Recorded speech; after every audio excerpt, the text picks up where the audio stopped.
Ray, come closer, you know Lotus wants a better look. Karl laughed.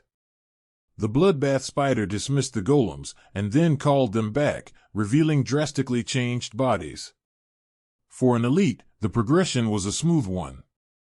The beginning of the commander rank was only a fraction above the top of the ascended rank, but for beasts like Ray, it was an entirely different phase in their life cycle. Her power as an ascended rank juvenile was far below what she could wield as an adult, and the spiders reflected that. They had gone from being made of woven branches to being covered in small leaves, which were quickly shifting from their natural green to white and gray with red spots, to better match the battlefield. Just like Ray, they could adapt themselves to their surroundings now, and the aura that they gave off was much more intimidating. There was no low commander rank for Ray. She had evolved past that, and now that the fight was over, Lotus had plenty of time to get a good look at her. Or, Karl hoped she did, anyhow. They had failed the last trial. Successfully failed, whatever that meant. But it had promised them rewards, so they could be waiting on that to happen. The first trial instance he was in gave them a chest when they returned to the starting position, but this one wasn't returning them at all. I wonder if everyone has to be present to return. Like if we have to call Thor and Hawk back out. Lotus wondered. That could be possible. They hadn't been out when they arrived at the trial, but they were when the first announcement that they got rewards was made. It will still be a while before Hawk is conscious and able to come out, so we might as well rest a bit.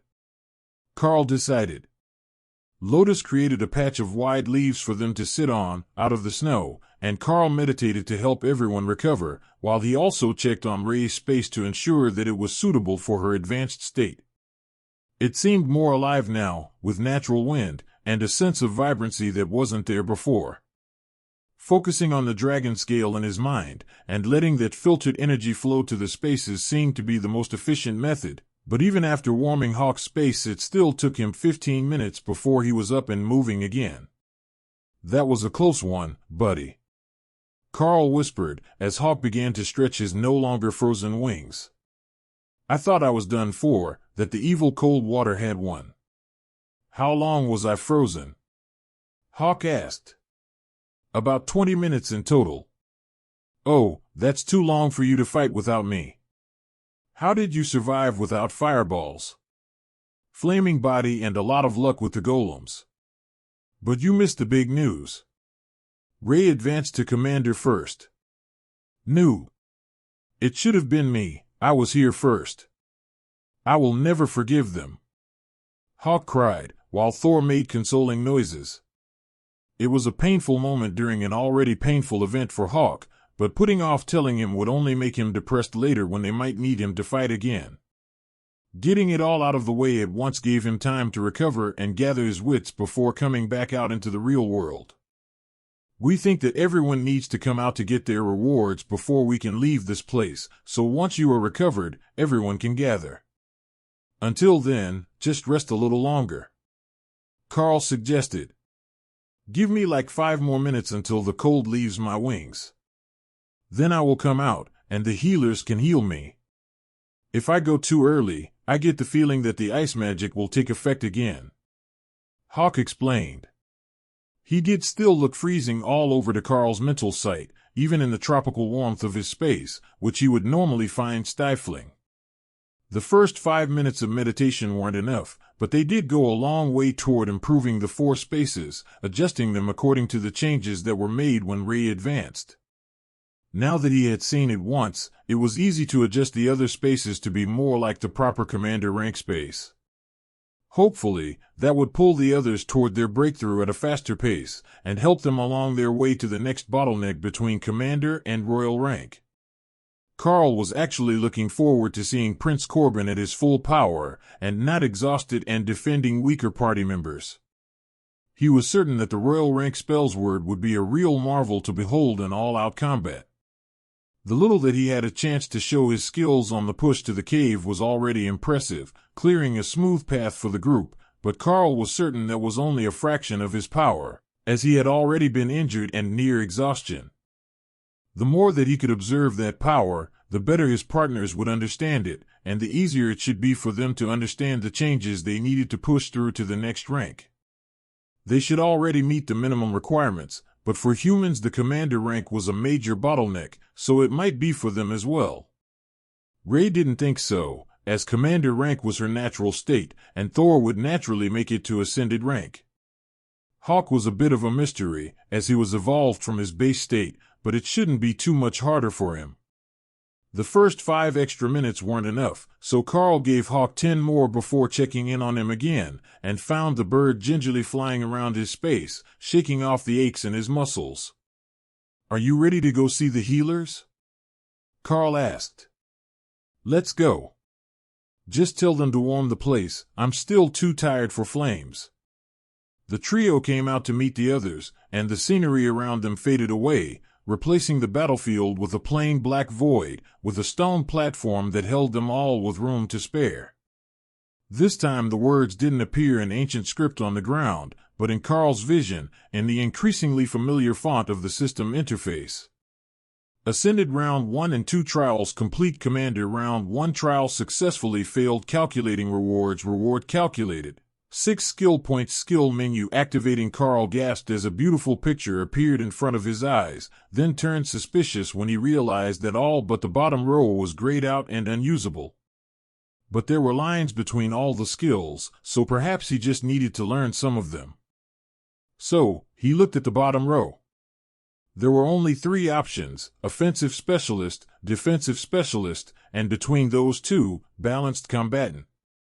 Each of them cost 10 skill points, so if the next round cost the same, or worse, twice as much, he wouldn't be adding too many skills, but the descriptions were interesting, to say the least.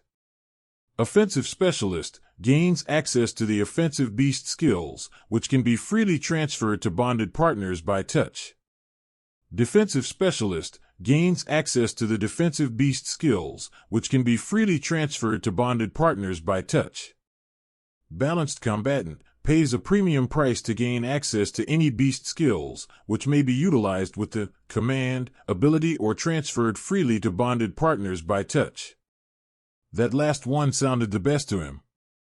If he could just pick and choose abilities and write them in skill books, he would be a living legend by the time he was an overlord. But he didn't know what the command ability was. It wasn't listed under his class skills, which were now visible, and he couldn't read any of the other skill descriptions until he picked a path.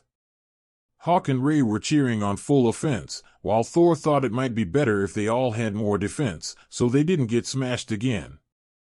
"I will go for Balanced Combatant, so we can all get something we like, even if it costs extra," he informed the team. Balanced Combatant chosen. Command skill gained. Command allows the Beastmaster to use their known skills on bonded partners which are not within the standard range. Choosing Balanced Combatant opened up an entire row of pictures representing new skills. 3 from attack, 3 from defense, and 1 more that was the progression skill for the balanced path. That was the one that he checked first.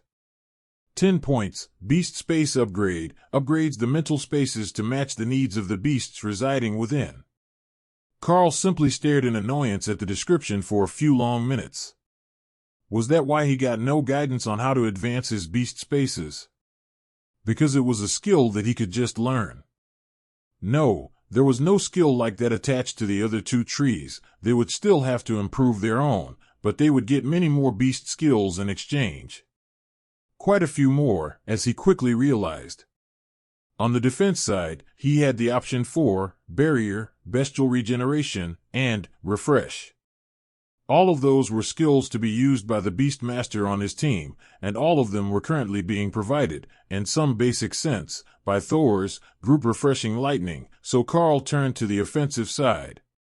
2 points, 10 points for Balance, Haste, improves the speed of the target beast by 10% per rank, 30% at Ascended, 2 points, 10 points for Balance, Terrorize, improves the damage done by the target beast by 10% per rank, 30% for Ascended, 2 points, 10 points for Balance, Brutality, Increases the size and strength of the target beast by 10% per rank, 30% for Ascended. That points cost differential was completely, insanely unfair.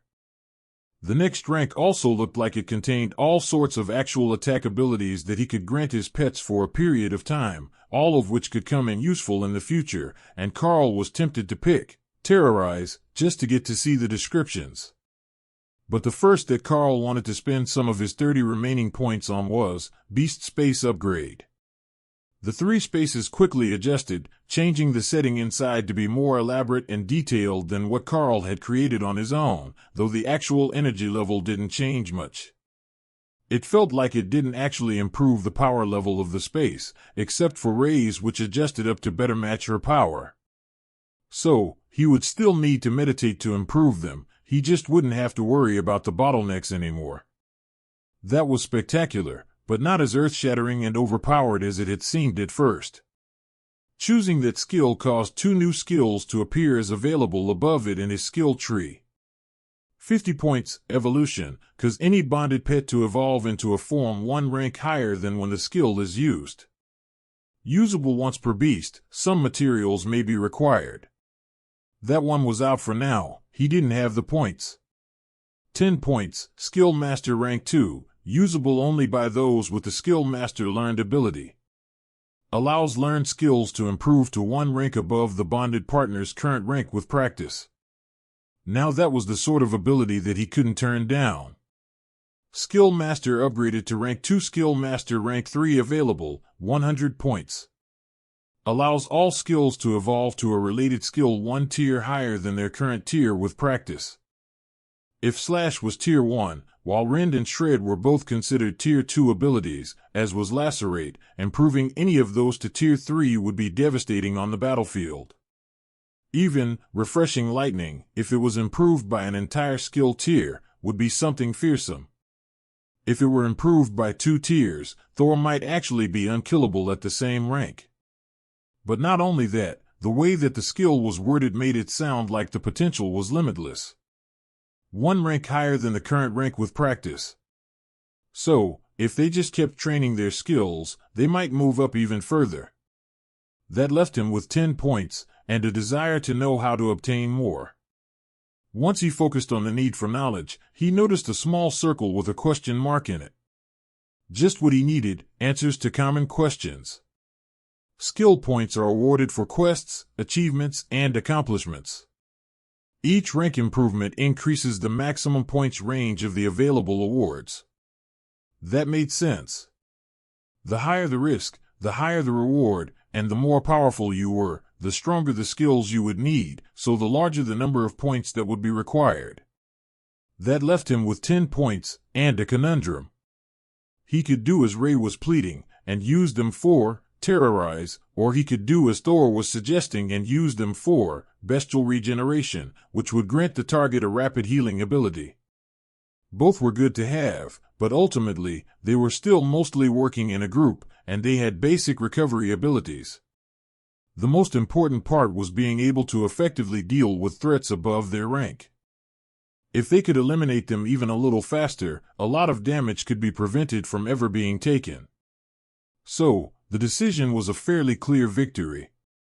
10 points were spent on Terrorize, which Karl found was an active skill, but with no specified time limit, so it could just be left active. He would find out the actual conditions when it deactivated for the first time, but even if he just had to activate it when he called them out, that would still be fine. Of course, there could be some timer built in that it didn't warn him about, but Ray was so happy to have a skill called Terrorize that it would be worth it even if he had to reuse it every few minutes. Of course, you should reactivate it all the time. What could be better than Terrorize?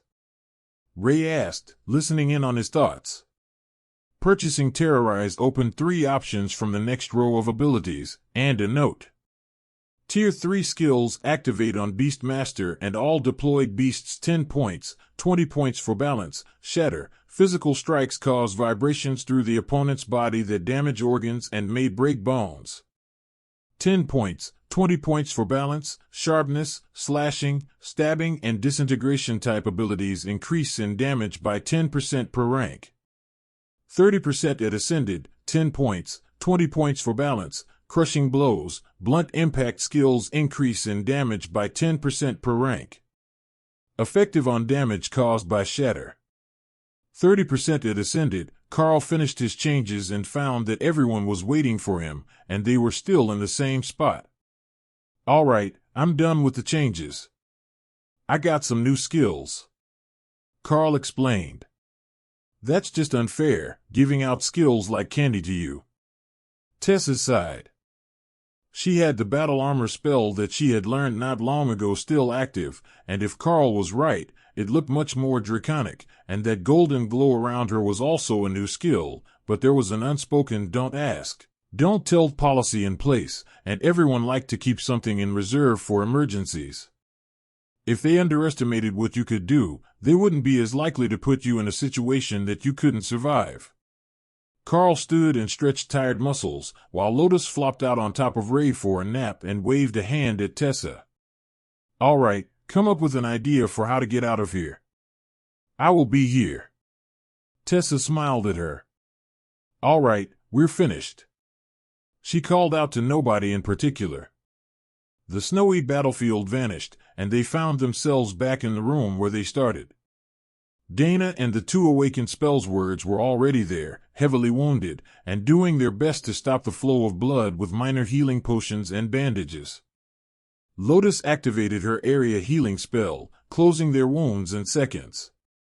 The little cleric didn't even look up from her spot on Ray's back as she spoke. I take it things didn't go as well as you had hoped. Dana gave a bitter laugh. The first and second waves went from bad to terrible, but we almost died the moment the third one appeared. We used the golems as shields and ran until it kicked us out. Karl nodded. That's similar to what happened to us, only we could fight the third wave, but it still kicked us out at the end of it. That freezing effect was rough. The spellswords looked at him strangely. Freezing effect. We were in the middle of the desert. Oh, we were on a frozen battlefield, covered in snow and bodies. Karl explained. Prince Corbin was the next one back, and Tessa jumped into action, adjusting his position and checking his body while using her more powerful healing magic and whistling for Lotus to do the same. Between the two of them, they barely managed to save the heavily injured royal rank mage, but fortunately, his severed left arm had come back out with him, and Tessa held it in place during the healing, so it reattached without issue. The prince was out cold, but breathing steadily when the last two came back, exhausted but uninjured. Well, good news, if you run when things get bad, it will let you out. Alice joked with Larry, then realized that everyone else was already here, and mostly covered in blood. Goddess, what happened to you all? She asked. No, we want to know what happened to you all that wasn't a disaster. Prince Corbin countered, without opening his eyes from where he was laying in the double healing circles. Larry frowned. There was another space that said Commander Rank Trial, and then an endless wave of ogres coming our way. We fought them while retreating, and then we were returned here. From their description, it didn't sound like they had gotten any sort of reward. Karl suspected that the awakened rank group had gotten something, as they had at least finished the first two waves, though they nearly died on the third. That was nearly as good as his team had managed, and they got new skills. It was impossible to tell how Prince Corbin had done, as he was in no shape for questions, but the rewards that Karl's group had gotten seemed pretty impressive. What do we do now? We finished the challenge in the room, but do we dare to keep going? Karl asked. Prince Corbin laughed. Finished? Oh no, that wasn't what finished looks like, at least not from my side. I suspect that was intended to be a group battle. Well, technically we lost as well, but it's over now and we're out. 3 people was barely enough to get through, but I think that 5 at the same rank would have been better.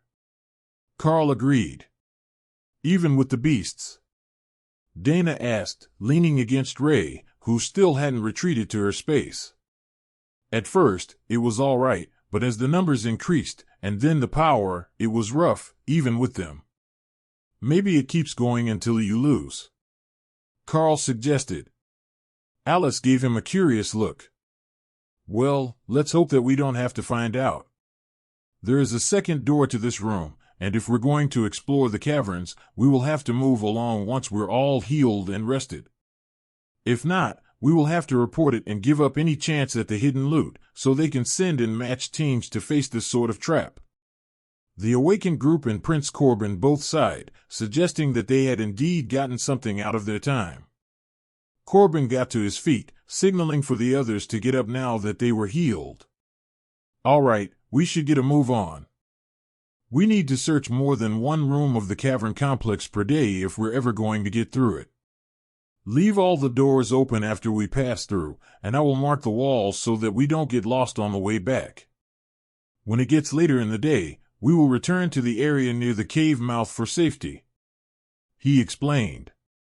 How safe that would be was questionable, as they had been chased in here by monsters to begin with, but after the challenge that they found in the first room they entered, there was no guarantee that they wouldn't have a harder time trying to navigate the complex than they had outside. Corbin opened the next door, and Karl took up the back of the column with Ray. She was commander rank now, and while Thor and Hawk had both retreated to their spaces, Thor had kept the refreshing lightning active around her, which he had now spread to the rest of the group. The mages had created a light to float above the group, giving them enough light to see by, and Corbin was moving one along in front of them, which Karl still thought was a terrible idea for the man on point. But only a dozen meters down the hallway, they found doors on both sides again, though without any light behind them. The Royal Rank Spellblade motioned left, and Karl noticed that there was a large chunk of his blonde beard missing where his face had been freshly healed. The cleric magic looked like it had prevented scarring, but it didn't regrow the hair that had been removed by whatever had hit his face. He breached the door with a gust of wind magic and stormed inside, while Karl waited at the back of the pack to see what happened. Clear. He called out, just loud enough for the group to hear him.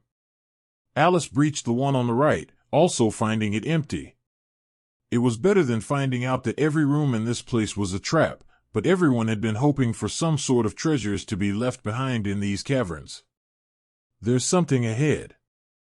I can see the temperature change in the next room. It doesn't match this hall.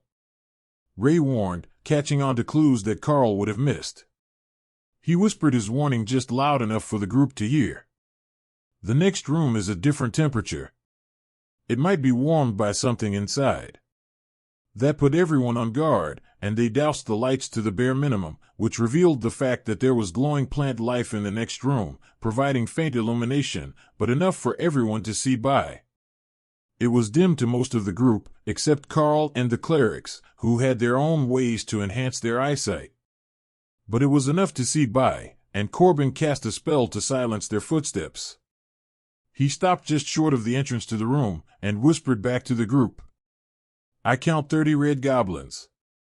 I've never seen anything like them, but they're strong. If the Royal Rank Mage said that they were strong, then Karl would take his word for it. He obviously didn't mean that they were just stronger than regular goblins, which wasn't a hard standard to meet. Keep the awakened in the middle of the group, I will lead the way in.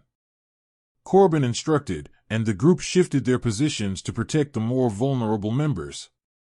That had to mean that these were on the strong side of Ascended at the least, or the awakened members wouldn't have had to retreat to protected positions. The ceiling was low in the room, low enough that the golems were going to have to be shortened, and Karl couldn't use Thor to fight. His horns would get caught on the roof, and he would barely be able to move. Ray's body shifted colors to have a bit of shimmering soft blue in it, looking like she was covered in the luminescent plant, and she summoned out her golems. They took on the same pattern, and the refreshing lightning spread over them as a soft blue glow, preparing them for battle.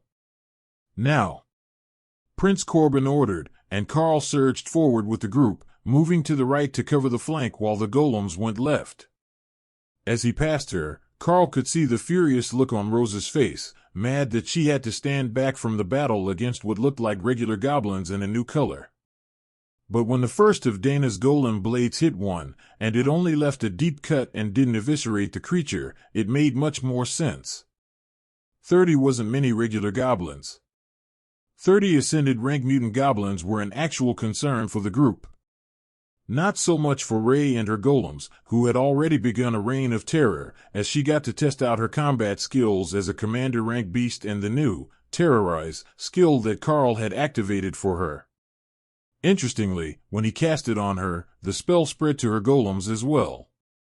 The spell must consider them to be part of the same whole, and 40% extra damage for the 3 commander rank beasts, who were nearly invisible in the room, as they looked so much like their surroundings, was more than enough. To distract the goblins from the presence of Rey and her minions, Karl activated Flaming Body, filling the room with faint red light that caught the attention of all the goblins at the same time. That proved immediately fatal for 5 of the beasts as his teammates took advantage of the lapse, and then Karl was throwing Shred into the deceptively small and weak-looking beasts. 2 of them actually managed to parry it, while one took a deep cut across its face that left it blind in one eye. Larry moved to Karl's side of the fight, as Prince Corbin was holding the center, but there wasn't much immediate threat. The beasts had been stopped by Karl's attack, and the 3 spiders were coming at their backs already. The commander rank Spellblade pushed forward, throwing lightning from his blade into the goblins, so Karl charged with him, squeezing the goblins into a pincer between them and the spider golems. That let them move to encircle the survivors, and within minutes the red goblins were dead. Good work, everyone. Let's see what they had on them. The red goblins were surprisingly well equipped, for goblins. Each of them had an enchanted crystal dagger, and Rey noticed quickly that the magic on them was the same as the glowing moss in the room. I think we need to gather some of this moss. It has the same aura as the enchantment on their weapons, Karl informed the others. Lotus nodded, already inspecting the moss to see what was special about it. You're right. There is something special, and it's not a moss I know either. This place is strange. There are so many things that I don't know, when I should know almost all plants and animals, she complained. Her voice held a pouting tone, but her face was hidden by her hood as she kneeled on the moss to inspect it more closely. Then she began to gather it, carefully pulling it up by the roots and holding it up in the air. Karl laughed and took it from her to place in Thor's space, where it would be safely stored until it was needed. While it was there, Karl decided to take a good look at it using his identification skill. Underworld Moss, usable by Karl, Rey, Hawk, combines with Underworld Crystals, Commander rank or higher vital fluids, Core of Frost, potion grants a chance at the Paralytic Strike skill. That sounded pretty good if he could gather the rest of the ingredients. The crystals might be nearby, and the Core of Frost sounded like something they could find outside, so there was a good chance. Karl looked around the cave and realized that the crystals were closer than he had thought. They were what the daggers were made from, and there were dozens of them along the walls, embedded in the moss. Rey took that as her cue to go gather a few dozen of them, just in case the potion didn't work the first time. Then she realized that they were also good for weapons, and stuffed even more of them into her area. The glow was actually quite pretty, sparkling like a field of stars, so she added even more, until all the ones she could conveniently reach were picked and half her space's floor was filled with a layer of crystals and moss. If I hang the bodies upside down, it will look like the night sky is above them once again. Rey declared proudly as she began to plan how to rearrange her trophies. I'm glad you like them. Is Rey planning to clear the entire room? Lotus asked as the bloodbath spider finished her work. She's got all that she wanted. She is making an art installation in her space, and it needed something to sparkle like the night sky, Karl explained. The Spellblades looked a bit confused, but Dana reached over to brush moss off Rey's back, where it had fallen while she was gathering crystals. I'm certain that it is lovely. You'll have to show us sometime, the mage joked. Rey considered that for a while. She couldn't bring Dana in, but she could put some in the gazebo roof when they got home, and that would be good too. Hopefully, someone was taking care of their plants while they were away. There were plenty of pretty ones that should have fruits and flowers soon. The group got ready to move, and Corbin motioned for Karl and Rey to head to the front. They could see best, and again there was only one exit to the room, headed back not far from the direction they had entered. Ray went in front, not as concerned about threats now that she had lightning around her. The spider golems took up the rear of the pack, and they walked down the hallway, careful not to make any excessive noise that would echo in the tunnels. Karl could still hear them moving, so any beast with sensitive ears would as well, but it was better not to advertise their presence. Another room lit with braziers was ahead, and Karl became suspicious. Something was up with this place, and he wasn't certain what it was. "It's the same," Ray noted as she inspected the room. "It is," Karl agreed. Everything was the same. Size, shape, brazier placement. "There's another room," he whispered to the others. "Situation?" Alice asked. "It's identical to the last brazier-lit room." Alice called Corbin up, and the two discussed the plan for a moment. "We want to try something new. Would you be willing to enter with Lotus and Tessa, then close the door behind you? Go with the group that's the strongest at their level and see if it triggers the same sort of trap?" Karl asked. Alice nodded gravely, and Karl turned to the clerics. Lotus shrugged. "I think it's for the best. If it works, we get loot. If it doesn't, we just open the far door and have you stand in the doorway while everyone else passes through. Last time it didn't do anything until we were all fully inside." "I would appreciate it if you could leave one of the healers here," Rose muttered, as she realized what the plan was. Corbin sighed. "She has a point. If we're attacked while they're gone, it would be best if we had a healer with us." The two clerics turned to face each other, and then began playing rock, paper, scissors. The first to win was Tessa, who smirked at Lotus. "I will go with Karl. Lotus will stay with the rest of the group in case you're attacked. We will call for you if nothing happens." Karl called Ray into her space, in case there was some issue with her being commander rank to his ascended.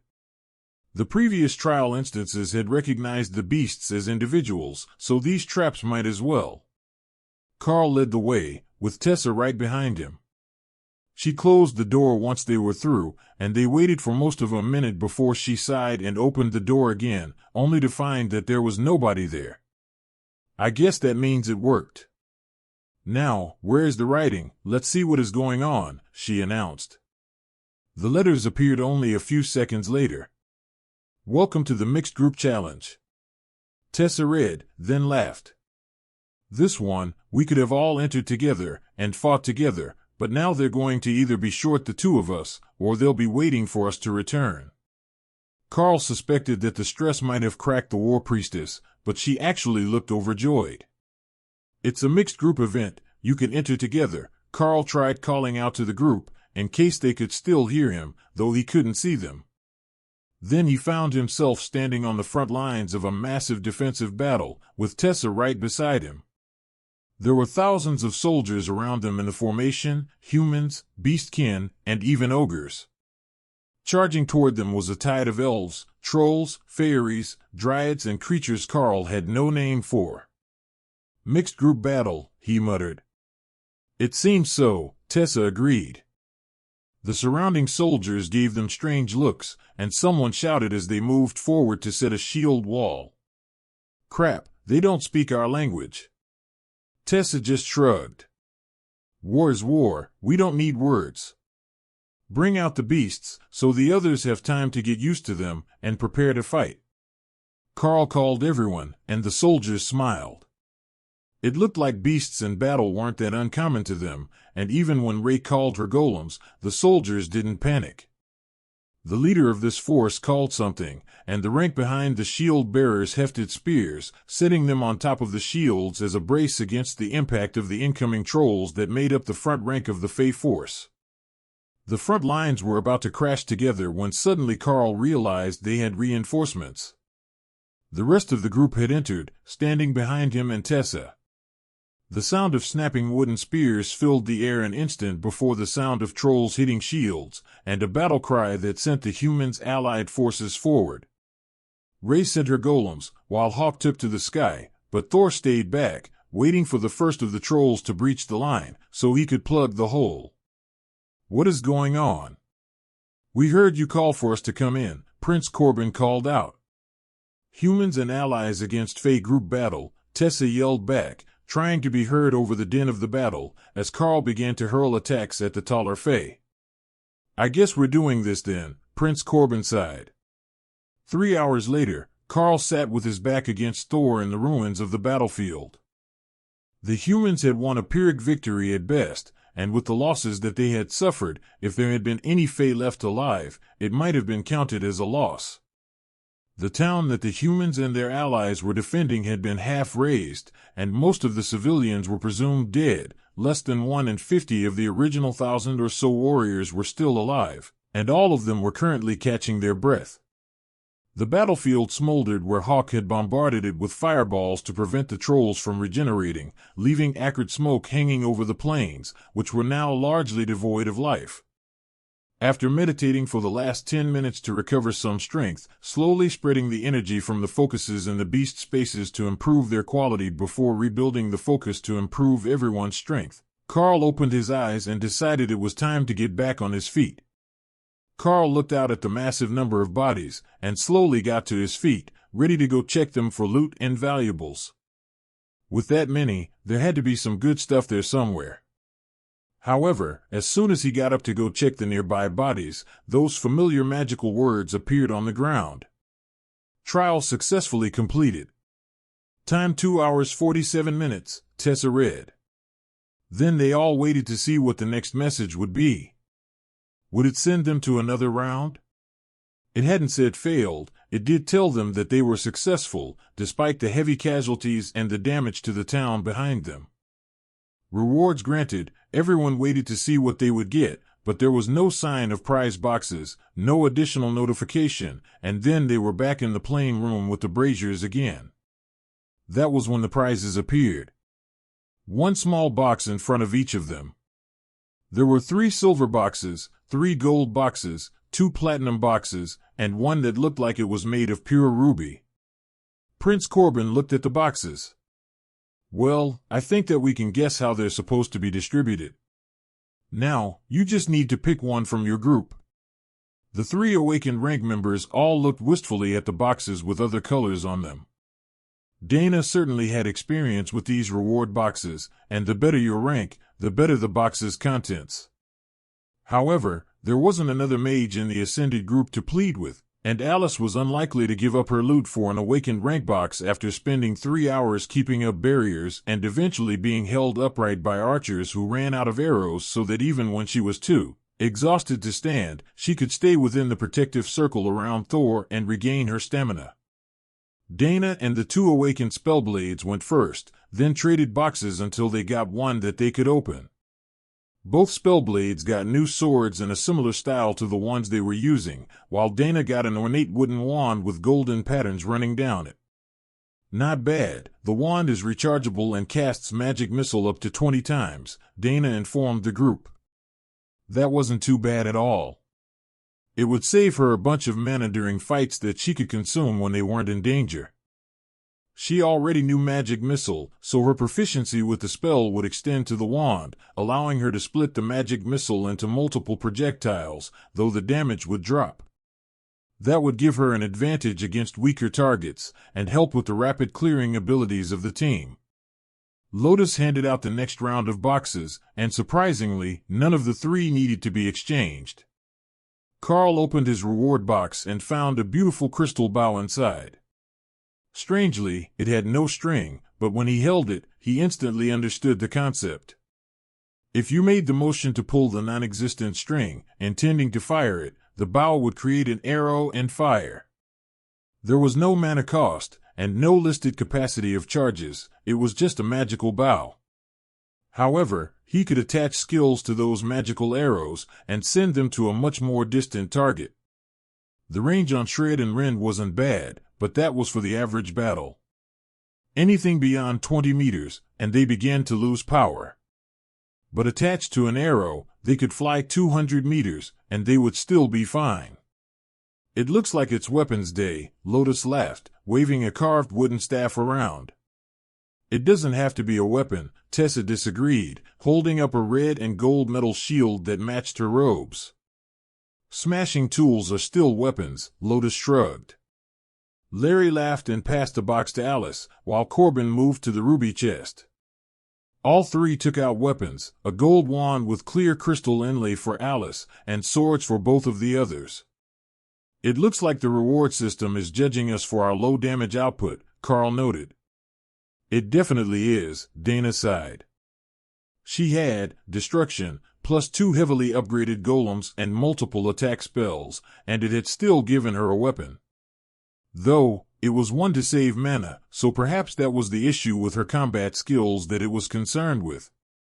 Prince Corbin looked at his watch and frowned. That took longer than I expected. We should head back to the entrance, where we know it's safe to rest. We will call it an early day because none of us will be up for another one of those trials today. There were no objections to that. They had 3 solid hours of combat in that second room, and another long fight would simply be too much for them. It was only when they reached the first room that they realized going back might be as much trouble as going forward. The door leaving the first room, that they had very deliberately left propped open, was closed again, and they were looking at the same scene that had triggered the last 2 trials. All right, we will set up camp for the night in the last trial room in case the goblins in the larger cave aren't the only ones around. They have a way of finding a way through the smallest cracks, and who knows what's hidden under that moss. If the way back is sealed, we're as safe here as anywhere, but we will keep watch, in case the trials reset and not just the doors to the rooms. What is the watch schedule? Karl asked as he prepared to head back into the second trial room. Prince Corbin gestured to Karl. We will use a 2-person watch, so one can defend while the other wakes the group. One commander with someone else. Karl, you and I will take first. Who wants second? Alice nodded. I will take second with Rose. And that puts me and Daryl third, Larry agreed. Everyone else has the night to rest, and we will cycle partners tomorrow if it's reasonable. Nobody wants the healers to be overtired. Karl couldn't argue with that logic. When things were bad, it paid to have the clerics on your side fresh and ready to work. So, he set down his pack and took out his sleeping bag, wanting to have it ready to crawl into when he finished his watch. Dana sat up next to him while the clerics prepared dinner. The spell's words were about to take out ration packs when they noticed that there was a rather surprising amount of food available. Where did all that come from? Do you carry a whole kitchen? Rose asked. No need for that.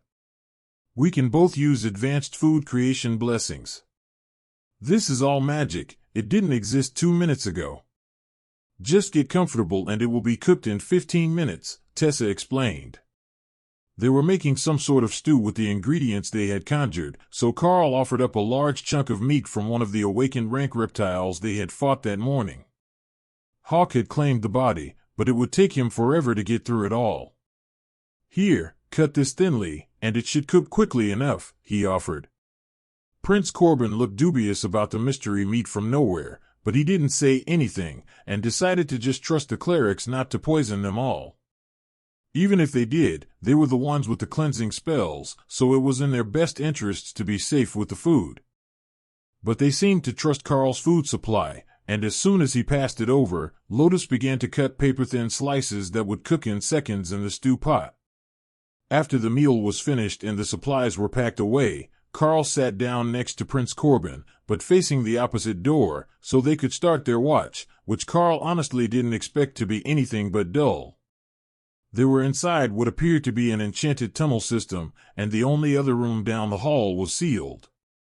If anything happened, it would be this one resetting, and if it happened on his watch, it would be a real pain, as they were still exhausted and mentally drained. At first, neither of them said anything, they just silently watched their doors while everyone fell asleep.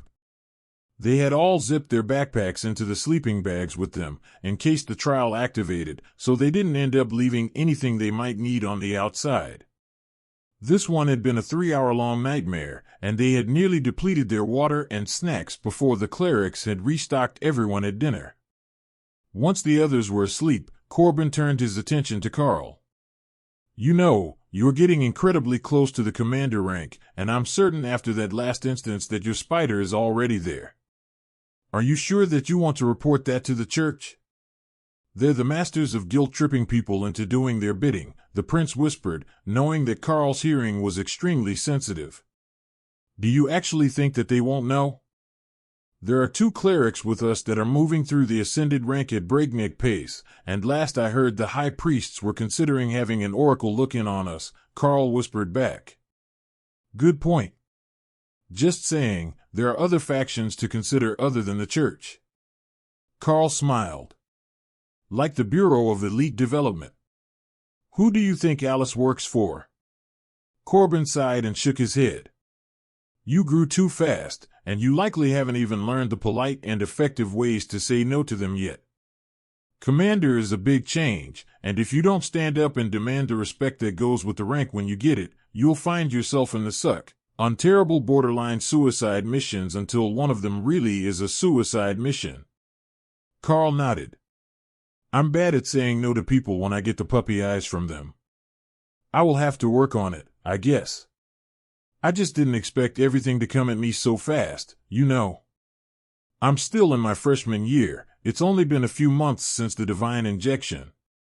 Corbin did a double take. You're a freshman. I thought you were a baby-faced junior, a third-year student. Karl shook his head. No, both me and Dana started school at the same time.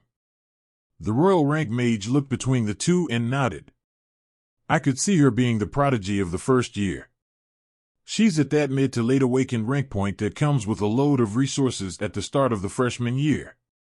I will talk to her later as well, make sure she doesn't fall for the big push that burns potential for speed. She's got it in her to go far if she just keeps grinding at it. You 2 are good friends, so you might be able to look out for her after you advance again. Karl nodded. I will do what I can. The 2 fell into comfortable silence, and when Corbin's watch blinked a few hours later, he went to wake up the next team. Karl was awoken sometime in the early morning by a gust of warm air on his face that had him instantly opening his eyes and preparing for battle. But it was just a gust of hot air from the morning meal being prepared, and he relaxed again, then summoned his armor to instantly get dressed. The morning meal was oatmeal and diced fruit, which was absently devoured while everyone discussed the plan for the day. It seems likely that every major room we come across is going to have a challenge in it, so if one of them takes an inordinate amount of time, we will call it a day, no matter where we are. We got through 3 rooms yesterday, and ideally, we would be able to do that again today, but I'm not willing to have anyone overextend themselves and end up dead, Corbin announced. His team, himself included, had taken multiple beatings yesterday, so his cautions made sense, even if it meant that they would be exploring the area at a crawl. Aren't we going to try the first fight over again and get out of here? Darryl asked, somewhat sullenly. With the rewards we got from that last battle? I don't think so. We will search this place, fight as much as we must, and perhaps you can go home ascended. This isn't the sort of resource that comes along often, with multiple challenges all giving rewards. It's somewhat like gaining access to a dozen challenges at the same time. We just have to fight our way through.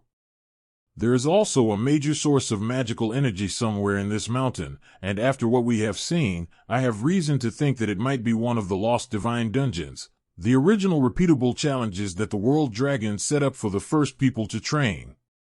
Tessa and Lotus looked shocked, while the younger members just looked confused, except Karl, who already knew the history.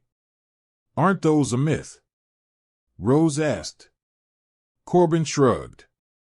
Maybe, but I can say for certain that they exist. It's just not clear where they came from. A trial dungeon more intense than what they had found. That last fight yesterday had been intense enough.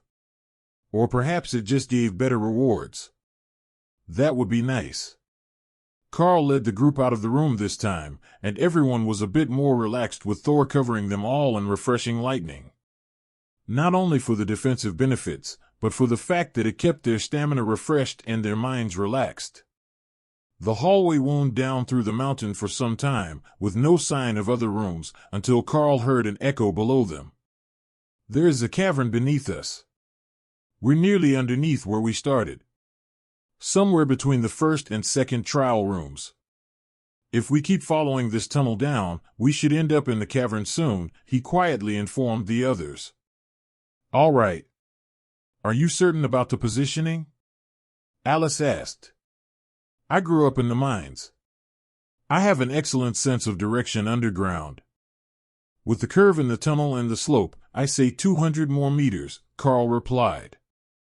The echo and the sound of something banging became audible to everyone over the next 100 meters, then the faint blue bioluminescence lit up the mouth of the tunnel as it reached the cave. Karl dropped to the ground and crawled to the last corner, with Ray hovering above him.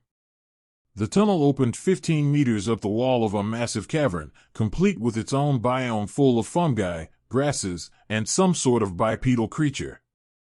Karl focused on them and did his best to get perfect details. They looked like elves, but with ashy black skin, white hair, and glowing violet eyes. They had a whole city down there, made of the black stones of the cavern, and on the far side from where the tunnel ended, there was a massive glowing portal 20 meters tall. Karl went back and relayed the information to the others, who were even more concerned than he was. They sounded like elves, and the species was known to be temperamental at the best of times, but if they were some sort of mutated monster version of the elves, like the red goblins were the regular goblins, they could be in real trouble. Their group certainly wouldn't be able to take on a whole village, and they didn't want to leave that portal behind. So, what do we do? Is there a chance we can sneak through the less populated areas? Karl asked.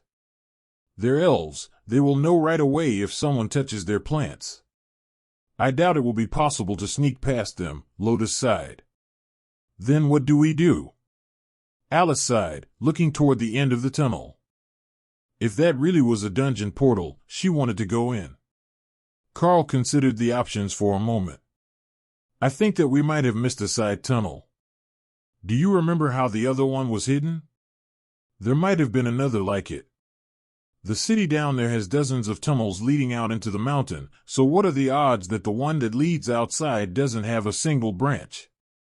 Alice smiled as she considered the options.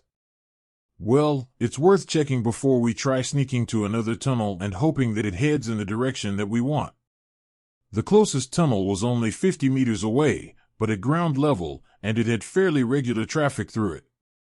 That clearly wasn't an optimal choice. But there was one about 70 meters to their left, and that one was halfway up the wall and also looked abandoned.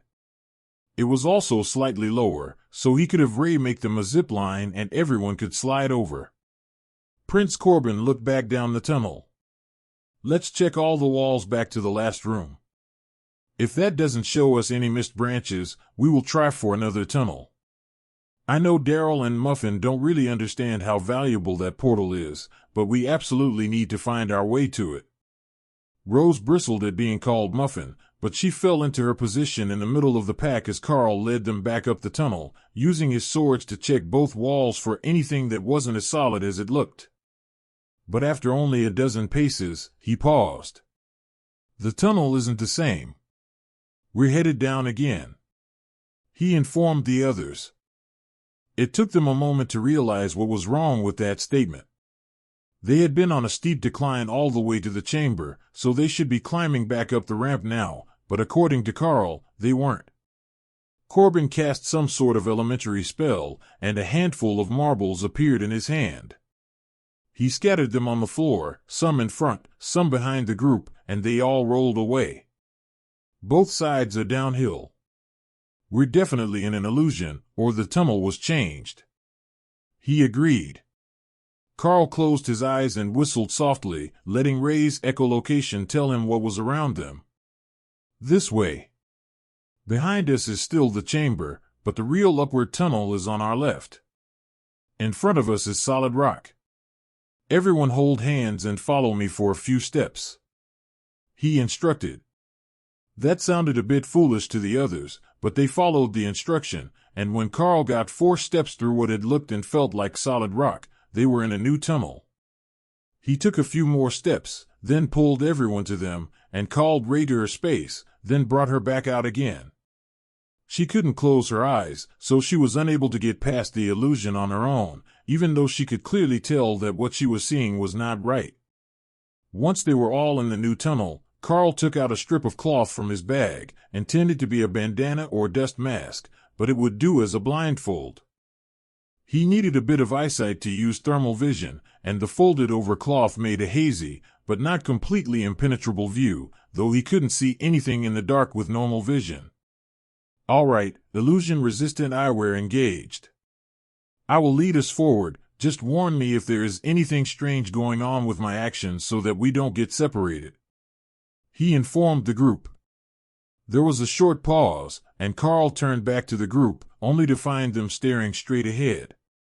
There wasn't anything there by his vision, though. "Ray, what are they looking at?" he asked. "No clue. They all look pretty freaked out, though. Maybe swat at the air with your sword or something," she suggested. Karl did, and everyone started moving again, looking around as if expecting to be ambushed. "I'm pretty sure we're still in the illusion. I didn't see what you do, and when I waved my sword around, you all came back to me," Karl explained. "If it even got Corbin in its trap, perhaps we should find another alternate way," Larry suggested. "It does seem as if they put in significant effort to trap this tunnel, doesn't it?" Karl agreed. "And there are elves in the tunnel behind us, I can hear them," Ray added. "Going back is no longer an option, there is someone in the tunnel we came from. Stay close, and ignore anything that you see. Close your eyes and hold on to someone's clothes if you have to, just keep following me," Karl ordered. He led the group down through a set of winding corridors until he sensed a door on the left, then he pulled everyone inside and closed the door behind them. They were in another of the brazier rooms, and everyone was giving him strange looks. "Sorry, the elves were catching up to us, and this was the first door I found," he whispered, motioning for silence. But they continued to wait, and nothing happened. There was no magical writing, and the sound of running footsteps and swearing in the corridors faded after a few minutes. Then it returned, as the patrol retraced their steps, but they didn't stop outside the door, and just kept moving back toward the tunnel mouth that Karl's group had stopped near. "What do we do now? There's no second exit from this room, and there's a whole city of them out there," Dana asked. Prince Corbin sighed, then smiled. "I have either the dumbest or most brilliant idea ever. When the guards passed by the second time, I managed to record them for my disguise spell. I can disguise everyone as the patrol, and we can just walk through to our goal." Alice chuckled. "Definitely one of the dumbest. How are we supposed to get back out once they notice we've gone through the portal? You know they will have it under security, and the disguise spell doesn't last long, so we won't be able to spend time scouting, even if we spoke their language. How about we use the disguise spell to look for a way out? At the least, they wouldn't attack on sight if they mistook us for guards," Larry offered. Corbin raised his hand, and suddenly, everyone looked like the dark-skinned elven guards. They were all the same height, with the same hairstyles as they had before, but it was at least enough to get them through a cursory examination. "All right, let's go see if we can find a way to the portal," the royal rank mage instructed. Karl sent Ray back to her space to help with the disguise, and opened the door, only to find that they were no longer in a hallway, but a large courtyard in the middle of a fantastic city. His first instinct was to close his eyes, and let echolocation tell him the truth, but when he did, it still seemed to be real. He turned back to the group. "What do you think the chances are that we stepped into a trial and didn't notice? We didn't get a notification in here, but what if that was because I was leading us blind through the illusions when we entered?" Prince Corbin stepped up beside him and looked out at the city, which was made up of twisted black spires, with a bright blue sky overhead, and alien-looking plants growing everywhere. "Well, we aren't in the underground city, that's for certain. Let me check with a locating spell," he whispered, in case something nearby could hear them. He cast the spell and shook his head. We're definitely inside a trial. Either that or we're more than 1,000 kilometers from where we were yesterday. I can't locate any of our other clansmen, and there is nothing coming in over the radio.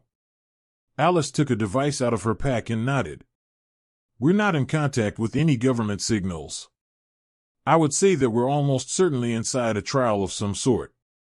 What does the outside of the building we're in look like? Karl stuck his head out and found that the door was black oak on the outside, and they were in one of the many black spires. The same as the ones you can see across the road. We're on the main floor of a spire. Karl explained. Alice nodded. Which means if we leave, this entry point will probably vanish, and we will have to complete whatever sort of trial we're in before we can exit. This sort of situation matches with the reports that we got from other elites, but they reported losing huge amounts of time while they were in strange trials, or simply didn't remember anything. Great. So is there any way to see what sort of mission we're on? Larry asked. There was one sure way to tell. Quest status, one ongoing quest, find and enter the dungeon portal. Conditions, survival. Karl looked at the simple listing from the system and frowned. Find and enter the portal without dying. Yeah, that was basically what they were trying to do anyhow. There wasn't much of a reason to issue them a quest for it. Unless they had been in one all along and misunderstood, thinking that they had exited. If they had entered a trial when they left the last room, or worse, hadn't left the first one that they had entered at all, and were simply moving around areas of it, their entire experience could be an illusion. Karl looked outside, using every form of vision that he could, but found that the only people around were a scattering of the dark-skinned elves. I can still sense the portal, even if the city changed. Ray informed him from her space. Ray says the portal is still nearby. Should we get a move on and see if we can make it there? I don't know what happened to the city, but I believe we're in a trial, and it's still the goal. Karl whispered. There were some shared looks of concern, but after a moment, both Alice and Corbin motioned for him to lead the way out of the room and through the city toward where he thought that the portal should be. The disguises weren't perfect, but they blended in well with the locals, who had a very eclectic fashion sense, with the only rule seeming to be that it must be black clothing with white hair. They didn't speak as they moved through the city streets, headed for the center of town, where everyone could soon see the glow of the immense portal. There were more people moving their way by the minute, as if there were some type of big event going on, and Lotus was getting excited. I speak Elvish, and while their accent is archaic and harsh, I can hear them saying that the portal is open. That must mean they're going to let people through. She whispered. Alice laughed softly. If we can just walk through the portal, I am throwing a party when we get back. How well do you think you can emulate the accent? Well enough to get us in. Trust me. Lotus replied as she came to walk beside Karl at the front of the group. They just followed the flow of people to the portal, hoping that the disguise spell held and wasn't seen through. Everyone in town was going the same way, toward the man in the black and white patterned robe that was shouting something in ancient Elvish. He says they're an outreach program, and they are looking for volunteers who are willing to risk their lives to prove that they have what it takes to be the champion of the dungeon. I don't know what that means, but I'm going with it. Before anyone could speak, Lotus threw her hands in the air and waved at the man in the black and white robes. He smiled and pointed at her, while the elves all looked stunned that someone was volunteering without asking for any more details. Lotus made a gesture that they were all together in a group, and the man motioned them up onto the platform where the dungeon portal was. Only 9 you. The options are 5 or 10. The man asked Lotus in Elven. This will be good enough for the 10-person challenge. Have faith. She replied. The man in the odd cleric robes, black on the left, white on the right, smiled and patted her on the head, then gestured to the portal for them to enter. The first volunteers for the new dungeon are now entering. May the blessings of the ancients be upon them. the man announced as they walked inside, and Lotus almost stopped to ask him questions, but didn't want to give herself away with her foreign accent. Lotus and Karl led the group through, and they stepped into a strange swamp with crystalline trees, and groups of snake monsters with vaguely humanoid torsos. Naga, Lotus announced in awe. Are they powerful? Karl asked. They can be. They're semi-intelligent, brutal, and they use magic. Hawk looked out over the surroundings from his space and gave a squawk of pure hatred in Karl's mind. Evil, they're pure evil. Nothing but swamps and water magic. This place should not be allowed to exist. After his close call with the Yeti clans, Hawk's hatred for water magic seemed to have gotten more intense, but as Karl looked out over the swamps, he saw potential. There were leaders at the commander and high commander ranks, countless awakened drones and ascended warriors, as well as lesser subspecies that Karl believed were common grade and may or may not pose a threat. Lotus was the only one of them that knew much about the species, and she hadn't mentioned the others, so Karl assumed that they were most likely common grade creatures, though he could see them using simple water magic, so they weren't completely harmless. The scaled, almost human-shaped upper bodies of the Naga were throwing Karl's sense of scale off. Most of them only had 2 arms, but some had 4, and they all had fully reptilian heads, like a cobra's, with the widened hood. Only, theirs didn't only flare as a threat, it was held wide all the time, either on purpose or by evolution. They came in a huge variety of sizes, from torsos the size of a child to as large as that of an ogre. The Naga also wore some clothing and jewelry, while carrying weapons as needed, which convinced everyone in the group that they were indeed an advanced species. Karl didn't want to send Hawk up and draw the entire area toward them, but from the entrance, they could see quite a bit of the village. Karl focused on the quest status again, now that they were inside, and found that it had updated. Clear the Naga dungeon and eliminate the Naga King. That would definitely have to be done in order. You are listening to a story on Time Drift Stories channel. If you enjoy it, please like, comment, and subscribe so you won't miss the next episode. But there was something strange about this place, other than the fact that it was full of Naga, or that it shouldn't exist in the location where they found it, or the weather in the swamp. Dana was the first to put it together. They can clearly see us standing here. Why haven't they attacked? She asked. Corbin smiled at her. It's a unique feature of the dungeons. I've been in a few before, and as long as none of your group leave the starting platform, nothing will attack. Once we move forward, they will engage as usual, and we will have to remain out of sight of patrols and other groups, while preventing them from calling for assistance. See, this place is evil. Hawk reminded Karl. Actually, I have a great idea. Why don't you stay on the shoulder of one of the mages, which will keep you away from the fighting, and then you can throw fireballs at all the water magic users without attracting too many. Karl suggested. Oh, that's good. I will stay with the Dana mage. If I stand on her head, I will be the same height as everyone else. Maybe just on her shoulder. Your claws are sharp, and she's not wearing a helmet. Hawk agreed to compromise, and went to stand on her backpack to look over her head. Karl called Ray and Thor out, and the group prepared to move forward, to where the first group of Naga were waiting for them.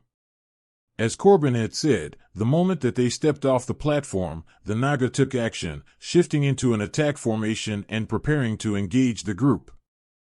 The creatures didn't seem to know what they should do with the presence of a lightning Cerro. If snake faces could look confused, that was the vibe that Karl was getting from them as Thor charged, then horror as they realized that he didn't have to spear them with his horns to cause damage. The Naga twisted in between the large upper horns on Thor's head, but the Cerro just violently shook his head back and forth, whipping the unfortunate warrior from side to side and leaving it unconscious on the ground.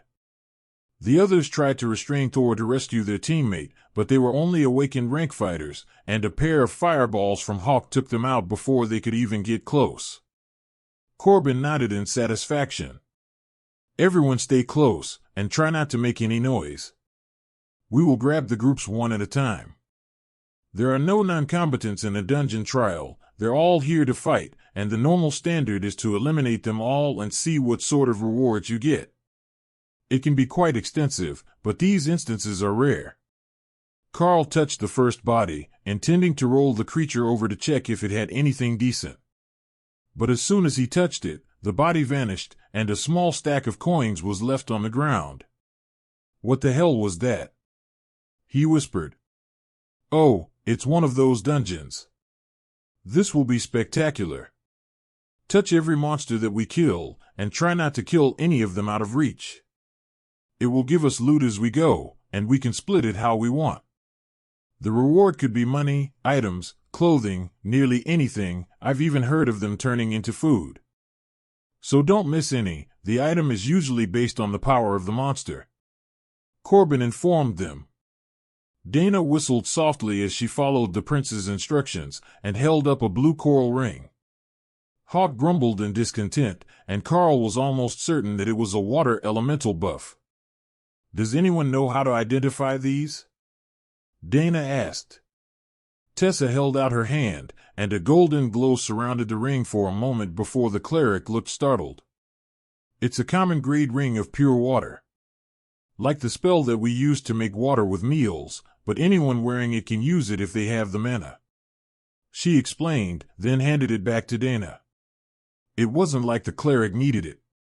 Dana took off her glove and slid it on her finger, then replaced the glove as the spell's words gave her envious looks. It's just the first fight, and a common grade item. Just wait, we're bound to get all sorts of good things out of here with the variety of classes in our group. Prince Corbin promised. He threw a spell at a nearby group of Naga, killing one instantly, and making the others run toward them. It was brilliant, and almost as if some of the intelligence of the monsters had been removed to make them respond in a predictably aggressive manner, even when they should have been smart enough to just run when someone was instantly decapitated. The spellblades and Karl were on the group the next second, cutting them down, then tapping the corpses to see what happened. More coins, and a pair of black leather gloves that certainly weren't anything the Naga had been wearing were the results, leaving everyone impressed by the level of magic that it must have taken to create something like this. I believe that these dungeons are a creation of the world dragon, a form of divine magic. The risks might be immense, as the enemy groups will contain opponents that can challenge Corbin because he's with us, but the reward should be similarly great, as the world dragon took care of the people. Tessa informed the group in a serious tone that reminded them she was a cleric first, and knew all the essentials of church doctrine. Step back into the long grass. Lotus warned quietly, sending everyone scurrying for cover. Fortunately, there were no bodies left to give them away because there was a patrol of larger, four-armed Naga coming, and by Karl's guess there were 4 commanders and either a high commander or prince-ranked leader. Corbin gestured that he would take the leader with Alice's golem as his guard, which left Karl and Thor to hold off the others while the ambush worked its magic.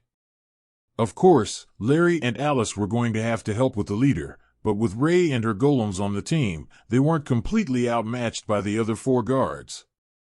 The Naga were scaly, but not hard scaly like Thor. They were supple and flexible, meaning hard to hit as they avoided Karl's strikes.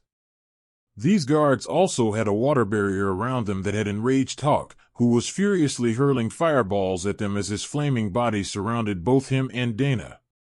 Karl didn't think that Hawk had even realized he could do that. He was too focused on eliminating the water magic from existence, working through his trauma one charred corpse at a time. At this point, even Ray felt bad for the angry bird, and did her best to let him get the last hit on a failing shield, before having her golems ambush from behind to take out the targets. The golems were also subtly different than he remembered, Karl noticed. They had plates of black metal armor on their torsos, and encasing their already dangerous forelimbs like blades. That had to be Dana's golem armor type ability. Durable constructs, he believed it was called. Combined with the lightning, it was incredibly effective, and the Naga were being decimated by the 2 golems. The agile warriors that Karl had such a hard time hitting were no match for the eight-legged golems, and Karl wondered if he should invest in haste when he had enough skill points. For Commander Rank Ray, that would be 40% more speed, and that should nearly eliminate the chance that the Naga would be able to dodge them. It might not be the optimal choice, but it probably wouldn't be the wrong choice either. He would get more points as he adventured, and now that he had a taste of it, Karl fully intended to keep going. Bob Mackenzie had the right idea. It was better to be free out here than under someone's supervision. But unlike Bob, Karl was happy to have a reliable group with him. Karl kept the warriors occupied while the spider golems went for their backs, and the two awakened rank spells words hesitated. They couldn't take one of those hits like Karl could. Though Karl was parrying the majority of the flurry of attacks while the beasts took care of business, and Dana's golems did their best every time they were resummoned after taking enough damage to have their combat ability reduced, the two boys didn't dare approach and risk a misstep that would mean instant death. Tessa couldn't even hold out against the Naga patrol, and had been forced to retreat from Thor's back.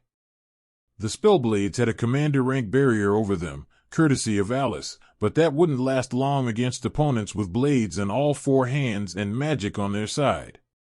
The mages did throw some spells, but awakened rank magic against commander rank beasts didn't do much. The leader of the patrol fell just before the last of the patrol team, and Karl took a moment to tap the commander rank corpses. "Oh, there are more leather gloves. Tessa, what are those good for?" he asked, tossing them to the cleric. "Awakened rank gloves of watery death.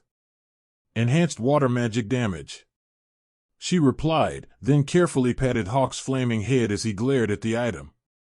"They're just gloves. They don't make their own water magic. Relax," she consoled him. Hawk was feeling better after killing a bunch of water magic users, but Tessa was pretty good at preening his head, so he kept up the act just a little longer. Karl suspected that he was learning bad habits from the others. "This is pretty good stuff," Dana noted as they prepared to move forward. Corbin shook his head. "That's the dungeon equivalent of trash. It's 2 full ranks below the monsters that dropped them. When these were originally made, the system users who fought in them would have had full sets of gear at their own rank, and they would be looking for rare items and specific benefits. Times were different then, and everyone was so much more powerful."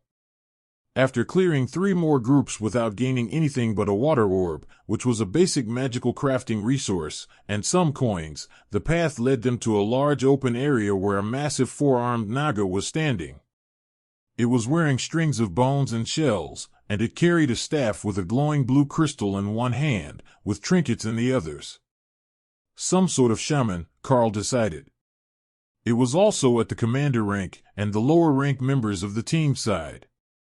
They would be basically sidelined again, and the best rewards would predictably go to the strongest among them. "All right, we know how to fight together. Dana, keep your golems back to protect the others, just in case," Prince Corbin announced as he activated a spell that let him leap into battle with a single stride. Karl and the beasts were a step behind him. Hawk had moved to stand on Thor's back, so he was closer to the action, and so he didn't draw attention to Dana. Ray was blended into the lichen-covered crystalline plants around the platform, and circling behind the shaman when the first strike landed, and the enormous Naga leader activated a spell that called out a dozen ethereal Naga spirits. Karl swiped at one, and it dissipated when it was cleaved in half. "Dana, you guys are on the spirits, they're awakened rank," he called as he sent a shred toward the shaman. The Naga shaman was hopelessly outmatched, Karl thought as he moved to surround the creature, letting Corbin take the front, while he and Thor took opposite sides. It was 6 commander rank attackers, including the golems, and 1 royal rank mage against a single commander rank shaman, but the creature didn't seem as concerned as Karl thought it should. Instead, it surrounded itself with a vortex of water, forcing Karl and the beasts back, then created water tornadoes that moved erratically around the platform. Hawk saw that the attacks were only about 6 meters tall, so he took off from Thor's back and began to bombard the shaman inside, while the others hurled spells at its protective barrier while dodging the swirling water attacks. The entire battle was chaos, with everyone running around, attacking the spirits when they got in the way, as the 3 awakened rank members couldn't control them all, and doing their best to land a hit on the shaman. The spell would fluctuate with every attack from Corbin, but it wasn't falling, and Karl was unable to tell how effective Hawk's fireball attacks were. Daryl failed to notice an attack and was hurled most of the way across the platform before catching himself on one of Thor's horns to prevent being thrown down the cliff on the far side. He wasn't seriously injured, but he was now surrounded by a water barrier that was slowing his actions and threatened to leave him in the path of more vortexes. Then one of Karl's strikes managed to cut a notch in the protective spell, leaving the Naga momentarily visible. The next attacks by Corbin and Alice did the same, and they were back in the fight as the barrier fell. The spider golems were on the back of the shaman the second the barrier fell, and Karl noticed that there was still a faint water barrier over the Naga, which had been whittled away by Hawk's dedicated efforts. Having to go through those 2 barriers, one after another, would have sucked, and Hawk had saved them a lot of headache, with the shaman now hurling offensive spells at them, both water and ice magic types. It was definitely commander rank in maximum power, but it didn't seem to run out of mana, and it just wouldn't die. Over the course of the next minute, the shaman was hit dozens of times while its barrier was down, and while it was bleeding heavily, it was still fighting. They were doing damage, that was clear, and it wasn't healing unnaturally quickly, but it just wouldn't die. It was beginning to slow down, and the spells were coming more infrequently, but Karl got the feeling that this was not the end, but the build-up to a larger attack. So, when the creature's mana surged, his first instinct was to order everyone back. Big attack coming, he called, unsure what it would look like. The mana build-up turned into a surge of water, first spiking out, then rotating around the room in curved waves. Karl began to move, avoiding the waves, which were pulling away from the Naga shaman as they traveled. He could see everyone going in, but Hawk and Ray were both thinking the same thing. Get clear of the waves, then back away. It's a trap, Karl called as the Naga sent out a shotgun blast of ice pellets around itself. Karl tanked it with flame body, while Alice and the other commanders absorbed it with their shields. The awakened rank fighters hit the ground to get under the attack, while Ray used her golems as a shield and Thor turned his head down so it didn't hit his eyes. Then the spider golems were on the shaman's back again, and Karl drove his blade deep into the creature's belly as Corbin leapt over him to go for the creature's throat. The Naga shaman fell into a slumped pile of coiled body, with its arms toward Corbin in one last desperate attempt to grab and strangle him. Well, that went as well as expected. Are there any injuries? Karl asked as he realized the monster was truly dead and wasn't reacting to the golems continuing to stab it. Ray eventually called them off, and Corbin tapped the body, making it vanish, and a small pile of items appear on the floor. Tessa stepped up to cast her identification magic, but there was one item that caught Karl's attention. Core of Ice. It was a small crystal, unassuming among the dozens of other small gems, but it was one of the items Ray needed to make a concoction with the moss and crystals she had gotten earlier in the Goblin Cave. There were multiple piles of cloth, a staff with a blue orb that looked like the one that the shaman had been using, and an assortment of coins and gems. Alice picked up the staff and frowned at it. That's odd, I can't use it. I can use water magic, though, she muttered. Then she handed it to Dana, who also frowned and shook her head. She passed it to Lotus, whose eyes lit up with excitement. Oh, this is pretty good. I like this stick, she announced. Once she realized that everyone was waiting for a description, she continued. It lets me use the shaman's signature water vortex spell, the wandering tornado things.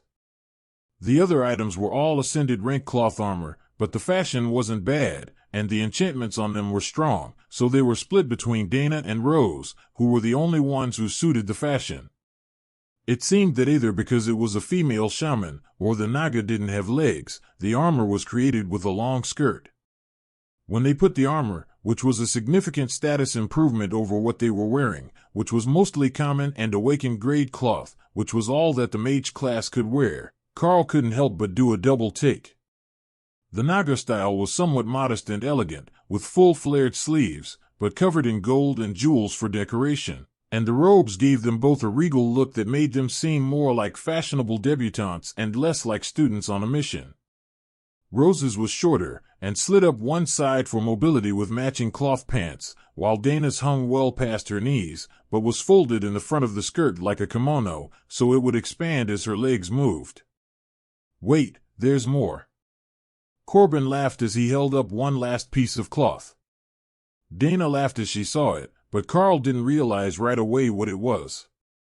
An ancient-style cloth chest binding, the precursor to the modern sports bra, and it was enchanted. Corbin was holding it out to Rose, so it must be good for her stats, but Tessa was snickering. The spell's word put it on, hanging the cloth over her neck to let the item equip if it was able, and her chest went as flat as a board. The chest binding of smooth movement. Now, isn't that better than having to wear an uncomfortable binding and having your chest in the way of your swing? Corbin teased. Daryl has bigger breasts than I do in this thing. Do you have any idea what that will do to my fragile pride? If it didn't add melee range attack damage, I would trade with you. You're getting a bit spare in your old age. You could use it as much as I can. Rose retorted. Karl walked over and picked up the ice core for Ray, and quickly assembled the ingredients needed into a bowl, being careful not to mess up her art exhibit on the floor when he stole the moss and crystals. It could be used by her, Hawk and Karl, with a chance to grant them a new skill of paralytic strikes, which Karl was eager to find out about. As the three ingredients settled into the bowl, they quickly turned to a paste, dissolving the moss and the crystals on contact. So, Karl split it into 3 portions. Each was a large vial, so it should be enough, he hoped. We will take a break here and regain some stamina and mana. I suggest eating some trail mix and getting a drink while we have time. Alice announced once everything from the last fight had been distributed. They were going to need to rest after that strangely durable shaman.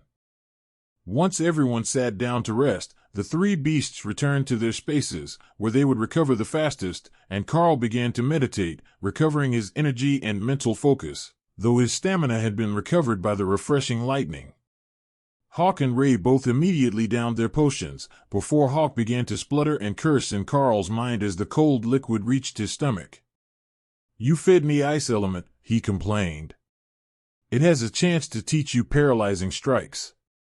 Karl explained, hoping to mollify the angry bird. The mixture did seem to have some effect on him, and Hawk's claws became a bit more crystalline and his body a bit more powerful, but it seemed he didn't gain any skills from it. Ray didn't complain about the potion. It had the comforting feeling of natural darkness, but she also didn't gain the skill. Karl considered giving her the last dose, but it did say that it was good for him as well, and there was a chance they could get more of the ice cores now that they knew what it looked like. They might even get another in this dungeon, as it was an ascended rank ingredient. So, he downed the potion, and felt the cold flow through his veins, and then merge with the refreshing lightning that he had gained from Thor. New skill gained, stun. That wasn't what the identification skill said, but he would take it. A stunning strike was something that the group lacked, and as he was the one who knew it, he could use skill book to record it and earn himself some brownie points later, when he had gotten himself in trouble and needed a way out. It would also change his combat tactics. Stun was a melee range skill, which wasn't a big deal, but if he led with it, then switched targets, the spider golems could ambush the helpless target.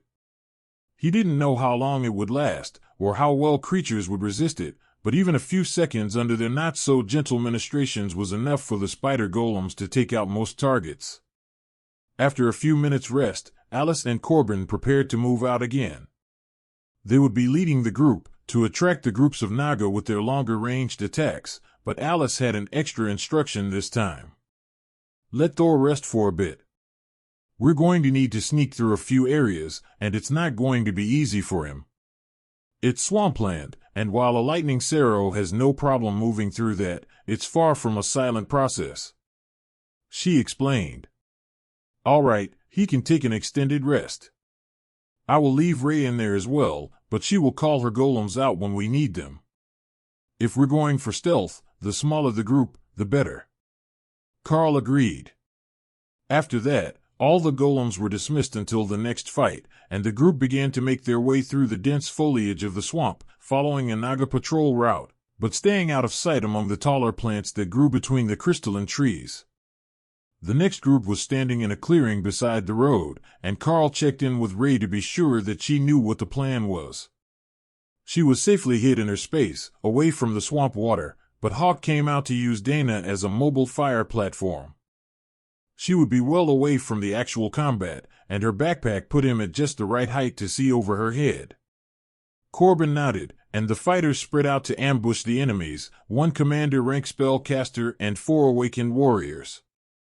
On his signal, Karl charged into combat, leaping silently out of the water and hitting the spellcaster with stun before it could even react.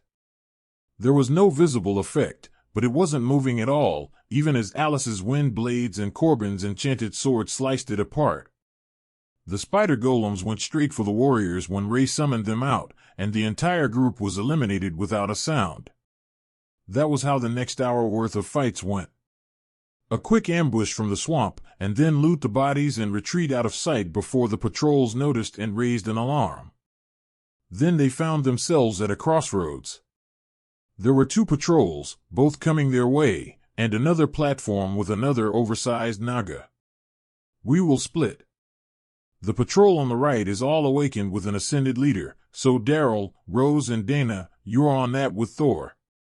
The other is a commander with ascended members, so the rest of us will focus on that until Thor returns.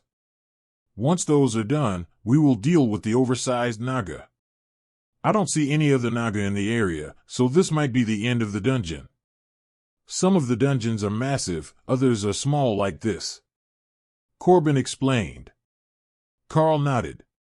Make the call, and I will charge 1 group with the spider golems while Thor goes for the others. Wait just a little, we want them all to be within range of the clerics. It will be 2 fights, but I don't want to split the group completely. He replied. Prince Corbin was a careful strategist, and Karl could tell that his caution was beginning to annoy Alice at some points, but she agreed on this one. Sending the lower ranks too far away could put them in danger if there was some ambush that they had missed. Corbin counted down from 5 on his fingers, and Karl called Thor out in front of the second group as he launched his attack. The commander and the patrol didn't seem too surprised to see him coming, but when the spider golem suddenly appeared at his shoulders as Ray left her space, it was certainly caught unaware, and reeled back, coiling its long body underneath itself for balance. Not far enough, as Karl didn't care if his first strike was to a vital area. Stun hit the lower body of the commander, and it went lethargic for a moment, just long enough for the spider golems and Ray to swarm it. The commander had 4 arms, but the upper 2 were quickly immobilized as the golems stabbed at them and used their multiple limbs to pull them back at an awkward angle. Ray was more practical, and went for the long tail, slicing it as many times as she could with lacerate, to make the creature bleed profusely. It was still trying to parry Karl's blade with its lower arms, and Karl mentally calculated that stun was only of limited effect on creatures above his rank, slowing them, but not completely immobilizing them unless he got a solid hit. He had expected the other patrol members to be coming for him by now, but they were occupied with Alice's golem and Prince Corbin's blade. Karl briefly wondered where Hawk was in all this, and then recalled that he was perched on Dana's backpack and not given explicit orders, so he was probably still there. That should be more than enough damage to deal with the second patrol. Karl didn't push for more attacks, he only kept the commander busy as Ray and her golems tore it to shreds, letting it collapse into Karl's arms and vanish into a pile of gems and a chain mail armor piece. The awakened team had no problems with their group, and they were only seconds behind on the kills. That probably meant that Hawk was slacking, as there was only one ascended member with the patrol, but there were no injuries, so all was well that ended well. Everyone turned to where the oversized Naga was standing on the platform. There were tents around the perimeter, which suggested it might not be alone, but their fight hadn't attracted any of them, and only the one was out in the open. Do we have a plan? Those tents are making me nervous, Tessa noted as they checked the loot. She had just identified the armor from the commander, and she was looking at the chain mail coat in appreciation. It reduces casting cost by 15% while wielding a shield. It's perfect, she noted. Very nice. I don't think that any of us will begrudge you, Karl replied. Even when it's a commander rank armor piece? Tessa asked, looking around the group. Prince Corbin chuckled. You're the only one of us that even owns a shield. She had gotten it yesterday, but he had a point.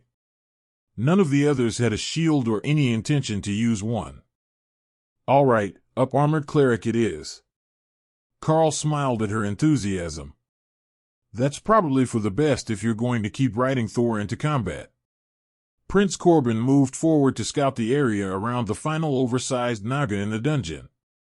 This was likely to be the hardest fight of all, and it was almost certainly designed for 10 fighters of equal power, but none of them really knew what quality of fighters the black and white-robed man at the dungeon entrance meant. The fact that they didn't recognize those robes or the god that they belonged to concerned Tessa, as they looked like a cleric's robes, but in the middle of a city full of potential enemies, they weren't going to start asking questions. Corbin returned to the group and made a quick diagram in the dirt. There is a Naga of some sort, oversized like the last one, and at a similar power level. The tents around the Naga boss are empty, but I suspect that won't be the case once we attack. Either there will be Naga summoned into them, or portals will open to bring in assistance. The outfits make the oversized Naga look like a royal, and this one seems to have male anatomy, a more muscular upper body, wide pecs instead of rounded breast analogs. So, I would call it a Naga King. I don't know what it will do once we're in combat, but there are weapons all over the platform. Karl nodded along as he took in the information. So, it sounds like it's a melee combat type of opponent. Avoidance will be key in taking it down. With 4 arms, it will be able to fight like multiple opponents, and the tail is likely to be dangerous as well. That shouldn't be anything that we can't deal with if it's near the same level as the last one. But the issue will be when more Naga show up. We should try turning it around so that the mages and less armored combatants can stand near the stairs, away from the tents. Alice drew a mark on the diagram. If we're here, it should be good, provided that the Naga King can be turned around. We just need to worry about the reinforcements coming down the road instead of from the tents. But will the 2 of you be all right at the far side? 3 of us. I will take Thor with me and Corbin. That should be enough to keep it facing us, I hope. If the reinforcements come from behind you, withdraw your golems to hold them off, Karl suggested. Corbin smiled. Good planning skills. I hope that your skills match up to your confidence. Karl chuckled as he looked at his skill points. He had enough for another upgrade, so if things got really bad, he would grant himself another skill to make up for what he was lacking. Alice looked toward the sky. We should send Hawk up to scout the area and make certain that we didn't miss anything. Now that we're almost out of enemies, it should be safe enough. Karl motioned for him to comply, and Hawk took off, circling the swamps searching for opponents. Nothing, just that big one, he confirmed. Stay up high, and you can join the fight after we get him turned, Karl replied. Hawk says we're good. Karl and Corbin rushed past the king, like they were going to attack its back, and Karl summoned Thor from his space once they were in place, getting the fight started with the king facing away from the ramp. The others joined from the steps, with raised golems moving forward to engage from the sides, far enough forward that the king wouldn't have to turn around to look at them. That made it look like a 5-on-1 from its point of view until the mages and lower-ranked spells words began their ranged bombardment. The wounds stacked up at an insane rate as Corbin focused all his energy on parrying all 4 swords and keeping the king from landing a single strike. It was becoming a lopsided battle, and Hawk's fireballs were searing away scales all over the creature's body.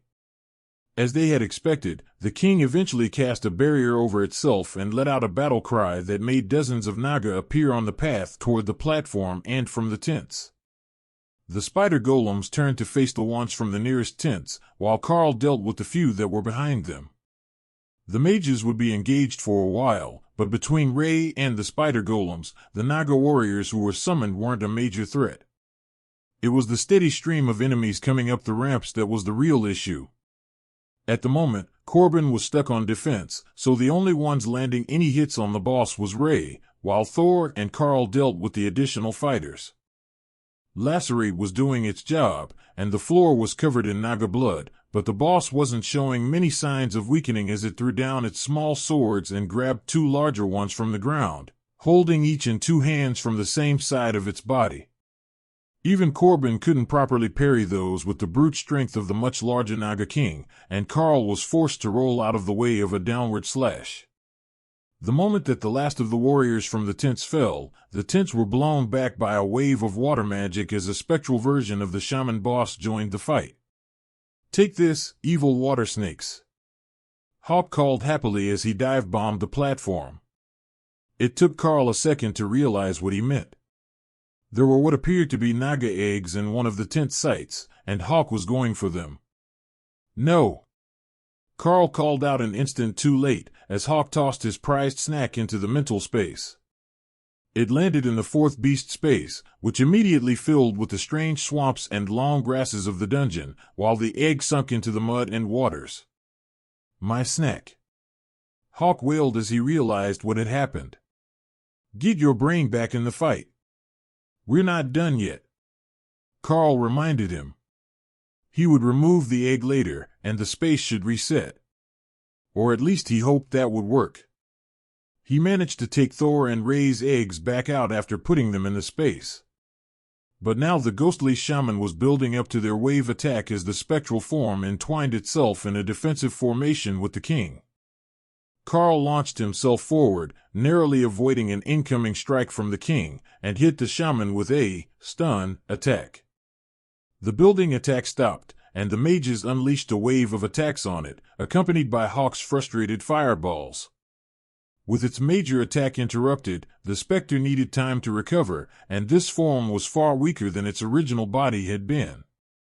It was already beginning to become incorporeal under the weight of attacks that the spider golems were sending its way. The king slammed the ground with its blades, sending an earthquake in all directions as the specter was eliminated by the concerted efforts of the group. Karl jumped, and Thor counterattacked with his own earthquake to keep himself stable, but the others were thrown to the ground as the king was surrounded by a red barrier. It was going berserk, and its attacks were increasing in speed, shattering the barriers over Corbin, who was on one knee. Karl attacked from the other side to draw its attention while the spellblade recovered, but even his magically enhanced strength and large blade were no match for the enraged boss, and he was tossed to the ground on the 3rd strike. He threw himself to the side to dodge and continued his defense, keeping the king facing away from the mages, who were slower to recover, and who had taken a fair bit of damage from the earthquake. The bleeding was taking its toll on the boss, and the red barrier was fading, along with the king's attack power, by the time that it turned back to Corbin. Karl had bought enough time for the spellblade to find an opening, and he drove his blade deep into the creature's chest, where a human's heart would be.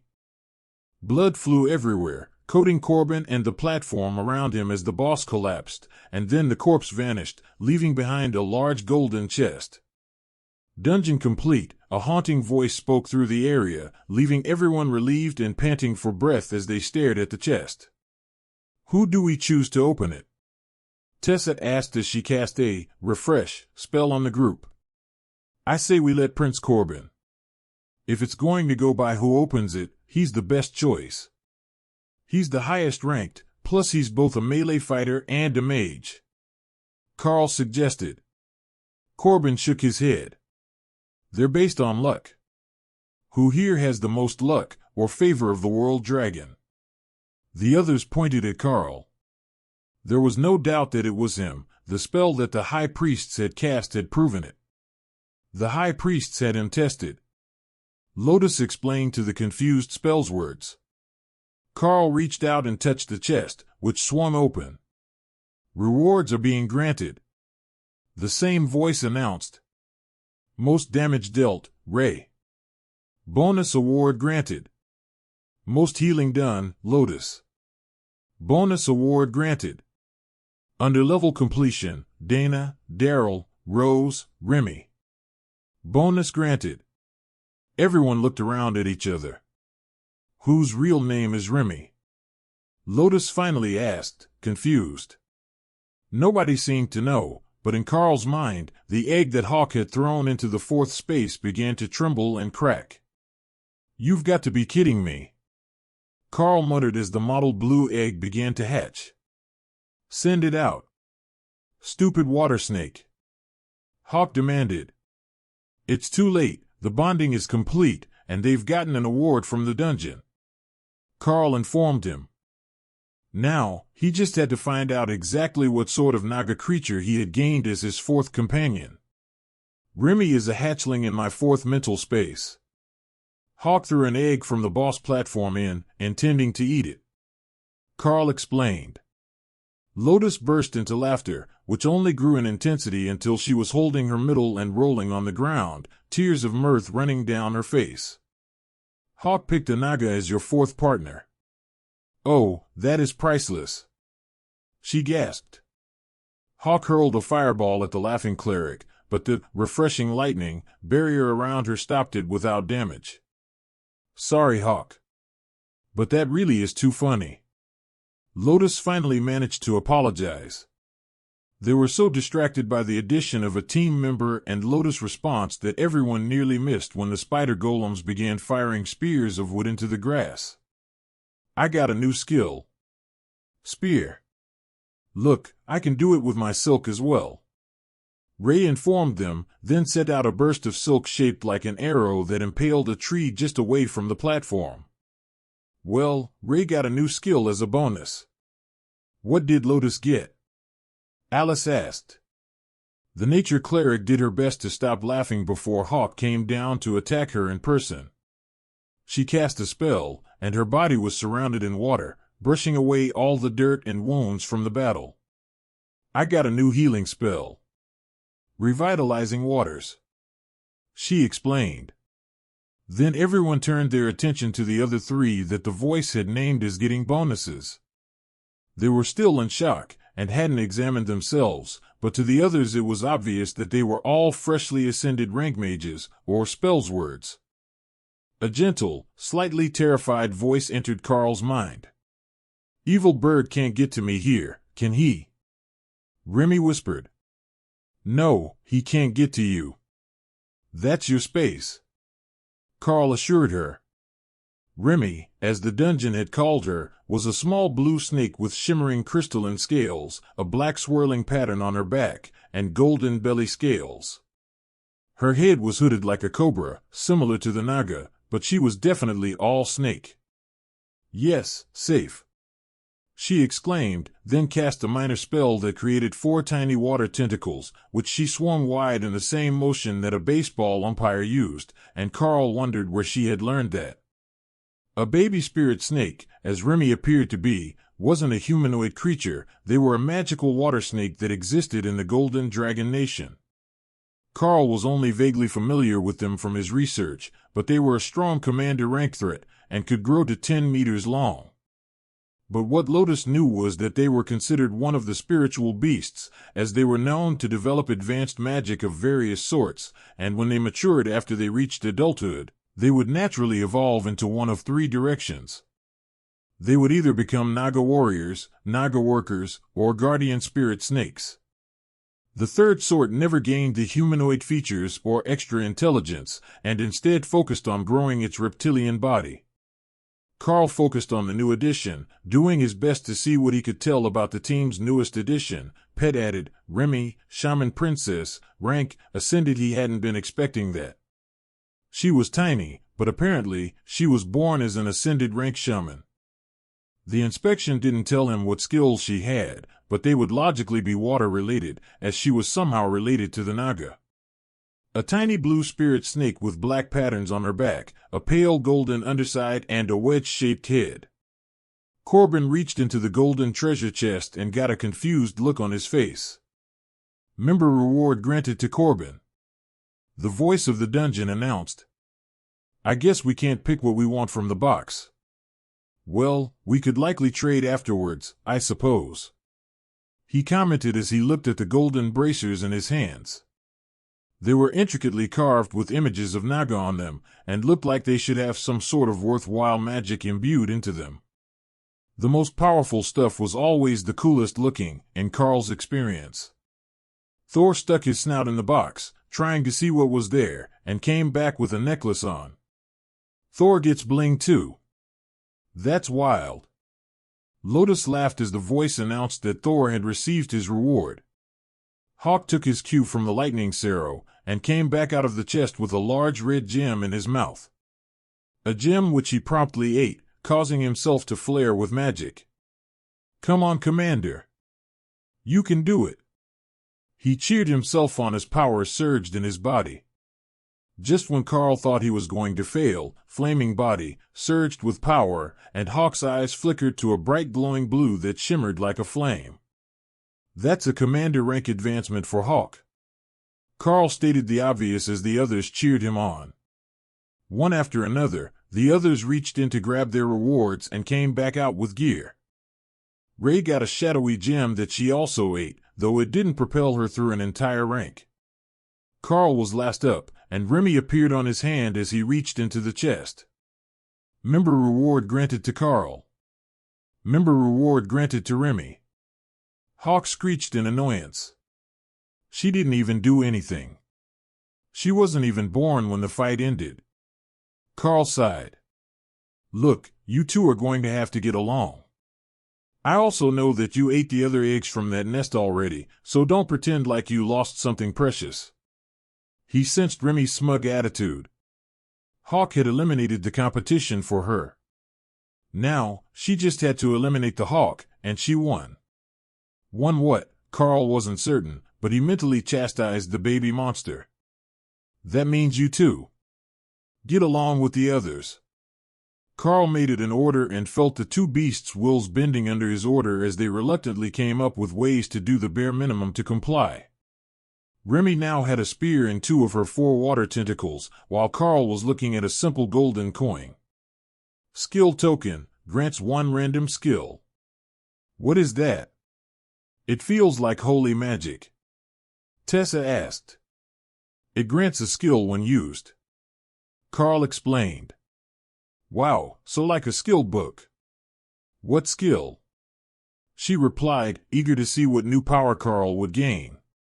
It, doesn't say. It says it grants a random skill.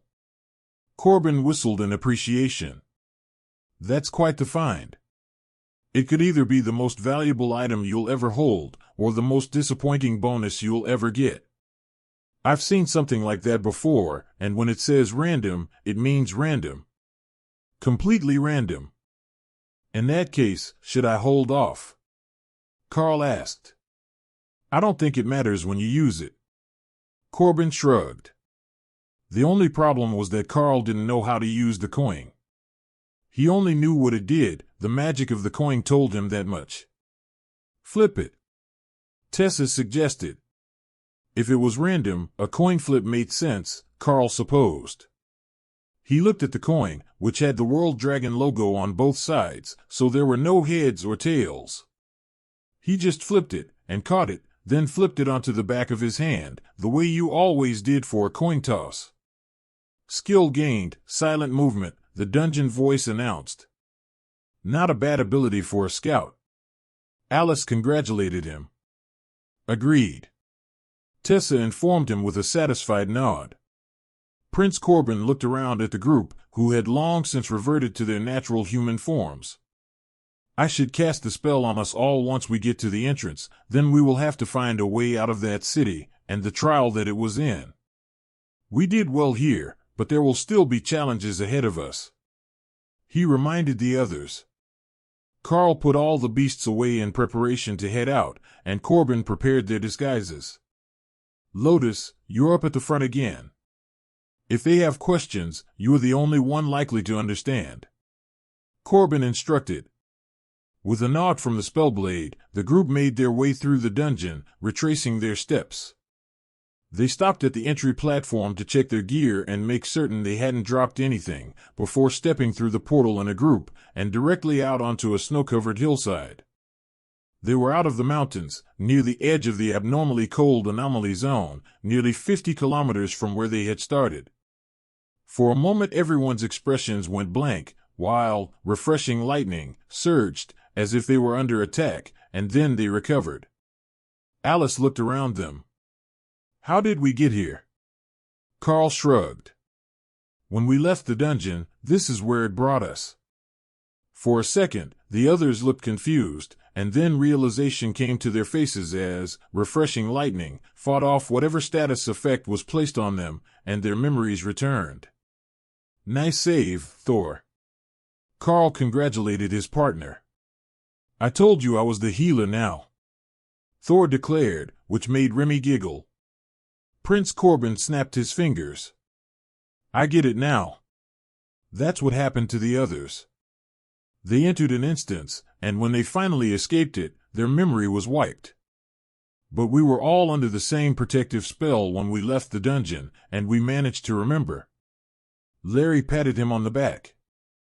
Good work, boss. We couldn't have done without you being mauled by a Naga King for 10 straight minutes. But we've got more to celebrate. There is a new commander in the group. Corbin turned to Karl. So there is. As they stood in the snow near the foothills of the mountains, Karl checked his body for obvious changes and immediately noticed the differences. His power had made a notable jump, likely when Hawk advanced, at least 20% from where he was before, and the feeling of his power was slightly different, the same way that Hawk and Ray had changed when they advanced. How can you tell that without a test? Rose asked skeptically. She still viewed Karl with a level of distrust, but it didn't seem personal. She treated all men the same way, just not as obviously as with Karl. He feels like a commander-rank beast. If I wasn't familiar with him, I would think that one of the local monsters had just advanced. Prince Corbin explained. That was what one of the nearby elite groups had thought as well, and they came running into the area, searching for the beast that had just advanced, hoping to catch it while it was still vulnerable during the aftermath, the way that Ray had been when she shed her chitin. Where did you all come from? We were informed that everyone else had evacuated from the mountains. We're just here to prevent the spread of the anomaly monsters. The team leader, a commander-rank warrior, asked. Karl's group was larger than usual, 9 people, and the Spellblade outfits suggested that it was 2 groups mashed together for safety. To the patrol, that meant their information that the region was clear of elites was incorrect, and they needed some answers. We were on a mission in the mountains. Dispatch code 025678. Prince Corbin replied. The team leader punched the code into his phone, sending a text message to someone, and promptly got a message back. I see the issue. You've been gone 10 days, and were presumed lost when the monsters surged. It's good to have you back, Prince Corbin. The commander replied. Not it. Karl shouted as the man finished speaking. Not what? He asked, confused. I'm not taking the blame or doing the paperwork for this one. It's someone else's turn. Karl laughed. There were definitely going to be questions about what they were doing for 10 days, though it only felt like 2 in the minds of the group. I will call for an extraction team. Where will you all be returning to? The commander asked. My team will be going to the Golden Divine Academy, and I believe the others will be going to the capital. Alice announced. That would be a change. Karl hadn't been back to his room in ages, and he could use a nice long rest. They simply waited as the extraction helicopter came to pick them up. Karl knew there would be all sorts of questions when they got back to the academy. Like how he made it to Commander, how Dana made ascended so fast, where all this new gear came from, and what they were going to do with him now. That reminded Karl of the warning that Prince Corbin had given him. Once he was back, he would have to learn to stand up for himself. Even if he was still a student, he was also a commander rank elite, and theoretically on the same social standing as the professors of the academy, or even Alice. He might not have the usual record and accolades to go with it, but he did hold the rank. Their ride was one lone helicopter, a smaller one and not one of the larger cargo helicopters that would transport 50 elites at a time to multiple locations. Everyone piled in, and the co-pilot made a motion for them to buckle up. The large sliding doors on the sides were open, so they could attack out of the vehicle if there were flying threats or ranged attacks, but the pilot was keeping fairly close to the treetops.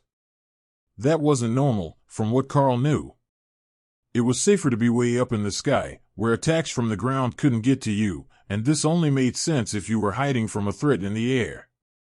They were unable to hear anything being said over the noise, but the helicopter was headed straight for the academy, if his sense of direction was correct. Karl was in the middle seat at the back, so he chose to meditate while they flew, establishing the power level of his newest space, and getting to know Remy. "So, you're a shaman. What sort of skills can you use?" Karl asked the tiny spirit snake. Her rich blue scales faded to pale gold along her belly, with black swirling patterns on her back, making her look a bit like a python, though the pattern of the black markings wasn't right for a python and the blue of her scales was more like a gemstone than the camouflage of a common snake monster. "I know minor water control, and chain lightning, and blizzard, and healing splash. It's not a big healing spell like the clerics use, but it closes cuts well," she announced proudly. Hawk was glaring at her from the moment that she said blizzard, but he wasn't trying to break into her space, and he wasn't hurling mental insults at her. At least, not anymore. Remy was still hiding under the plants in her space, in case he came for her, but Thor had been sneaking her chunks of meat, and Karl had just realized that he had stolen a corpse from Hawk's space to get it from, as his didn't have any. Remy made sure to dip them all in the water and wrap them in leaves from one of the tall grasses before eating them, like she was making sushi rolls out of meat bits that she chopped with her spear. It was adorable, and it didn't interfere with her mental communication. Thor gave her more plants, to see what she liked, and the Naga got very excited, before folding one of them into a simple leafy crown that she tied with vines. Ray donated some bones to the cause, and the little shaman added them to her crown, then made a necklace of them. Even Hawk, though he pretended that he absolutely hated her, donated a few small but shiny stones to her outfit. "I will get you a proper hat later so that you don't destroy your leaf crown," Karl informed her. The supply room at the school would have something for her that was rank appropriate and would hold up to combat damage. "Thor will give me a lightning barrier and that will protect it for a while. There are lots of the big leaves. They're growing here." Remy dismissed the concern for her decoration, which would likely fall off her head the moment she came out into the open anyhow. She didn't actually care about the coverage, it was the decoration she was after. She was a spirit snake shaman, not a common monster. She needed pretty things, so everyone knew she was impressive. Once she had filled herself with the meat rolls, Remy promptly passed out on a rock with a large leaf bent over herself, so she couldn't be seen from above. "You scared her," Thor chastised Hawk. "She was supposed to be food, not friend," Hawk retorted. "But she's a friend now," Ray countered, ganging up on Hawk, who was still upset about the incident. Fine. I will be nice. At least she's only part water magic. She's got lightning as well, and lightning is warm." Hawk reluctantly agreed. Karl meditated the next 4 hours away, waiting for them to reach their destination as everyone rested. The amount of power flowing both into him and into his spaces was twice what it had been a few days ago, when he last had time to properly meditate. The feedback from the two commander-rank beasts had proven to be a real boon to his development. The energy level in both Thor and Remy's spaces was growing at a noticeable rate, as was the newborn snake. She had been absolutely tiny when she hatched, and the influx of food and energy had grown her by about a third, to the point that she would actually fill Karl's palm now. She was still no thicker around than his pinky, except at the base of her head, where the hood flared out like a cobra or a naga. When she was asleep, the hood of scales around her head was gone, tucked flat instead of spread to make her look larger. Or perhaps it was more than a threat display and worked like ears for a naga. Karl didn't know much about their biology. Hopefully, Sergeant Rita would be here already. He couldn't wait to tell her about all the things he had seen. But any side quests would have to wait because there was a large group of government vehicles sitting next to the helipad on the academy grounds as they approached. Karl hadn't really had to deal with them before, other than Colonel Valerie and her people from the Bureau, who wouldn't need to assemble a group to greet their team, unless there was some formality to welcoming Prince Corbin and the Spellblades. The helicopter landed, and the co-pilot motioned for them to wait inside until the blade spun down. That gave them time to see who was waiting for them, and it appeared to be a rather illustrious group of dignitaries from every branch of the government. Remember what I told you. You're going to need a backbone here, firm but polite, or they'll walk all over you and treat you like an unruly child. Prince Corbin whispered to Karl. Alice gave him a questioning look, wondering what he was talking to Karl about, but before she could ask, the royal rank mage stepped down from the helicopter and greeted the crowd.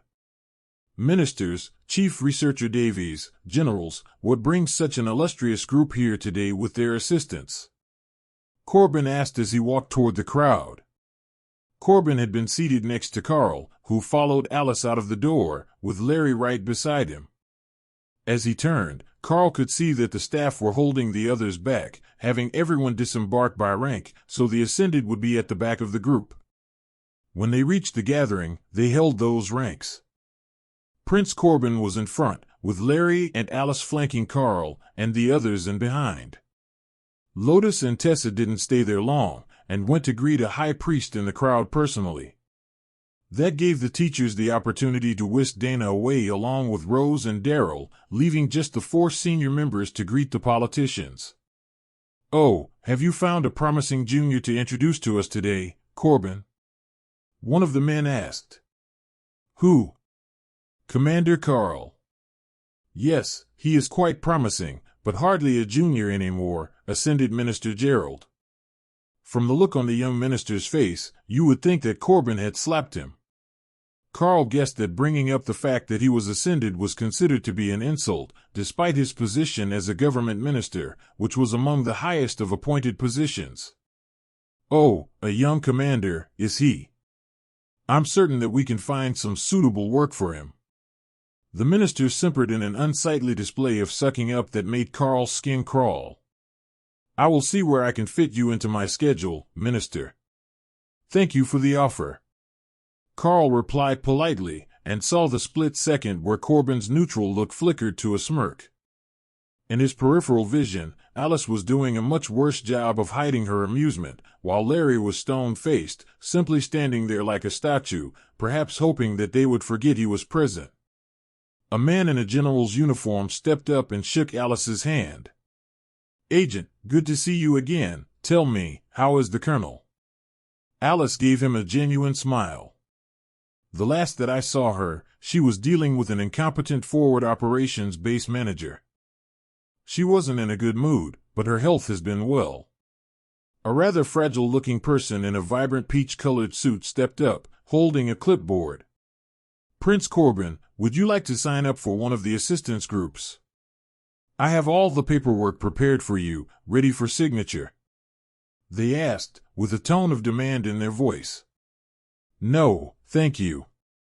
I am quite busy with the Spellblade training program, you see." Karl was beginning to see what he meant.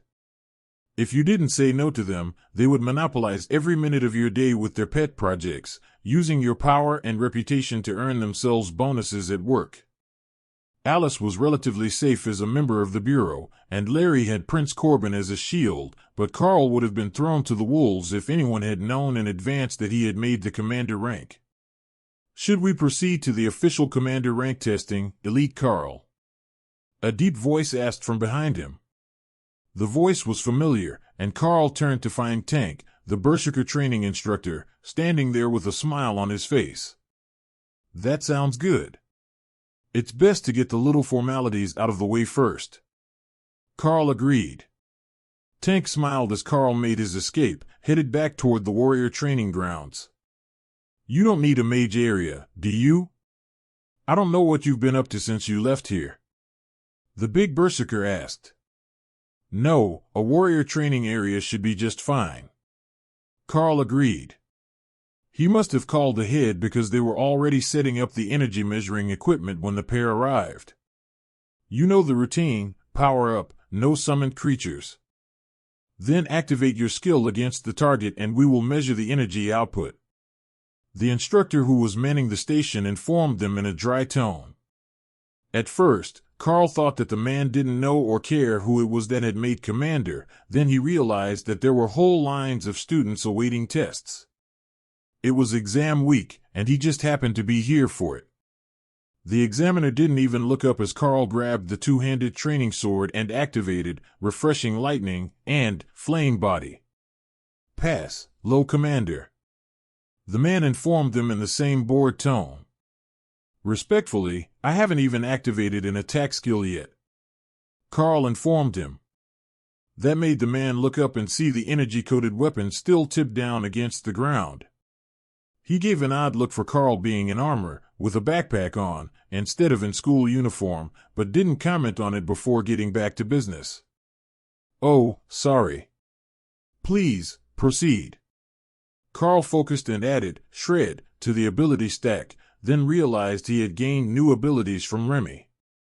He could use her Chain Lightning, which seemed as if it would go better with Refreshing Lightning than Shred did. So, he switched and slammed an attack into the armored plate.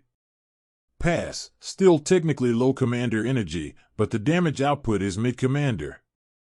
Thank you, Examiner. Karl replied, then put the test weapon back. Tank smirked and handed Karl a golden badge. You can put those on your uniform when you change back. You will need a fresh set, by the way, as commander rank students wear the teacher's business suit around the academy, not the plain black school uniform. If you make it to Royal before you graduate, you get a cape. Well, I'll try to escape to my room and get changed. What time of day is it?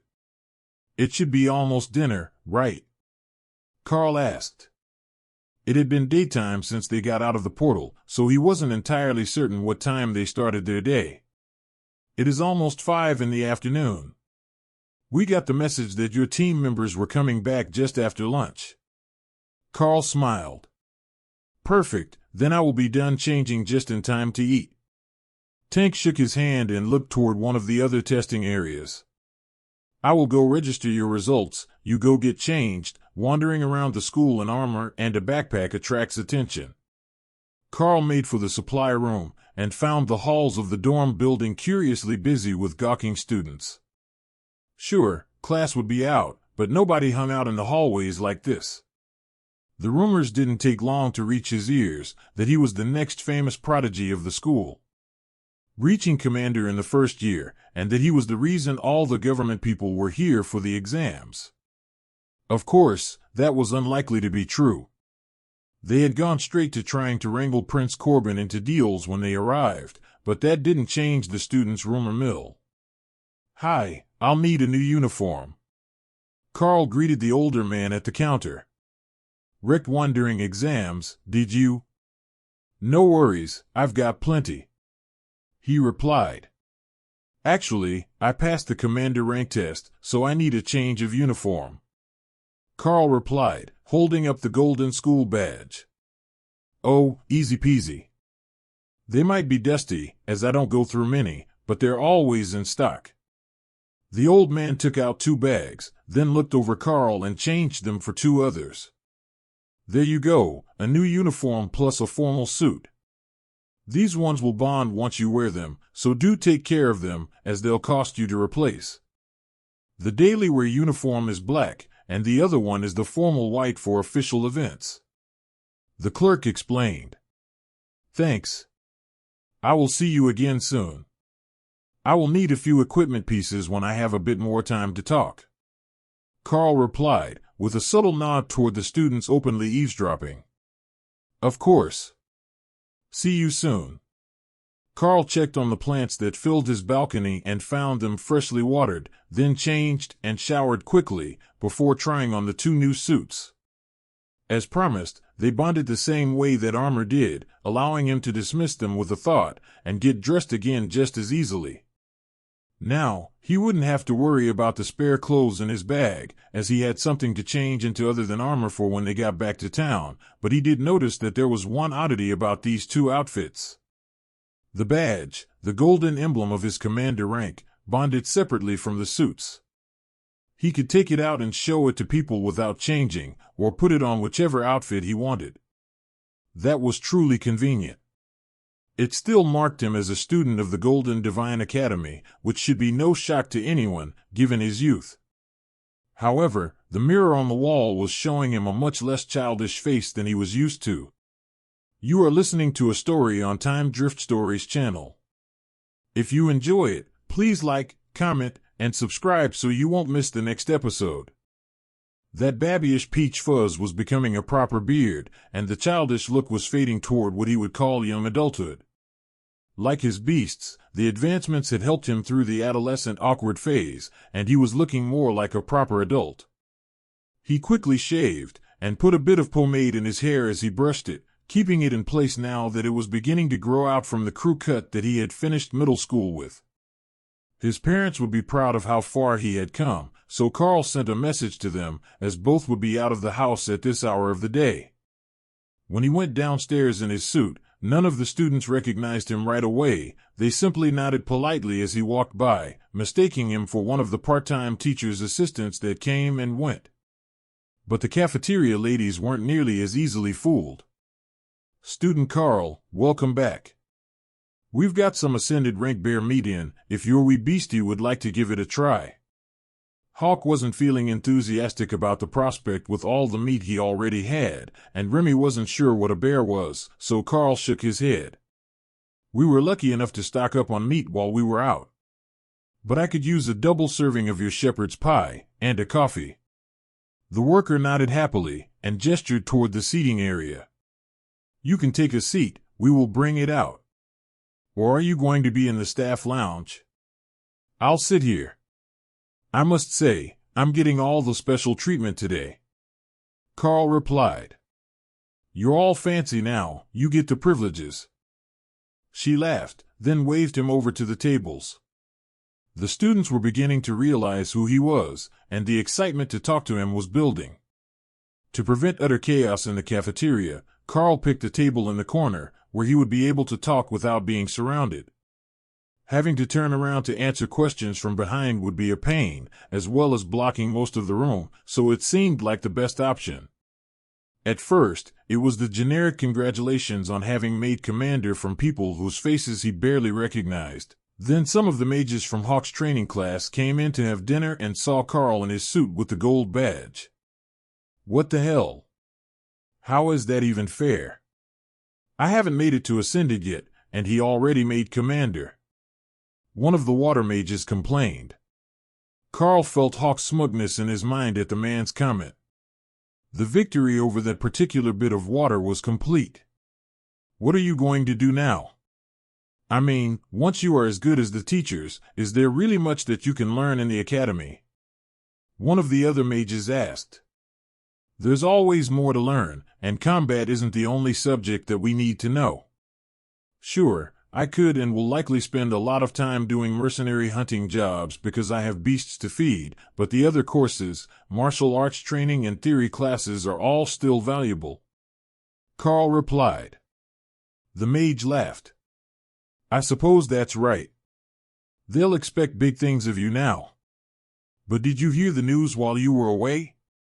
There's a big thing happening with the Frost Giants nation.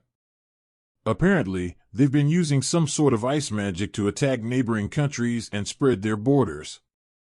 I saw it on the news the other day. That got Karl's attention. When they were sent, the thought was that the anomaly was what was causing the cold in the region, but the anomaly ended up being some sort of dark elf village trial and a Naga dungeon.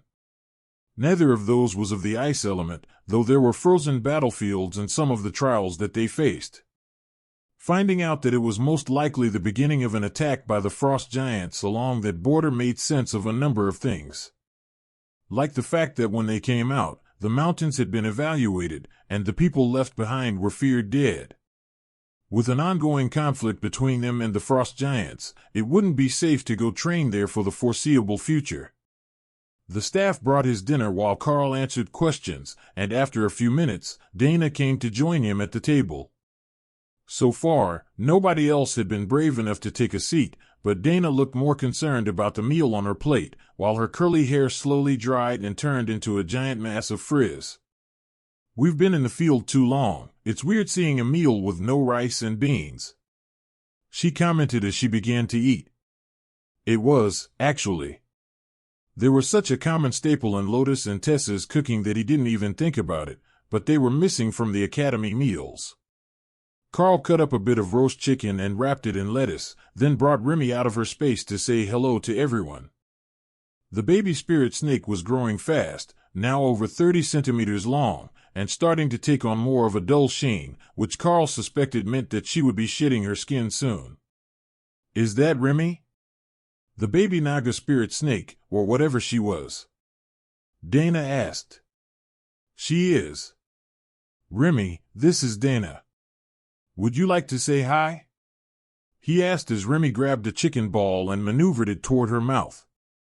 Remy flicked her tongue in greeting and used, minor water control, to make a pair of tentacles to wave at the mage before filling her mouth to prevent any more questions. "Wow, I didn't think that you could bond a spirit snake. They're technically magical beasts, since they can't speak a language, and they're not much smarter than dogs, but still, when they evolve into Naga, they grow up to look partially humanoid," a mage from the morning training commented. Dana looked up. "The ones we saw in the dungeon could communicate well enough." That startled the mage. They were speaking, like hissing at each other to coordinate attacks. "I grew up near the swamps, and there is a theory that in ancient times, Naga were semi-intelligent beings, but now they're basically snakes with arms. They can't even be trained to perform labor tasks." Dana nodded. There was a whole village full of Naga in the dungeon, complete with tents and furniture. "That's wild. I wonder if Remy will be that smart or if it was just the magic of the dungeon making a home for them." Remy looked up at Karl. "Slap him for calling me a snake with arms," she demanded. Karl chuckled, catching the mage's attention. "She is quite insulted to hear the Naga called snakes with arms. But I can communicate with my beasts much more clearly than with regular animals, so being bonded to me most likely brings up their intelligence level. Hawk speaks in my mind, speaks in a human language which his body could never make, so it's hard for me to say how smart the other Naga actually are. But Remy, for certain, knows when people are insulting her." Remy nodded as she ate, and took out her spear to wave it at the mage using the water control tentacles. It should have been menacing, but given her size, it was smaller than a chopstick, and much of the effect was lost in translation. "Got it, no insulting the tiny snake girl. Is she a warrior, then? I see that she has a spear already." The warrior beside the mage asked. If Karl was going to be sending his pets to train with the other students again, he wanted to know how long he had before some crazy snake girl with a spear was coming to beat his classmates up. "She's actually a shaman. The spear was a birthday gift," Karl replied. Dana hid her laughter with a mouthful of food. "Yes, a birthday gift. On the day that she was born, from the dungeon that she was born in." Once dinner was done, Karl took Dana back up to his room to relax, away from all the excitement of the academy on exam day. Ray came out as soon as they opened the door, and went to improve her living space using the new design ideas she had gotten since they left, including the forts they had been sleeping in. She had the space, and she could attach them to the whole wall of the building, since she didn't care about anyone else's windows. Unfortunately for her, Karl caught that line of thought and stopped her before she could web up the entire side of the academy to make herself a mansion. She did upgrade their hammocks, and check on the plants she had been waiting for. Some of them had been picked by whoever was watering the trees, but there was a lot of ripe fruit here for her to stuff in her space for later. That gave Ray a great idea. Hawk threw Remy into the space, and they got to keep her. Ray walked over to Dana, picked her up, and then vanished into her space, leaving Dana behind to drop back to the ground. 3 times in a row, she tried before giving up and complaining to Karl. If Thor gets to pick a Naga egg, why can't I pick a Dana? Karl and Thor both laughed, while Hawk rolled his eyes. Thor mumbled a response, half asleep in his pond. Karl is a beast master, not a Dana master. If you find a way to turn Dana into a puppy or a kitten, then you could probably keep her. Karl really wished they would stop giving each other strange ideas. Remy was already wondering if shaman magic could shapeshift people so they could invite friends over to show off their homes, and Ray was making plans to find a way to turn Dana into a tiger. Don't you think you should ask her before turning her into a tiger? Karl teased Ray, disrupting her train of thought. It's easier to ask forgiveness than permission. I read that in the ethics textbook. While he was fairly certain that Ray had misinterpreted something in that textbook, Karl left them to their own devices and pulled Dana down into the newly expanded hammock. It's good to be home. We can finally get some real rest, and maybe we might even sleep in. He whispered to the mage in his arms. Dana just laughed. Did you forget that Sergeant Rita and Jill are both here at the academy? We're guaranteed to be pulled out of bed at the crack of dawn. With all the stress of the long trip, they both drifted off to sleep early that night, still sharing a hammock. That was where they were found when Sergeant Rita and Jill came looking for their students the next morning. Karl woke up to the sound of careful footsteps on the balcony. Agent Jill, good morning. He whispered. You have good hearing. I was coming to wake you up, but I didn't want to wake Ray. Jill quietly replied. She already knows you're here. Don't worry, she's not going to tie you up today. Karl joked. Not that she hadn't considered it. Karl equipped his new uniform as he swung himself out of the hammock, waking Dana up when she suddenly found her arms empty. Rita shook Karl's hand when he reached her, and her usually stern look turned to a big smile. Well, it looks like you've outgrown my tutelage. I remember when we first met, Hawk said that one day he was going to be more powerful than I am, and what do you know, it hasn't even been half a year, and he's already there. She informed him with a mixture of sadness and pride in her expression. I take it that you're being reassigned now that I've advanced? Karl asked. Rita nodded and gestured to her uniform. They've made me a warrant officer, and I'm being reassigned to the Ministry of Education as a liaison officer. I will be tasked with helping rare classes and special cases make their early benchmarks, in the hopes that I can replicate your success. How much time do we have, or have you already been reassigned? Karl asked. I meet my new student today, a transfer from out of the country who will be moving here. I think you might already know her. Rita replied. I might know a foreign transfer student. Karl asked, confused. He didn't know many people at all, so the odds of him meeting a random transfer student in advance were pretty low unless. It's Rose, isn't it? The ascended rank Spellblade. Karl asked. Good try, but not quite. Rita stepped out into the hallway, and came back in with a young teen girl who looked oddly familiar to Karl. He had seen her somewhere recently, but it was taking him a second to figure it out. The Seminary Academy. You were serving breakfast, Karl announced once he put the pieces together. But how does that make you a foreign transfer, sister? It's not that far to the seminary academy. The girl smiled. My name is Cora, and I'm not a sister of the orders. I grew up in a Red Dragon priestess-run orphanage, and I was in the process of transferring to work at one near here when you came through the seminary academy with Thor. Since I'd only missed the injection by a month, they decided last week to give me the shot early instead of waiting for next year. They didn't want to risk letting me go through training, then losing me if I gained a class marking. Is Thor here somewhere? Can I meet him? Dana laughed. That's the answer I was waiting for. Everyone loves Thor. Karl nodded in agreement. What class did you get? Hunter. The one with the bow and the wolf head. She announced proudly. That mark should be for a type of hunter that summoned a companion animal. The summoned pets were not strong combatants in the long term, as they never left the common rank, but they could be very useful in many situations. Do we have any feathers? If I can get a feather quill and some ink, I will make you a skill book with my talents as a welcoming gift. Karl offered. Rita blinked slowly, staring at Karl. Right, he had a bird. Hawk, have you molted a feather that I can have? I want to make her a skill book for Rend. Hawk pointed to a feather sitting in his space, which Karl pulled out before realizing it wasn't one of his own.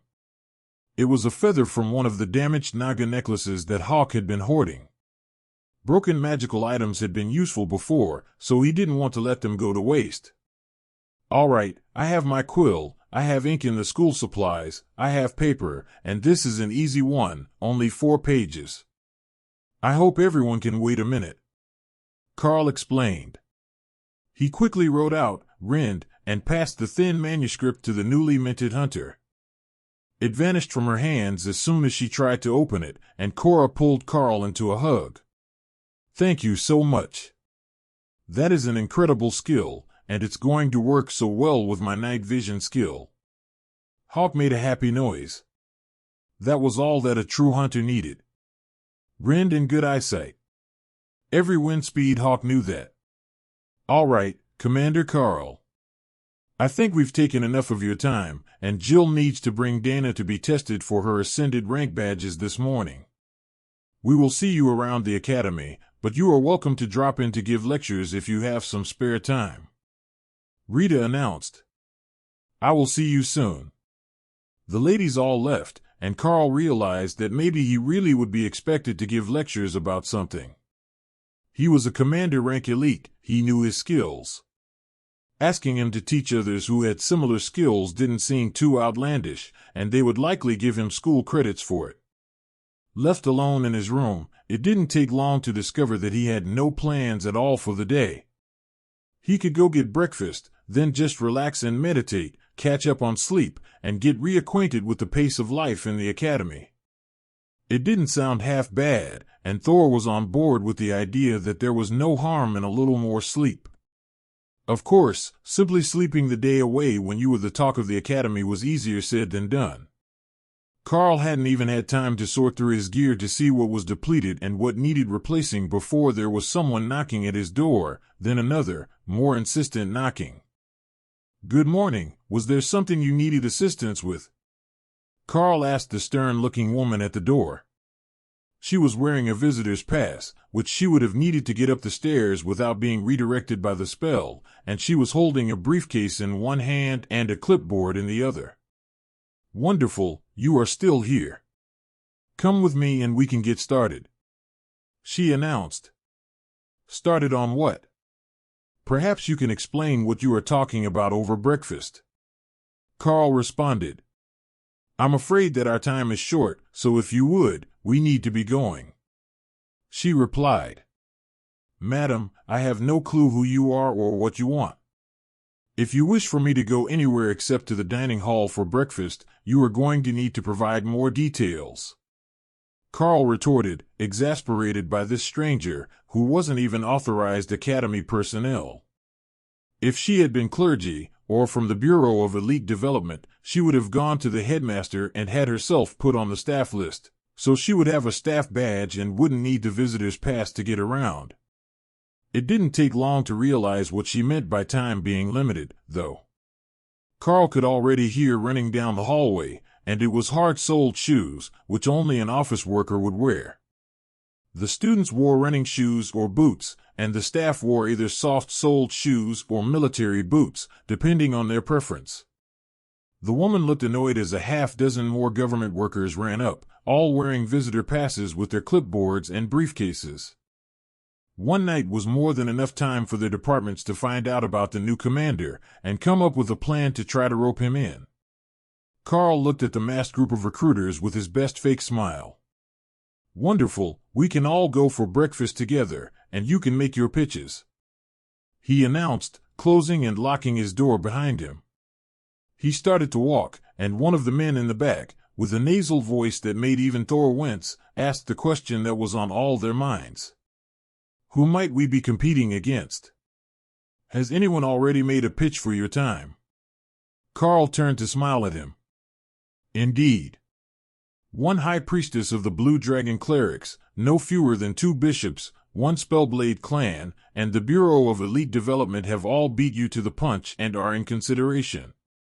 If you don't think that you can compete with what they are likely to have offered, I won't be offended if you choose to withdraw politely." All but one of them looked a bit nervous at that list of names. They were from smaller special interests. They couldn't provide the sort of benefits that the church or the Bureau could. The best that they could hope for was that one of their projects caught his interest.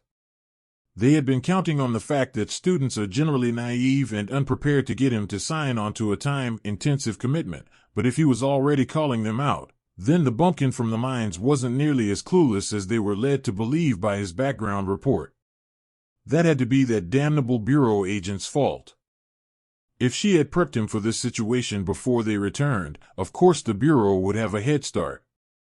The fact that they were competing against the church was a given. The clergy used the blanket method. All-inclusive recruitment, everyone welcome.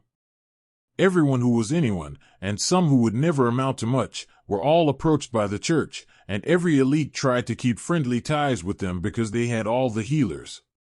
Little did they know that it was the church or the Bureau, but a rather jaded Prince Corbin who had warned Karl that saying no was in his best interests, and then proved it when they got off the helicopter. The fact they were still going after Corbin, despite the fact he had a faction and commitments, showed Karl very clearly that they would never give up. Alice was waiting at the bottom of the stairs with a gentle-looking high priestess of the green dragon, the nature god. The high priestess smelled heavily of giggleweed smoke and incense, and her eyes were slightly glazed, but her smile was warm and friendly. Alice nodded to Karl as he came down. "Do we have room for 2 more for breakfast?" I didn't hear screaming, so I assumed that things went fairly smoothly upstairs. Karl chuckled. If I had gotten frustrated, I'm quite certain there would have been screaming, yes. I would love to have you and your friend join us for breakfast. High Priestess, you must be hungry. As hunger was a side effect of the herbs she had been smoking, that was guaranteed. But the High Priestess curtsied quite formally as she looked up at Karl. That sounds lovely. I have brought some tea. Alice led them to the staff dining hall, which was nearly empty already, and away from prying ears. Once they were seated, Alice gestured for the staff to bring them all the breakfast special and drinks, then turned to get the morning chaos started. Colonel Valerie will be here in an hour, but she has asked me to inform you that she's looking to formally recruit you for the Bureau. I don't know the terms, but it would be full-time agent status, with conditions, probably including finishing your classwork to cover the course subjects. A few of the others saw that as a chance to challenge the Bureau agent. If they were just trying to hire him, that wasn't much of an offer. He made commander as a first-year student, not like Alice, who only made it to commander years after graduation. The green-robed high priestess sipped her coffee, then poured herself some hot water from the insulated pot on the table into a teapot and started to steep her tea. I'm sure Agent Alice is omitting some important details because that sounds boring. Even I can offer you a generous stipend and a cute cleric to play with. The others looked scandalized, but Karl laughed. And did the cleric in question phrase it exactly that way, Or did she say that she was bored this morning and wanted to go to the woods with Ray and play instead of whatever she's supposed to be doing? The High Priestess looked thoughtful. It might be the second one. But if you're Ray, it's the same thing, really. She's out in the yard somewhere, exploring. Ray, go find Lotus and keep her from getting lost or injured, Karl instructed. The recruiters hit the ground, diving out of their chairs when the enormous spider suddenly appeared in the room, but Ray just ran outside, looking for Lotus so they could make a fort in the woods and look for flowers. What in the seven hells was that? One of them wailed, her eyes tearing up in fear as she cowered under a table. Oh, that's Ray. She's my partner, and the one that the team's nature priestess wanted to play with. The High Priestess pointed at Karl as if he had just made a great revelation. You know, that makes so much more sense. Nature priestesses rarely want to play with humans. The man with the nasal voice glared at Karl and the High Priestess. If you just wanted us here to mess with us, we can come back later. I would rather you didn't. Now, please, feel free to make your presentation, and I will give you some warning before more giant monsters appear in the room. The High Priestess smiled. You should warn them about little ones, too. Because even if they insult the little spirit snake shaman, it will still be prohibitively expensive to have them resurrected. The man cleared his throat. As I was about to say, I represent the Seventh Bank and Investment Conglomerate, who are working on an expansion into the southern wilds, and we think you could be just the person to head security for our new facility. A banking conglomerate could likely put up some decent pay, but full-time compound security for a southern outpost. No, thanks. Sadly, that might have been the best out of the 6 proposals, but they only got through 4, as 2 of the others excused themselves to take a call and didn't return. I appreciate you all taking the time to make your presentations today, and if you will leave a copy with me, I will look them over at a later date, when my time is not so limited, and I can properly consider their merits, Karl informed the remaining 4 recruiters once the final pitch was done. Thank you, Commander. We look forward to your positive response, a young woman, who had tried to sell Karl on spending 3 days a week being the spokesperson and security chief for their exclusive gated community, replied. The others offered similar sentiments as they left, and the Green Dragon High Priestess turned a smile on Karl. Well, that's the nicest way I've heard to tell someone to go fuck themselves all day, she announced. Which implies that you've heard less polite versions today, Karl replied. The aura of inebriation suddenly vanished, and the woman's sharp eyes turned on him. You know, we really did suggest that Lotus should stay and entertain you to keep you aligned with the church. Alice cleared her throat. For legal reasons, I am going to pretend that I didn't hear any of the questionable implications behind that comment. But I don't think that he's ruled out keeping the clerics around yet. They work very well together, and they have both made good friends with his beasts. The High Priestess shrugged. They're too young for what you're thinking that I'm thinking. Dirty-minded elite. But where did that spider go? Did you really send her to find Sister Lotus? Karl nodded. With instructions to take her to play in the woods, but not to let her get lost or harmed. The High Priestess sighed. Great, now we're going to have to look for them both at the end of the day. Karl chuckled and did his best to imitate his uncle, who had 7 children of his own. They'll come back when they're hungry.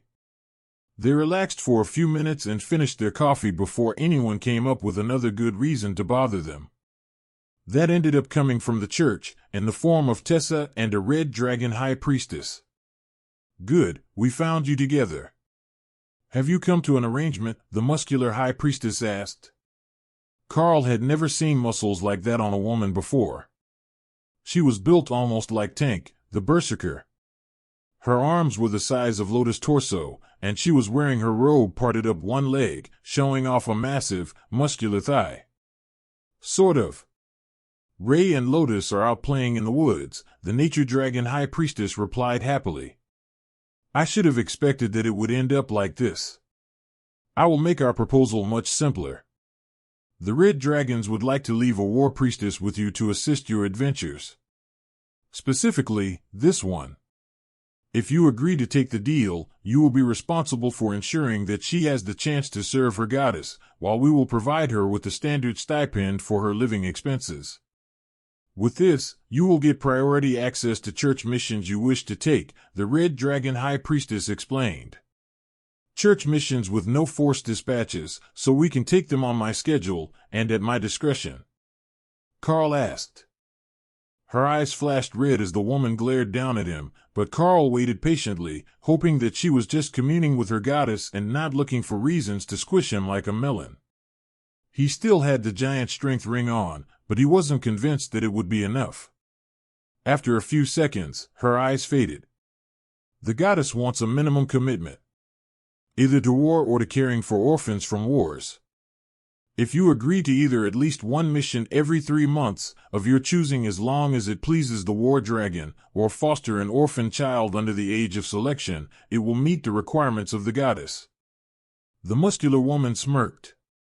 There really was only one option there, unless he was going to become foster parents at 14 with Tessa.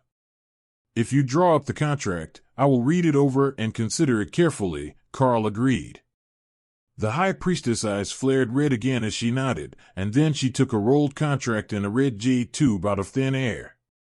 Karl took the tube from her hand and rolled it out.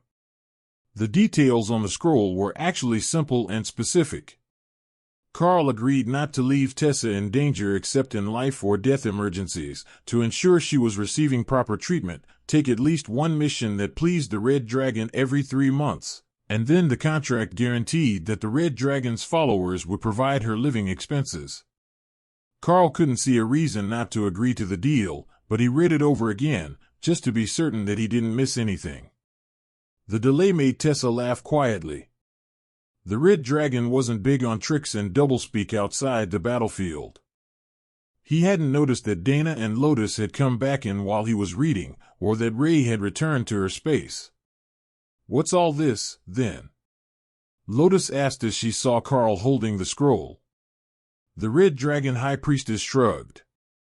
You want to play, so we came over first. And you were just going to leave us out of the deal. Party foul. Lotus announced. You want in on the deal? The Red Dragon High Priestess asked, intrigued by the unexpected actions of the Nature Priestess.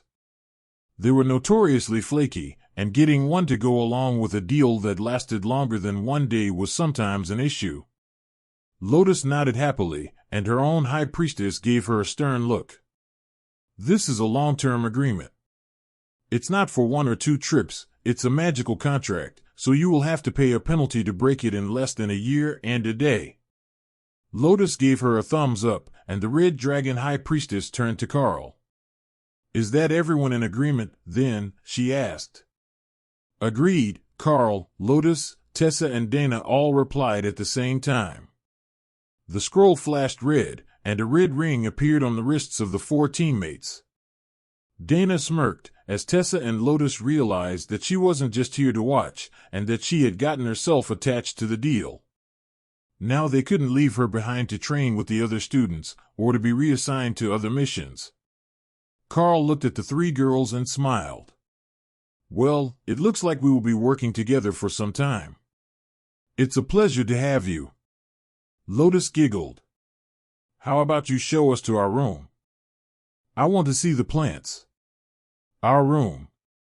I'm fairly certain that the Academy can manage to find you a room of your own, Karl reminded her.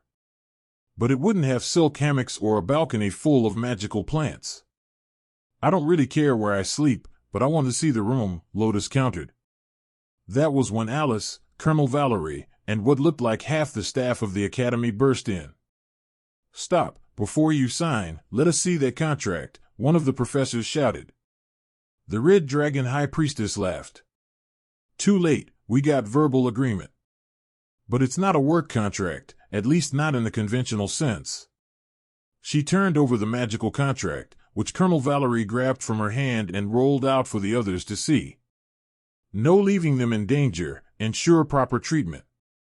All right, It's not as bad as we had feared, the professor who had shouted replied with a sigh. Colonel Valerie glared at Karl. I thought we had something going here. Karl smiled back. I think we do. There's nothing in that which prevents us from having an arrangement, only that once every 3 months or less, it must please the Red Dragon. Colonel Valerie smirked. Well, isn't that a coincidence? Because what I have in mind just might please the Red Dragon. How would you like to lead a team back into the anomaly area and find out what the frost giants have been up to and where the extra ice is coming from? It might take some time, but it will please the god of war. They made a formal declaration of war less than an hour ago. The words that Prince Corbin had spoken to Karl while they were on night watch suddenly came back to his mind. If you don't learn to say no, they will keep sending you on nearly suicidal missions until one actually is. That advice seemed to fit this situation very well, and the pressure to please so many important people and go along with their requests was strong. I am going to need some more details about this mission and the situation in the area before I can agree to go anywhere. The last I saw, that entire region was unfit for human habitation, and that was before the frost giants showed up, he replied. One of the ministers gave him a disgusted look. Refusing your first mission as a commander doesn't portray your character in a very good light. Cowardly, some might call it. Karl rolled his eyes at the man, who was no elite, just a pencil pusher. And what words do they use for a commander who takes his team into a war zone without a clue or a care in the world? The minister stammered for a second before Karl continued. A martyr, that's what they call them. Because they wind up dead. Now, who has the details, or am I headed to the church's mission board to occupy my time? For a second, he thought that he saw respect on Colonel Valerie's stern face, but when she motioned for someone to bring forward the map, that was long gone and her standard working glower was back in place. The official who brought forward the map rolled it out on the table between Karl and the high priestesses, and Karl immediately noticed that there was almost no detail on it. This is the most recent official map, the man insisted. With no troop deployments or enemy combatant numbers. Karl asked. Tessa looked over at the map and shook her head before turning to her order's high priestess. Do we have numbers for this? If they're not cooperating, it might be better to go through you, the war cleric asked. We were speaking to the commander, the official informed her in a dry tone. Karl shrugged. And we operate as a team. Now, are you going to quit messing around, or are we going to have to decline your request? If you want us to deploy, you're going to have to share enough intel for us to make a proper combat assessment. Colonel Valerie raised her hand to stop any more arguments, and took out a small box from her pocket. Inside were 2 sets of rocks, one in light blue and one in green. First, she set out about 100 blue stones near the border. Then she began setting out green stones of various shapes and sizes. This is the current deployment situation, as of my last meeting.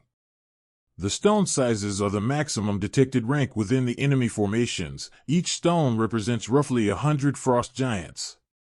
The round green stones are elite teams, the diamonds are military elite companies, and the squares are conventional artillery batteries. Karl looked over the map and did some basic math. They were screwed.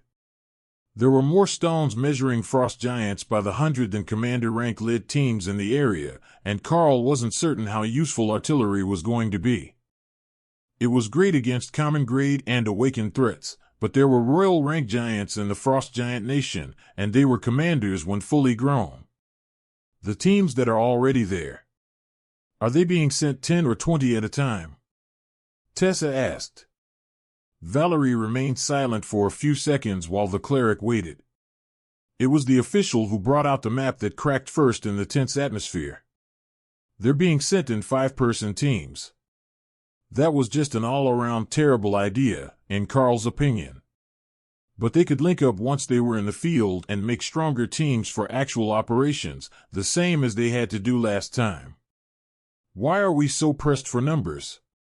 There are far more commanders than this, and there aren't even a significant number of soldiers. When is the rest of the army being mobilized? Tessa asked. The official looked to Colonel Valerie, as he wasn't approved to give out that information. The other giant clans have been pushing the borders as well. They have declared a grand alliance of the giant tribes, and we believe that they intend to take the entire Golden Dragon Nation in one offensive push, Valerie informed them. Then Prince Corbin.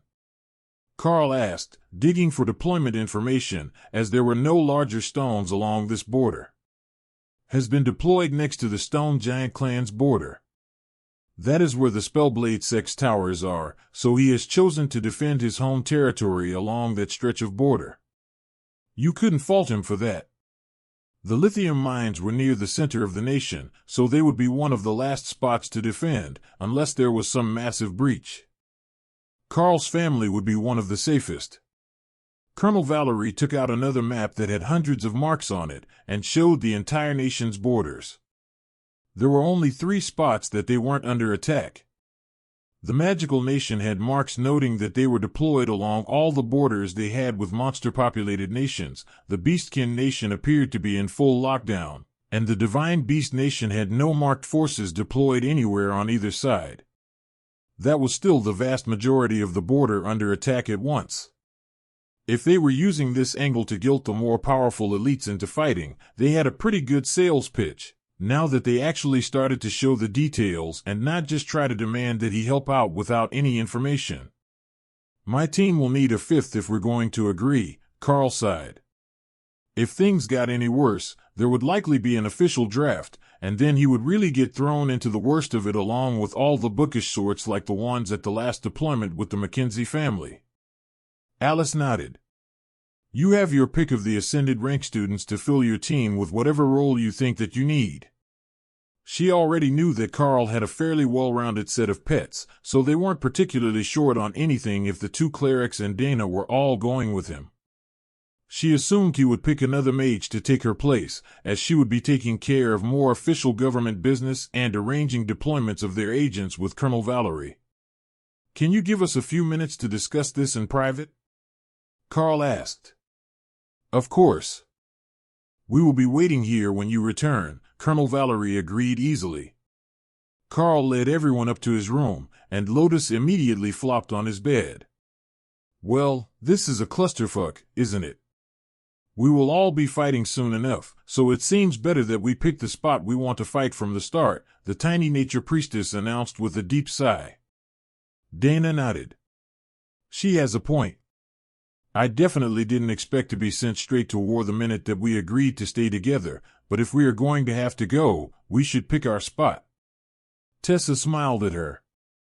You're still a student, so it would be an option to stay here for likely another year before you got too close to the commander rank, and they started pushing for you to go wild with the supplements. Sure, stay here as the second-string genius, falling further behind by the day while the other students only look up to me because the one with real power is gone. I don't think so. There was definite bitterness in Dana's tone. It made Karl wonder how often she found herself compared to him and his insane growth rates. It was just unrealistic to expect any other elite to keep up with this pace. He not only had the beasts pulling him forward, but he had more access to the system interface than most. He could see his skills and add them. He even had enough to get another one right now. He could actually get 2, if he picked from the defensive side, or the first rank of the offensive side, but he wasn't sure what they would need yet, and he didn't want to leave his team unbalanced. Tessa cleared her throat. The real question is, what sucker are we going to take to their death with us? Lotus giggled. As much as I appreciate your optimism, I don't think that any of the mages would actually agree to go with us.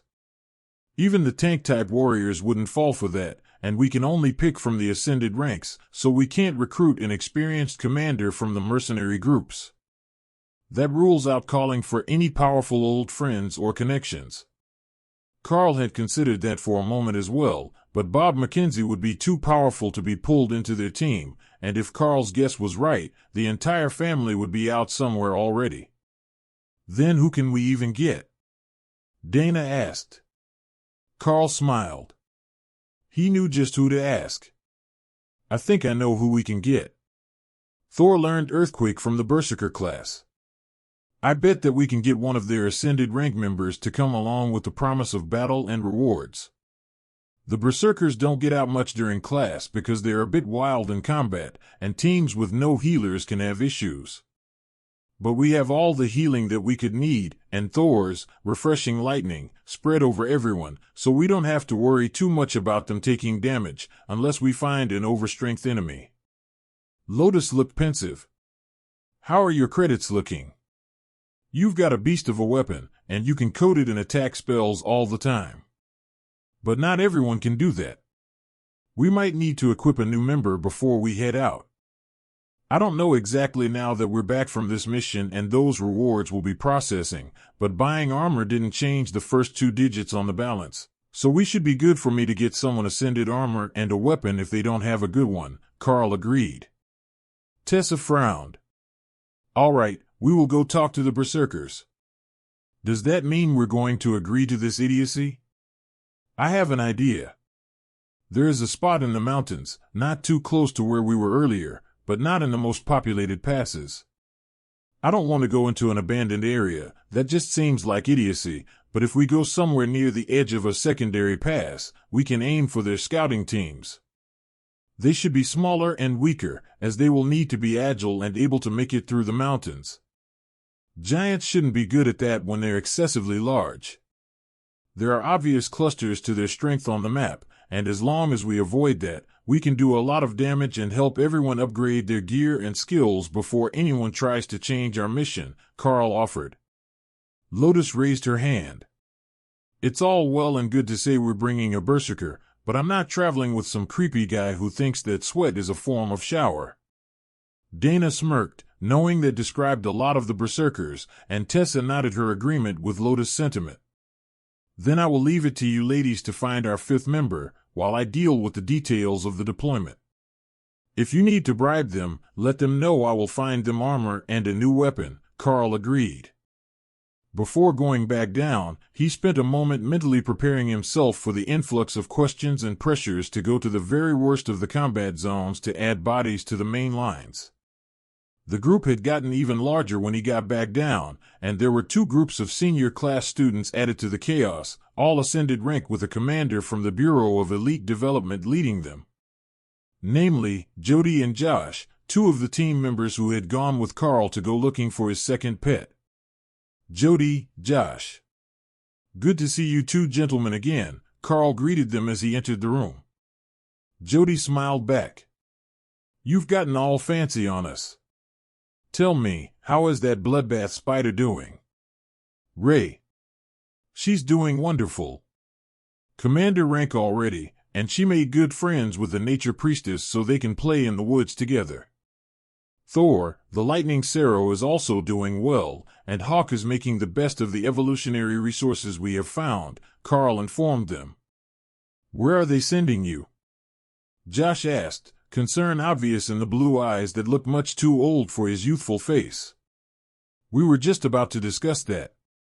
I have a particular spot in mind, where my group composition would be well suited to hunting scouts from the frost giants, and to prevent the movement of surprise forces around the main battlefields, Karl explained. And what makes you think you have a choice in your deployment? An older bureaucrat, decades past his prime, demanded. Who are you to think that you get to tell me what to do? Will you be joining us on the front? I don't think so. Now shut up and let the warriors speak, Karl replied. The room fell silent as the man's face turned red in rage.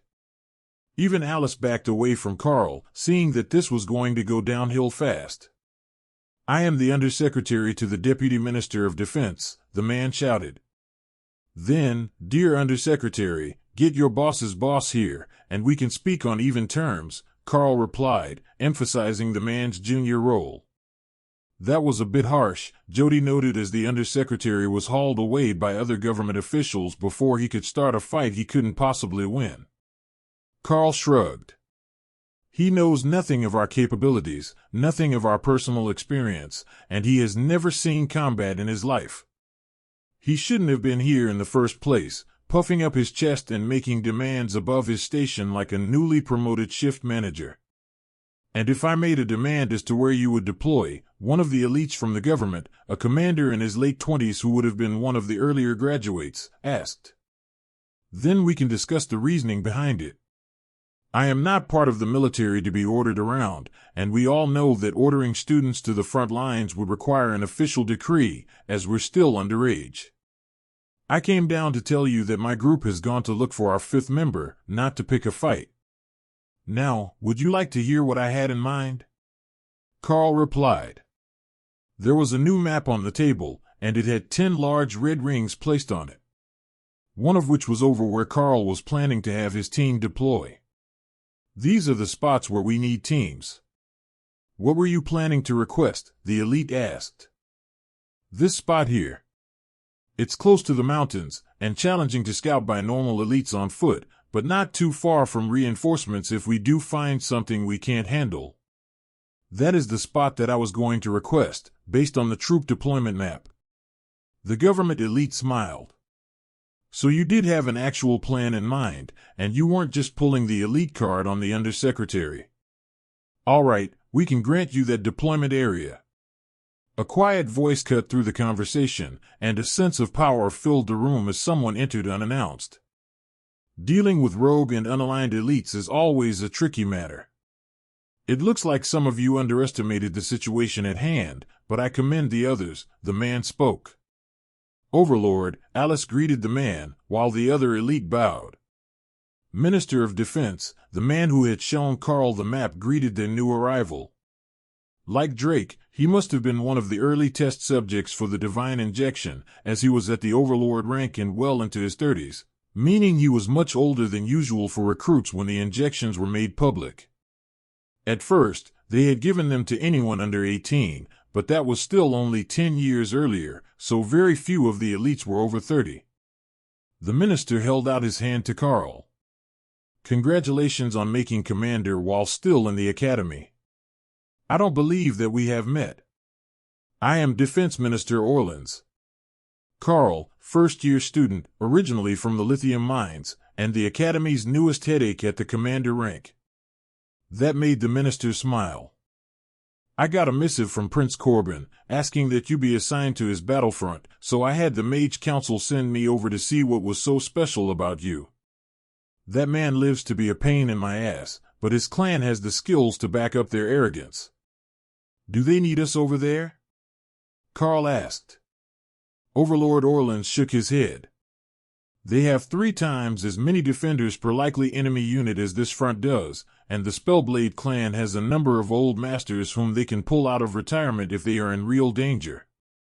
So, he was still on the worst front, just in a decent spot along it. That should be all right. From what he remembered of the Giants, they should be near his own team's power level, mostly ascended, with commanders leading larger teams on occasion. But there was one more question that needed to be asked.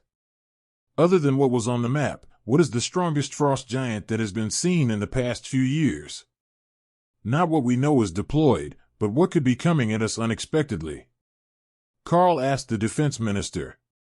There are royal rank frost giants, nearly 30 of them within the nation, and 3 known monarchs, but their immortal king, as they called him, is a totem rank monster, 1 step above the overlord rank.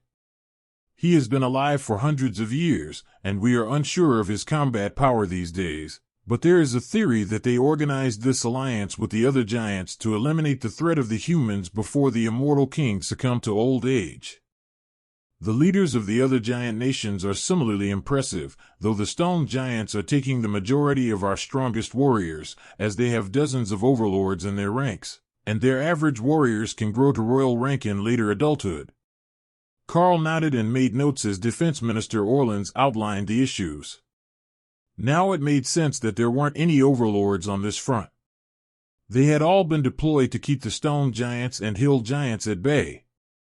The frost giants were more numerous, but not as domineering at their peak strength. The other 2 teams looked a bit relieved at the news that there weren't many frost giants above commander rank, but Karl had already seen the deployment numbers, and no matter where they went, it was not going to be an easy battle. What are the chances that they are going to stand down after a prolonged stalemate? Should we be aiming to push them back, or just to limit casualties on our side? Jody asked, distracting the minister from his explanation about the difference between giant nations. Limited losses are the aim right now. If they make a full offensive against the artillery lines, that might change. The artillery is powerful enough for the awakened giants and will have some effect against the ascended beasts as well. But if they make a full push, none of our conventional weapons will be able to hold against them, and it will be up to the brothers of the church and their blessings to allow our line infantry to fight back. He was obviously trying to push them to do as much as they could to keep the giants from attacking, as the casualties involved in regular infantry fighting giants were guaranteed to be catastrophic. That was just basic history, and for millennia, that was how the less magical nations of humans had survived. During those times, even when the average family had 10 children, the nation had barely managed to increase its population after casualties in the wars against the monster tribes. In the last 10 years, they had made huge strides in the stability of the nation, and it was honestly surprising that the giants had waited this long to start to team up to eliminate the humans' power base. The rest of Karl's team came in with a rather unassuming-looking girl in an ascended rank school uniform. He had thought that they were going for a berserker, but if she was their choice, Karl would work with it. The most important thing was that everyone got along, and she didn't look like she intended to cause any friction among the team members like some flirtatious male warrior might. Karl, this is Bear, an ascended rank berserker from the senior classes. Lotus introduced their new member. Bear. Karl asked. I am a bear totem berserker. I transform when I use the enrage skill, and the nickname kind of stuck. My name is Ophelia. Good to meet you, Ophelia. Now that our team is ready, we can head to the supply room and start packing. I have arranged our deployment point already, and the government officials will inform us when our ride is ready. Karl explained. He led them out of the room, along with Dave, Jill, Alice, and Daniel. The 4 agents from the Bureau who had been looking after Karl and Dana were rightly concerned to be seeing them going to war so early into their training, but they were also going out to make sure that other promising talents had a bit of extra protection when they were in the worst spots. So, this would be the last they would be able to see each other for a little while, unless the situation near Karl changed. It looks like you've formed an enviable group. Take care of them while you're out, and we might see you soon. We're all being assigned to strike teams to rescue elites in trouble. That's one of the primary duties of the Bureau. It's difficult to have elites develop if they're dead. But you're in a good position, so as long as you don't get into the main lines of the Frost Giant Army, you should be all right. Don't try to play hero, and I'm sure there was something else I wanted to say. Alice ranted. Daniel patted her on the back. They will be fine with Karl along. I have read all the reports, and I don't know many who have more skilled scouting abilities than him and Hawk. When it comes to avoiding ambushes, they're top-notch. He comforted his partner. Jill smiled at Dana while pulling her blonde hair back into a ponytail. Are you certain that life as a pop music idol sounds that bad? It's not too late to back out and find a replacement to go to the front lines. The mage joked. Dana nodded enthusiastically. Anything sounds better than that. As Daniel said, we will be fine. I just hope that Jody and Josh will be. They're taking student teams out, and it sounded like they weren't going to get to pick the good locations. They will be all right. They're going to be attached to military units, so they're not out alone. The lines are dangerous, but there is support. Most of us have been there before. That's how Rita got all but her last promotion. It's not as bad as the historical battles were. Alice assured them.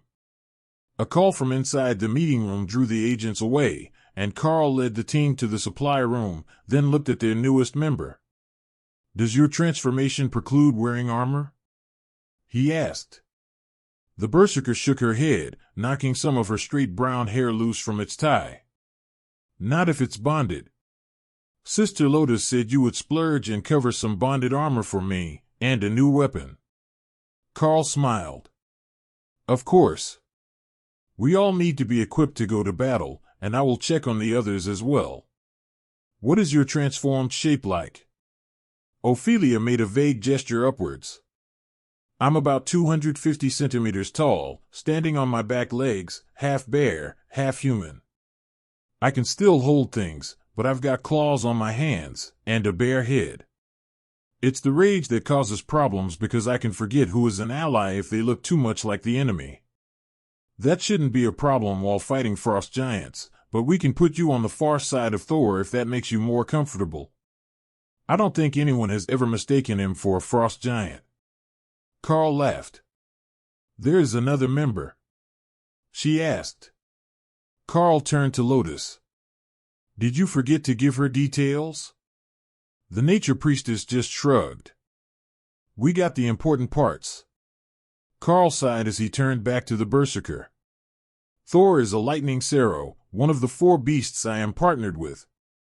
He's full-grown, bright green, and provides everyone a lightning barrier that refreshes stamina, as well as providing basic healing.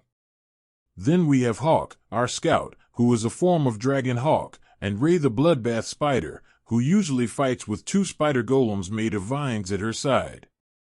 She nodded along, then counted on her fingers. You said 4, that is 3. Karl called Remy out into his hand. The little blue and gold snake looked up at Bear, then activated minor water control to make herself a pair of arms to wave hello. Oh my goddess, she is adorable. But I can see why you don't count her as a combat pet. Why did you pick a common grade water snake? She asked. Remy is a Naga spirit snake. When she grows up, she has a high chance to evolve into a Naga, but she is an ascended rank shaman already. Her skills are limited due to her age, but she isn't entirely incapable. In fact, as she can cast Blizzard, she might even help us blend in with our surroundings on this mission. Karl explained as they reached their destination. Commander, what brings you back so soon? The supply room manager asked when the group entered the room. We're heading out on a mission, and one of our team members needs gear. Possibly 2, if Sister Lotus has been worried about everyone but herself. Karl replied. We've got just what you need. Just give me a moment to pull up the inventory. The screen changed a few seconds later, and there was an assortment of plate armor displayed. This should all bond to the user, as Miss Ophelia will need. Now, were you fronting the credits, or did she need to take a battle credit loan? The staff member asked. I will be purchasing her new armor and a weapon to match. There are also a few items we will need for our packs, which Lotus will inform you of later. Those can all go on my tab. Karl explained. All right, I will let you sort out the repayment terms on your own. It's not like you're hurting for money the way that you keep turning in reward materials. But speaking of which, do you have any more of the T-Moss? We're running low, and it has been in high demand since the first outing's members began to run out. Karl checked Thor's space, and then Ray's space, where it was actually growing in abundance on the trees. He collected a few kilos of fresh moss and passed it over to the supply room clerk, along with some of the herbs that were growing within Thor's space and beginning to spread beyond their intended area. Here, you can put those on my account to help offset the cost. If you need more of anything that might be growing along the border with the frost giants, just let me know, and I will see if I can bring any of it back when I return. The staffer nodded as he sorted through the various armors that were available. This one has a flame enchantment on it. That will be good both for hunting frost giants and for keeping warm in the mountains. Did you have a mobile source of heat? The clerk asked. Karl smiled and activated Flaming Body over his hand. The clerk nodded. That will about do it. No need to worry about freezing when you can just set yourself on fire for fun. All right, why don't we have Miss Ophelia try this one on? If it bonds, she will be armored, and then we can move on to finding a suitable weapon. What are you using now? Will it hold up to the rigors of commander rank combat? Karl took out the two-handed blade, and the berserker gave it a look that Karl could only describe as lust. That was definitely her preferred weapon, but the energy leech effect that it had was really pushing Karl's beasts forward with all this fighting. His mental spaces were almost ready to be equalized again, and that should push Thor nearly to the commander rank, as the spaces naturally tried to push the beasts to the same point. The supply clerk frowned as he examined the blade. It's not particularly high quality, and I'm guessing that you use a skill to protect it from direct damage, but it's not going to hold up to your increasing abilities for much longer. The enchantment is strong, but the material quality is definitely on the lowest side of awakened, so even as sturdy as it is against physical strikes, too much skill power being channeled through it will damage the weapon. Karl sighed. It was a bonded weapon, but if he was going to outgrow it, he would have to find another weapon to use in general combat and leave it to passively draw the life force of their enemies. He had the bow now, so he could fight at longer ranges, but depending on the fight, he might still be needed as a frontline combatant. Possibly not, if they used Dana's golems with Thor, but they would have to adapt their strategies. I have this bow as well, but I'm more often needed to hold back the enemy, so I haven't had a chance to use it. Karl explained. The clerk assessed it with a trained gaze. That's a good one. Low commander rank, infinite arrows, and it will grant your strength modifier to the arrow damage. As I recall, you had a strength ring. Karl nodded. Indeed. It's a good item, but I could likely use another sword, as the only other one I have is also getting outdated. It was still strapped to his pack, but he rarely used the short sword for anything. It was just an emergency spare. The clerk went into the back and came back with a cart full of weapons. I don't have much at the commander rank, but I have one that has a lifesteal ability that should be similar to the one you're using. The rest of these are all for Miss Ophelia to choose from. Karl refrained from mentioning that it wasn't exactly a lifesteal effect that his existing blade granted, since they only had one similar quality weapon anyhow. If he had one that healed and one that granted life force to help them grow, that was twice as good. Karl went to pick it up to check it out, and energy sparked from his hand, forcing the weapon away and nearly knocking over the rack. The clerk hurriedly saved the weapons cart from tipping as he cursed. I was afraid of that. Some equipment will interfere with others and prevent you from bonding them. It could be that the two blades are too similar, and the old one won't let you replace it. If that's the case, just keep a spare of some sort and use it until it shatters. He explained. The blade looked better than when Karl had gotten it. Much better, in fact. If he kept using it and letting it absorb energy, he might not need to replace it. It was falling behind his power level, but as long as it wasn't so far behind that his skills broke it, the blade should be fine to keep using. Bear chose a pair of matched axes which granted fire damage on hit, a perfect counter for frost giants, and suited to her fighting style. They could be used both in her normal form and in her warbear transformation, and they bonded to her, so they could be safely stored when not in use. Everyone else had ascended rank or higher armor on already, though Dana wasn't particularly happy about her incredibly ornate mage robes from the Naga dungeon. They were good robes, though, and she wasn't willing to give them up for an inferior option just because of the style. What is your frontline combat formation? The backroom clerk who brought out most of the weapons asked. Thor, who is near peak ascended rank, and 2 ascended stone golems with the durable constructs bonus. Then we have 2 commander rank attack golems. Karl explained to the aging veteran. The man considered it for a while, then nodded. So, you count on the weaker golems to hold the line, while the more powerful ones are able to go all out on damage. You are listening to a story on Time Drift Stories channel. If you enjoy it, please like, comment, and subscribe so you won't miss the next episode. That's not a bad plan. You've got 4 constructs with the group, after all. I was going to recommend something to add barriers, other than your 1 mage. Karl smiled back at him. We have a group, refreshing lightning, and a circle of protection, as well as the holy protections from the war priestess. That should be enough to hold. Dana actually had a very advanced barrier that she used on her golems. It was just that until recently, when she made it to ascended rank, she was so far behind the group leaders that the main threats could shatter it faster than she could rebuild it. It simply wasn't mana efficient when they had Alice's golem there as well.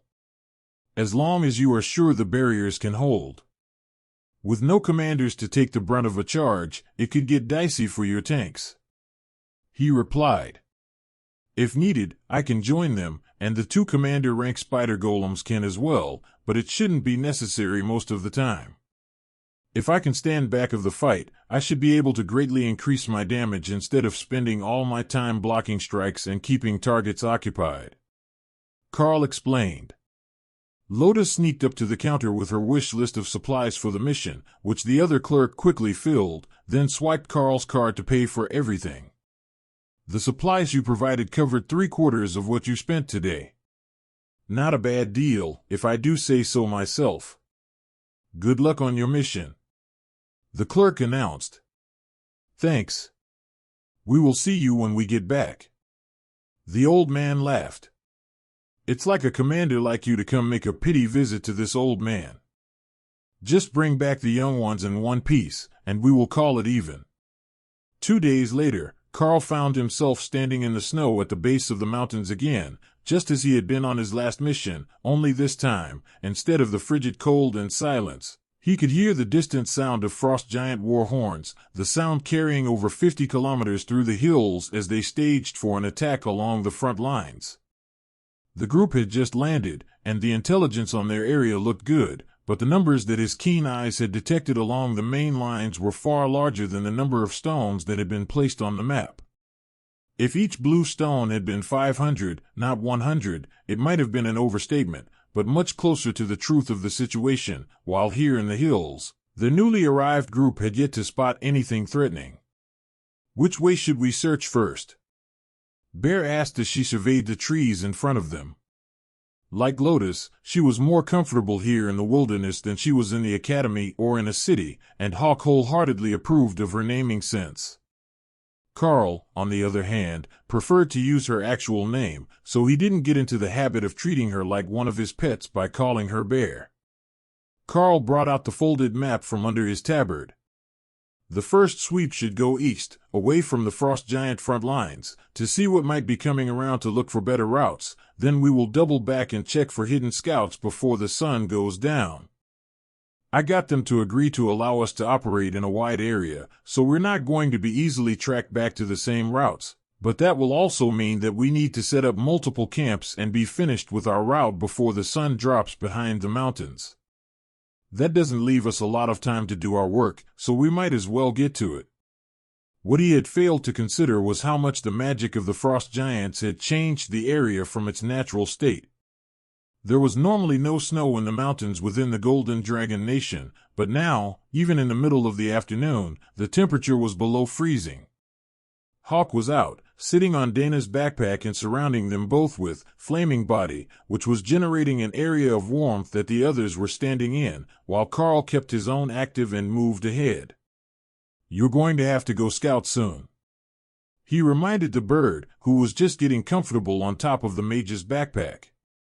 As a replacement for Hawk's warmth, Karl lit his sword with flames and passed it to Ophelia, who was the largest of the group other than Karl, even when she wasn't transformed. Here, that will stay lit as long as my barrier is up. The effect should be enough to keep the team warm if you hold the blade in the middle of the group, and you're the only one in the group that has superhuman strength other than myself. Karl quietly informed her. Got it. I'll take good care of your sword.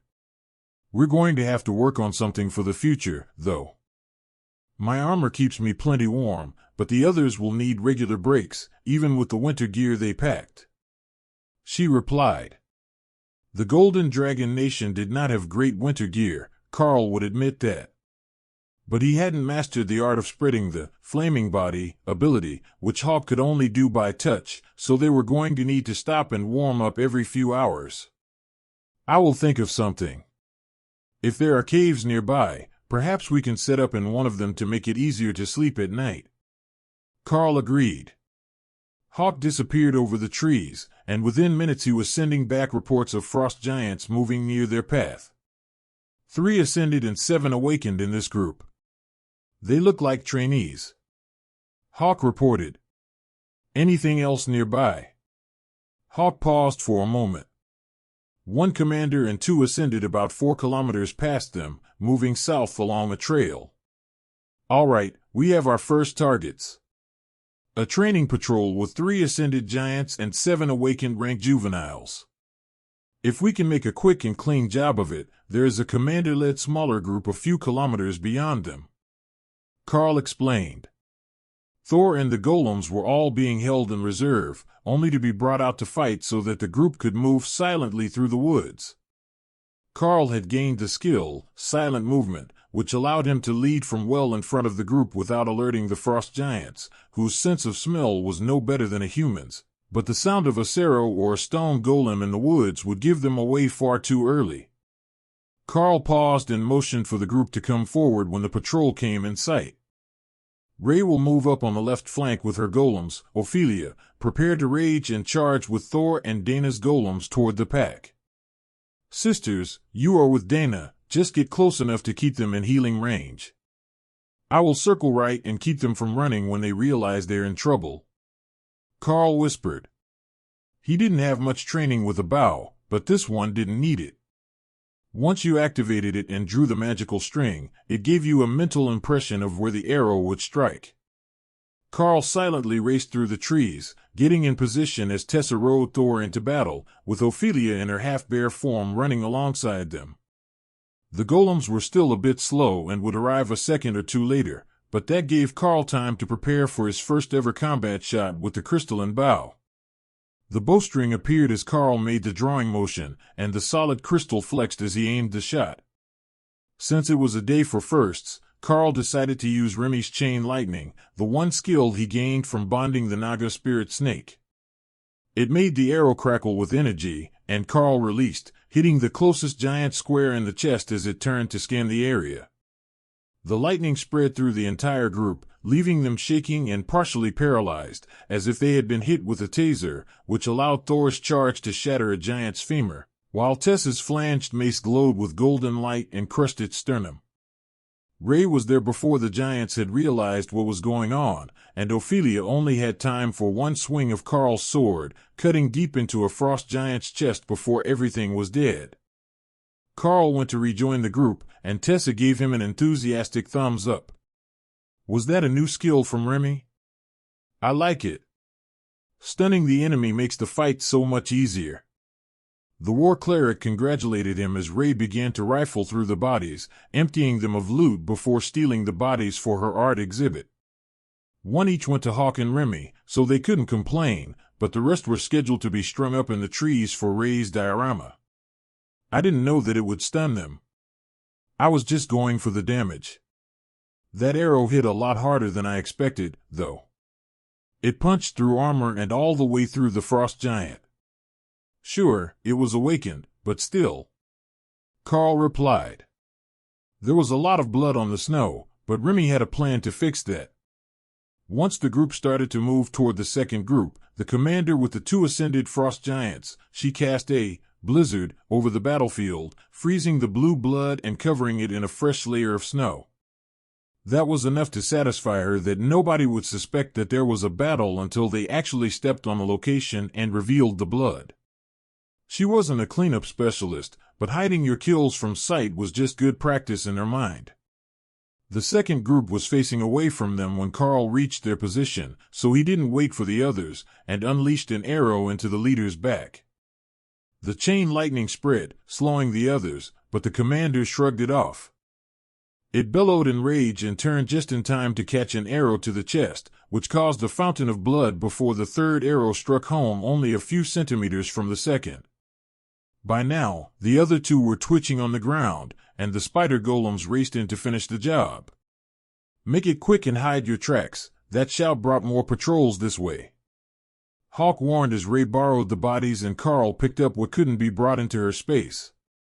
Remy, work your magic on the battlefield. Ophelia, these are for you, vambraces of giant strength. I've got 2 strength-type items already, so these are all yours. You will make good use of them in combat. Karl whispered as he motioned for the group to retreat from the forming blizzard. Hawk led them away for a few minutes, then directed them to turn left to hit another of the weaker patrols. The stronger groups had gone toward the shout, while the weaker one had carried on their mission. Hit and run was the name of the game that day, and Karl was intending to do as much damage and make as many groups go missing as possible. The second awakened group went down even more smoothly than the first had, as Karl got used to his bow, and the others got used to working together without Prince Corbin or Alice around. Being without the spellblades and their rapid movements and magic changed the way the group had gotten used to fighting, as did having Karl in the distance instead of right up close. Interestingly, while Ophelia couldn't store the blade the way that Karl did, it had no resistance to her using it in combat, and it happily transferred Karl the energy from the monsters that died near it. That was far better than he had expected, and with Karl's newfound ability to stun or slow the frost giants, the use of a single large weapon wasn't a hindrance to the survivability of the berserker. Remy had refused to come out and see things with her own eyes. She was a monster, but a cold-blooded one, and she would have to burn mana to keep from freezing. She could extend her powers out just enough to cast Blizzard when needed, and that was enough for her as she hid in the tropical heat of her swamp. Thinking about that made Karl realize that the others were getting cold, so he instructed Hawk to find them somewhere to hide and reheat. Go north. There is a small cave in the mountains there. It looks dry and unoccupied. Hawk instructed. Follow me. There is a cave ahead, and we will rest for a while and warm up before we head out again. This cold is unnatural, and I don't want anyone getting frostbite. Karl instructed. Hawk settled into a tree outside as they hid in the cave behind one of Dana's barriers. It didn't have the illusion factor that Prince Corbin's did, but there had been vines partially obscuring the cave entrance, and the barrier would keep any nearby monsters from smelling them inside. Karl turned up the heat from the sword to warm the small cave, and took out his map to note the battles that they had been in. The instructions were to make reports no more than once a day, and only right before you moved on from a location, in case the frost giants had found a way to track communications. They weren't known to have any such technology, or really any technology at all, but if they had gotten their hands on one of the military radio phones, they might be able to decrypt all the nearby messages or even track the source of the signal.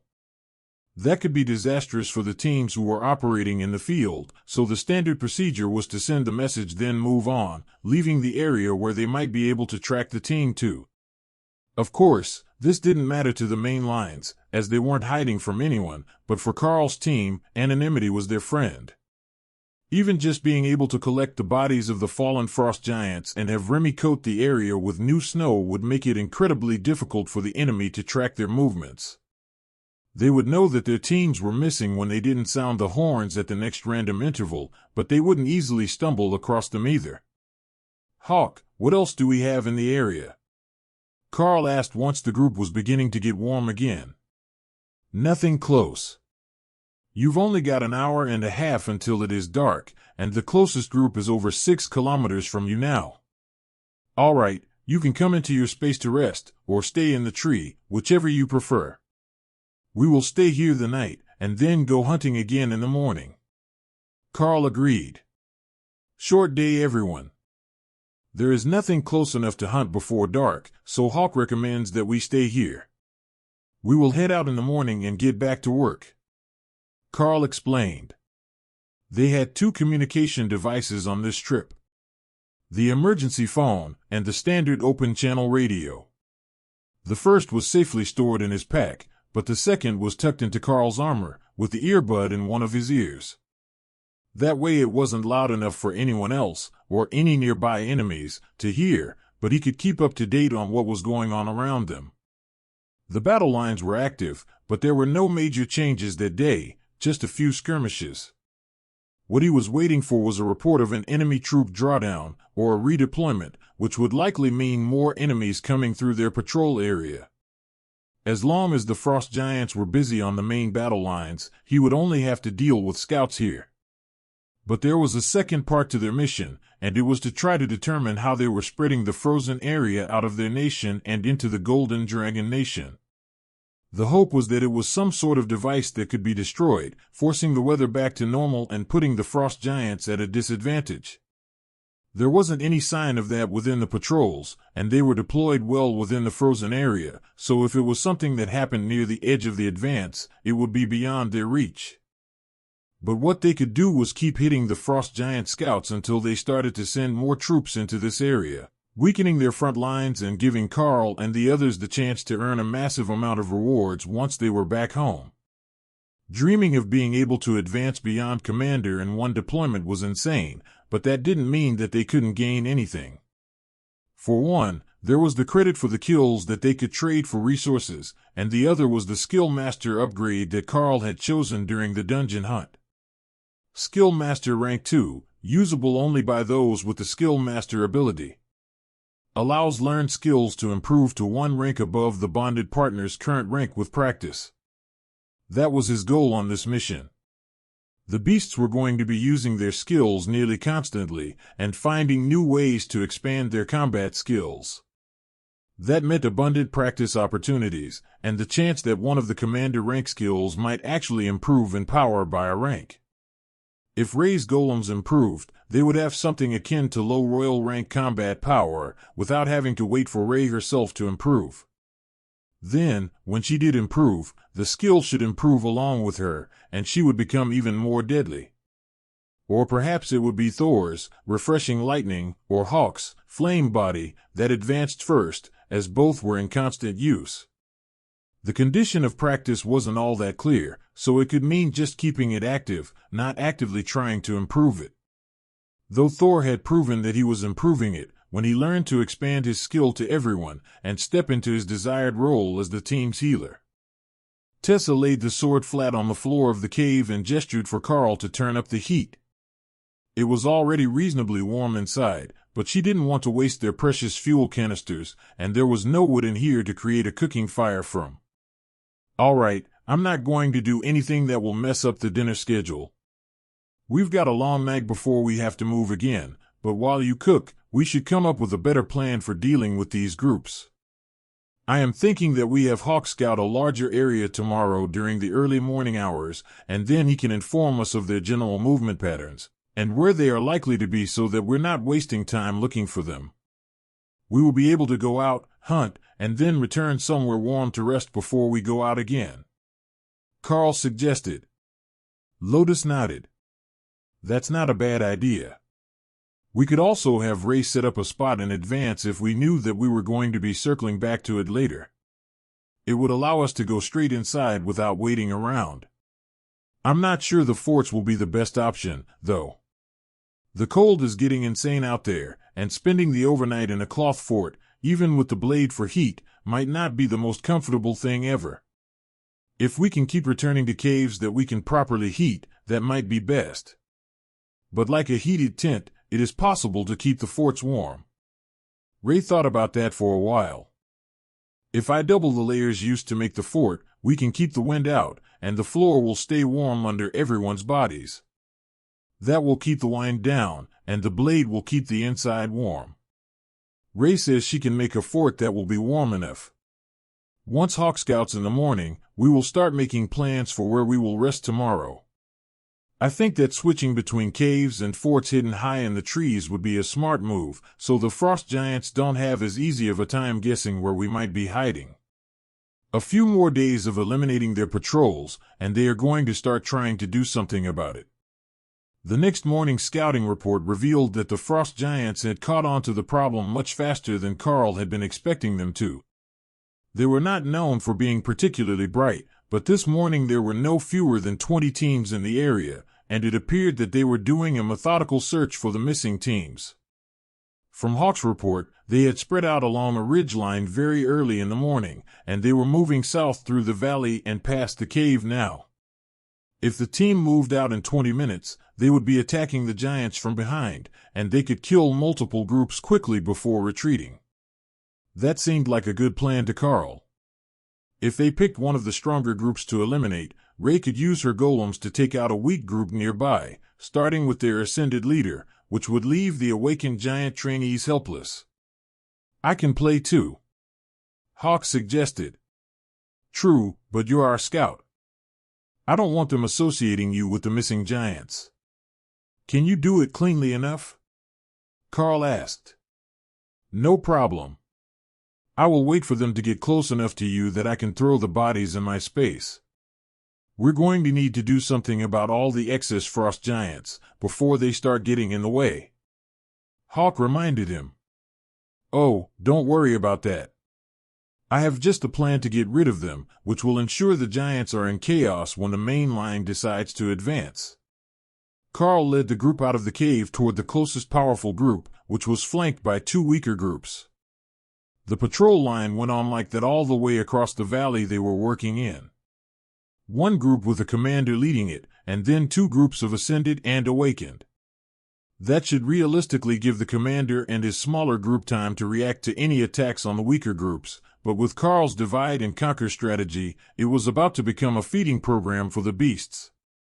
Remy was already overjoyed by the amount of commander rank food that she could gorge herself with as she waited for her body to grow up to fighting size, where she could crush and swallow her prey whole. That was an odd bit of logic for a venomous snake, but that was how she preferred to eat, even after biting them. Biting was actually a last resort for the spirit snake, as she insisted that it made the food taste funny, but if she was threatened and her magic wasn't doing enough, she had no problem getting physical. But for the most part, she didn't come out of her hiding space, and just poked her head out to cast Blizzard after fights. Remy, how long can your Blizzard spell last? Karl asked. About 5 minutes if I needed to, then I will cast it again. She replied. In that case, cast it at the start of the fight, and just let it continue as we move away. Keep it centered on the group, and it will hide both the fight and our footprints, so the other groups can't find us as easily. Got it, boss. The next group was just coming into sight when Karl caught a change in Ray's thoughts. Tremble before the coming darkness. She was laughing at her hapless targets. Ray found her group. Let's get to work. Remy, you're up. Keep us hidden, Karl instructed. He charged forward with Thor, and the roar of the frost giants who were being damaged by a snowstorm out of nowhere echoed through the valley. That might not have been his best call, but they were already damaged when he made it to combat, and Dana's twin golems had no problem holding off the two ascended frost giants while Karl fired arrows into the commander's chest and Thor prevented it from going after any of the other group members. Ophelia had no problem assisting the golems with one of the frost giants, and even Tessa had dismounted and come forward into melee range, attacking with her mace while Dana cast magic missiles, and Karl's chain lightning slowed the giants. Karl felt two groups of giants reach his space, one from Hawk and one from Ray. That was their signal to move, and Karl quickly stripped the giants of anything of value and threw the corpses into Remy's mostly empty swamp. Tessa identified the items left on the ground and stuffed the magical ones into a pair of pouches that she slung over Thor's back. We can sort them later. Where are we off to now? She asked. There should be another 3 groups like those on their way here. Remy is keeping the blizzard active to hide our movement, and Hawk is scouting their locations as they approach. Karl explained. The groups had moved into the same formation as the ones they had attacked, weaker groups on the flanks with the stronger one in the middle as they searched for the attackers. Same pattern as last time. Tessa, did you want to ride Thor into combat? Karl asked. Sounds great. I will start with the commander, and Dana can focus her attacks on one ascended, while Bear gets the other. Tessa agreed. Ophelia made a pleased grunt at the plan, still caught in the berserker rage, and still transformed into her half-bear form. As she fought, small wooden totems would appear on the ground around her. Karl wasn't certain if they were buffs, or some sort of skill, but they vanished after 10 seconds or so and didn't seem to affect anyone but her. Remy came out of her hiding spot to climb into Karl's armor, leaving only her head exposed. That was warm enough that she could comfortably fight, and secure enough she wouldn't fall down and into the snow. Now they had an extra, chain lightning, at ascended rank to go with the commander rank version on Karl's arrows. With the blizzard damage being so negligible to creatures with cold damage resistance, the giants had barely begun to understand that they were in serious trouble before they were paralyzed and cut down. 2 more batches of bodies entered the space, and Karl sent Hawk scouting down the line, getting a location for any other groups that might have been alerted to the battles. They're all still moving forward. Should I bring some this way, or do we ambush them the same way again? Ray asked as Hawk reported the location of the groups. Same pattern. Wait for us to get in position, Karl instructed. But you're so slow. Why don't you just chase after me, and I will take out all the weak ones to throw in your space, then we can come back to the group for the commanders, Ray suggested. Because we can't leave the rest of the group unprotected. There's a reason for this group size and composition, Karl reminded her. If I could just access the space from more than 100 meters, this would be way easier, Ray complained, eager to keep hunting. Work with what you've got. We will clean up all along the line today if we can, and then retreat somewhere warm, Karl instructed. That was all the motivation that Ray and Hawk needed to go off mission and start hunting the weaker groups on their own. Before Karl had even reached the first commander, they had cleared the weaker groups and had started on the next pair, racing through the snow-covered trees to avoid detection and then brutally ambushing their hapless prey.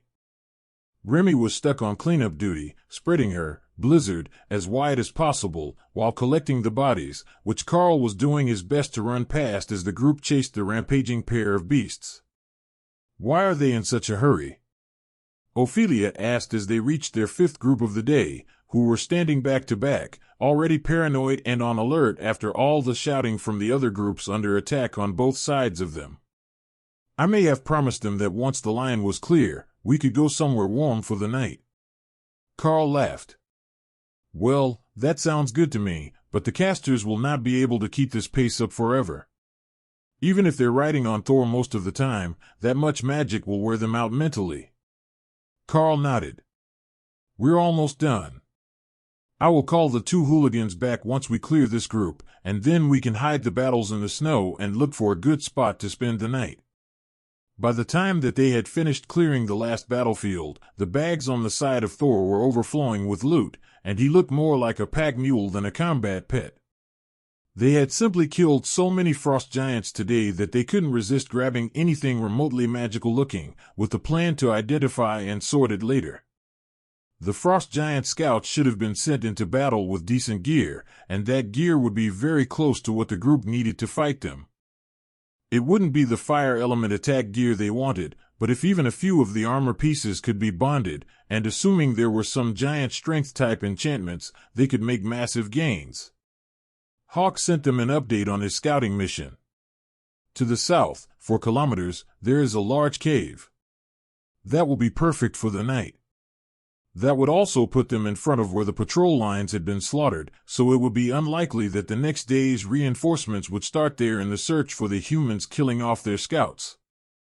As they were making their way to the cave, Karl began to hear disturbing news on the radio. The frost giants were redeploying and sending a huge number of troops into this valley.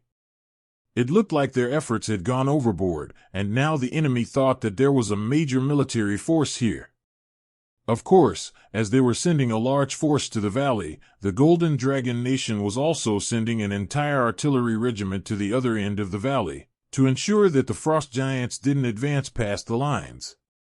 That put their hiding spot in the middle of no man's land in what was likely to become an artillery bombardment the next day.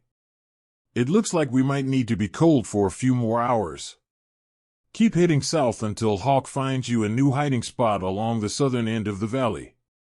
The army is redeploying artillery here, and I don't want to get caught in the middle of a bombardment. Karl explained once he had a full grasp of the situation. You make it sound like you won't be leading, Lotus noted. For the next hour or so, I won't be. I will follow Hawk's guidance back to you, and you've got Ray and Thor for extra protection. I've got Remy with me to hide my movement. I'm going to put out a distraction to slow the frost giant's advance. Karl explained. All right, see you soon. None of us can run fast enough to keep up with you anyhow. Tessa joked. That was true, and he had silent movement, so he didn't need to worry about making a commotion. What's the plan? Are we going to ambush them from out of a blizzard and just boom-pow smack down a bunch of giants? Remy asked as Karl ran toward the point where the giants should be entering the valley. Not exactly. You see how we've got all sorts of extra ascended and awakened rank frost giant bodies. We're going to pile them all up at that end of the valley and set a bonfire for the giants to keep warm by. Oh, we're doing something nice to apologize. That's kind of you. Remy replied proudly, thinking that they were doing a nice thing for the enemy. Frost giants are terrified of fire, and the heat causes them pain. Sorry, Remy. For a moment, she was disappointed that they weren't doing a nice thing, then she decided that it wasn't worth being sad for monsters that would lose a fight to a bird. Well, they get back most of their dead, so they can't be too mad, right? Even if it's not their usual ritual. That is true, they're getting most of the bodies back. That was enough assurance to make the naive young snake play along with the plan, and keep her blizzard active on its lowest setting, creating a snowstorm that would only really damage common rank monsters. It did dump a lot of snow, and the winds were high over a large area, so it would hide their movement once they were gone, as Karl was leading them right to the mouth of the pass. This is the spot. You start piling up the bodies into a huge hill, and I will cut down some trees to get the fire started. Karl instructed. Starting a fire when you were whittling deadfall logs for kindling with a flaming blade was a simple task, and within minutes, Karl had a good, hot fire burning, and Remy was piling bodies all around it as Karl hacked down more trees to place in a second layer around the outside. The smoke was billowing up into the clouds, thick and black, and it would be impossible to miss the smell, which reminded Karl entirely too much of wet work socks drying by the fire without being cleaned first. Once the outer logs were burning steadily, Karl headed south at a run, hoping to catch up to the group before they made it too far. Remy's blizzard was reactivated as soon as they were out of range of the bonfire, hiding their tracks. But even the howling winds couldn't hide the rage of the frost giants when they realized that the fire they had come to destroy wasn't a human army camp but a massive funeral pyre. The army wasn't sure what to make of the situation, so Karl sent a brief message, letting them know that it was a diversion. Regional Command, I can confirm that the fire is set by our side. Repeat, the fire is a distraction to slow the frost giant advance. Karl informed them. That was terrible news. He had deliberately picked a deployment spot well away from the main battle line, but they had already expanded to meet him only a few days into his mission. Worse, there was no real reason for it, other than a single day worth of increased activity. There was something going on behind the scenes that he wasn't aware of, and it wasn't making logical sense based on what he had seen of enemy deployment strategies during their flight in. If they were going to bombard the area, he couldn't scout it. But the mountain ranges further from the line were too inhospitable for either humans or frost giants to traverse in large numbers. The best bet was for Karl to take his team behind the enemy lines, where he would still be within his appointed zone, and they could attack frost giant supply caravans. Hawk would like that. They farmed monstrous boars and giant goats. Hawk, where are you leading the team? Karl asked as they began to turn toward the human military unit. There are soldiers everywhere. Unless we're going to take a cave near their camp without talking to them. Tessa thinks we should say hello before we move on. Hawk replied. All right, I will catch up to you before you reach them. Karl had Remy stop the blizzard when they got close enough to see Hawk above the trees, and then caught up to the group just before they reached the outer patrols of the incoming military camp. Once the beasts, except for Thor, who still had a pair of massive packs full of magical items, were all safely back in their spaces, he led them out into the open, where soldiers were surrounding the camp, all carrying swords glowing with the holy light of a cleric's blessing. So, not elites, but regular infantry, relying on holy magic to be able to injure anything that came their way. That could make it difficult to get back out of the camp, as they weren't going to want to lose the protection of a commander-ranked elite and his team, especially just for Karl and the others to go scouting in another region. Identification. The patrol guard requested, with a hint of reverent respect in his tone. Commander Karl, 95988. Deployed to the region with my team to control scout movements away from the main lines. Karl replied. And how did that go? The patrol leader asked. We're up by about 70 frost giants for the day. Lotus cut in with a smile on her face. The man froze as if she had slapped him. Did you say there were 70 frost giants in the zone today alone? I will need you to report to the battalion commander ASAP. I don't think that they are aware of the threat level. Karl and the team were quickly escorted to the battalion commander's tent, where they found a commander-rank soldier with his secretary bent over his desk when the scout burst in unannounced. Karl stopped the team and let the scout be the only one to go inside while the tent flap swung closed, and Tessa did her best not to laugh out loud. Damn it, knock. The man shouted, as the secretary, who was in civilian clothing, hurriedly rearranged her skirt. It's a cloth door, sir. We have a report that you need to hear. A commander-led mercenary scout team took out roughly 70 frost giants in the zone just today. It has given us reason to believe that the deployment orders understated the severity of the threat. The scout announced in a dry tone as Karl and the team waited outside. Hawk and Ray had kept a bunch of the heads for just this reason, and they quickly piled them up outside the command tent, creating a 5-meter-tall mound of giant skulls still dripping with blood. The scout and his commander stepped outside and saw the massive pile of heads, then turned in shock to Karl. Where the hell did those come from? The commander demanded. I have a skill to keep body parts from defeated monsters in a separate space for the day. I use it to provide proof of kills, as we are on commission, not salary. Karl informed him. Someone count those and do a rank check on them. The commander shouted. Nobody was hurrying to do their duty, but they would get to it, Karl was certain. The battalion commander gestured inside. Please, come in. I need a report on the situation, and anything you know about that fire burning at the other end of the valley. Karl took a seat across from the other commander, while the rest of the team sat in the chairs along the wall. The fire is easy. I used frost giant bodies to light a bonfire and slow the enemy advance so that they wouldn't follow us toward you. I got the message that you were moving in an artillery battalion, and I really didn't want to get caught in a bombardment while we slept tonight. Karl explained. The commander smiled. That was the right choice. We had no idea where you were in the zone, and the bombardment will start with the morning light. Not that your group wouldn't be able to outrun it in most cases, as long as you were listening to the radio, but still. Karl heard some commotion and stomping outside, and realized that the soldiers were trying to unload Thor, who had distinctly not given them permission to touch his bags. Tessa, Lotus, can you take Thor outside the camp and deal with his burden? Pick what might be useful and bring it back. The rest can be turned in for credit. Karl instructed.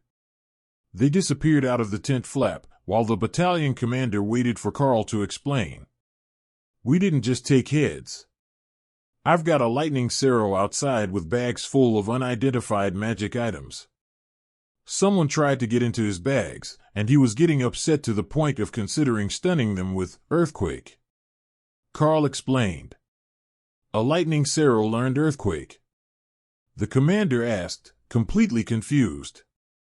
Not only that, he learned circle of protection, and he's almost to commander rank now. Give him a little longer, and I think that we can teach him a healing circle as well. It will be glorious, a self-healing, self-shielding, self-buffing tank. Karl agreed. The commander shook his head in dismay. Even I never managed to learn earthquake, much less a circle of protection. Instead, I mastered the basics up to commander rank, slash, guard, shield bash, and commanding shout. You didn't get the scribes to at least make you a Ren skill book. I believe all warriors can use them. Karl asked. The man laughed. No, by the time that I wanted more skills I had become an officer, and it was Lieutenant Dalton, go here, Lieutenant Dalton, go there. I was never in active combat anymore, so I never needed to upgrade. Well, that does make some sense. Desk officers and unit officers don't spend a lot of time fist fighting frost giants, they have other responsibilities. My group, on the other hand, spends all our time fighting. That's all that we've done since awakened rank, with a few pit stops back at the academies to remind people that we're still alive. Karl explained. Commander Dalton sighed. Well, that's one way to live. But aren't you worried that one day the mission will go wrong and all that credit you earned will be for nothing? Dana looked nervous, as she had certainly considered exactly that when she was thinking about joining Karl outside the academy. But Ophelia was a berserker, and ending in glorious battle when you were too old or crippled to fight was basically a life goal for her class. Karl smiled. It's a chance, and if that's the way that nature wills it, that's the way it will be. Nevertheless, I have faith in the world dragon that we will live to a ripe old age. Dana smiled. That was precisely the sort of non-answer that Lotus would have given. The two clerics came back in with one large bag of stuff, and Thor retreated to his space. Done already? Karl asked. Yep. There were only a few truly good things in there, since we were already stocked up. We have a ring and boots for Bear, Lotus, and I have taken a bracelet each, and there is a brooch for Dana. The other boots are for you, if you can use them. Tessa explained. They were commander rank leather boots with fur trim at the top, and an increase to his cold damage resistance. But most importantly, they were warm. Karl also noticed that she had a bundle of weapons behind her back that she wasn't speaking about, possibly just so that the soldiers wouldn't get upset that they took all the best for themselves and didn't leave anything exceptional for the base to skim off before it was officially submitted. Will you be needing space within the camp, or do you prefer to camp outside? Commander Dalton asked. Karl thought of the nearby caves that Hawk had found. I think that we will set up not far from your position, within the caves. They're easier for our group to keep warm and comfortable than a tent, and they're sheltered from some of the sound of artillery. Dalton nodded. I will leave you to it, then. Remember to inform me of your patrol route before you leave again so that we can avoid shelling your position. That won't be a problem. We will likely leave later in the day tomorrow, once we know how the frost giants are reacting to the presence of an artillery battalion in the area. They sent reinforcements yesterday when we started to target their trainees, so there is a chance they will transfer even more, or even retreat entirely once your teams get to work. Karl explained. Commander Dalton ran a hand through his short brown hair, then replaced his cap. Understood. We will call for you over the radio if they decide that an offensive is the answer. We're a bit short on actual fighters, as you might have noticed, and we only have 4 clerics with us to keep the weapon enchantments active and do part-time healing duty. Karl nodded. All right, if we're still around, we will see what we can do. We're not a front line, stand and fight head-on sort of team. It's better to just let us work from the shadows. We can go through quite a few frost giants that way without them finding us. Dalton smiled and gestured to the door. Good luck. We have space if you can't find somewhere comfortable. Karl led the group out of the command tent. It wouldn't be a problem to find a spot. Hawk had already scouted them. They were just too close to the military camp for them to arrive at undetected.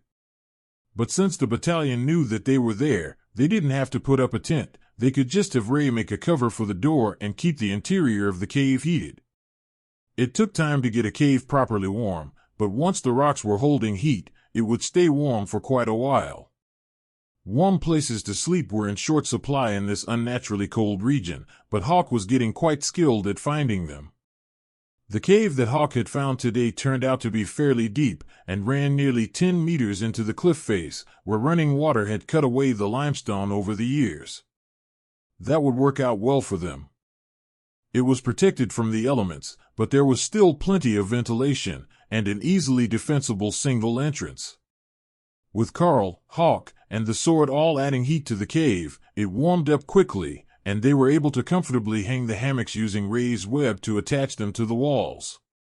There would be no sleeping on the cold floor for his group, and they could get away with a minimal watch, as there were artillery battalion patrols 10 meters outside their door.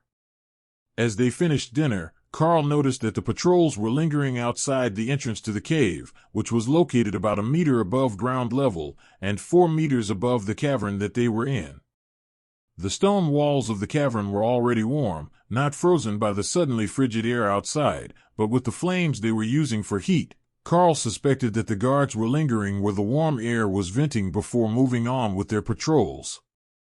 It had to be torture to keep walking by while the group was roasting meat and cooking up a stew, but the majority of the scent would go up the air vent in the chamber and be filtered through the trees instead of flowing out the main entrance to torture the patrols. Ray took the entire night watch, ostensibly because she was sleeping most of the afternoon after they arrived at the base. In reality, it was mostly because she enjoyed watching everyone gently sway in her web hammocks. The hammocks were comfortable, and with the flaming blade set against one wall, the room was luxuriously warm all night until Ray fell asleep as Lotus started breakfast to the accompaniment of the sound of artillery fire. As promised, they had started the bombardment of the frost giants promptly at dawn, so Karl turned up his radio to listen to the morning broadcasts. They had a scout team in the mountains, looking down at the valley with high-powered binoculars, and they could see the majority of the region well enough to target the shells. They had also determined that the number of frost giants had grown again overnight, but mostly on the weaker side of the spectrum, trainees at the awakened and ascended rank, not their commanders. That was a relief to the artillery, as their shells didn't do much to the commander rank frost giants. They had to call in the elites, or wait for them to engage in melee combat with the holy magic enhanced soldiers to be able to kill them without relying on large amounts of luck. "Are we going to go out and scout?" Dana asked as they packed up after breakfast. "Not yet. The giants are building some sort of defensive structure right now, and the artillery is going wild on them. Even if we wanted to go out, there isn't anything that we could do except dodge shells," Karl explained. Then he unplugged the earbuds from his radio and turned up the volume so everyone could hear what was going on with the messages. For the next few hours, it was the same pattern of radio transmissions as the main line, just target, fire, target, fire. Then when it was almost time for lunch, and Tessa was about to unpack their cooking gear again, the reports slowly began to change. The frost giants were no longer coming out of their bunkers. They were hiding behind stone, snow, and barriers, with a blinding snowstorm raging all around them to hide troop movements. That wouldn't stop the bombardment, but it would make it impossible to tell if the enemy was building their strength for an offensive. "Once we finish lunch, I am taking us to the far side of the valley to check the mountain passes and the next valley for frost giants. That's still within the range we agreed to work, and it's pretty obvious that they're up to something if they're keeping a blizzard active along the entire north end of the valley," Karl informed the others. "We're not leaving them to their fate, are we?" Tessa asked cautiously. She was a priestess of the Red Dragon, the god of war, and anything deemed cowardly in battle was anathema to her faith. "No, we will actually be closer to the enemy lines when things do go sideways, but I want to be coming in from a flank that I know is clear, and not crossing no man's land with a bunch of terrified infantrymen in a snowstorm." With lunch finished, and their gear packed, Karl headed to the camp after stuffing bits of moss in his ears as earplugs against the noise of the artillery. He stopped at the supply tent and got a notepad and pen so he didn't have to remove his own from his pack, then wrote a mission description for the battalion commander to read. There was no way they were going to be able to have a discussion here beside the artillery, so Karl just handed him the letter with the crude map on it and patted him on the shoulder to say good luck.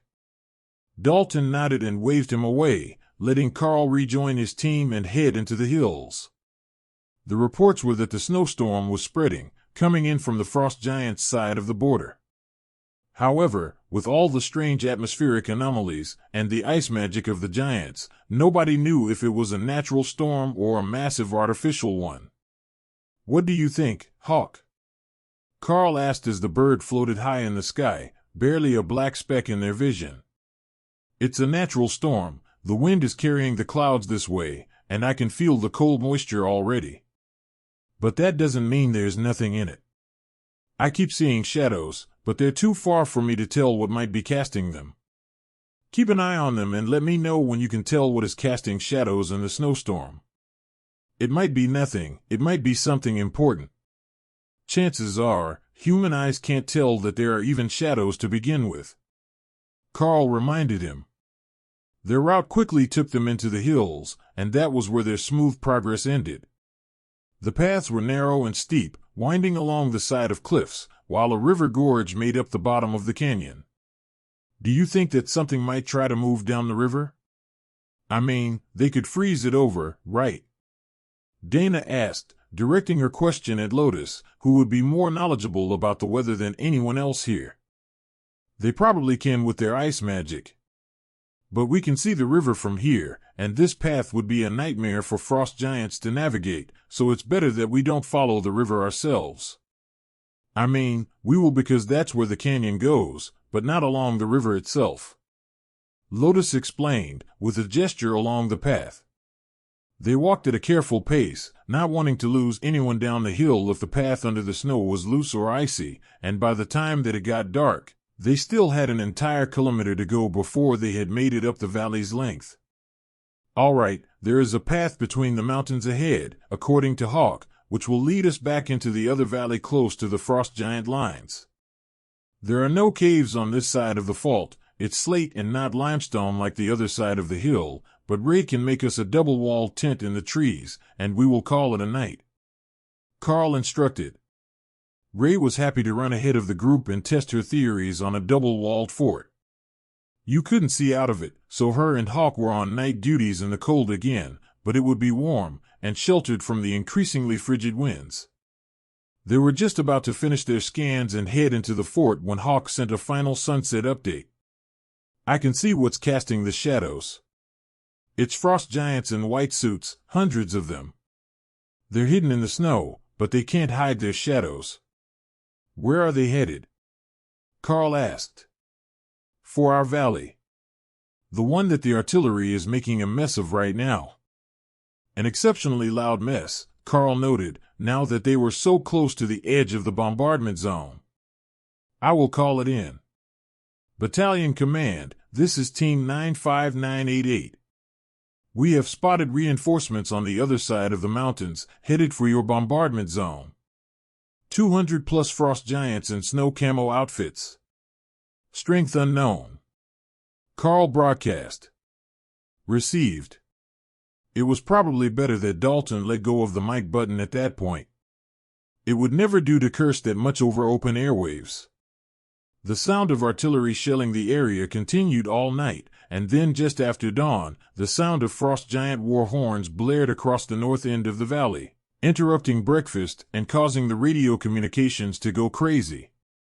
Karl had left his earpiece out so that everyone could hear the radio during the night, in case the frost giants attacked early, but from the sound of the broadcasts, their reinforcements were just arriving.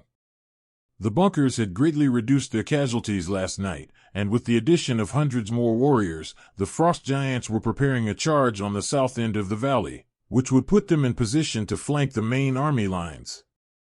The problem for Karl and his team was that the shelling continued, so they couldn't safely approach the giants to get to work. "Hawk, fly up and double-check the area. I want to be absolutely certain that nothing is trying to come down this valley before we leave," he instructed. First, Hawk flew south, to make sure that nothing got by them in the night, as unlikely as that was. Then he headed north up the valley, where only 10 kilometers from the camp, he found a large group of the giants in white building rock-hurling siege weapons and building barricades. Karl checked that against his map and found that the location should be the Golden Dragon Nation side of the neutral zone, or contested zone, between the two countries. The lake that was directly behind their barriers had been the boundary marked on the map.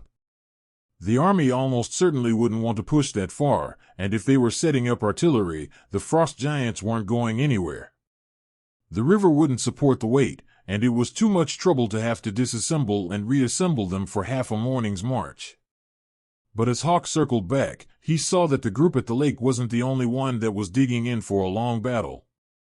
On the other side of the ridge, the frost giants were building a massive ice fortification within their raging blizzard, visible to the keen eyes of Hawk only because they weren't trying to hide it from the back. Karl sent in the message and got back a quick response. Not from the battalion commander, as he had expected, but from the main line's regional command. Please remain on site to secure the secondary valley against enemy incursion. Reinforcing troops have been delayed. They informed him. Understood, we will be holding our monitoring position. Karl looked at the others and shrugged. Well, we're up the side of a hill, and the trees, where we can see half the valley. I would say that's a good enough position for what they want, and we can just wait here where it's warm. Until we get other directions, Hawk and Ray can take turns watching for movement, and we can all stay well rested.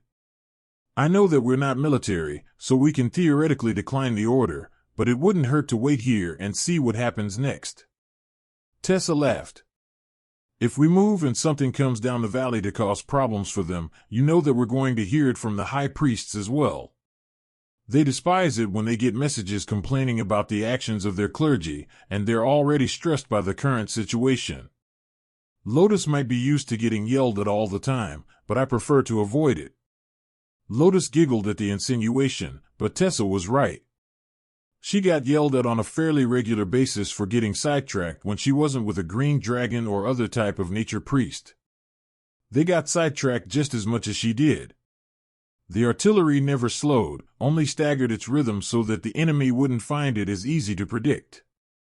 The sound carried through the mountain valleys, impossible to escape as the battle raged on. The frost giants were active on the main line, charging forward to eliminate artillery emplacements and scout bunkers, but in their valley, the enemy line was stationary. The big fear of everyone, both in command and in the fort with Karl, was that this was just a buildup. That the main line would get fully engaged, and that would be the signal for the troops that had built up along the secondary valleys to move into combat. But they couldn't put that over the radio, or they would be accused of trying to damage morale, so they had to wait and watch as the hours passed, and the two positions that they could scout remained patient and the battle along the main lines intensified. At dark, Hawk returned to the fort to rest inside and out of the cold, while Ray went out to scout and made herself a secondary fort, up near the ridge and built into a tree. It kept the wind off her, and allowed her to see both the end of the valley and the main valley's access route, though she couldn't see the actual fortress built there. It was enough to be able to see if anything was moving in their own zone, as the army already had scouts all over the hills lining the other valley. To Ray's eyes, the frost giants were the opposite of what most living things should be, a mass of cold in the distance, not freezing, but much colder than most living things. If the weather wasn't so frigid, they would be hard for her to spot, as they would blend into the background temperature variation, but as it was, she was certain she wouldn't miss them if they moved. Near dawn, right when night patrols would be switching for morning patrols among the human armies, the radio reports of massive movement among the front lines began. The frost giants were beginning their full offensive, accompanied by ice magic enchanted boulders that smashed apart artillery wagons and brought area freezing magic with them that both damaged the infantry and caused blinding snow.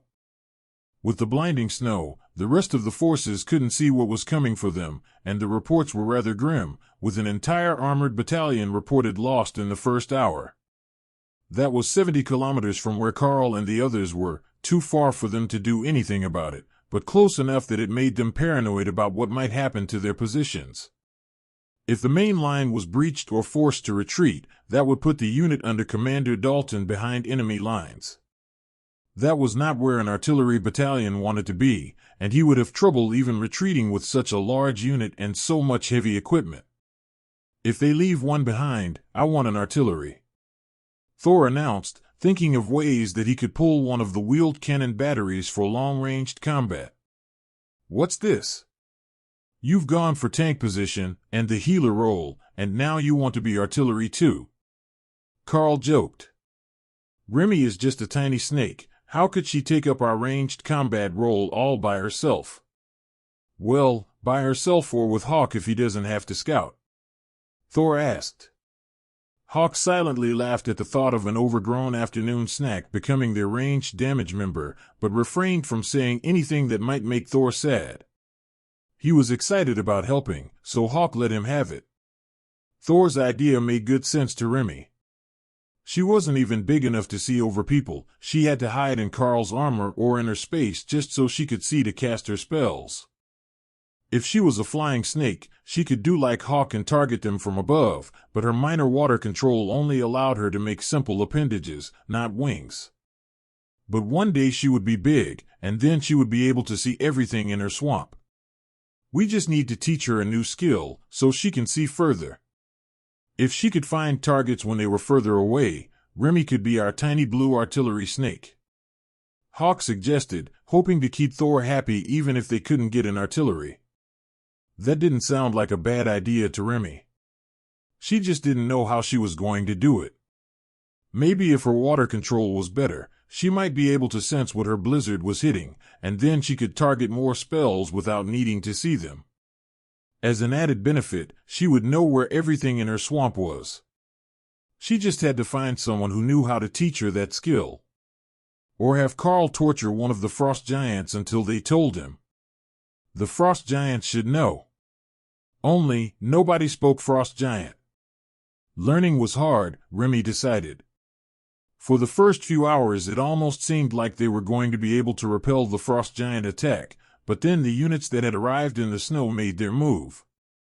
300 white-robed and hooded commander rank frost giants appeared from the storm and rampaged through the main lines of the Golden Dragon Army's formation. All secondary units, this is a general retreat. All secondary units, this is a general retreat. Form at checkpoint Bravo for counterattack. The radio repeated. Hawk, is that causing Commander Dalton to move? Karl asked. They are already packing up their gear. It doesn't look like they are planning to leave a cannon for Thor, but we might get lucky. Hawk replied. Cannon, cannon, cannon. Thor cheered, while Ray and Remy laughed at his optimism. That doesn't sound good. Tessa sighed as the radio went silent to allow the units to relay their progress. It's not. The armored battalion is retreating. We could probably make it back to them if we ran, assuming that the frost giants aren't moving. But if they come down this valley, and we're not here, things will get bad very fast for the infantry. Karl replied. While a general retreat order did give them permission to leave, the fact they were the only ones blocking an entire valley meant that it might also lead to mass casualties. Tessa's eyes glowed red for a moment before she smiled. How much attention do you think that the frost giants are paying to their border patrol? I get the feeling that they have good stuff just waiting there for us to take it. Her eyes were glowing with the influence of the red dragon, and everyone in the group knew that meant the odds were excellent that she was right. Either there was good loot or a strategically beneficial fight. The war god wouldn't be interested if there were neither of them present. I will send Hawk to see what the next valley is doing before we move. If they're advancing, we will move north toward the border. If we're lucky, it might make them hesitate and save some of the artillery battalion. Karl agreed. You are listening to a story on Time Drift Stories channel. If you enjoy it, please like, comment, and subscribe so you won't miss the next episode. Hawk soared out over the mountain peaks, looking down over the next valley, where the frost giants were beginning to get up out of their bunkers now that the artillery had stopped. They were forming up for a charge, which would be faster than the infantry, which didn't have enough transport trucks to leave except on foot. They're forming up for a charge. If we leave now, they should be about halfway down the valley when the alarm goes up that we're attacking the border defense teams," Karl informed the others. Dana gritted her teeth and nodded. "Let's do this." How bad is the battle at the border going to be? Karl thought back to what Hawk had seen. Bad. But nothing that we can't handle. Just keep your shields up so that the ranged team members don't eat a boulder to the face from the catapults. They all grabbed their packs and Karl led them down to the river. There was a bend just 50 meters from the frost giant lines, which would hide them from view until they were close enough to attack. That was when he would start the charge, and with a bit of luck, their shields would hold long enough. There was no cover in front of the line, it was all knocked down and removed, so they would have to come through the open, no matter what tactic they wanted to use. Lotus caught a ride on Ray, while Dana hopped up behind Tessa on Thor, which brought the speed of the group up to Thor's full running speed. With her strength enhanced, Ophelia had no problem keeping up with the lightning Cero, and Karl was faster than either of them. The deployment would put everyone in the right spot when the fight started, with Dana's golems forming up around Thor, while Ray brought her own out a little further down the line as a distraction. They were the most deadly in the group, so the frost giants wouldn't be able to ignore them, and that would turn them away from Thor and the others. A few extra seconds should be all they needed for Karl to stun the more vulnerable members and give them an early advantage. I will distract them away from your advance. Good luck, everyone, and I will see you in a minute, Karl instructed as they got close to the final corner. While the group went left, he moved to the right through the woods and prepared to shoot the frost giants that were immediately in front of the main group. He was the first one out into the open, and his arrow was loose before anyone had seen him, plunging straight into the heart of an unprepared ascended rank frost giant. Stun hit the creature's heart directly, and the giant twitched as it hit the ground, dead. That wasn't quite the plan, but Karl already had another arrow in the air, going for the giant beside the one that fell. To the defenders, it looked like he was taking out the reinforcements before he charged a weak spot in the line, and they began to shift positions while the rest of the group charged out of the woods. The distraction was just enough, and only 3 catapults managed to hurl ice magic-infused boulders at the group as they charged. None of them were close enough to damage the group. Firing hastily had cost the inattentive giants their advantage. Ray's golems appeared in their ranks, attacking without hesitation, while Dana's appeared a second later, flanking Thor as he knocked his target to the ground. Karl sent another round out, hitting the closest giant to him with chain lightning, which slowed the giant's response even further. Remy took that as her cue, and cast a blizzard over the far side of the defensive line, while using her own chain lightning on the closest giants. The ice element attack would do very little, if any, damage to the giants, but it would block their vision and stop them from using ranged attacks against the much smaller human attackers. The risk of hitting their own people while firing blind was too high. There was a whoop of victory, and Karl saw Ophelia in bare form hacking both arms off an ascended rank frost giant with her axes. Giant strength combined with the buffs of a bear totem berserker was a deadly combination, and the small wooden totems on the ground were pulsing with energy as she fought. Karl let loose another arrow, catching a frost giant in the throat. It fumbled at the arrow as the lightning arced between it and those nearby, but the next arrow went straight to its chest, ending its struggle and leaving the others nearby staggering in pain. A sweep of the bow itself cut an arc of rend through the air, slicing the front of the giants open and dropping the weaker ones. For a moment, Karl had a clearing around him, so he turned his arrows on the frost giant commander headed for Thor. The creature moved with surprising speed, catching the arrow. Then it howled in rage as chain lightning activated and Karl smirked in his direction. That was what Karl was after, drawing the leader to himself. Even with Ray around, the others would have enough trouble with the frost giants. They had far too many commanders in their ranks, and Ray wouldn't be able to take them all out fast enough for the clerics to keep everyone healed indefinitely.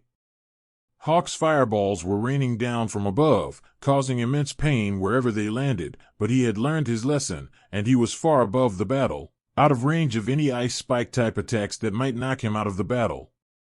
Karl started to retreat toward the remainder of the group, intending to give Thor some reprieve while he could. But it appeared that the Cerro didn't need it. The frost giants were having a hard time getting to the battle, with Thor casting constant earthquakes and Lotus using her water vortex staff to create spinning water funnels that pulled them off their feet and knocked them to the ground. Ray's golems were showing no mercy, making full use of the spear skill that they had gained in the Naga dungeon to turn anything they couldn't reach into a pincushion. As it was their only active skill, they didn't seem to have any issues firing them while fighting. 8 eyes that never blinked were a spider's great advantage, as they could see everything going on around them in a 270-degree arc, and fire spears at anything showing vulnerability. "That's nearly 2 minutes to rejoin us," Lotus noted as Karl rejoined the group. "But I saw you a minute ago, so it still counts," she added. Tessa's eyes were glowing red as she buffed the group with holy magic, adding damage to all their attacks, even Karl's lightning and the golem's blades. With the golems in place, Karl didn't have to switch back to his sword, but it was still transferring energy to the group from its spot on Ophelia's back while she used her twin axes to block and attack at the same time. The giants were beginning to reform their lines, and Karl was considering giving the order to retreat as they worked together for a group spell. His stun couldn't deal with that many of them, and he wasn't certain what they were casting. He fired as fast as he could, targeting different areas of the group, but at the last second, a surge of golden holy energy surrounded them all, and the power radiating off Thor surged. The lightning Cerro had made it to the commander rank, and with it, his circle of protection and refreshing lightning barrier had improved a rank. Karl noticed that the golden streaks on Thor's scales were becoming more pronounced, and now his horns were beginning to turn golden from their natural ivory. "Looking fancy, buddy." Karl laughed as a barrage of icicles slammed into the hastily erected barrier Dana had placed in front of them, and then shattered against the barriers on their bodies. None of them took more than minor wounds, and these icicles weren't as insidious as the attacks of the Yeti clans, as they weren't trying to freeze them now that the damage was done. Tessa shouted in victory as the giants roared in frustration, but the battle was far from over. Karl's group was still vastly outnumbered, and most of what was left was the commander rank and the stronger ascended rank frost giants, who hadn't been annihilated by chain lightning or Hawk's fireballs. The water-hating bird was going insane overhead, launching fireballs as fast as he could, 3 at a time, into their ranks. They had ice barriers erected over themselves, but the fireballs weren't weak, and the barriers were having a difficult time keeping up with the incoming damage. Karl wasn't ready to rest yet. Even with the barrier refreshing them, Thor would run out of mana eventually, and they had to have the frost giants dead before then. Tessa was fully focused on offensive buffs, and was mostly out of combat and not attracting attention, while Lotus was focused on keeping Thor and Ray at full efficiency. That meant Ophelia had the worst of it, with Dana not far behind, though the clerics were keeping them both fully healed, and they weren't showing any visible injuries, despite the splatters of red blood on Ophelia's armor. The enraged berserker knocked both of a frost giant's arms wide, and Karl put an arrow into its forehead, shocking all the enemies gathered behind it with chain lightning. The berserker laughed as she charged into the body and tossed it backwards to get at more targets. But Karl noticed that she carefully stopped before she got out of range of Thor's circle of protection.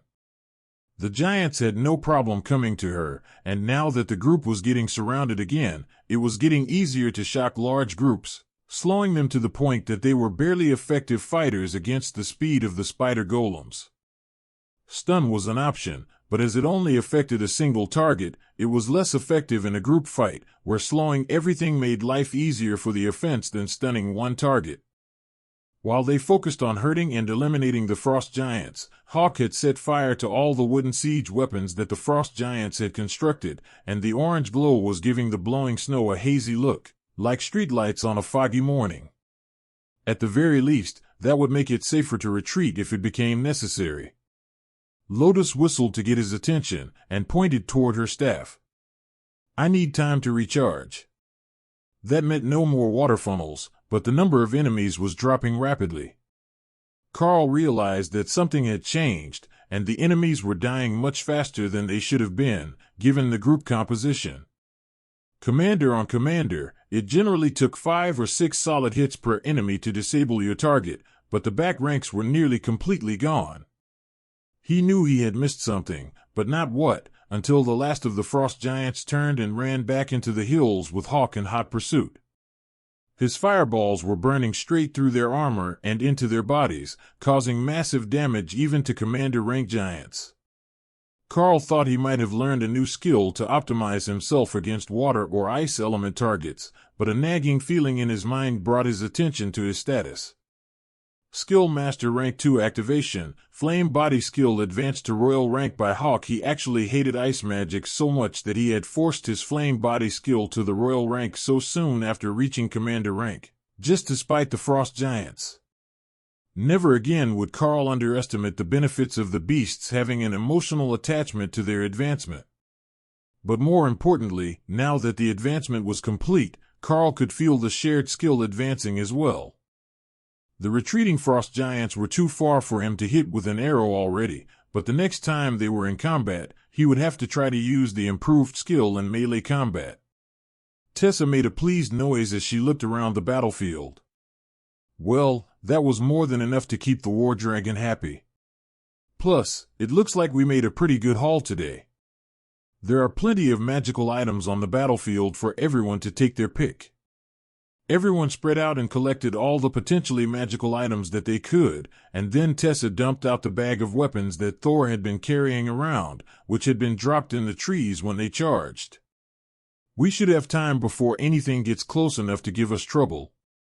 So, I will identify everything, and we can try to bond what works best for us. It looks like we're behind enemy lines, so if there is anything that might even be a little improvement, don't hold back. The Red Dragon Priestess reminded them. There had to be 50 pieces of gear in front of them that had been identified as possibly useful, not counting the ones that had been tossed to the side as too damaged to be salvaged. Ophelia passed Karl's sword back to him as she found another two-handed blade, this one with a proper life leech effect, so she would heal as she attacked. For a berserker, that was definitely close to optimal gearing. She also found a few pieces of commander rank armor and a ring of fire resistance, not that it would do her much good here. Lotus and Tessa both managed to finish upgrading their armor to commander rank, while Dana claimed an ice barrier ring that added strength to her already impressive advanced barrier spell. Karl found a ring of agility and a set of bracers that improved damage reduction. They were an odd-looking bunch now, as they were all wearing the Frost Giant's preferred boots with fur trim, as well as commander rank leather pants, with mismatched armor pieces. Tessa and Lotus hid them mostly under their robes and new white cloaks, while Dana hid them under her mage dress and a large fur cloak with a hood. Karl and Ophelia had found fur-trimmed cloaks that helped resist cold damage and cold weather. More than anything, they looked like they were from one of the Arctic barbarian tribes. Those didn't live anywhere on this continent, but Karl had read about them in school and saw pictures. They were one of the stories that teachers told about human resiliency. Well, at least we're all warm now. Lotus giggled as she looked around at the collection of white fur cloaks. Then she grabbed one of the excess cloaks, which were sized for frost giants until they were equipped, and tied it around Thor's neck. It didn't bond to the lightning Cerro, but it did cover him in a huge fur blanket that matched the snow. That would make it easier to sneak up on future enemies, and it was a commander rank piece of beast fur, so it would resist some wear and tear without issue. Ray took one look at it, then adjusted her body color to match the cloak and lay on top of Thor with a happy buzz of her mandibles.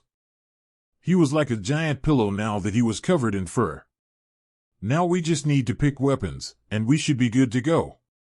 There has to be enough commander rank weapons there for all of us. Ophelia had already grabbed one, while the others looked dubiously at the assortment of clubs, massive sword, and other weapons. If they didn't adjust to human-sized, they would all be useless to them. Dana hesitantly picked up a dagger the size of a short sword, and after a moment of concentration, it vanished, then returned a dagger sized in her hand. Oh, that's a relief. I have no skills with a sword, but I can use a knife well enough. She sighed. Karl looked over the pile with his hand on the hilt of the vampiric sword. Most of the weapons he got close to produced a repulsion effect, but when he got to the far side, where a massive maul with a blue crystalline head on it was sitting, he nearly got dragged off his feet by the attraction between the two weapons. Karl put the sword away and hefted the maul, which instantly adjusted to be just over 2 meters tall and comfortably usable with a double dose of giant strength items. That seemed a bit excessive, but when he noticed the stats on the weapon, he decided it might be worth it. Crystal Maul of Resonance applies the effect of spells imbued into an attack up to 5 times when a strike lands. There were still so many weapons left over that it would be a shame to discard them for the enemy, but none of the ones that remained appealed to any of the group members. Why don't we have Ray make a fort back in the trees, and we can load the excess into that, so we can come back for it later? We can't keep carrying everything we find, there is just too much. But we can hide the good stuff and destroy the rest, or bury it here, so whoever comes looking will be convinced that's all that there was. Lotus suggested. That's a brilliant idea. All right, we will have Ray find a good hiding spot for the excess loot, and we will bury the rest, then burn the bodies. We don't need to fill the entire valley with scavengers looking for a commander-rank meal. Karl decided. With the flaming body barrier over his folding shovel, it only took a few minutes to dig a hole in the frozen ground deep enough to bury all the excess weapons that were either heavily damaged or just not great quality. Ray took the rest back into the trees an unknown distance and created a cocoon to hide the loot in. While she was finishing her work, the team listened to the radio messages. The artillery battalion under Commander Dalton had made it safely out of the secondary valley, but were briefly engaged with a Frost Giant scouting unit as they rejoined the main line at the fallback point.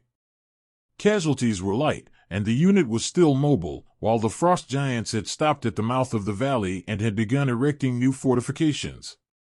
That left the Valley Scouts taking the hard way out of the hills that they had set up on, but that was to be expected with such a rapid retreat. Unfortunately, while they could rejoin the main lines once they got to the west side of the mountains, there were 3 units trapped well behind the enemy lines. 2 were forward observation units, led by commander-rank elites, and 1 was Karl's team. Team 95988, continue scouting operations where possible. Enemy intelligence from your location is invaluable. The regional command center informed them. Karl confirmed the order and then laughed. Well, it's not like we've got many options here.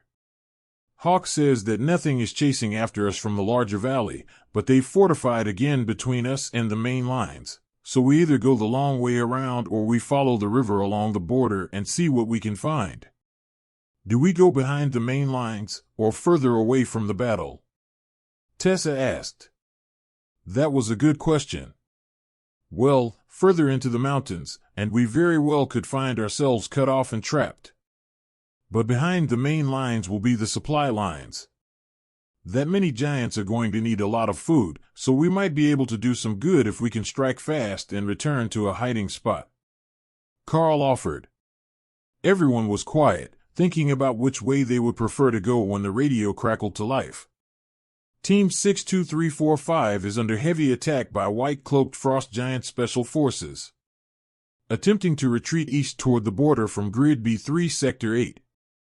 Karl checked the map, and that was only a few kilometers to their west, between them and the main lines. Everyone pack up and get ready to move. We will go give them a hand, he instructed.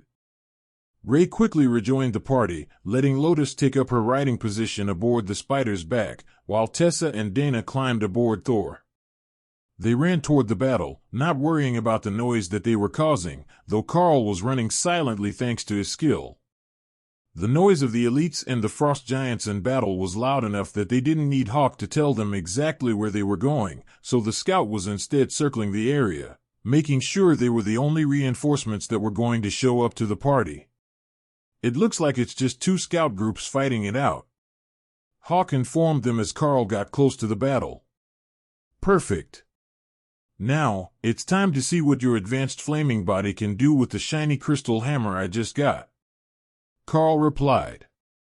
Charging 5 spells into it at once took more energy than he had been expecting, but the weapon was primed and ready to go when they entered the clearing, and found that the human team was 1 high priest in white robes, and 4 mages. Who had picked that composition was a mystery to Karl, but it was not a good combination to fight the frost giants. All 5 of the giants were not only commander rank, all 5 of them were well into the commander rank as well.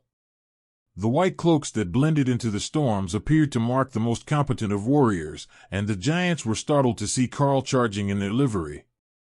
One of the mages had 5 blue orbs active, firing magic missiles at a furious rate, a trick that was rather familiar to Karl. One of the mages at the academy knew that spell, and she had shown it off during the first week they were training Hawk with the mages. As he got close, Karl realized it wasn't just a familiar spell, it was Tori, the ascended rank blonde mage from the senior class, that was using her signature spell here. The magic missiles put the frost giants on the defensive, and Karl slammed the crystal maul into the closest giant's chest. The head of the hammer pulsed 5 times in rapid succession, like the pulse arc welders that they used to fix mining equipment back home, and the enormous monster was thrown clear across the battlefield, to crumple against a tree. The sight shocked the humans even more than it did the frost giants, and one of the mages had his barrier shattered when he delayed a bit too long. The sound of breaking bones was a sickening one, but a golden glow was already surrounding him as his team's cleric got to work. "Don't you have golems?" Dana shouted as she summoned hers to fight the giants. Rays were already in combat, and Hawk was sending down a rain of fire from above. It wouldn't be long before the situation was under control, but it made no sense that they didn't have any golems out if they didn't have defensive warriors. The cleric pointed to the far side of the group, where 2 exhausted mages were doing their best to avoid attacks and keep their barriers up. That was enough for Dana to understand that yes, they did have golem mages, but the frost giants were too smart for that trick, and they had targeted them first, exhausting them and draining their mana. Lightning next, Remy shouted in Karl's mind as he approached a wary frost giant. This time he only put 3 charges of chain lightning in, to test the theory of whether the stunning effect stacked while saving some energy.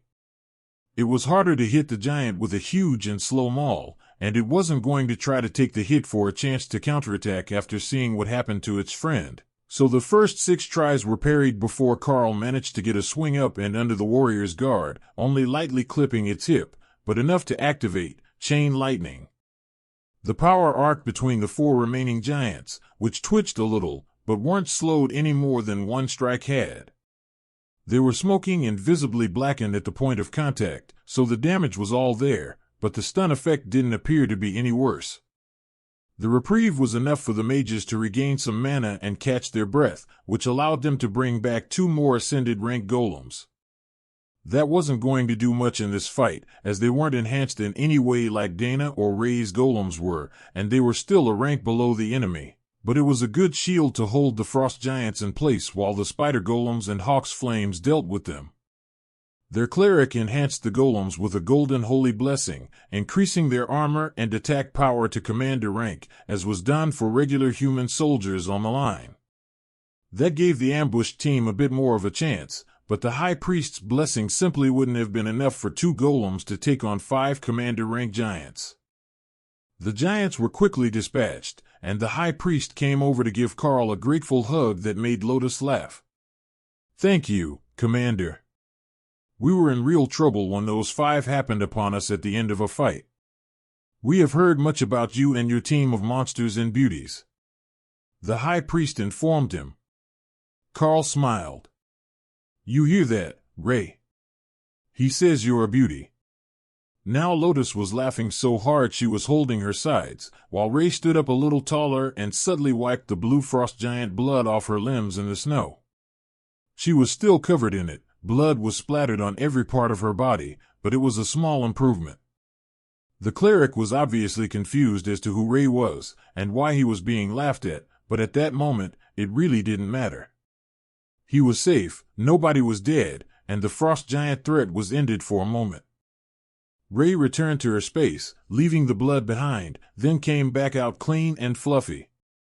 Well, as fluffy as she got, as her fur was rather stiff and not as thick as a furry mammal's.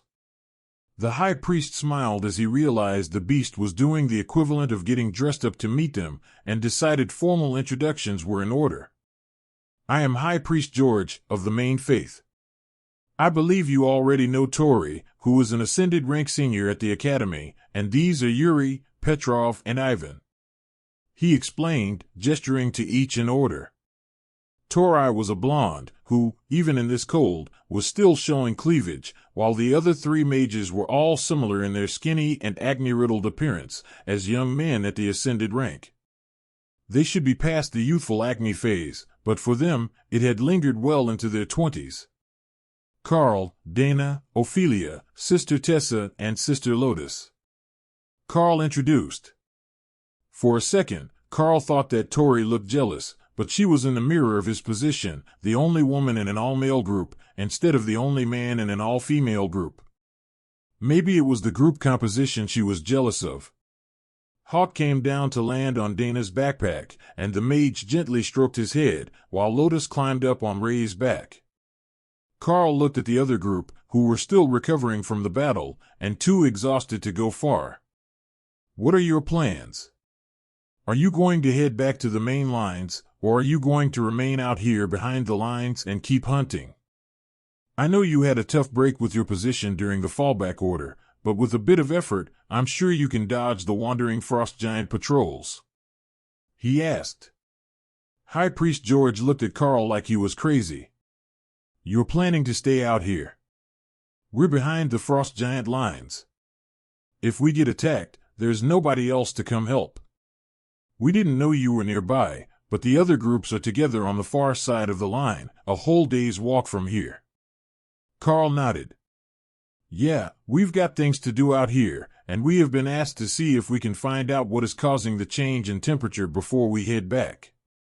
If you have any ideas, that would be great, but the temperature seems to be dropping before the frost giants appear, so it has to be some sort of area effect.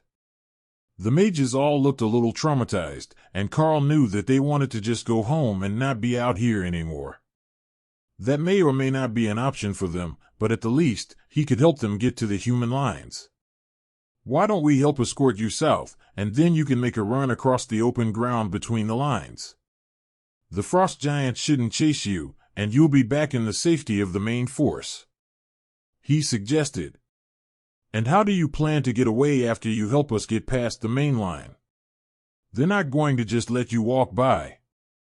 Tori asked. Karl smiled, and the mages shuddered a little at the aura of a predator that he gave off. I think that we can handle ourselves long enough to get out of sight. The other group shared a concerned look, then shook their heads before High Priest George answered. I think it's better to merge the groups until there is a better opportunity to rejoin the main force. We will assist with your mission, and the extra numbers should make it safer for everyone. Karl wasn't convinced that was true. The other group didn't look all that competent, but telling them that would probably lead to a bout of severe depression and someone doing something stupid to prove themselves in combat. All right, welcome to the party. What is everyone's specialty? I recall that Tori uses orbs that fire multiple magic missiles, but what is everyone else good at? He asked. One of the mages, Yuri, Karl thought, gave him a rueful smile. We're all fire element specialists who know the golem spell. In theory, it should be as good as having 3 warriors with us, but that group just demolished the golems. Dana frowned. They're a whole rank higher than you. Do any of you know durable constructs or an upgraded barrier spell instead of the basic one? They all shook their heads in shame. Karl shrugged. All right, I see where the issue is. The Special Forces team, as you called them, simply outmatched you, even though you had the right basic stats for the mission.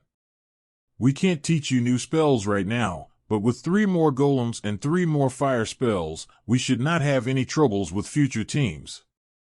Of course, he had a royal rank, flaming body, ability of his own, plus Hawk's fireballs. While the skill was a rank higher, his own mana output wasn't quite up to the standard of a royal rank mage or beast using it. So, the maximum output was limited, but it had greater penetration and mana efficiency than the commander rank version had managed. What was that ability that you used to toss a frost giant across a clearing? George asked. It's this fancy new hammer I got from some frost giants. It can stack an ability on it multiple times.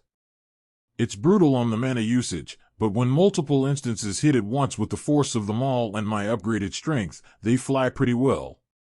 Tori looked Karl over. You don't look like the sort that got big strength increases from your class. Karl just shrugged, but Dana laughed. He didn't. He's got 2 giant strength items on, and he could probably body slam a frost giant without using a skill. She explained. Speaking of which, check those bodies. The commander rank giants usually have good stuff on them. Karl added. Tessa pointed to the bodies. And take the cloaks. Not only are they warm, they blend in with the snow, so you aren't as easy to spot. If things get dangerous, we will bring up a snowstorm of our own to hide in. Even Thor was wearing one, while Ray and her golems blended in with the snow on their own. From 100 meters away, it was difficult to see Karl's group, even on a clear day with no blowing snow.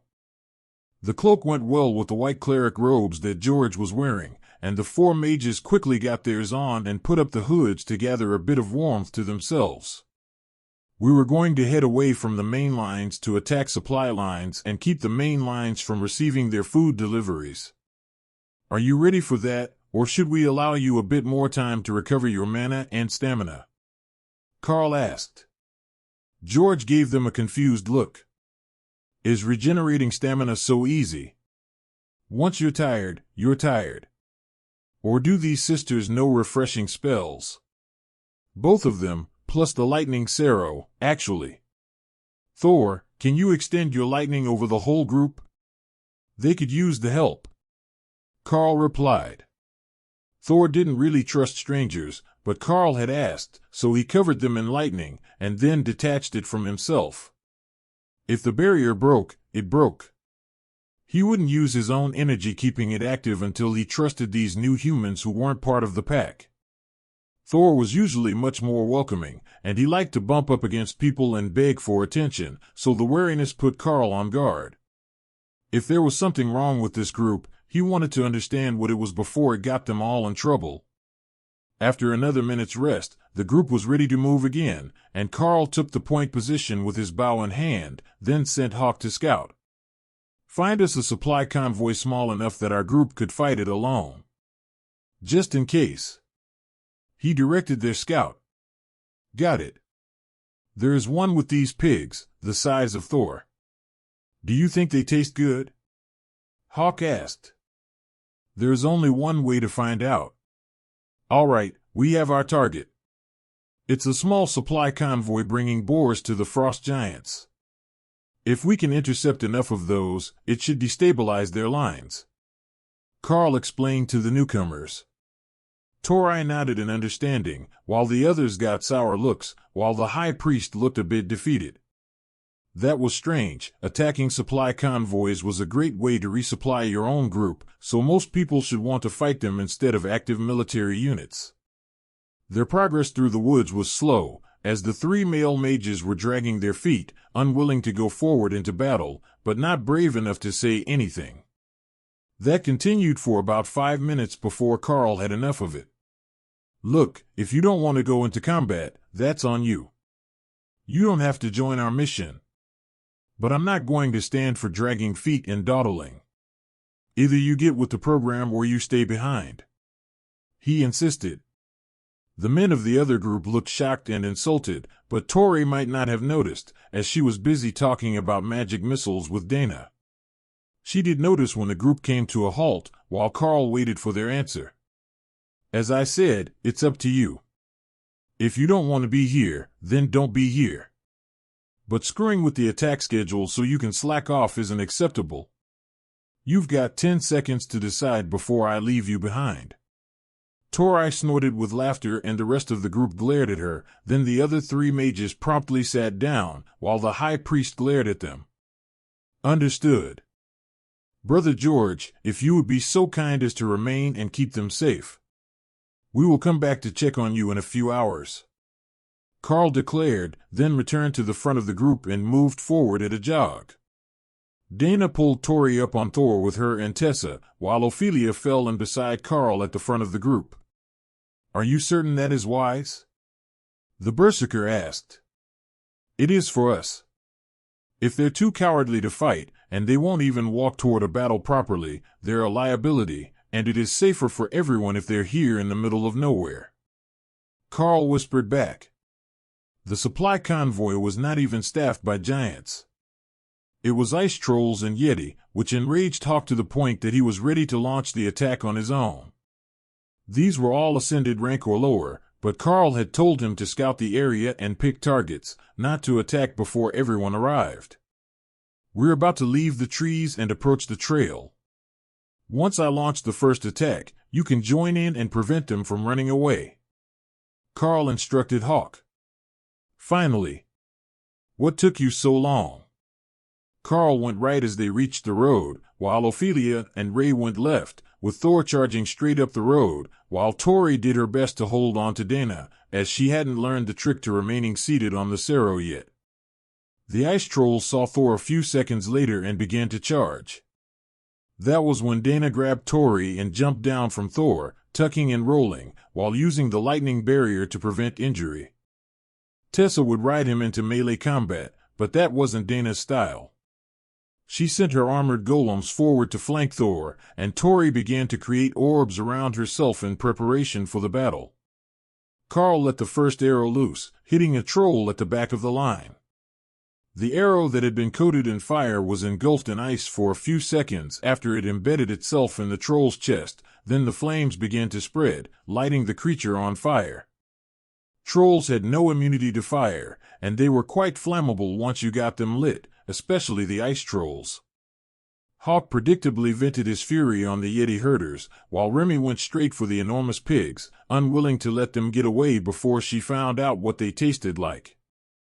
Some thin slices with broadleaf spirit grass seemed like it would be a wonderful combo to her. Karl hit one of the lead Yeti with chain lightning on an arrow right before Tessa's mace, coated in lightning and holy light, collided with its face, briefly setting the beast's fur aflame. He hadn't known her ability could do that, but it was an impressive trick for these flammable monsters. The fight only lasted 30 seconds, and Tori had 3 hovering orbs for her magic missiles in the air when they finished. She seemed both confused and startled as she realized there was nothing left moving. She turned to Dana for answers, but the other mage wasn't sure what she wanted. That's about how it always goes.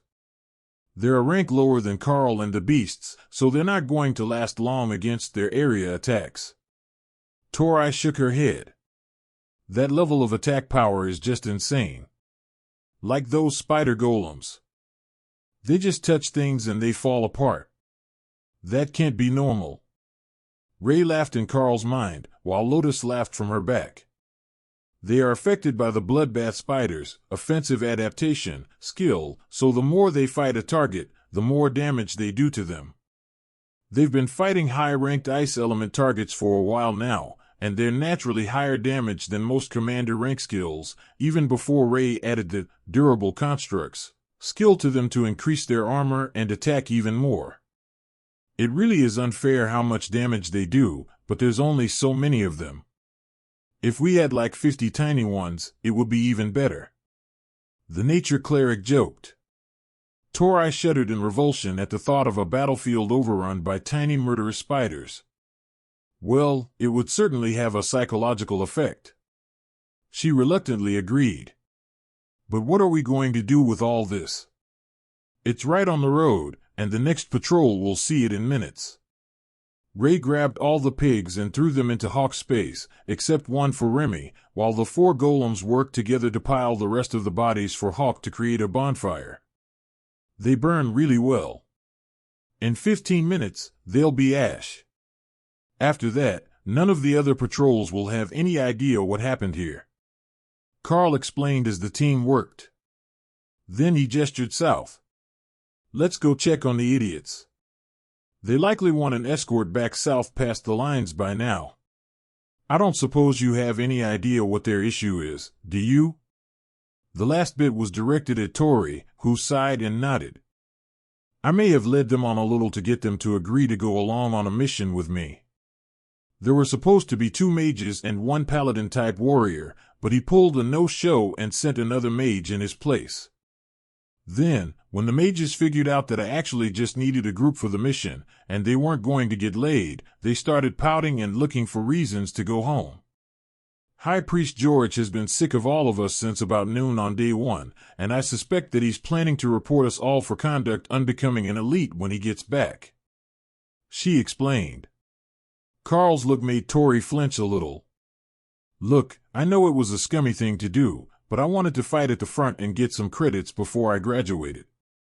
If they had just sucked it up and did the job they agreed to, it would have been fine. Well, we will see if their attitude has improved when we get back.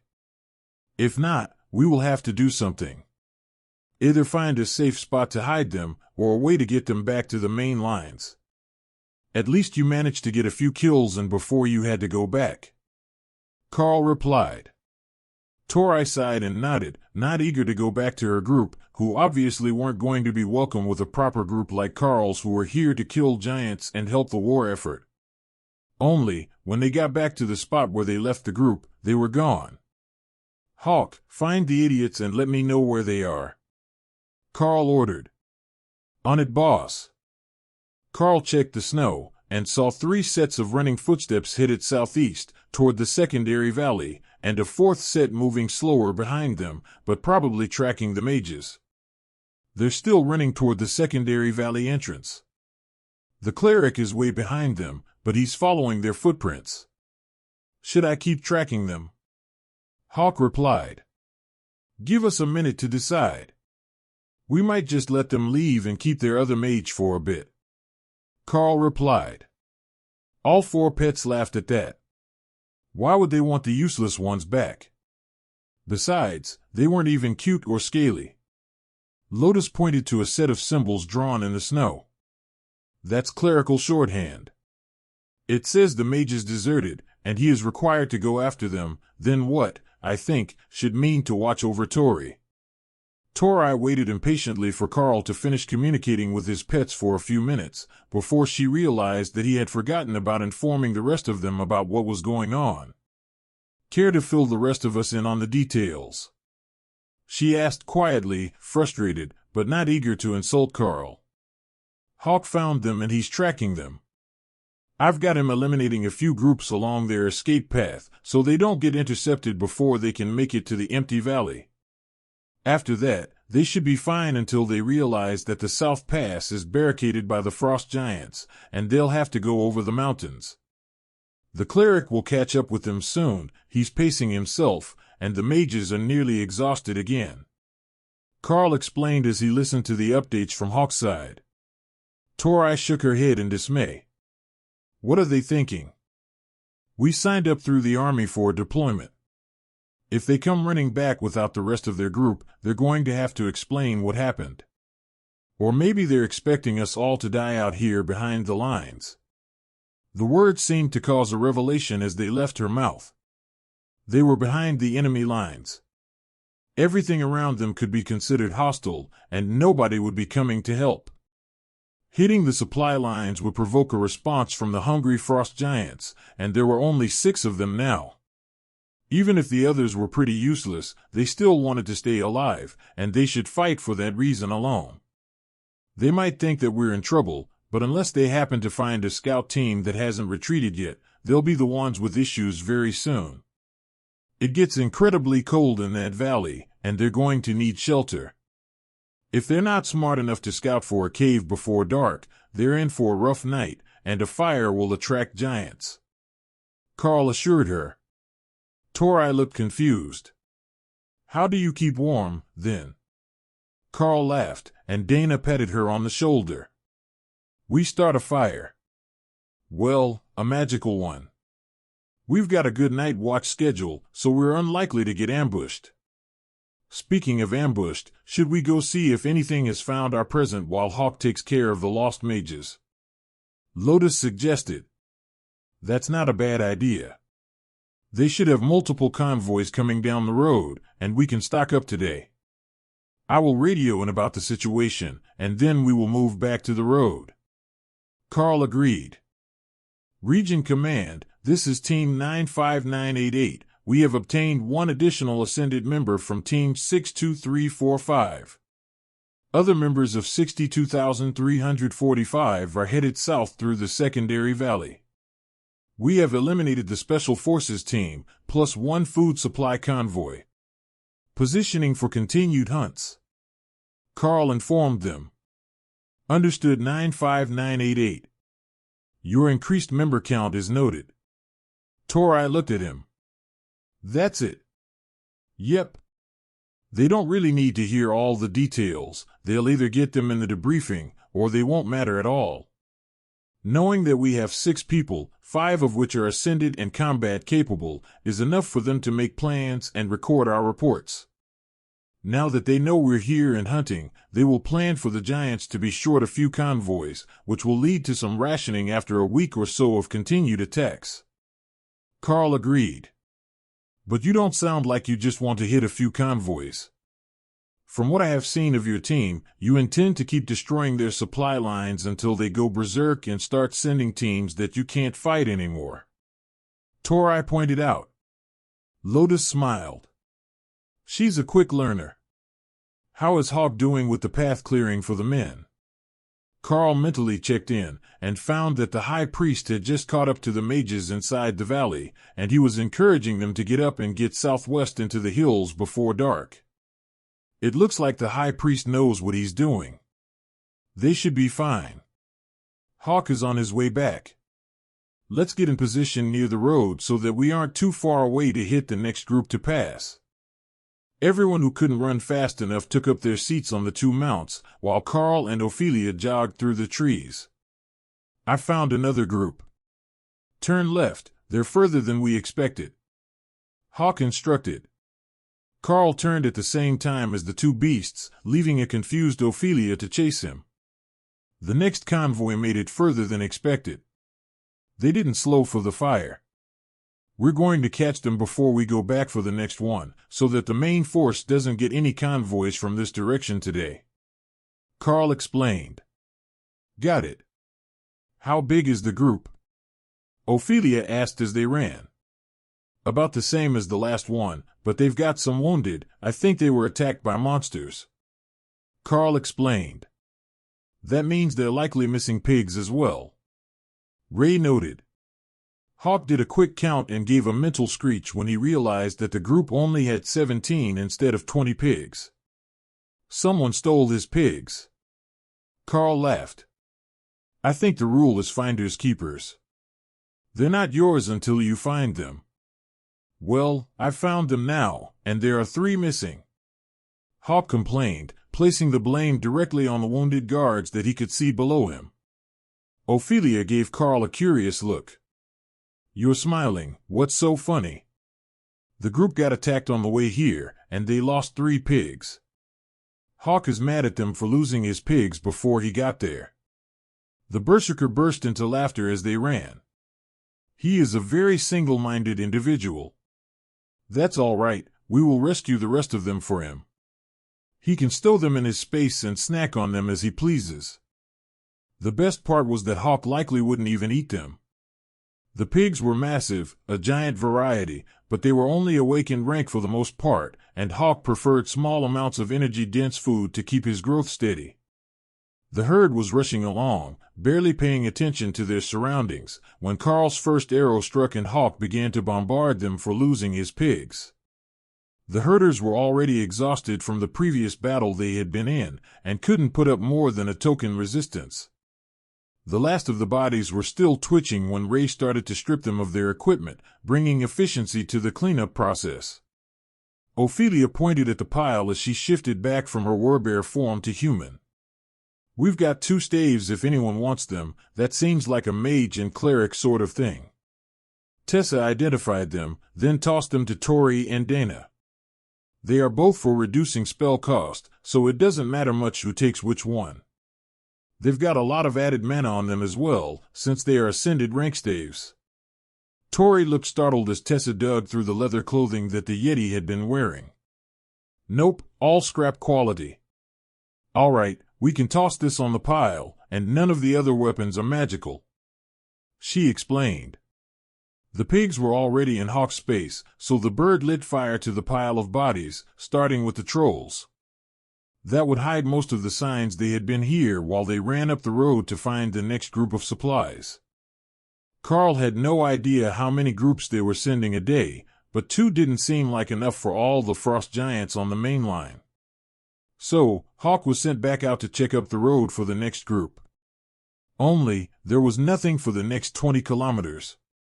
The road was clear, and the pigs weren't fast enough that they should be further than that. He did find the signs of the battle that had claimed the missing animals, which were already nearly stripped down by a warbear and her cubs. Now that he knew what had done it, Hawk wasn't mad anymore. He instinctively liked the species, and didn't begrudge them a good meal. All right, Hawk says there are no more groups nearby.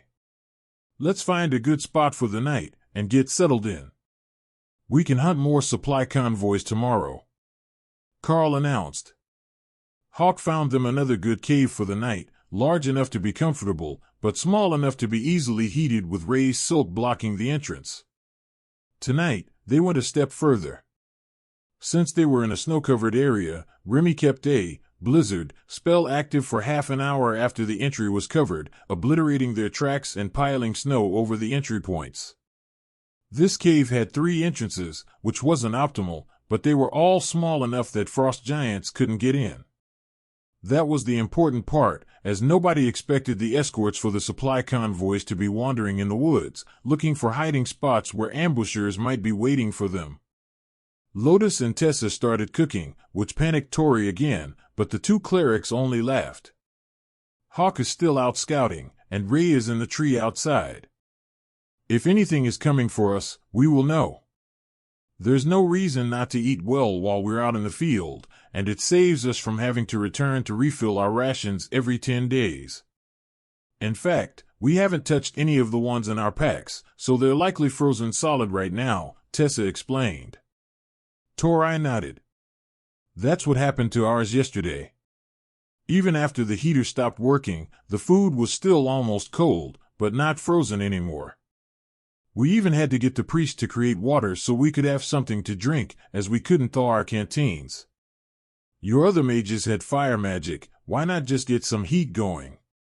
Even if you just defrosted everything first, it would have been better, Tessa asked, gesturing to Karl's sword, which was currently doing double duty as a room heater and a hot grill for the cooking pots. The blonde mage giggled and flashed a suggestive smirk at Karl. Well, nobody in the other team was packing the same sort of impressive weapon that you've kept hidden away. Dana and Tessa gave her matching disgusted looks, while Karl chuckled and Tori shook her head with a rueful smile. Sorry, it's become a force of habit. My mother always told me, use what you've got to get what you need, and I might have gone a little bit overboard with the technique. Tessa's frown faded into a malicious smirk, and she laughed as she tossed cut vegetables into the pot. Might have gone a bit overboard. You nearly got killed because your group only came along hoping to get laid. They didn't even have any intention of doing their jobs. That's more than a little overboard. But we won't hold it against you as long as you are trying to act right. Our group has a magical contract to travel together for the next year, and we don't need drama or infighting.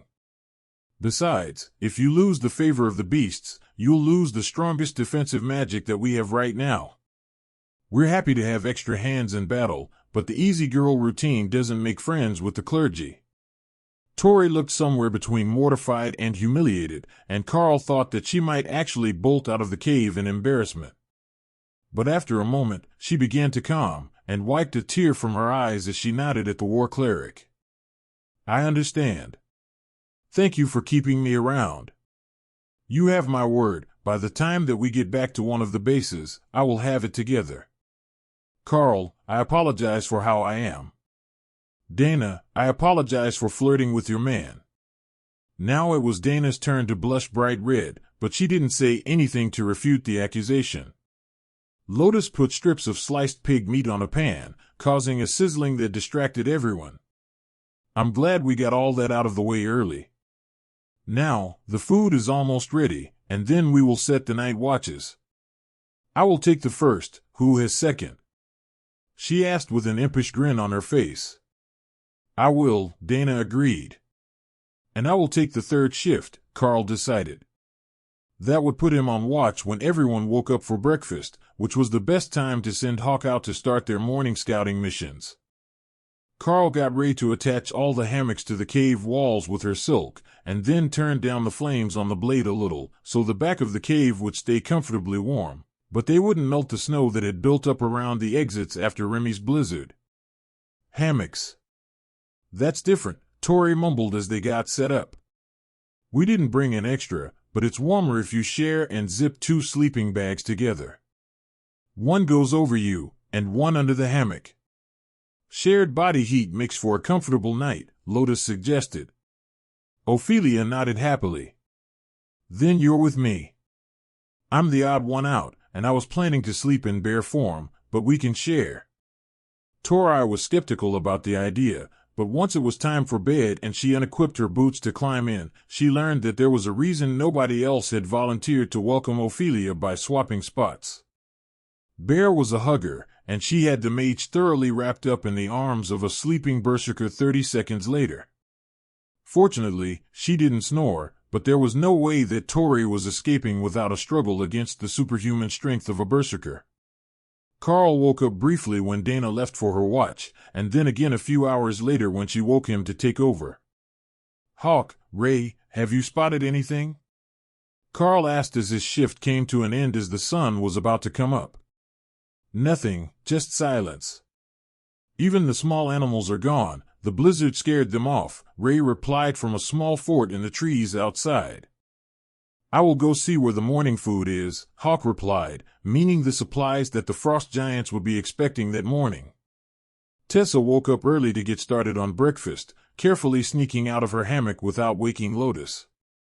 Of course, that didn't last long, as once the small priestess began to get cold without the extra warmth, she was awake as well, but it gave Tessa enough time to get the cooking utensils set out and the oatmeal heating. What's the word from Hawk? Tessa asked as she chopped the fruit that Lotus was creating. Nothing so far. They might have taken a different route than yesterday's targets as well, so Hawk is still scouting, Karl shrugged. For another half an hour, Hawk searched before he began to get frustrated. They have to be eating something. Where are all the supplies? There aren't even extra weapons coming down the road, he ranted as he continued to fly a search pattern over the hills. Hawk can't find anything. There are no unnatural snowstorms, spots where he can't see the ground, or other issues. There's just nothing on the road today, and not on any of the other nearby roads, Karl explained as everyone eagerly awaited a new update. Tessa took out her notepad and began to write down math calculations on it, periodically looking off into the distance, as if that would help her remember some fact or figure. How big do you think the average boar we harvested was, by weight? She asked. About 2 tons, give or take a little. They're bigger than Thor, and fat, Karl replied. She wrote a few more figures, then nodded in satisfaction as she began to add them up. You see, frost giants don't eat as much as humans do, compared to their size. Most magical beasts don't. They use mana instead, so they don't overhunt their territory. With the rough numbers we are getting from the radio on the main line, my calculation is that each of those convoys should have supplied them for 2 days. So, there might not be a shipment today because we took out 4 days' worth of their food supply yesterday, Lotus explained. Dana looked excited for a moment, then concerned. Then what do we do today, and what are the odds that a large group comes looking for them? Karl considered that. I would say the odds are it will be a scouting group first, not a large combat unit. They don't have any reason to think that there is a large military unit here, so they won't waste resources. As to what we do today, I say we wait. They will send giants looking for their missing dinner, and we can eliminate those as well. Everyone rested in the cave for the morning as they listened to the reports from the main lines, which were becoming even more dire by the minute. The frost giants were not just waiting at their lines, they were working together to launch ice magic and enchanted boulders at the defenders. While crude, with the strength of giants operating the mechanisms, the frost giant catapults were proving to be incredibly effective. The ice boulders exploded on impact, causing every bit as much damage as any artillery round, even against armored targets. The main lines sounded like they were in the midst of a disaster, and at one point, Karl was reasonably certain that he heard Jody's voice announcing a unit retreat due to heavy casualties. The line was moving back again, and sometime around mid-afternoon, High Priest George and the remainder of his team were rescued by scouts after being attacked by a frost giant patrol. The cleric was heavily injured, and both teams were airlifted out with unstated casualties in an emergency rescue that couldn't have been easy that far behind the main line. Hawk still hadn't seen anything coming up the road toward them, and the whole region appeared to be deserted. Ray thought the same thing. There was simply nothing left here, and the temperature was dropping fast. Whatever the frost giants were doing, it was turning what should have been a tropical area into a frozen wasteland, where none of the native creatures could survive. It's too cold to fly, even with flames. We need to leave this place, Hawk informed them not long after. It's almost dark. Should we move out immediately, or will you return to the cave, and we will leave in the morning? Karl asked. It took a moment for Hawk to answer, but his decision was firm. There is a ridgeline behind these clouds, and the wind is even colder there. I think that we should move this afternoon and go further east. If we keep staying here, we're going to freeze. Surprisingly, Remy was with him on that decision. She poked her head out of her space to see what was going on, then promptly returned to her swamp. There is strong shaman magic coming, she announced. Well, that was something. If she could sense the magic, then they had their answer to why everything was freezing, just not where the effect was coming from, other than somewhere deeper into the frost giant nation. Everyone, pack up, we need to move. There is a wave of ice magic coming our way, and it's not suitable for any living creature, according to Hawk. That could explain why they're not sending anyone to look for the missing animals. They don't expect anything to remain alive after that wave of cold passes over us, Karl explained. Where are we headed? Lotus asked. The nearest edge of the wave is southeast of here, so we're going to head that way and hope that we can properly outrun it. If we can't, we will have to find a cave or make a strong fort to hole up in until it has passed, and the temperature is back to just cold, Karl explained. They were getting very well practiced with loading their packs, and only the hammocks and sleeping bags had come out, other than the cooking utensils. Within minutes, they were loaded up, and Karl called Thor and Ray to give everyone a ride, while Hawk came down to land on his backpack and warm up. The temperature up high is so cold that the ice magic is wearing down my flames, Hawk explained. I will report it to the others. Urgent message for the command group and all mobile units. This is Team 95988. There is a wave of ice magic behind the incoming storm, powerful enough to snuff out fire magic barriers. We are relocating outside the designated zone to escape the path of the magic, and I recommend that all units unable to reach a secured camp seek immediate shelter, as the storm will be at the main lines within the next 2 hours. The already chaotic messages over the radio intensified as the front-line command group realized that there was more going on than just a minor cold snap. They began issuing orders and getting troops moved, which Karl was immediately grateful for.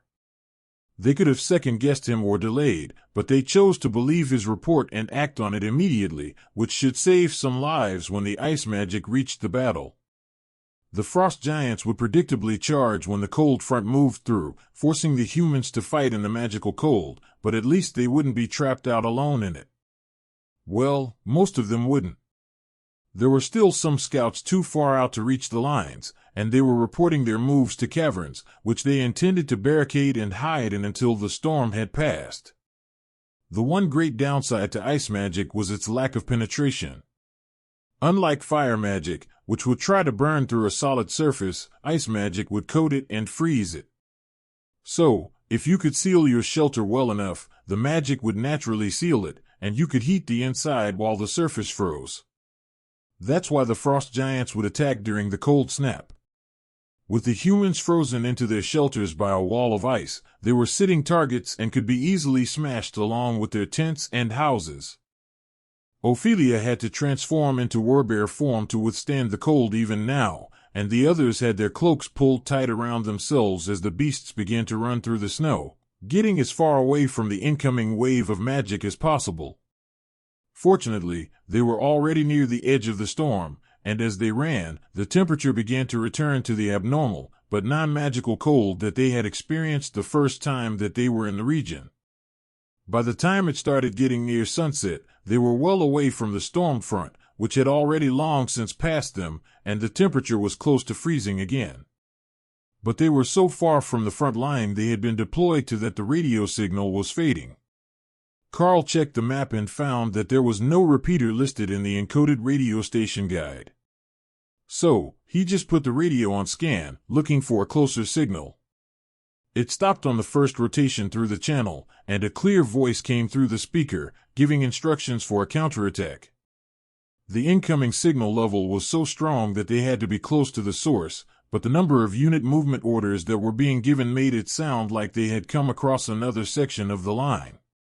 Karl was sure they hadn't come that far. The next portion should be more than 100 kilometers from their deployment point, but once he mentally calculated their movement, he realized they might only be 30 kilometers from them now. He took a moment to place himself on the map and then sent in a report to this new commander.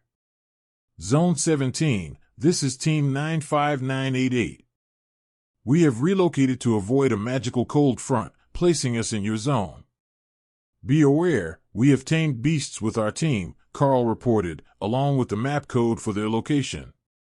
Wonderful timing, 95988. Are you a commander-led team? We have a fire mission that has evaded our scouts near your position. I can offer additional mission rewards if you can eliminate them before dark, the confident voice replied, along with a map location code. Karl checked the map. It would be close, but they were much faster moving than most teams. Understood, we are on it now. He altered their direction toward a mountain, which was the logical spot to spend the night anyhow, as it had larger trees, as well as a chance of caves. As soon as he did, Ophelia gave him a concerned look. You're not going to ask what we're up against, she asked. They can't see it, so they couldn't tell us for certain anyhow.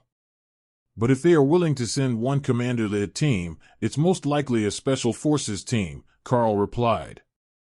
Hawk took to the sky, looking for their target and reveling in the somewhat warmer air that didn't make him strain to keep his flames warm. I've got them. 20 frost giants, for commanders that I can see, and 10 catapults hidden behind a ridgeline. I can see the army lines too. I think the giants are firing blind into our troops, Hawk reported. With that news, it made perfect sense that the main lines were sending them on an urgent mission to eliminate the giants before dark, when the boulders would be hidden by the dark until they were almost in the camp. What this bit of the line was doing so far forward was a mystery, but if they were doing better than the other main line portion, it was good work on their part that got them to that position. 20 giant artillery team with 4 commanders leading them. Does the same routine as before work for everyone? Karl called to the mages riding on Thor's back. Tessa gave him a thumbs up, and Dana nodded, while Tori began to form the magic missile-firing orbs that she used as her primary offensive ability. Spreading out the mana cost made the battle much easier on her, and if she had a bunch of them charged when they arrived, she could eliminate a number of the weaker targets right away. 200 meters, just over the next ridge, Hawk reported. Get ready, we're charging after the ridge, Karl informed the team. He took out his bow and prepared to fire while running. The giants were at the bottom of a hill, which sucked for the defenders, but kept them out of sight of the Golden Dragon Nation scouts. Being uphill allowed Karl to let loose his first arrow just as Thor and Ray began to charge down the slope. He wasn't particularly skilled at shooting and running, but it was possible, and he was still hitting them with chain lightning, while Thor closed on the artillery emplacement. Torai rolled off his back when they got near the bottom, and Dana stood up to cast her golems in the frost giant ranks before jumping clear of Thor's back as well. Ray and Lotus had vanished into the trees, but the spider golems were going for the commanders already, leaving only Ophelia a few seconds out of combat when Thor came crashing through the catapults with a happy braying noise. Smashing poles, he cheered as the frost giants roared in frustration. Karl closed in so he could provide support for Ophelia, who was going to need someone to watch her back in a battle this crowded, but he kept his bow out for now. Firing from 10 meters away was even more effective than from 100 meters, even if he was close enough that he could have used his skills through a blade. Only when the giants rushed him did he switch to the two-handed blade and join Ophelia in close combat. Royal Rank, Flamebody, was making short work of the ascended members of the group, while Hawk's fireballs and the spider golems kept the commanders from assisting in the fight. "We need more speed," Ray complained as she called another set of golems to replace the ones that the frost giants had almost finished hacking apart. 4-on-2, with a few ascended rank assistants trying to pin the constructs down, made for an unfair fight. While they had severely injured all of them, the constructs had only killed the ascended rank pair when the golems first died. "All right, watch this," Karl agreed. 2 points, 10 points for balance. Haste improves the speed of the target beast by 10% per rank, 40% at commander. 10 points spent. Haste obtained. Karl cast the spell on all 3 of his pets. The sudden burst of speed from the spider golems caught the frost giants off guard, and Thor's next charge nearly tossed Tessa from his back with the force of impact when he collided with an ascended frost giant. Karl could hear the sound of breaking bones as the giant crumpled, right before Thor smashed its face with an earthquake-enhanced tail. Hawk was blocking ice attacks with his wind shield, so he didn't have to take away from the flames for his fireballs, and the increased attack speed was the final straw for the frost giants.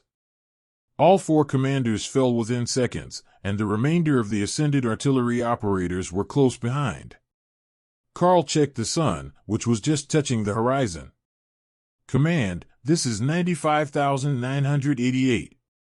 The artillery team has been eliminated. I will collect my rewards later," Karl joked.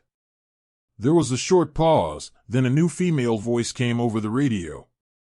95988, confirmed count of the artillery team. 20 members total, including 4 commanders. 10 frost giant catapults were destroyed on location as well. The voice sounded shocked when it spoke next. "Excellent work, Commander. We recommend relocation before dark." "Understood. We will check in at dawn."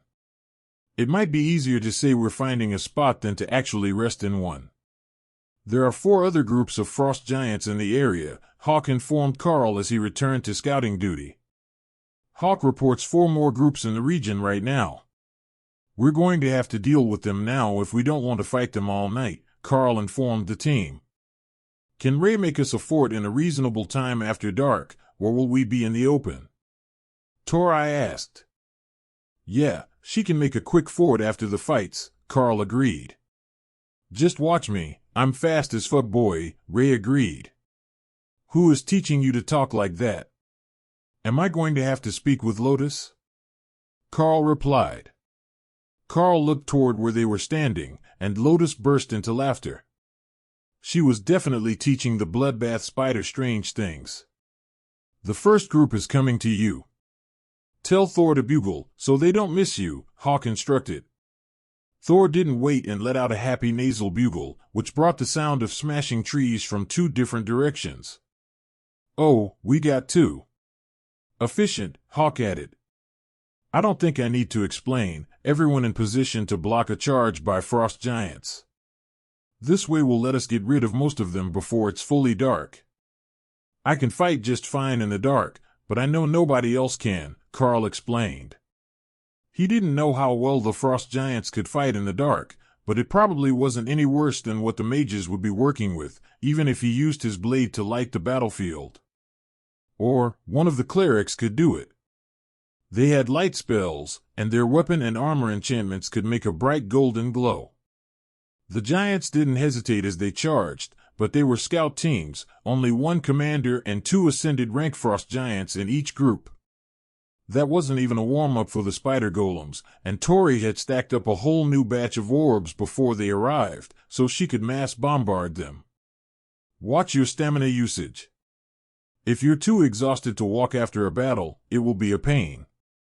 If Thor gets injured, he needs to rest in a separate space, so everyone ends up walking, Karl explained as he saw the barrage of spells chasing after his arrow. Thanks, I will keep it in mind. Did we have more fights tonight? Tori replied. 2 more. Hawk is scouting them now, so we can set up a nice secure camp. Go southeast toward the main lines, over the ridge. There is a group there, and I will get the training group to the north, Hawk decided. Karl led them over the ridge, expecting to find another large group of frost giants, but what they came across was a blended unit, with 1 commander-rank frost giant walking crouched over to look smaller, and 10 Yeti wearing frost giant cloaks, so they looked like juvenile giants, not high-ascended rank elite Yeti warriors. Karl was going to launch the attack right away, but Ray decided it was no fun if she didn't get to taunt Hawk first. Fear not, valiant Hawk, we will avenge you, she announced in her best grieving tone. What are you talking about? I'm not dying to some stupid trainees. Hawk retorted. No, we found an entire team of elite Yeti, dressed up as baby giants. Ray informed him. I will make these die right away. Don't start without me. 2 minutes, just give me 2 minutes. He pleaded. We're starting now. Ray taunted as she moved into position.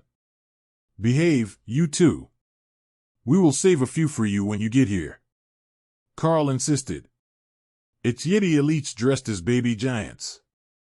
Be prepared, they're high ascended or possibly early commander rank, and they can use quite a bit of magic, Karl warned.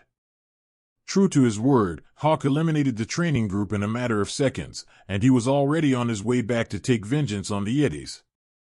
Karl led the group close enough that he could get a general sense of how powerful the targets were, and found that they might have underestimated the power of the targets.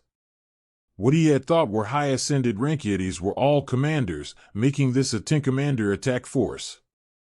Now that he had added the haste skill, they would be dealing much more damage for every minute of the fight, but they were still at a disadvantage in both numbers and rank. Terrorize added 40% damage, and haste gave them 40% more speed, but that still might not be enough to deal with 10 commanders at once. The problem was that as soon as he attacked, those Yetis were going to start casting spells, which would exhaust Thor as he tried to keep everyone's barriers up. Once the barriers were down, everyone was in trouble, so Thor would have to be pulled back from the front lines to focus on the defense of the golems. What they needed to do was eliminate the targets as fast as possible, before they could do too much damage. It was that, or find a way to ambush the target with golems and let them fight to destruction, then send more, preferably without being noticed. If they could take down a few targets, it would even the odds enough that Karl would be more comfortable fighting. All right, I have a plan. Everyone stay back for now, and I will call when it's time to join. Ray, hide in the trees out of sight and summon your golems into the group.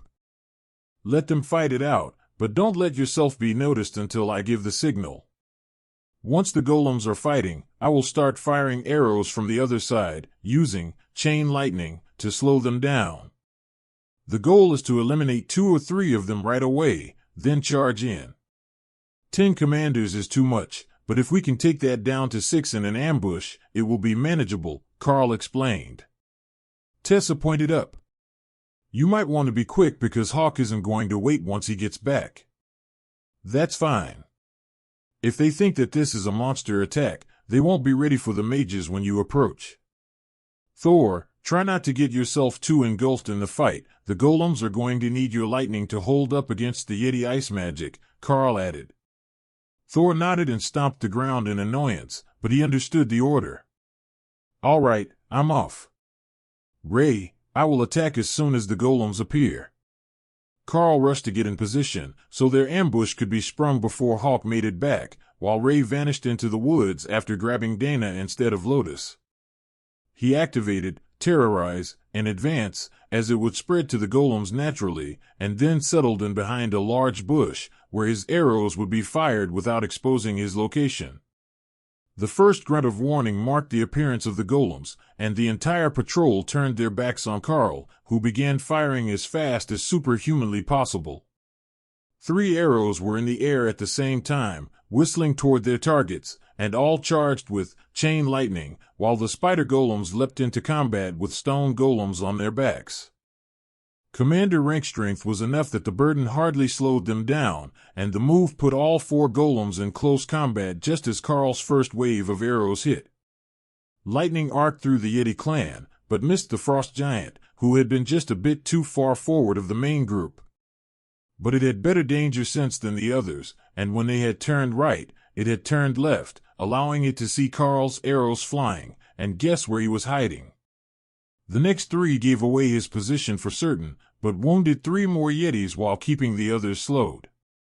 That was good enough, and Karl whistled, calling Thor like he would an overgrown pup.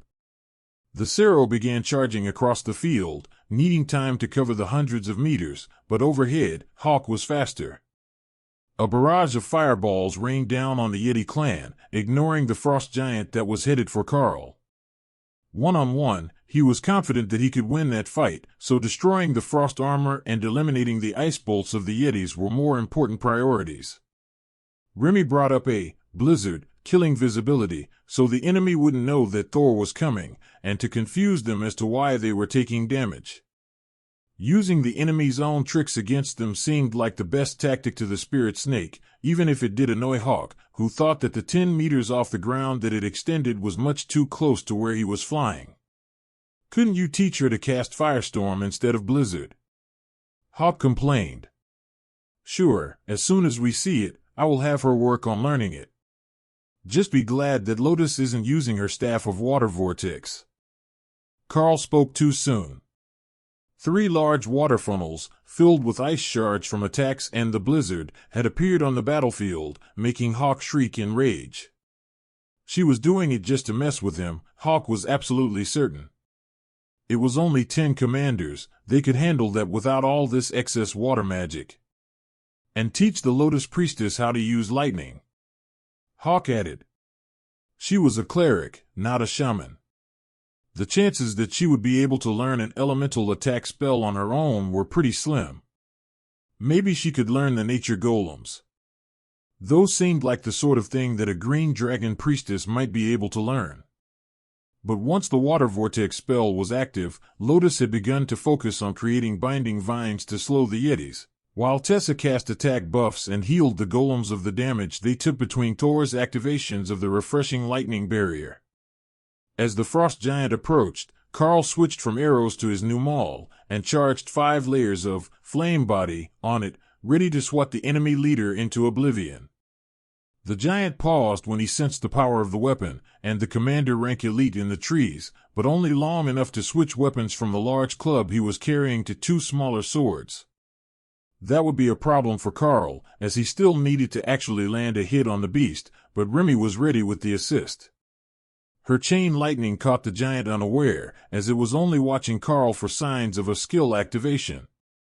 That slowed it for a split second as the maul streaked toward its target.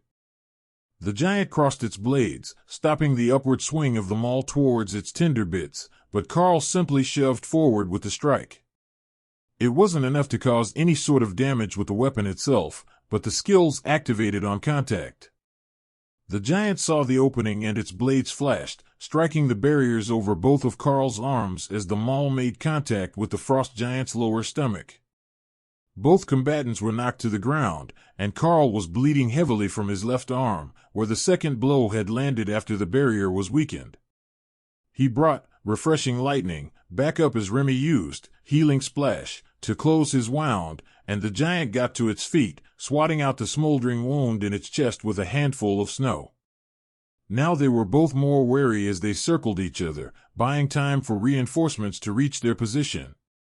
The battle was getting brutal behind them, as the Yeti clan realized just how flammable they could be against the targeted vengeance of Hawk's flames. Karl sidestepped a strike and smashed the maul into the frost giant's right hand, sending chain lightning coursing through its body, which caused it to drop one blade. The other was quickly discarded, and the giant went in for the crushing blows, intending to grab Karl and simply rip him into pieces. But Flaming Body came to the rescue, coating Karl in fire as the giant grabbed his chest.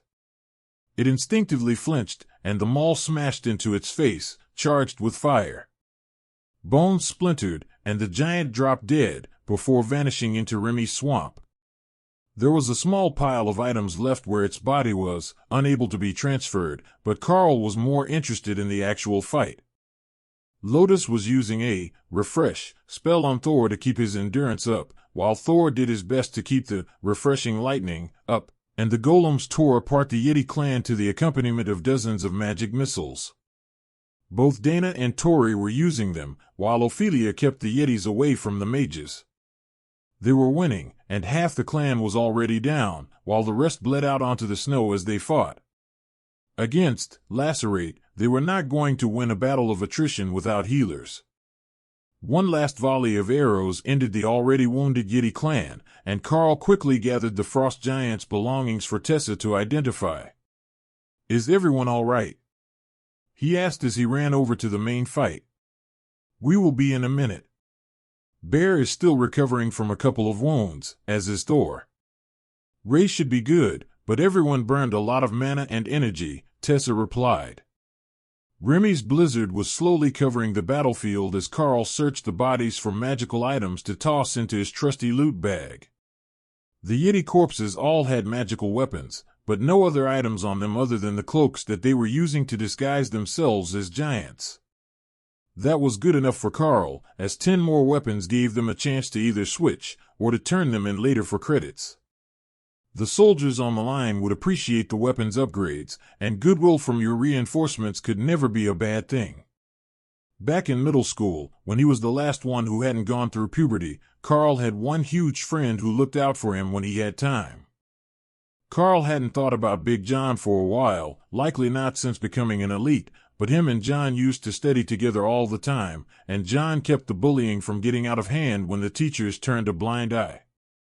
John hadn't been on the train, so he was likely in the mines right now, slaving away for the pittance they made at the bottom of the hole. The others quickly sorted through the weapons with growing disappointment.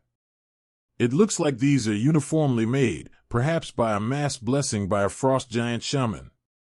They're all identical, and though the biting edge enchantment is strong ice magic, it doesn't really grant any benefit other than the ability to cut like a commander rank weapon, Tessa explained.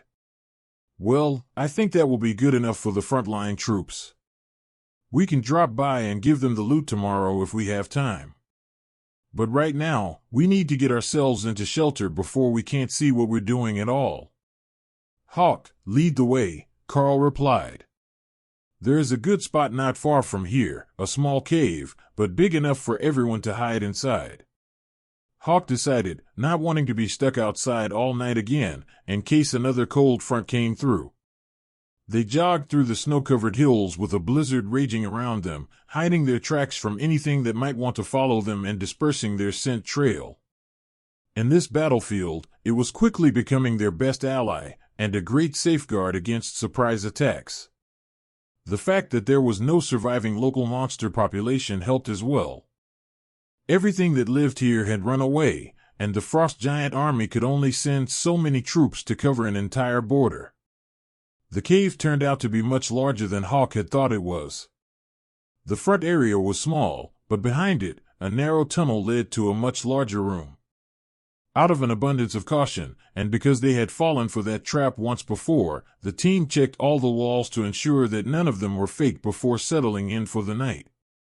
With the front entrance blocked by silken snow, and then a hanging cloth in the narrow passage to the second chamber, they were able to keep the rear chamber quite comfortably warm without having to turn the flaming blade up too high. Tori smiled as she saw the two clerics setting up to make dinner.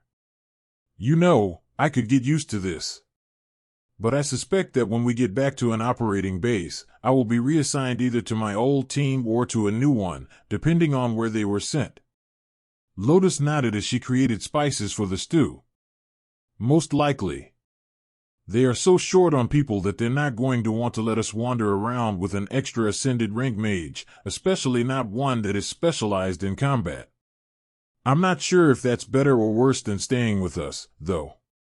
We're guaranteed to be in danger just about every single day, so being reassigned to a different group, who is sent to deal with less powerful threats, might be safer," Lotus suggested.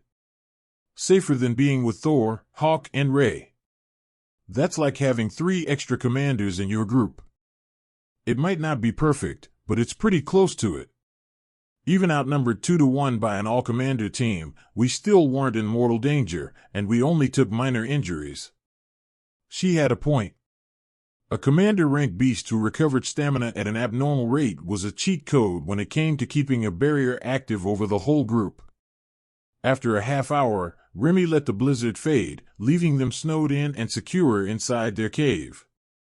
There was no artillery on this section of the front, and the change from the deafening barrage made it feel like they were somehow all alone in the world as they rested in their shared hammocks that night.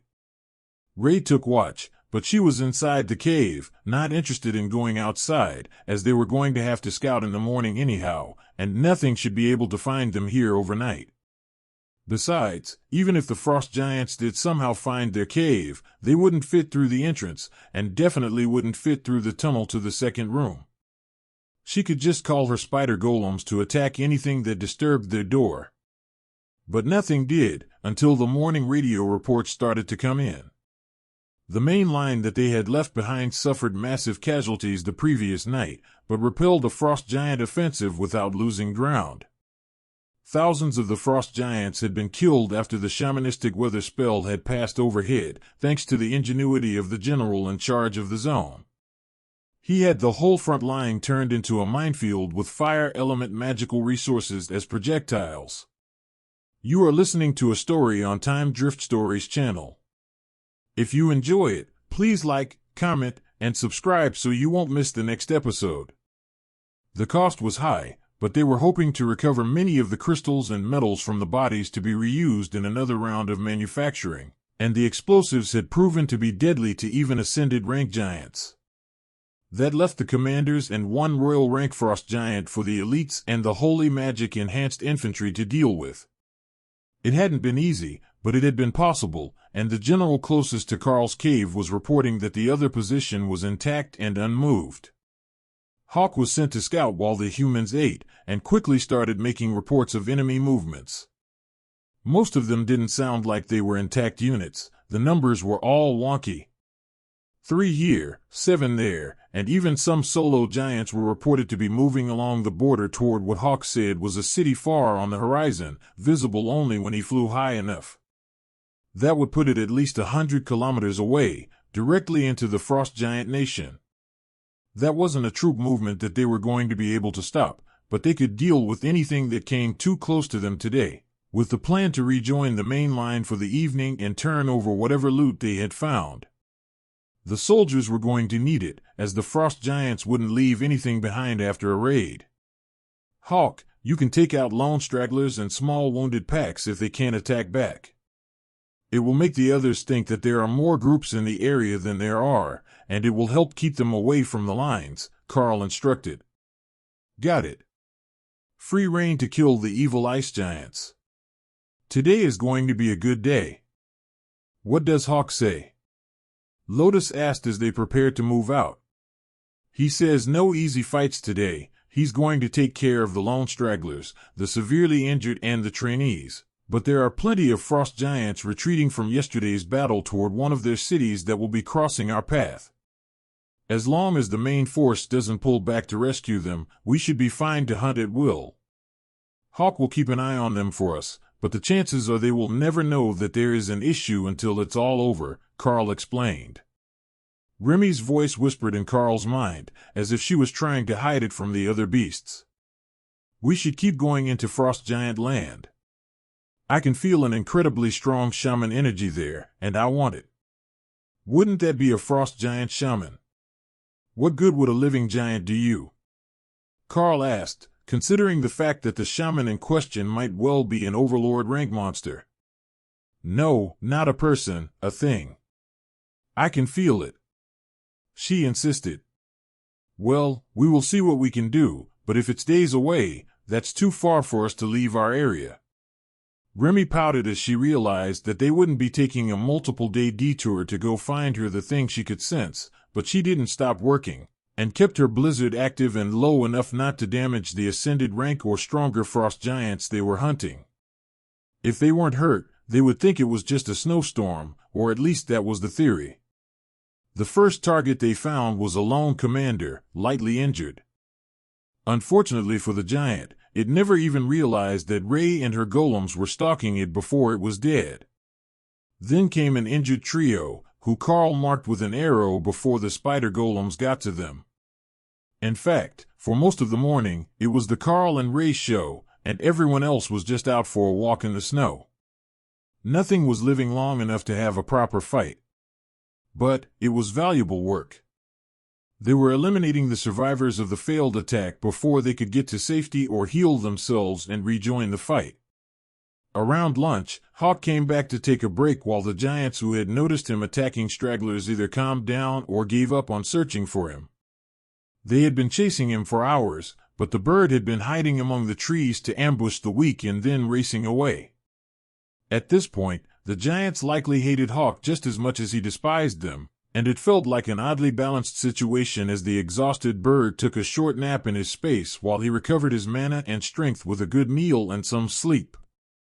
In the middle of the afternoon, after taking a few detours to pick up loot that Hawk's targets had left behind, they were headed back for the nearest main line, and Thor was again loaded up with equipment, while Karl's loot bag held the good bits. There were a surprising number of nearly identical weapons, which they hadn't seen during their previous days at the other front, though these giants had been coming from that direction. The change in uniformity of the gear implied that they had been keeping them in reserve for the main line force, to increase their attack capabilities. It was a solid tactic, but they had failed to create a breach. Regional Command, this is Team 95988. We are headed to your location for a supply drop this evening. Look for the lightning Cerro as our marker. Karl broadcast to their allies. Remy would drop the blizzard once they were close to visual range of the camp, so they didn't get themselves bombarded, and then they would walk in from the same area where they took out the artillery team the previous night. As they got close to the ridgeline where they had eliminated the artillery team, Karl spotted a 5-man team of elites searching the area. Remy, you can end the blizzard. We've found the first scouts, he instructed. As the snow faded, they continued their jogging pace, headed straight for the scout team. Tessa raised a hand from Thor's back to let them know they were friendly, while Ray remained a bit behind with Dana on her back. The bloodbath spider had switched riders for the day so that the golems could all be coming from one direction, even though that meant leaving her pocket healer behind. She wasn't big enough to carry them both, or rather she couldn't carry both comfortably due to her body shape, though she was large enough for them both to fit, so she had chosen to only take one rider at a time. Identity, the scout team asked as they approached. Commander Karl with Team 95988. The scout smiled and gestured to the wreckage of the battle. We've been finding signs of your work all over the region today. Dead giants left everywhere, and even a large group of yetis that looked like they died last night. Have you been that busy, or is there another team out here? Karl shrugged. We've been busy, but I can't say for certain that there wasn't another team out here. I didn't know that you were here until just a minute ago. The scouts finished taking notes on the destruction, then turned back to Karl. I hear that you're coming back to the base for the evening. Can I ask what you're short on, so we can get it ready for you? Karl shook his head. We're short on storage space. We loot the giants so that they can't reuse the equipment of the dead, and we've got numerous weapons and magical armor with us. I just need to drop it off for credit, and we will be on our way again. Weapons. We've come across a few, but most of what the frost giants carry is just junk strengthened with their magic when it's time to fight, the scout replied. We found a number of matching enchanted blades today. Here, check that out. Simple, but effective, Karl explained. The scout examined the weapon with great interest. It was a large sword for a human, a short sword for a frost giant, but surprisingly light, and Karl was right, the enchantment was basic, just enough to make it cut as if it were a commander-rank weapon. It was the sort of thing that the army would issue to line soldiers if they had the ability to make them in large numbers. How many of these did you recover? Because we could use these for the warriors of the scout teams, the soldier asked, eager intensity growing in his eyes as he imagined the possibilities. Karl turned to Lotus, who was sitting closest to the bags on Thor's back. About 30, I guess. There's a bunch of other gear in here, and I lost count, the nature priestess apologized. Identical items normally wouldn't equip for the same person, so keeping a spare set of giant strength gloves or wearing 2 sets, one inside the other, simply didn't work. That had led to them loading a lot of gear into the storage bags on Thor's back now that they all had a copy of what the giants had to offer. At least the parts of it that they could use. Dana was somewhat disappointed to learn that she couldn't use the ring of giant strength. The giants also weren't very creative with their gear, and it was just the same thing in different appearances on every frost giant that happened to have a magical item. If they were trying to improve their own gear, Karl would have felt like he got scammed. However, as they could keep trading it in until every elite they met had frost giant gear on, it was a great money-making opportunity for them. The scout shook his head in dismay. You lot are monsters. We haven't even killed 30 commanders this week, and here you are bringing us back 30 commander-rank swords for the day. Lotus giggled. Technically, a bunch of these came from last night, when we came here to avoid that cold front that moved through the other main line. We weren't about to get caught out in that, so we came here and took care of that artillery group by special request right before dark. The scout made notes, and then gestured toward the south. We should get moving if you want to get your gear sorted in time to pick a camping spot outside the main line tonight. You know how it is, if you're there when the attack starts, you tend to get stuck on the main line. The camp's patrols let them through without questions when they saw the scout team leading Karl's white cloak menagerie toward the base. The first thought of everyone that they passed was that this was an extreme church guard unit, thanks to their bright white outer layer, which they had pilfered from the frost giants to blend in with the snow. But once they saw who was underneath, they were simply confused. Those didn't look like church guards, and the rest of their armor wasn't covered in white. Nor did they have any sort of church insignia on them, except for the 2 clerics, one in green and one in red, under their white cloaks. Karl shouldered the bags of loot and let Thor take a break in his space, in case they encountered a fight on their way to their sleeping spot tonight. The bags were nearly dragging on the ground as they hung from Karl's shoulders, a sign that they might have gone a bit overboard with their loot hoarding. The fact he had to turn sideways to get between some of the tents was another solid hint, but nobody was too worried about it, as long as the contents of those bags were for them. To the soldiers, it looked like they had gotten an unexpected supply run. They had no way of knowing that it was just a bunch of hoarders assembled into an elite team. The general, a royal rank warrior with a large shield strapped to his back and an axe at his hip, strolled out of his tent to meet them, then did a double take as he saw the bags on Karl's shoulders.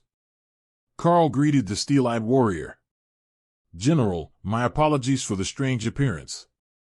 We had the lightning Cero carrying the loot, but he wouldn't easily fit through the camp. Not a problem at all.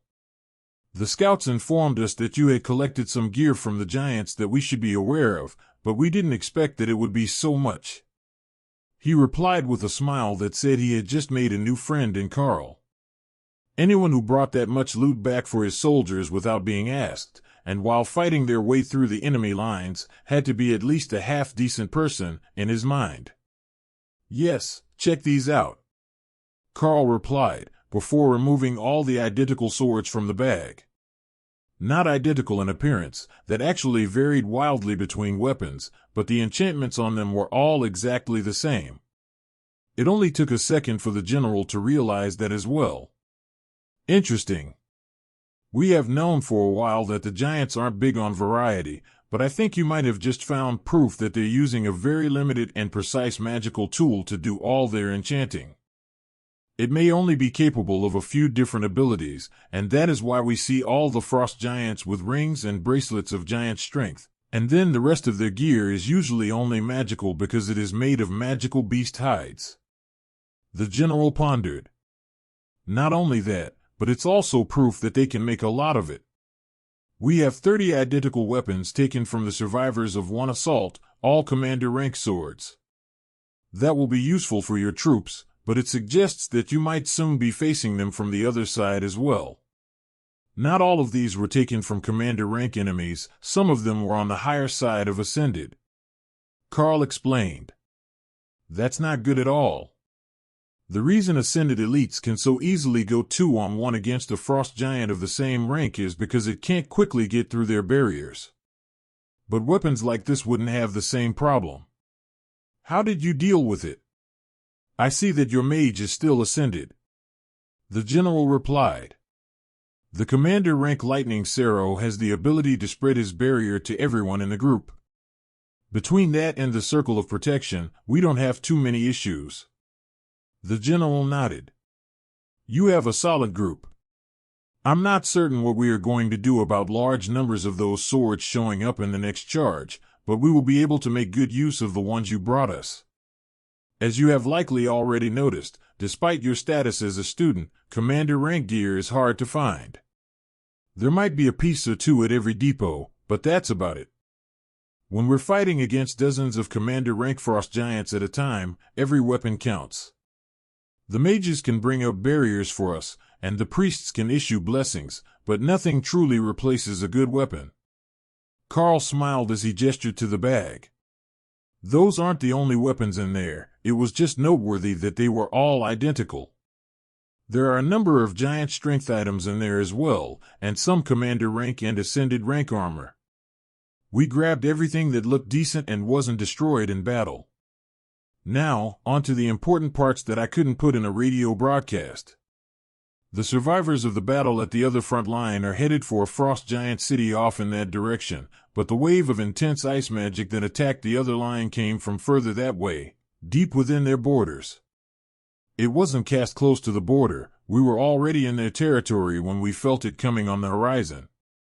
The general hummed as he considered the new information.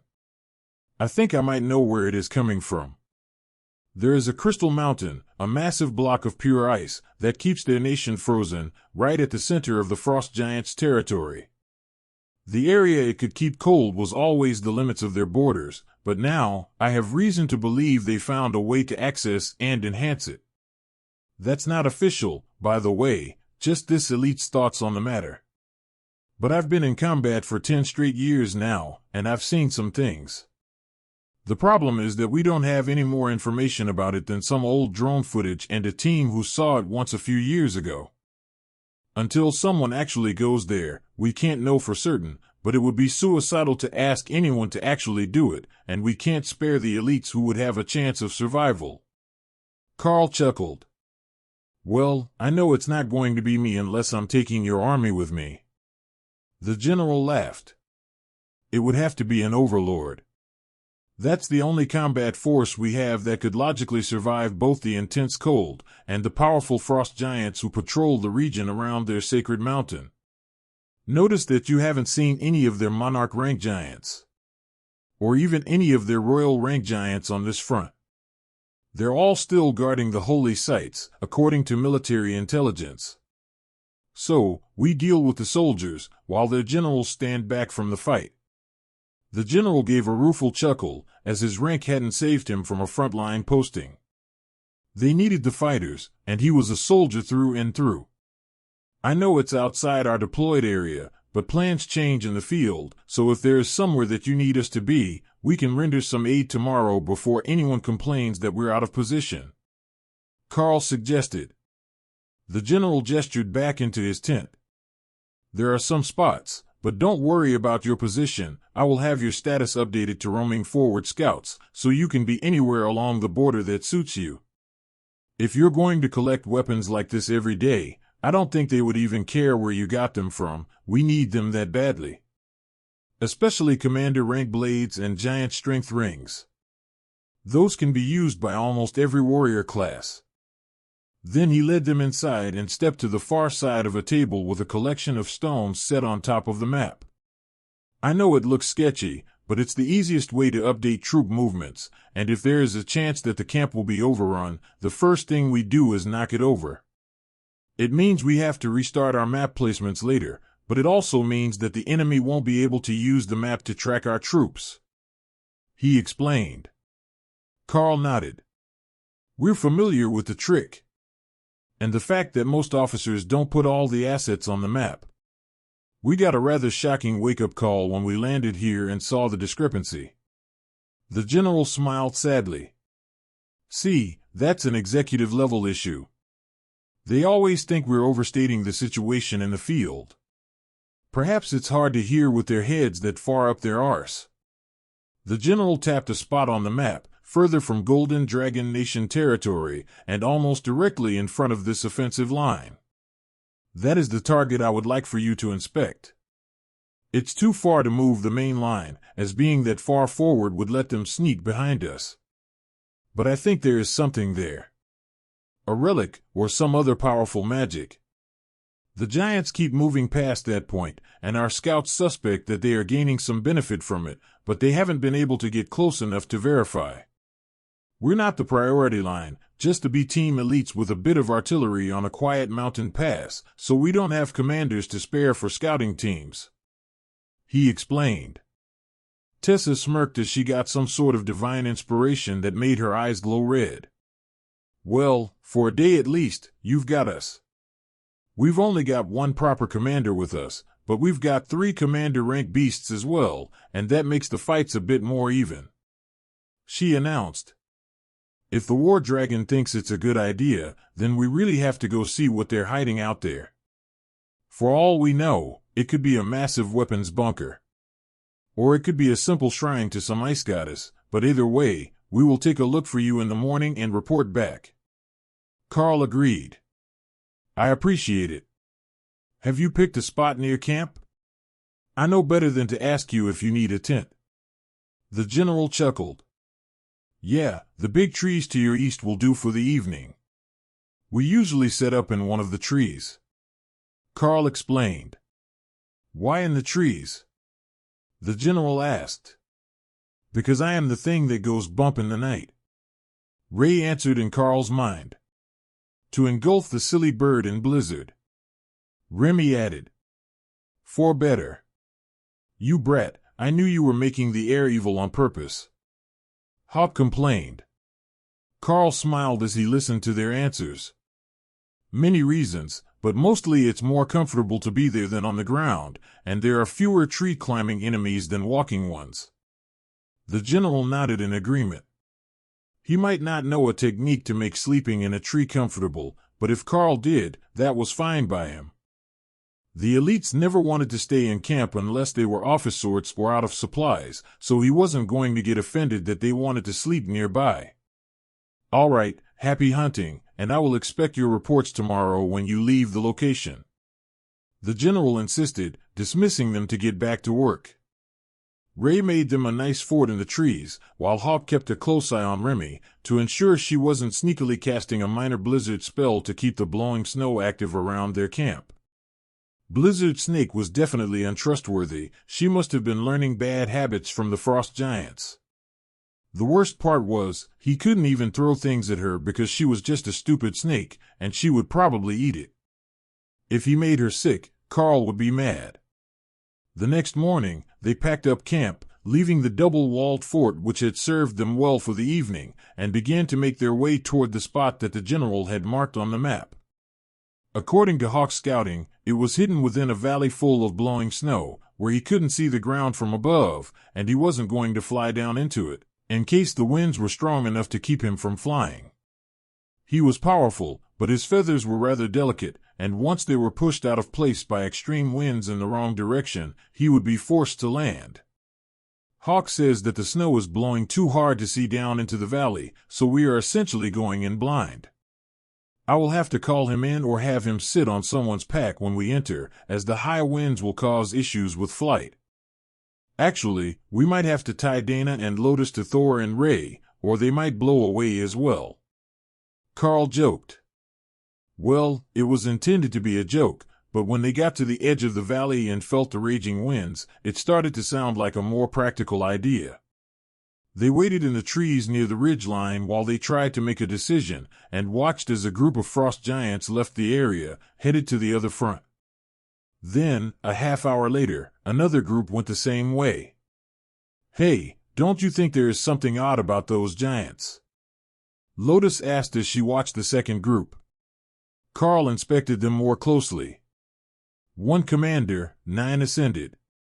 Standard group formation, the usual assortment of weapons, blades with a few axes. Lotus shook her head. No, that's not it. Let's wait here for another group. Memorize this group as well as you can, and I think it will make sense.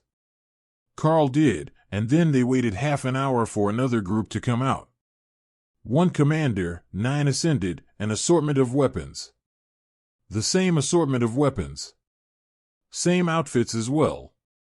We must have never noticed because the groups mix later, but those groups are identical. Karl gasped. Exactly. That's why we were getting so many of the same swords. Not because there's some obsessive frost giant blacksmith, but because the groups are being cloned. Tessa's eyes glowed red again, and Karl smiled at the war cleric. We're going down soon, we won't let your goddess down. The group has just gone, so we should be all right to head in and start searching now. If they could spit out a group every few minutes, the border would have been long since overrun. Karl led the group into the blowing snow, down the ridge and into the bottom of the valley. They could only see a few meters in front of themselves, so unless they stumbled across a group accidentally, nothing would be hunting them. The lack of visibility, even with thermal vision, made it seem like an impossible task, but once they were close to the valley floor, the storm ended, raging above their heads and revealing an entire valley full of frost giants. There were hundreds of them in the area, standing around a pulsing blue pillar of crystal. Yes. I need the good thing. Put that shiny stone in my swamp. Remy insisted. First we need to get there, and get rid of the giants. Karl laughed. The groups here were the same as the last 2 they had watched leave. 9 ascended for every commander, and now that Karl could see them side by side, identical faces on the commanders, but with different patterns painted to obscure their features. How that had escaped everyone was a mystery, but nobody really tried to memorize frost giant faces. Oh look, a welcoming party. Tori sighed as the frost giants began to turn toward the interlopers. Tessa nodded. Well, let's not let them down. If anyone has a hidden secret skill, now would be the time to show it off. Karl quickly checked his points. 21 left. He had a variety of options available from his skill tree, he just had to make a choice. 50 points, evolution, cause any bonded pet to evolve into a form 1 rank higher than when the skill is used. Usable once per beast, some materials may be required. Skill Master rank 3 available, 100 points. Allows all skills to evolve to a skill 1 tier higher than their current tier with practice. 10 points, Brutality, increases the size and strength of the target beast by 10% per rank, 40% for commander. 10 points, Barrier, creates a barrier around the Beastmaster or selected target at the Beastmaster's current rank. 10 points, Bestial Regeneration, greatly increases the target's healing factor. 10 points, Refresh, eliminates fatigue for 10 minutes per rank. 40 minutes at Commander. 20 points, Shatter, Physical strikes cause vibrations through the opponent's body that damage organs and may break bones. 20 points, sharpness, slashing, stabbing, and disintegration type abilities increase in damage by 10% per rank. 40% at commander, 20 points, crushing blows, blunt impact skills increase in damage by 10% per rank. Effective on damage caused by shatter. 40% at commander. Karl looked at the skills for a moment, and then the abundance of targets in front of them. There were definitely a few options there which would work out well for him today. Sorry, Thor. The next one will be for you. Karl apologized as he made his choice. 20 points, sharpness, slashing, stabbing, and disintegration type abilities increase in damage by 10% per rank. 40% at commander, sharpness learned. Rend and Shred were both slashing type skills, as was Lacerate. Unfortunately, Chain Lightning was not a disintegration ability, but he would take what he could get. Once Haste and Terrorize were activated on everyone, and the spider golems were summoned, they were ready to face the frost giant charge. Back into the snowstorm. Karl ordered, intending to limit the enemy's line of sight. Lotus yelled back. No, don't. They're using their magic to keep it active, and it will deal damage now that they know there are enemies here. So, they were trapped under the storm, unless they could march up out of the valley through hundreds of meters of commander rank, blizzard, and blinding snow while under attack. The frost giants were charging, so Karl strapped his large sword to his pack for the bonus energy steal, then sent out a flurry of arrows charged with Chain Lightning to slow them down. With the benefits of sharpness and terrorize, the arrows were punching holes clean through the ascended rank giants when they hit bare flesh, and the lightning was doing its job, scorching flesh and slowing their movements to give the spider golems time to shine. The two bone-white wooden constructs launched themselves into the frost giant ranks, and true to Ray's name, a rain of blood and body parts was the result.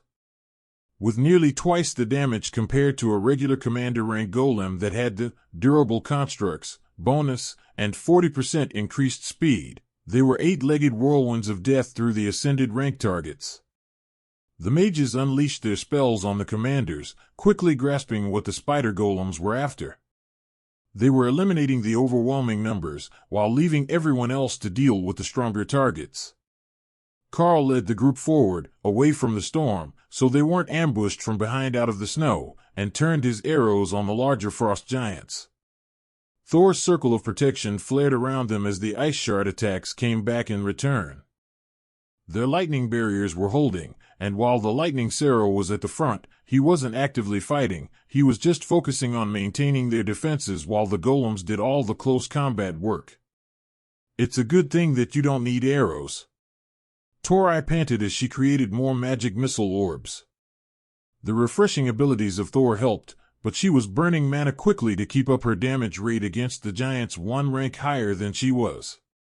Cut back the individual power of your spells, we're going to be at this a while, and we can't have you exhausted. Karl reminded her. Dana had already done that, and was relying on multiple hits to cause serious injuries, instead of putting extra effort into individual spells. Hawk was on Thor's back, using rend and wide arcs to damage anything that got near them. It wasn't royal rank, but it was the easiest spell on his energy, and he could keep these attacks up all day. They still cut deep into the frost giants, and for a moment, he envied Ray's Lacerate ability. If Ren made them bleed like that, it would be so much better. Ray was staying close to the group, targeting giants who made it past the first line of defenders, or who were giving Dana's stone golems trouble, and the ground everywhere around them was becoming soaked in cold blue frost giant blood as Karl slowly pushed the group forward toward the massive crystal. Ray's spear spell, gained from the Naga swamp, wasn't as devastating as some of her other abilities, but the small spikes peppered the frost giants and left dozens of heavily bleeding wounds. The combination with Lacerate was proving to be quite impressive. Karl could see that there was a spell active at the base of the crystal, and the goal was to make it stop. It had to be the spell that was summoning more frost giants, and while it was slowly fading as their numbers decreased, they couldn't afford to retreat until it was gone. Ophelia pointed to a spot to their right, and Karl adjusted the group's movement to go see what it was. The Warbear Berserker ducked down and pulled a book from the corpse of a frost giant woman that didn't match the clones, before tossing the tome to Karl. It looked like a spell book of some sort, not a skill book, but it might be useful to Remy if the dead giant was a shaman. If not, he would just hold on to it for their Berserker bear. Ray hissed in pleasure as she summoned a fresh group of spider golems, which appeared larger than Karl remembered them. Did she just upgrade her golems? Lotus asked. I think so. The same skill that allowed Hawk to improve fire body is active on everyone. Karl called back as he continued to fire arrows. His arms were getting sore, even with the refreshing effect, and he was mentally exhausted from the chain lightning, which he was only using now when there was a cluster of targets. An arrow caught an unfortunate ascended rank frost giant in the face, then hit the inside of his helmet, throwing the body backward into a commander, who glared at Karl with pure murder in its eyes. Tessa was laughing, and glowing with red light as she cast some sort of area buff on everyone. This was the sort of war that her patron deity craved. Pure controlled violence, crushing an enemy position with absolute, overwhelming power. Every dragon priestess knew the ways of the dragon species. Might makes right. They all had their own ways of doing things, though the dragons made at least some effort to work together and keep society functioning. But when it came down to conflict, the strongest were the only ones with the right to speak. Tessa's spell completed, and the golems, as well as Karl's arrows, were coated in a layer of red energy that caused the frost giants to boil and explode after being injured. Karl had no idea what to call that divine blessing, but it was the most wonderful thing he could think of at this moment, as the entire valley of frost giants was headed their way. Karl switched to simply coating his arrows with fire from flaming body and letting them loose into the charging giants. With Tessa's blessing active, the wounds began to boil, and even a hit to the leg would be fatal. They were getting closer to the spell on the ground, and the ring of frost giants, who were focusing all their attention on it. There's a weird little crystal in the middle of the circle. Remy noticed once they were 10 meters away, with a wall of commander rank giants between them and the spell. How lucky are you feeling? Karl asked the spirit snake. Pretty lucky. You're totally going to get me that big stone after we finish. She replied. Then grab this next giant by the ankle, and I will send you to the circle to recover the little crystal. Once you have it, return directly to your space before they mince you into sushi rolls. Karl instructed. Karl switched to his maul, and Remy moved to his leg, prepared to strike when he got close. Karl leapt into melee combat and kicked his leg forward, tossing Remy onto his target giant, who raised a shield to block the strike of the oversized hammer, but was blown backward by 5 layers of flaming body on the blunt weapon. He flew right over the spell circle, even over the casters, who ducked to avoid a collision. As she passed over, Remy dropped from his body and swallowed the strange object whole before returning to her space and spitting it out. The storm overhead instantly stopped, leaving the battlefield in an eerie silence. I don't think we should have done that. Ophelia muttered as the huge blue stone in the middle of the valley began to pulse more violently, making the ground shake. I think you're right. Everyone, get on a ride, we're leaving. Karl ordered, grabbing Dana as he ran past the mage. Lotus climbed on Ray, while the stone golems grabbed Tori and Tessa. Thor tried not to laugh as he chased everyone out of the valley. This was a great game. They ran in, slapped the frost giants in the face, and now they ran away before they got slapped back. Hawk fired back into the giants chasing them, while the spider golems did their best to stop the tide and keep them in the valley. Now that the storm was gone, the bird took to the air, bombarding the enemy with a combination of wind and fireballs. Run faster, that stone is starting to crack, he warned, when the group was only 2/3 of the way up the valley ridge. The giants had fallen well behind them, thanks to the defensive efforts of the spider golems, but Hawk was right. That glowing stone was making the snow glow bright blue with the intensity of the mana surges it was experiencing. Remy did her best to hide her despair. That was supposed to be her prize, but now it was going to blow up, and she was left with just a cute little crystal statue of a fat lady. At least it had strong shaman magic on it, so she could keep it in her swamp and bask in the power.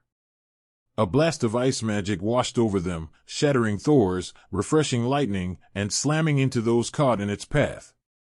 Ray summoned her spider golems closer to protect Ophelia and Karl, only to watch their outer layers shredded by the violent magic before she made it over the ridge and behind a huge boulder to hide. The stone golems were shattered to dust, and the barriers over everyone shattered as Thor was hurled through the air, leaving a trail of damaged scales before he chose to return to his space. Karl felt his bones creak and vainly clutched at Dana as the magic sent him flying after tearing through the spider golem, but it didn't feel like anything broke. He would be sore later, but his armor held. He lost his grip on Dana, but hopefully, she would be all right with both him and the golem as a shield against the initial blast. When the blast had spread from the stone, Hawk had returned to hide in his space, avoiding any injury, but the frost giants weren't so lucky. Most of them were still gathered around the stone, trying to stabilize it when it had exploded. The blast sent a bright blue mushroom cloud up into the sky, dwarfing any mountain range. That would be visible from 1,000 kilometers away, all along the front lines, as well as in the frost giant nation. "Check in, is everyone all right?" Karl called as he got back to his feet. Thor made an unhappy noise from within his space, then brought the barrier back up over everyone, while the others all groaned in pain. The refreshing lightning, and Remy's healing splash, which she was throwing out at everyone now, were precisely what everyone needed, but it sounded like there were worse injuries than those two spells could easily deal with. Lotus cast her area healing spell over the group, and Karl heard Tessa curse as she reset her own broken arm so it would heal properly, before going to help the mages, who were in even worse pain, despite the numbing effect of the healing spell. Karl just lay in the snow for a few minutes, catching his breath as the healing spell took its course, and the pain from his joints began to fade.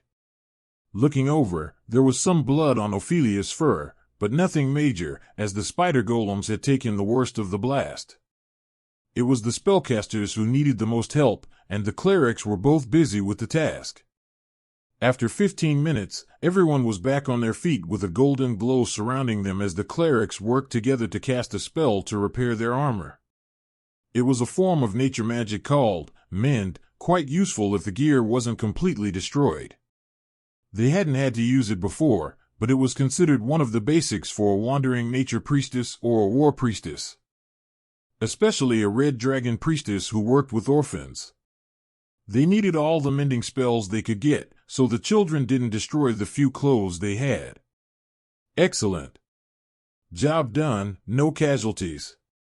I say we go back to the front line and take a few days to rest and recover. Karl decided. Lotus raised a weary hand. I vote we do anything but that. Do you have any idea how many questions there will be about whatever that was? I've never seen an explosion like that, and everyone would have seen and felt that. From a few meters away from Karl, Dana nodded. She has a point.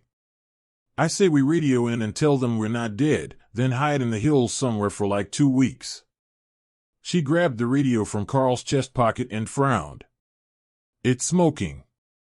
Karl doused it with snow, stopping the smoke, then flicked it off and on again. There were no lights, no sound on any channel, nothing. The radio is fried. Can someone get the emergency phone out of my pack? Karl asked. Dana unbuttoned the side pouch and took out the small emergency phone. Karl hit the button for a dial tone and got nothing. No lights on that either, though it wasn't smoking. Emergency phone is dead as well. He sighed. The barrier, combined with Lotus area healing spell, had already repaired the damage to the group, but it couldn't fix their communications gear. Well, maybe if we go find a scout team, we can tell them that we're not dead. That should be enough to ensure that they don't make our families cry," Ophelia suggested. Tori looked shocked, as if she had forgotten that was a possibility. If they were presumed dead, they would be added to the war casualty rolls, and their families would receive a death benefit from the government based on their last recorded rank. Since they were all young, or clerics, it would go to their parents, not a spouse, but that was still bad enough. "Hawk, can you go find us a scout team?" Hawk left his space and flew out in search of a scout team for them to meet up with, out of sight of the main line. That way they could hold the meeting, then disappear into the battlefield without anyone interfering. That didn't take long, as there were dozens of scouts coming their way from all along the front line, even a few two-person teams running their way from the other portions of the front line. Only the ones closest to them would be likely to suspect that there was someone from the elites here already, but they would all need to confirm the situation, and if you couldn't see it, the sight would be very concerning. They weren't at the front lines, but they weren't that far from them, so the other lines wouldn't be able to tell that the line here hadn't just suffered a catastrophe. Karl turned the group to the closest group of scouts, and saw that there were others running toward them. They were the first on the scene, so they might have more information than the others who hadn't reached the site yet. "Commander, was your group close when that happened? Is everyone all right?" The leader of the first scout team they reached asked. "Indeed we were. We were tasked to scout the Crater Valley, and it turned into an all-out battle with the Frost Giants. Somewhere along the way, a large glowing stone got destabilized, and its destruction was what everyone saw," Karl explained. "Perfect. I will send a runner back to the line to report." Karl gave him a confused look. "Just radio it in." The scout shook his head. "The explosion knocked out every radio in the base. We had no communication when our team was dispatched. They should have some fixed soon. I heard something about blown fuses, but I don't have a working radio."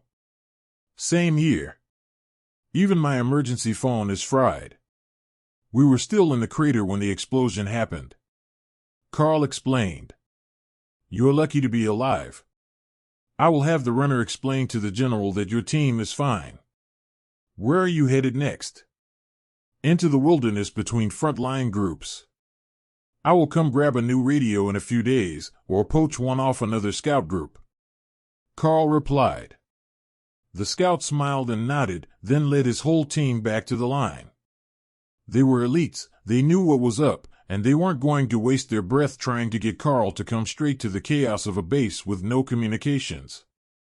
For the next 2 hours, Karl repeated the explanation to various scout groups, who returned to the frontline camps to give explanations, as anyone close enough to reach him that fast had lost their radios to the blast.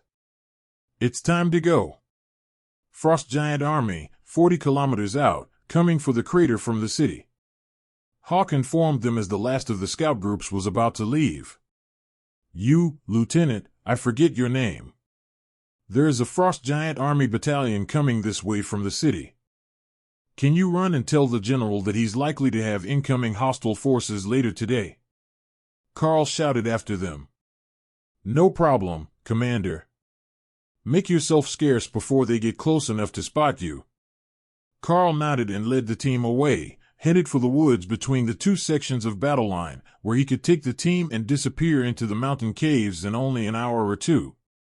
That would keep the Frost Giants from finding them, and if Remy cast a blizzard once they were out of sight, they wouldn't even leave a trail to follow. "Yep, blizzard is useful," Remy agreed, while coiled around her new statue, trying to determine what it was for.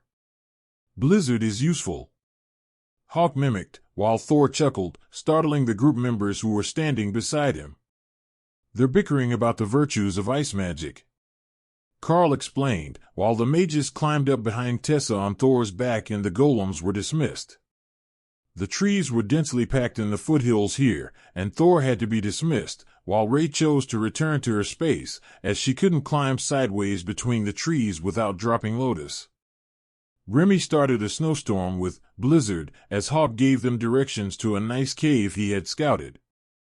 It was part of a large cave complex, as far as he could tell after his brief exploration, but there were spots that could be blocked off for safety, and the whole place was well underground, and warm from the stone of the mountain. That's good enough for me. We might even get to explore another cave and spend a few days without going out in the snow. Karl agreed. It probably wasn't that large, but no snow sounded good to Hawk. Ray blocked the door of the cave with silk and a few entangled branches, while Remy blew snow up against it to make it look like it had been that way for some time. That was good enough for their disguise, as the tunnel ran deep into the rock, just as Hawk had promised. And it was a tunnel, and not a natural cave, as it was carved with a smooth arch to the ceiling, and alcoves every 5 meters along the wall that had likely once held lanterns of some sort. The sight put everyone on edge, in case this was another trial instance, or home to some sort of intelligent monster. The good caves, like this one, would normally be claimed by something, and there was no telling how nasty that thing might be. So, they were cautious as they made their way deeper into the complex, and into a chamber where a set of long-forgotten houses stood petrified, coated in mineral stone from the dripping water. Hey, look at this. I think that is dwarven writing. There haven't been dwarves here in 1,000 years. Not since the frost giants betrayed them and they fled the continent. Lotus noted as she gestured towards some runes written at the entrance to the cavern. Do you have any idea what it says? Karl asked. Nope, I can't read dwarven. But if my memory is right, it should be some sort of protective spell to keep monsters out of their village and the livestock in. It usually didn't target humans because we're not a threat, but your companions might have to stay in your space when we go in and out. She replied. Tessa looked around the cavern. And that means there is another tunnel to check. There are always 2 ways in and out of a dwarven village, even one this small. There were only 5 houses, and a few smaller outbuildings, so this might have been a way station along a trade route and not a proper village, but the dwarves were meticulous, and they would have made a second exit that led to a different side of the mountain. Karl nodded. All right, stay close and try not to damage anything. This place feels like a museum, and I'm certain some historian will love to hear that it's still intact. If the houses are still in good shape and empty, we can bunk in one of them. If not, we will set up out in the open. Torai looked at him strangely. Why would you think that there might be something intact in those houses? It would take hundreds of years for the dripping water to coat the roof in deposits like that. One of them has turned into a proper stalagmite. Karl smiled. I grew up in the mines. There were always old men joking about how we were digging so deep we might find dwarves, and how they made their furniture of stone, so they could pass it down to their grandchildren in a few hundred years. I don't know how true that is, but it seems like it might be possible. Look at the fences. They're all stacked stones, carefully cut to interlock. The other tunnel only took a minute to locate, as the designers weren't trying to hide it. But there would be no threats from that direction, as the tunnel had been carefully blocked over with cut stones. However, the stones weren't the same as what was in this cavern. It was a different sort of granite, darker, and with a faintly pink inclusion in it. What's got you staring at a stone wall so hard? Lotus asked as Karl paused to take it in. The stone comes from deeper in the mountain. I think they bricked it up from the other side. Karl explained as he ran his fingers over the cool stone. A holdout against the allies of the frost giants. Tessa suggested. Possibly. But, if it's still standing and undamaged, we should be safe here. I don't see any bones, campfire rings, or other signs of previous uncivilized inhabitants. If this really had been a holdout against the frost giants when they sent their allies against the dwarves, it could be a very valuable safe spot for them. It was deep in the mountain, secure, warm even without artificial heating, and there was plenty of room for anything they might need to bring inside. You look like you're considering a long-term residency. Tessa noted as Karl surveyed the area. It's not a bad idea. The front lines are unlikely to move too much, so we will remain within striking distance of the frost giants for some time. They're going to be pissed about their valley, but they might not be able to do anything about it now that it has exploded. That's a real shame, you know. Remy wanted that big stone for her space. It would have made a great decoration. Tessa laughed at Karl's reply, but Lotus looked intrigued. You know, there was a big fancy stone behind the Naga shaman boss in the dungeon. I wonder if they were the same sort of stone.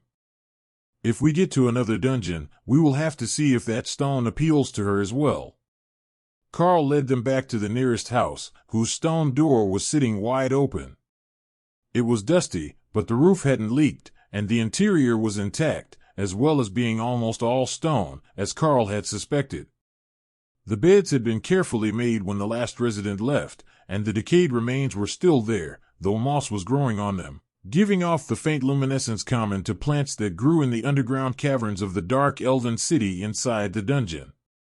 I thought that they would have packed and taken everything with them. I guess not. It would take too much time and cause too much damage to the artifacts to sleep inside. Ray, can you set us up a fort and hammocks outside? Karl requested. Ray popped out of her space, then looked around for a good spot. There were a number of stone pillars supporting the ceiling of the cave, so she picked one of those to build at the base of, pulling from all sides, so the weight of the people in the hammocks would be evenly distributed, as if it was a flexible tree that she was worried about toppling. Then she returned to her space to rest. There was still light coming in from above, reflected through a crystal that lit up the cavern with the afternoon sun. When it started to get dark, she would come back out again, but for now, it was time to nap. The group was thinking the same thing, so Karl led them to a fire pit in the backyard of one of the houses.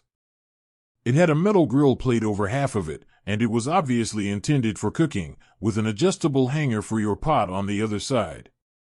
This is fancy. Get that stoked up with your lucky blade and I will start on dinner. Lotus informed them as she admired the way that the metal of the griddle hadn't corroded even after 1,000 years.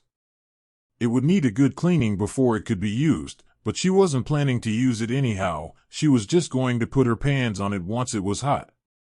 Karl activated Flame Body on his spare short sword and went to place it in the pit. But the moment that the fire touched the stones, the pit roared to life, creating an evenly distributed fire through the whole pit. Karl removed the blade, and the fire went out, enthralling Lotus. Just use the skill in the pit. I think you will be able to control it directly. That had to be pretty convenient for whoever made this place, she suggested. Karl extended the Flaming Body skill into the pit, which required him to touch it to get it started. But when he removed his hand, he could still control the skill, and the pit stayed burning. All right, we really are set now. Cook to your heart's content, and we will rest here for a day or two. Dana and Lotus smirked at each other. Don't you think this reminds you of something? Like when you accidentally broke something of your mom's and then hid until she calmed down? Lotus asked. Or ate a cupcake from the batch that was supposed to be for the church potluck. Dana agreed. For 2 entire days, the group rested in the dwarven village ruins, resting and rebuilding their strength. But Karl wasn't slacking. No, he was working hard to spread the energy from the focal points in his beast spaces and then rebuild them. The process of spreading the energy smoothly took an entire day, and then it would likely take him weeks to rebuild it back to its new peak level, but he could feel the difference in the spaces after putting it off for that long. With 3 commander-rank beasts, the energy was flowing much more smoothly through his body after the process was completed, and he had an easier time activating his skills. The royal rank, Flaming Body, skill was becoming much more effective, though still limited by his own capacity.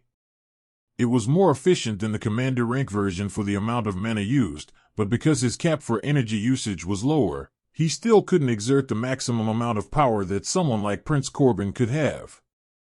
By Karl's best estimate, it was close to twice as strong as it would have been at commander rank, though. The jump between the two ranks was a large one, and while Karl didn't quite understand the difference yet, the feeling of power from Flaming Body was definitely not the same as it was from the other skills he could use. If it had been offensive adaptation that Ray had managed to advance, he might have a more detailed understanding, with two skills to compare, but it was her golems that had advanced first. Of course, if it had been offensive adaptation that advanced first, the amount of damage that he was doing at the commander rank might have made even the Red Dragon of War blush.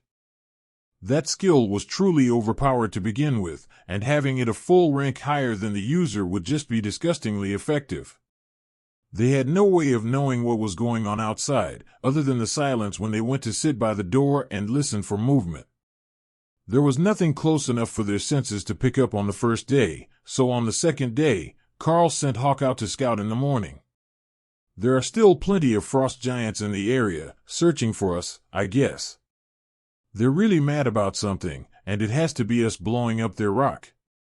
Hawk explained as he returned to rest in his space for the remainder of the day.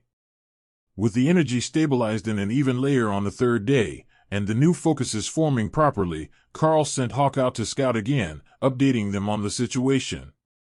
Not so many frost giants as yesterday, but still plenty of frost giants to keep us busy all day. There are humans there now too, fighting. Hawk informed them during his dawn scouting mission. It sounds like it's time to go. There are other human teams outside now, fighting with the frost giants that are looking for us. Well, they likely don't know it's us they're looking for, but they're looking for the relic from the crater. Karl explained. But it blew up. Torai reminded him. Dana and Tessa both gave Karl matching suspicious looks. It did blow up, didn't it? Tessa asked. Karl took Remy and her new lucky statue out of her space to show to the others. I think that this is what they're looking for, he explained. A statue of the All-Mother. I mean, she's the primary goddess of shamanistic magic, but what does that have to do with the frost giants? Lotus asked. Tessa shrugged. No idea. But if it was in the crater, then it's not just a statue. Where did you find it? Remy wrapped protectively around her statue, in case someone tried to take it from her. Karl smiled and stroked the spirit snake's back as he answered. They were using it as the focus for the circle that was summoning more frost giants. I stole it to break the spell. Tessa nodded in understanding. And then the crumbling spell destabilized the frost stone, and everything blew up. All right, I see what happened now. Tuck that away again, and don't let it come out. It should be good for Remy, but the frost giants will sense its magic if they're close. Remy quickly vanished into her space to protect her statue, while the clerics tried not to laugh.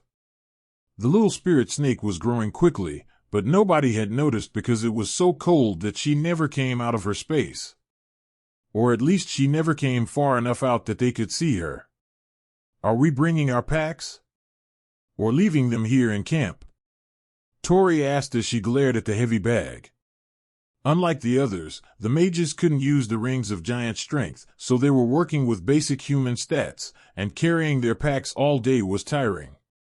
You and Dana can sling them on Thor's back. It should help mobility, and he won't mind a pair of saddlebags if Ray helps us tie them on nicely. Karl suggested. Ray happily made a harness for the packs, and for the riders to hang on to while they sat on top of Thor's new white fur cape. It was warm, it helped him hide, and it had a hood. The hood was the best part, in Thor's estimation. Tessa had cut holes for his upper horns, so it would stay in place when he moved his head, and it kept his cranial ridge warm without blocking his eyes. The harness kept it securely in place, with the backpacks hanging at his rear hips and the riders in front of that, with Tessa sitting at the base of his neck, where she could more easily attack their targets. We need to get you a lance, Karl decided, as the riders took their places. Lotus was back in her spot on Ray again, so they could ambush from the side without the bloodbath spider losing her pocket healer. That put both mages on Thor's back, but they would climb down as soon as the fighting started, as they weren't physically adept enough to stay on a bucking lightning arrow during battle. Karl led them down a path toward the closest group of human scouts, who were about to end up in combat with a frost giant hunting team, keeping the pace to a moderate jog, so that neither of the beasts was tired when they found their fight. "Can I engage?" Hawk asked, after relaying that the frost giants were about to reach the human scouts. "Go ahead, just don't get yourself attacked." The fireballs made it easier to track the scout from the ground, and Karl adjusted their route to intercept the frost giants. The scout team had slowed their advance, wary of the insane dragon Hawk, allowing Karl and the others to make it to the hunting team first.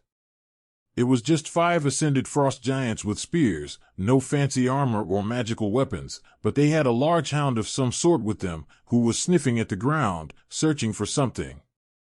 It wasn't them, as the hound didn't make any signal that it had recognized them, but if they were tracking every group who had been near the crater, they would get to him eventually. Karl took out the dog handler with an arrow, while the others fell to Hawk's fireballs, leaving a very shocked scout group standing 50 meters to their right, unsure as to what they should be doing now. "Good morning, everyone. I don't suppose that you have a working radio, do you?" Karl asked. The team leader smiled and gestured for someone to bring one forward. "We do have a spare. All the teams do, now that we've learned the trick. The only ones that blew up were the radios that were in use at the time. The ones in storage with the batteries removed were fine. It took a few hours to realize that with all the chaos, and by then the scouts who had been near the crater had all dispersed again."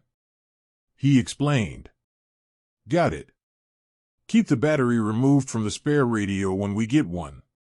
Hopefully, that sort of thing won't happen again anytime soon, but you never know." Karl agreed. "You should call in soon, Commander. The General would like to have a few words with you, and he is requesting that you return to the base." The scout chuckled as Karl tucked the radio in his pack and put the earbud in. "I thought that might be the case, especially after 2 days of recovery time. All right, I will head for the base this afternoon, so I have time to make it back to my camp before dark." Hawk wasn't joking about the number of frost giants in the area. Karl could see 3 other groups from where they were standing, and if the giants had better eyesight, they would be able to clearly spot his group across the open fields, even with their white cloaks. It was a shame that he couldn't fire an arrow that far, but from Hawk's point of view, it looked like the frost giant front line had spread out into a search pattern, and they were combing the area looking for their lost relic. That thing must be significant to them, even though it's not their primary goddess. Lotus decided, as they headed for another group of hunters. Perhaps it's because she's a shaman god, and they needed the shamanistic magic to activate the stone that was letting them clone the warriors. Karl suggested. Lotus frowned. That could be, but it might be something else as well.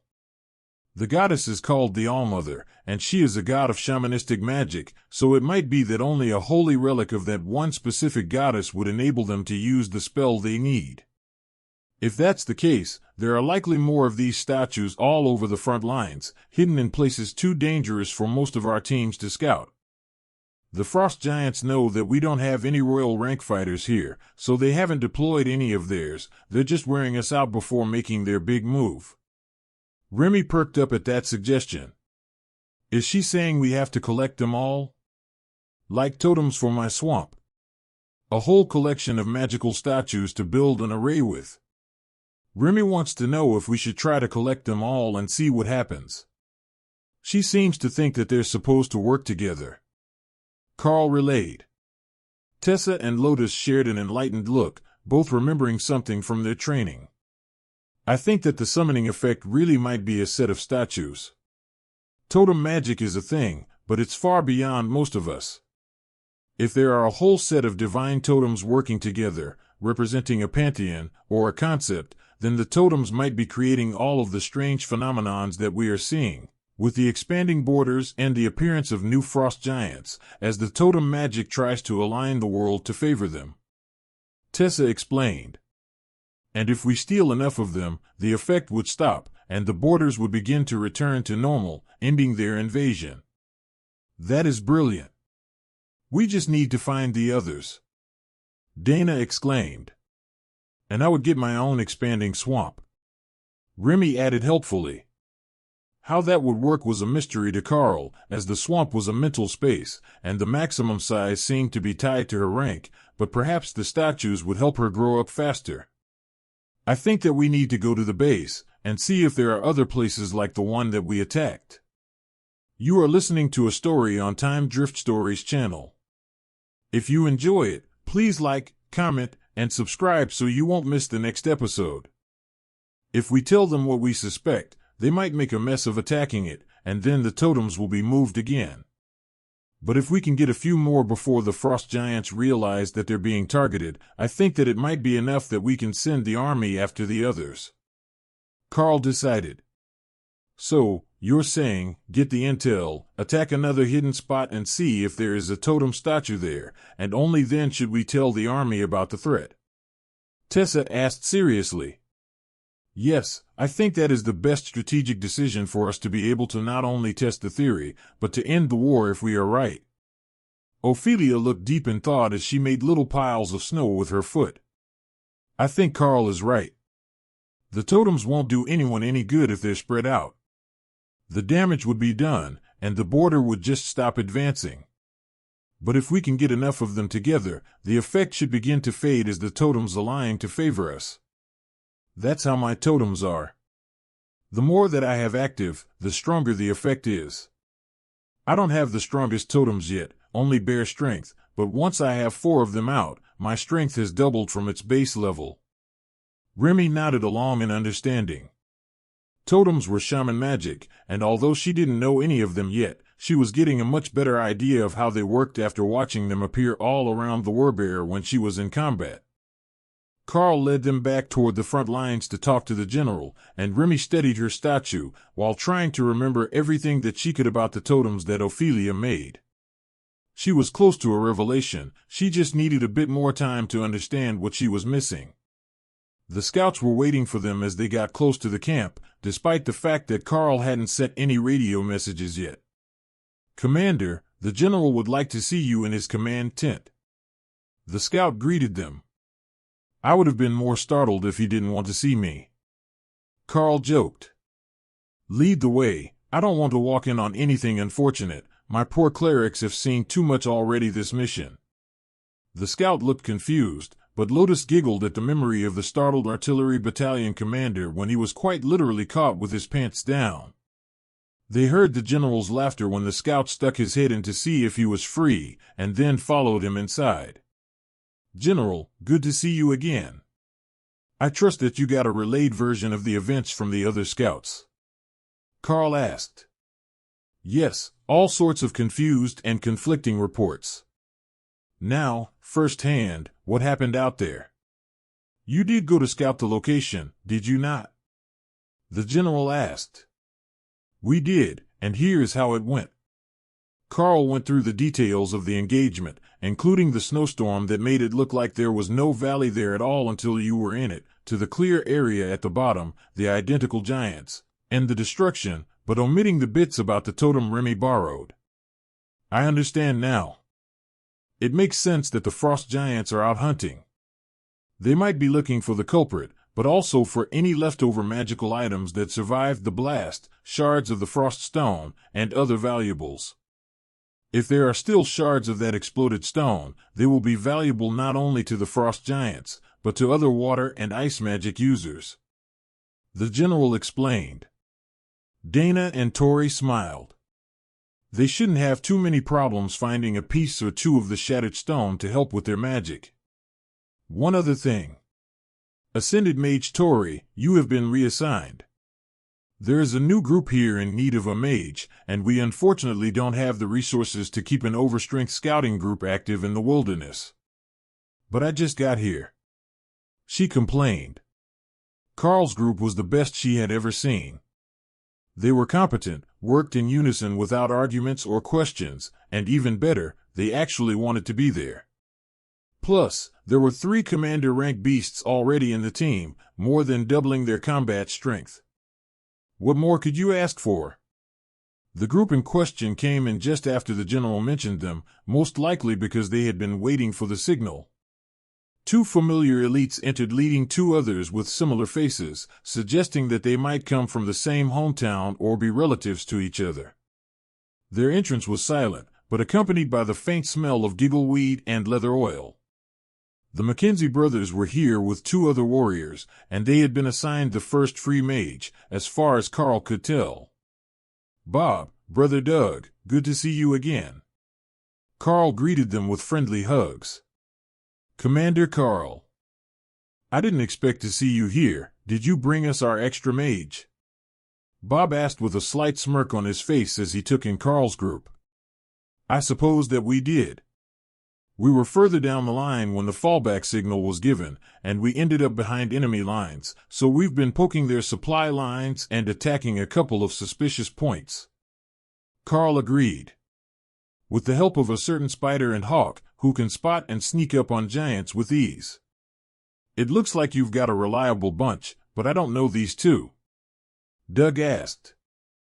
"Dana and Ophelia, meet High Priest Doug Mackenzie, of the Nature God, and his brother Commander Bob Mackenzie.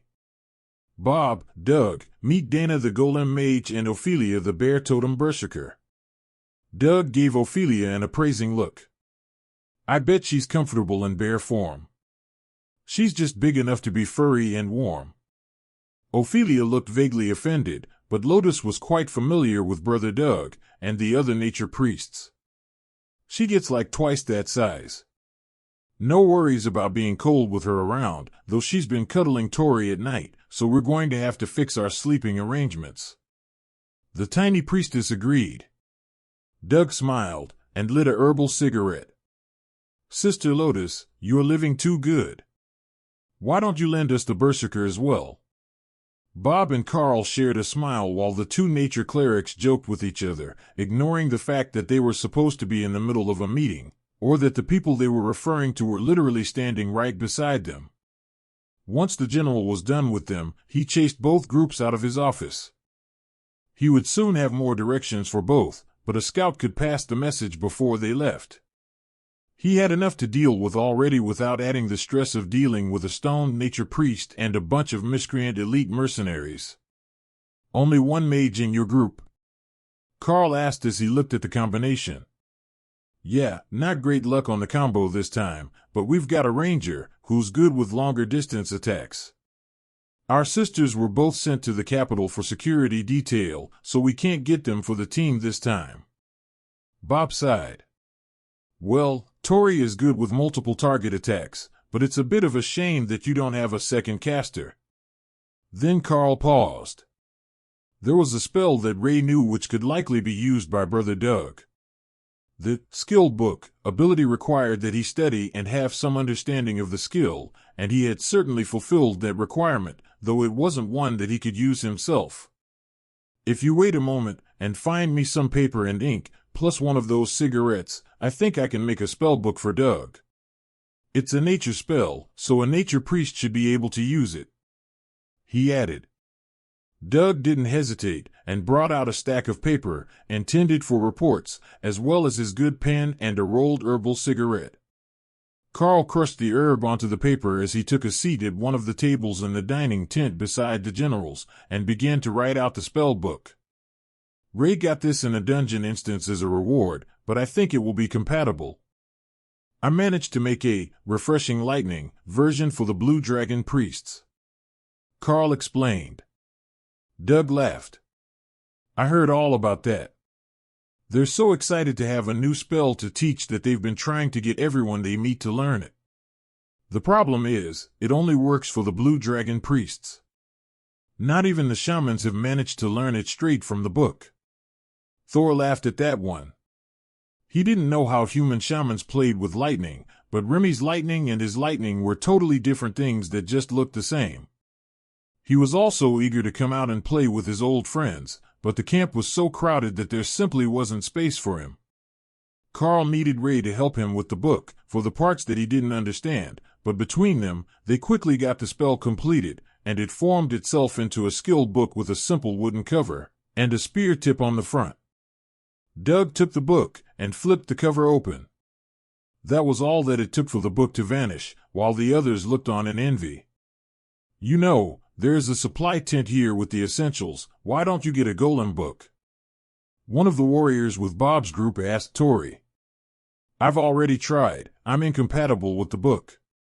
I can use arcane spheres that fire multiple magic missiles, though. I'm not great at defense, but I've got strong offensive abilities. She replied sadly. That's all right. We've got a high priest with us, and a commander-rank defensive warrior. Golems are nice to have, but they're not the only way to deal with frost giants. The warrior consoled her. Lotus raised her hand. I would just like to say, what the heck, dude?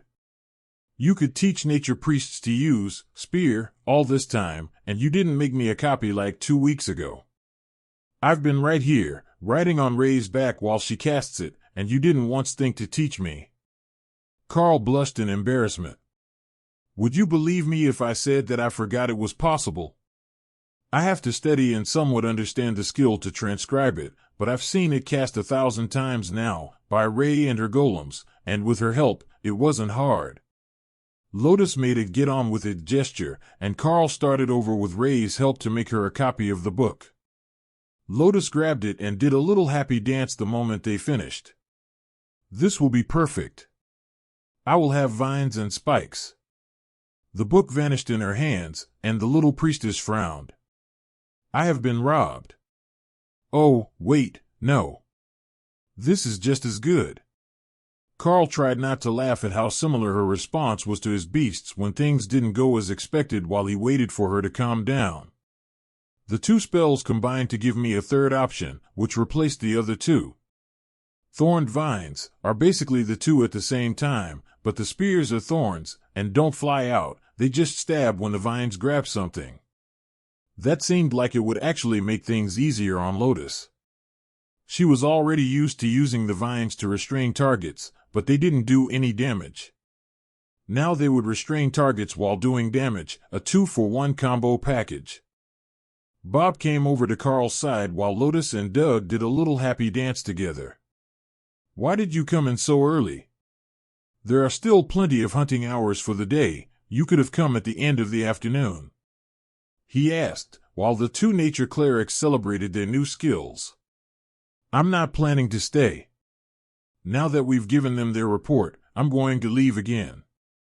We've got a good spot in the forward operating area, where we can engage the frost giants easily, but still remain safe to sleep at night. Karl explained. We found your other fort on the way in, the one in the trees near the camp. At least, I assume it's you. It is spider silk, and I didn't see any sort of monsters in the area other than the frost giants. Bob replied. Yeah, that was almost certainly the one made by Ray. It's far enough outside the camp that you don't get suckered into a frontline rotation and an attack, but you're close enough to assist or return to inform them of your destination when you head out in the morning. Suddenly, Doug and Lotus both turned back to the group. Lotus had a huge smile on her face as she made her announcement. We have an idea. Why don't we head out together tonight? The safe spot is big enough for both groups, and we can have Remy hide our tracks every night. Then we can work out of the same area for support and compete to see who can eliminate more frost giants. Bob looked impressed. That's actually not a terrible idea. 2 scout groups to protect the camp, which means we can split resources, and we will only need to warm 1 space, and we won't have to lose as much sleep to watch duties. It would also keep the 2 groups close together if there was a larger threat, so if they sent a radio call, the other team could come quickly to assist them. The official stance was that they didn't have enough elites to have large teams, but their 2 teams working out of the ruins was no different from all the teams that returned to base at the end of the day. The ranger on Bob's team immediately became suspicious and began looking back and forth between the team leaders and the nature priests. What are you not telling us? We all saw the scout reports. Why do you think that we need 2 teams with multiple commander rank members working together? He demanded. Bob patted him on the shoulder. Bless your heart, you don't get out much, do you? The official scout reports don't include anything from teams that were lost, or teams that haven't reported in, or any of the enemy reserves that are too far for our scouts to get a confirmed number for. In short, it's about a quarter of the total combat power that the enemy has in the area at any given time, and only gives a general idea of what you're likely to see on patrol. But the frost giants are all worked up today, so they're going to start sending more attackers forward. When they do, we will be glad to have the support nearby. Their team is fast, and if we call when we see a major threat, we can face it as a group instead of taking risks, then spread out to continue scouting. The Ranger sighed. I work for the Bureau of Natural Resources. I run an animal shelter for unwanted and abandoned pets. I didn't expect to get a draft notice in the mail so soon after the conflict started. That was truly unfortunate. Nobody wanted to be in the first round of draft notices. It did, however, solidify Karl's opinion that he had done the right thing by picking a team and coming in advance. The trip to the cave took longer than Karl had expected, as the other group was on foot, but they still managed to make it there before dark, and got Remy to use a blizzard to hide their tracks. That's some serious paranoia you have, you know that, right? The other warrior in Doug's group asked. The frost giants are out here hunting for whoever blew up their holy relic, and given that we're the ones who did it, I thought it might be better if nothing could track us back to our sleeping spot. But you will like this place. It's an old dwarven village, deep in the mountains, and it's got all the creature comforts. Or will once we have Ray set up a second fort with hammocks for you all. Karl explained. Torai smiled. The hammocks were a wonderful thing. Her mind briefly went to the muscled physiques of the men in her group, then she shook her head, dispelling those notions. She was here to work, and after that last fiasco, she had learned her lesson about leading her group members on. No more flirting to get favorable treatment, it wasn't worth it. This time, she was going to prove to a group that didn't know about her past indiscretions that she was truly worthy of her place on the team, and that she had the skills to make a name for herself as a combat elite. As they got settled in, Ray started to work, building up a second tent in the town for the second group, again arrayed around a pillar using spider silk at the commander rank anchored to the floor and wrapped around the stone pillar as the structure. As they relaxed, the warrior, whose name Karl had learned was Harry Kim, began to dig through his pack for a dinner ration. The clerics burst into laughter, and the warrior stopped, confused as to what was so funny. It was definitely dinner time, and they might as well start cooking before it got dark. Doug explained with a grand gesture at the two priestesses. We have not one, not two, but 3 clerics here, including a high priest, who can all use advanced food creation spells. There will be no eating lousy ration packs in this camp. In fact, you might eat better here than you do at home. Harry smiled and put the ration pack away. Now that is good news. Me and Lao Tai, we're not used to eating ration packs. It would likely mess up our digestion for months. I eat almost all my meals at the office cafeteria, since they're free, and I only recently got the raise for my promotion to Ascended. The high priest chuckled and ran his fingers through his short beard. It has been a season for promotions. I just made high priest. Commander Karl was promoted in the last few months. Dana made Ascended recently as well. With you, that's almost half the group that has made a milestone right before the war. Ophelia chuckled and raised her hand. I made Ascended 2 weeks before we left, but I was only officially promoted at the end of term exams the next week. Harry laughed. I'm not sure if that makes me feel better or worse. Usually, the Ascended members are pencil pushers with a lot of involuntary experience, not promising students. The ranger joined in the laughter and shook his head. If I didn't know better, I would say that half of you were still in the second year. And before we get too far, my full name is Lao Tai, but please call me Tai. Well, I can say for certain that you are wrong, but not for the reason that you think. Doug joked. Karl nodded. Ophelia is in the second year, but Dana is in the first year. Ty gave her an assessing look that narrowed, his black eyes almost looked closed. First year and ascended. What the hell were they thinking, even letting you out of the academy, much less to a forward scouting team? Now both the Mackenzie brothers, and all of Karl's team, were laughing. Commander Karl is also a first-year student. The monster of the academy. Compared to sending him out, sending Miss Dana with him was a small thing. Bob finally explained. Thor saw that as his opportunity. Everyone was laughing, that must mean they want to play, so he came out to bump up against Doug, begging for head pats. Who gave Thor a cloak? That is adorable. He asked as he reached under the hood to scratch between the lightning Cero's horns. It's cold outside, and it helps him blend in. I'm the one who cut the horn holes for the hood. Tessa replied with a soft smile for the happy Cero. Bob and Doug tag teamed Thor, showering him with attention as he pranced around happily. It was good to have happy people around again instead of serious people. Ty stared at Thor for a few minutes, then turned to Karl. That's a commander rank lightning Cero, isn't it? No wonder you've grown so powerful. How did you manage to bond a beast that strong?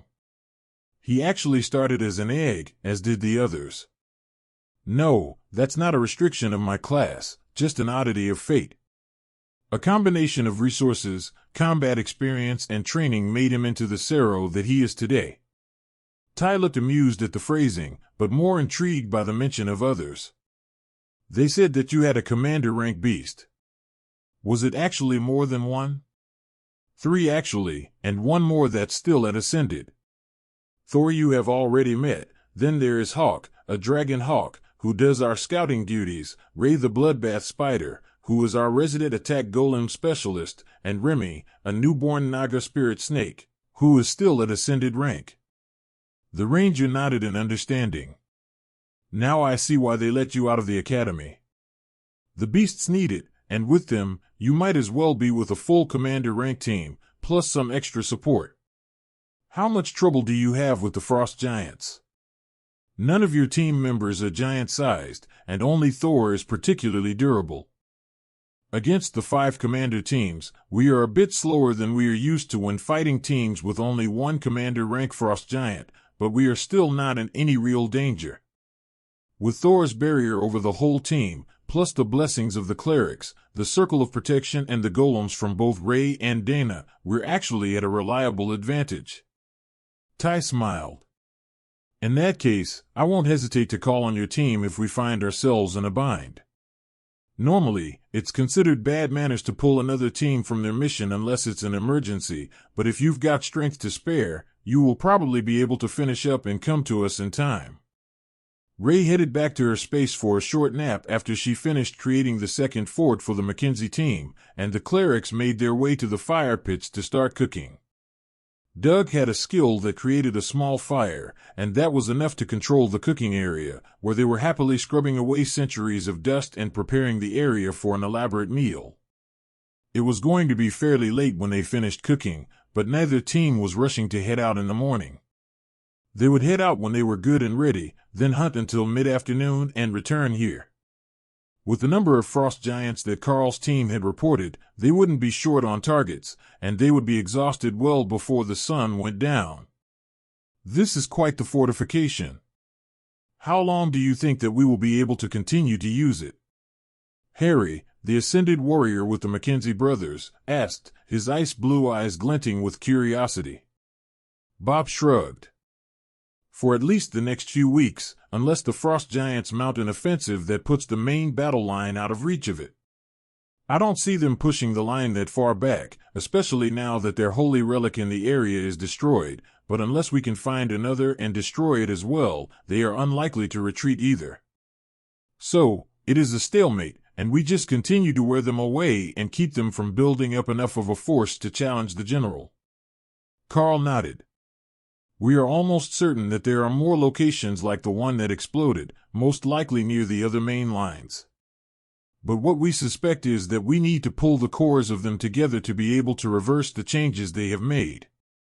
Simply destroying them likely won't be enough. So, my team was planning to scout further, to try to find similar hiding spots near the other lines. Bob smiled. And with the two of us sharing a fort, we can cover for you when command wants to know what your status is. Hawk went out extra early the next day, intending to make it to the next pass so he could check on the frost giants that had gathered near the next portion of the main defense lines. That was the most likely spot for another relic, and he would happily help them steal it if it was going to make the cold go away, even if Karl gave it to the snake again. He was in luck. They weren't even hiding this one. Or maybe they were, but not from above. It was just like the other one, a magical circle next to a big stone, but this one was in the caldera of a dormant volcano, and it didn't feel the same. Instead of so much snow, it was bitterly cold, and the monsters around the magical circle were different. It was still frost giants, but not strong ones. They were forming awakened groups, led by Ascended, and sending them back into the frost giant nation to regroup and mingle with more powerful groups that were returning to the front line groups as a combined force. With his enhanced eyesight, and a lot of silent cursing at the effort needed to fly in the thin air, Hawk had managed to get high enough to see most of the process around that same frost giant city. Quick math, which the wind speed hawks developed to help them guess where Earth mouse holes would be relative to the last ones they had found, told him there should be one more likely hiding spot on the far side of the first magic stone they had found. That was an almost equal distance, but too far for him to fly this morning. So, he began a shallow dive that would build up speed as he went back to create the morning reports on the groups closest to the fort. There were still too many frost giants nearby, and it would take time to get to the volcano where the next stone was hidden. Karl tapped his spoon against his canteen to get everyone's attention. I have the preliminary scouting report from Hawk. He has found another frost stone location. It's in a volcano a full day's travel from here, near the next major engagement. The distribution appears to be near the main access valleys to their territory to better spread the effects. If we can get the next one, and then find a third, we might be able to cause a whole section of the effect to collapse. Normally, Hawk would be cursing the cold if he had to fly up that high to find a position, but he's not, which tells me that the effect isn't as strong as it was before. That's with just one spot inactive. We will hunt today, going in that direction, but we won't return to the camp tonight. We'll leave that for the Mackenzie group. If they're calling for a report from us, fake it and let them think we're still in the area and not on yet another battlefield. We will be back tomorrow, hopefully with good news. Bob gave him a sloppy salute. Good luck, Commander. We will cover for you today, and if you aren't back tomorrow night, we will go looking for you. That was the best they could offer. It might be that the aftermath would take out communications again, or Karl's group might not make it out as smoothly this time.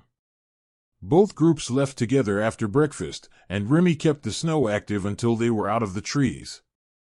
It would make it harder to find their way back to the caves, but most of the elites had good memories, and they didn't want anything else following their footprints back to their fort. It was too good of a spot to have it defiled by monsters or taken over by some random group who would smash all the relics for firewood and make a mess. For the first few hours, they passed in front of the main lines, hunting the roaming groups of giants who were still searching for shards of the frost stone.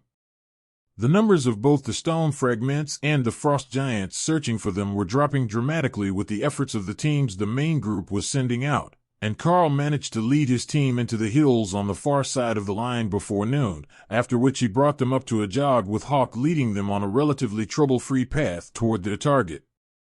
The frost giants weren't interested in the actual hills, as a river ran along this portion of the border, leading to the lake where Karl and his team had crossed. The steep valley along the majority of the border would make it nearly impossible for a human attack force to cross, so they only set up defenses where there was a gap in the mountains passable enough for vehicles.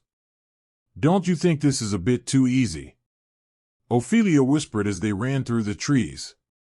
Like this second location is a trap, and they're going to spring something on us the moment we try to go up the mountain. Yeah, I got that feeling as well. But Hawk hasn't seen any sign of what the ambush might be yet. Karl agreed. And we're going anyhow? She asked. I know, you have a good point. But even if it is a trap, the frost stone should still be real, as we know the frost giants that are leaving the area are very much real. The soldiers in the area are currently engaged with them. Karl replied. All right. It is what it is, just approach cautiously so we don't end up ambushed by something invisible. That was a good point. They might have found a way to make the threat invisible. Hawk, can you send a couple rend attacks down to ground level on the hill? If they hit ground with no issues, we're good to go. If not, there is a barrier or an illusion. Karl suggested. They were only a few kilometers from the base of the volcano, but Karl didn't want to launch the attack tonight, as it would likely continue until dark, and then they would still need to find an escape route while exhausted from a day's travel and fighting. Ray, find us a good hiding spot for the night, and we will go up in the morning. Ray rushed out with Lotus on her back to find a good spot to build a fort, and ended up finding a small cave buried under a snowdrift when her foot knocked the opening clear. Found the spot. Bring everyone, and have Remy keep her blizzard up to hide it again. Ray informed them. The cave was tiny and cramped, but with a bit of a silk dome at the entrance, the snowstorm buried it deep, and everyone huddled together for the night with the heat of a dagger covered in flaming body, keeping the cave warm. They ate quickly the next morning, and sent Hawk up once again to check the area. All good, many weak giants. I flew low through the trees, and they didn't see me all the way to the ridge. He reported. All right, it looks like we're good to go. Is everyone prepared for this? Karl asked. As ready as we can be. Tessa agreed. Once they were out of their snowy sleeping location, Karl called out Ray and Thor so that everyone could get a ride on their way up, and began carefully following Hawk's route up the mountain. He had found a route that should be easily walkable, even for Thor with passengers, and if they didn't fall into a trap, they should be at the peak within 2 hours. There were very few frost giant patrols in the area, possibly to hide their presence near the human lines, but that didn't mean that Karl and the others wouldn't run across one and set off an alarm if they were unlucky. Their first test came only 10 minutes after leaving camp, when they came across a group of 10 awakened rank frost giants with an ascended rank leader. It wasn't easy to eliminate them all fast enough that none of them could shout, and without causing so much noise that other groups would come running. But with the help of the spider golems and one magic missile to the throat courtesy of Dana, they managed the task and moved on, leaving the bodies for the next patrol to find. There was too much damage to the trees and snow to hide that there had been a battle, and taking the bodies would only emphasize that they were trying to hide their tracks, and that it wasn't a wild monster attack. So they simply left them and continued on their way. The blizzard spell that Remy kept active would make it hard to tell when the attack had occurred as long as nothing happened across it too quickly. Karl looked up the mountain. There aren't many patrols, so let's keep going. With Remy's blizzard covering for us, it will be difficult to tell when we came through. Speed is our friend until we reach the caldera. They kept moving, using the blowing snow as cover, both for their tracks and to keep them from being noticed. It seemed to be working well enough, and they made it most of the way up the mountain without being intercepted again, but the closer they got to the top, the stronger the feeling that something was seriously wrong grew. Ray, is there any sign that we're being tricked by an illusion? Karl asked. No, it all looks good, not like that strange situation underground. This place just feels wrong, like something bad is about to happen to us, but I can't see anything that could cause us problems. She insisted. Then she paused. Whatever is wrong, it is here. Remy stared out of her space at the same time. Stop, there is something here. Karl signaled for everyone to pause. The beasts had senses they didn't, and a few moments to understand what they were sensing wouldn't hurt anything. Karl closed his eyes, focusing on his mental space, the one he used for meditation, in the hope that he would gain some understanding from the void. As he focused on nothingness, he felt something staring back at him. The feeling made his skin crawl, as the sensation of attention grew. They weren't joking, something was really wrong with this place. Then, the ground began to shake under their feet, and the thermal vision that Karl only paid minimal attention to during the day began to show him hot spots everywhere on the hillside, and even more potently above them. Oh shit! The volcano is about to erupt. He realized. U-turn, it's time to leave. Lotus announced, pointing back. Ophelia was momentarily frozen, but when Thor began to turn around and run, she joined the group. The first spout of hot gas vented only a few meters from their path as they ran, and the rumbling of the volcano got worse. Thor and Tessa were glowing with golden holy light, which was unusual, as they would normally spread the effect to everyone. But, as most of the group was on Thor's back, it might be the best way to protect them from venting gas from below. Ray was doing a better job of dodging the vents, as she could see them coming, but Thor could feel the rumbling in the ground before they erupted, and he wove through the trees as he ran down the hill, struggling not to topple over forward. Like a warbear, with his build he was a bit top-heavy, and the steep slopes were hazardous for him when running downhill. The top of the mountain exploded in a shower of rock and fire, firing high into the sky. That almost certainly spelled the end of one of the statues, but this time they weren't lucky enough to have recovered it. A sense of power drew Karl's attention behind them, and what he found was the horror of every frost giant in the world. There was a massive mottled red dragon bursting free of the volcano, flying easily among the explosion of magma and stone. Lotus, look back. What is that? Karl shouted over the roar of the volcano. She only looked for a split second, then shuddered and looked forward. That is a magma dragon, a form of chromatic dragon. But I don't think they're supposed to get that big. Even an ancient forest dragon doesn't have a wingspan that large. She shouted back. Do you think it might be on our side? It looks pretty mad at the frost giants. Dana asked. Lotus just laughed and shook her head. Magma dragons aren't really known for their kindness or humanitarian actions.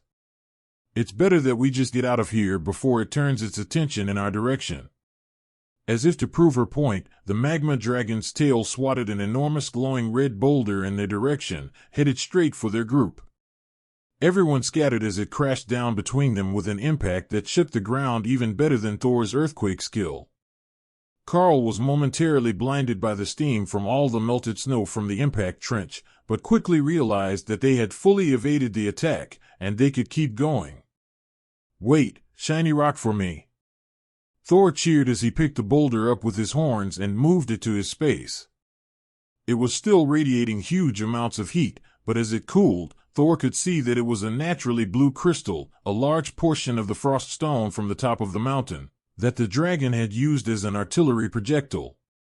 It would look good next to Thor's pond once it cooled enough to regain its natural blue appearance, Karl decided as they ran down the hill and away from the tidal wave of molten stone making its way down the slope behind them. But the flow was not the greatest danger, at least not to the common people who weren't on the volcano's slopes. The massive cloud of ash and fire had blackened the sky, turning day to night, and blanketing the snow in a thick layer of ash. Maybe this was their plan all along. That volcanic eruption is going to throw the entire region into an artificial winter. It will take months for that cloud to clear, and even longer for the temperature to start coming back up. Lotus noted, looking backward from her perch on Ray's back. Remy is a shaman, tell her to make the cloud go away. Shamans do weather, right? Hawk insisted. An extra winter, when they were already in winter, seemed like it should be prohibited by some sort of rule. That was just too much winter in one place for Hawk to accept. Remy thought about it for a while and then shook her head. If there is an overlord rank shaman, they could blow all of that back away from us, but I don't have that much power, I'm just a small snake. Remy was doing her best cute and innocent act, even curling the hood of scales around her head to make it look like she was hugging herself. Hawk wasn't buying it, but Thor thought it was adorable. However, neither opinion changed the fact that Remy simply didn't have the power to change the weather over hundreds of kilometers and blow the ash cloud away from the Golden Dragon Nation. But worse than that, the prevailing winds were blowing out of the frost giant nation and would be moving more of the ash into human territory, and after that, into stone giant territory, where Lotus knew it would stagnate as the air off the ocean halted its momentum. The stone giants would not be happy, but this had to count as a force of nature, unstoppable and not preventable. It might not have happened right now if the frost giants hadn't either deliberately or inadvertently upset the magma dragon, but it would have risen from its slumber eventually and the result would have been the same. I hope your stamina is beyond impressive because both the lava flow and the ash cloud are gaining on us. Karl informed Ophelia as they reached the bottom of the hill, over half an hour later. It's good enough to run all day, but what way do we run? She asked. Upwind. That will take us back over ground that we've already covered, and toward the first incident, but we know there is a force there, even if everyone is busy with the chaos. Karl explained. Does the wind even matter to that? She asked, pointing upward at the mushroom-shaped cloud. Honestly, I have no idea. Later it should blow the ash away, but it does kind of look like it doesn't care.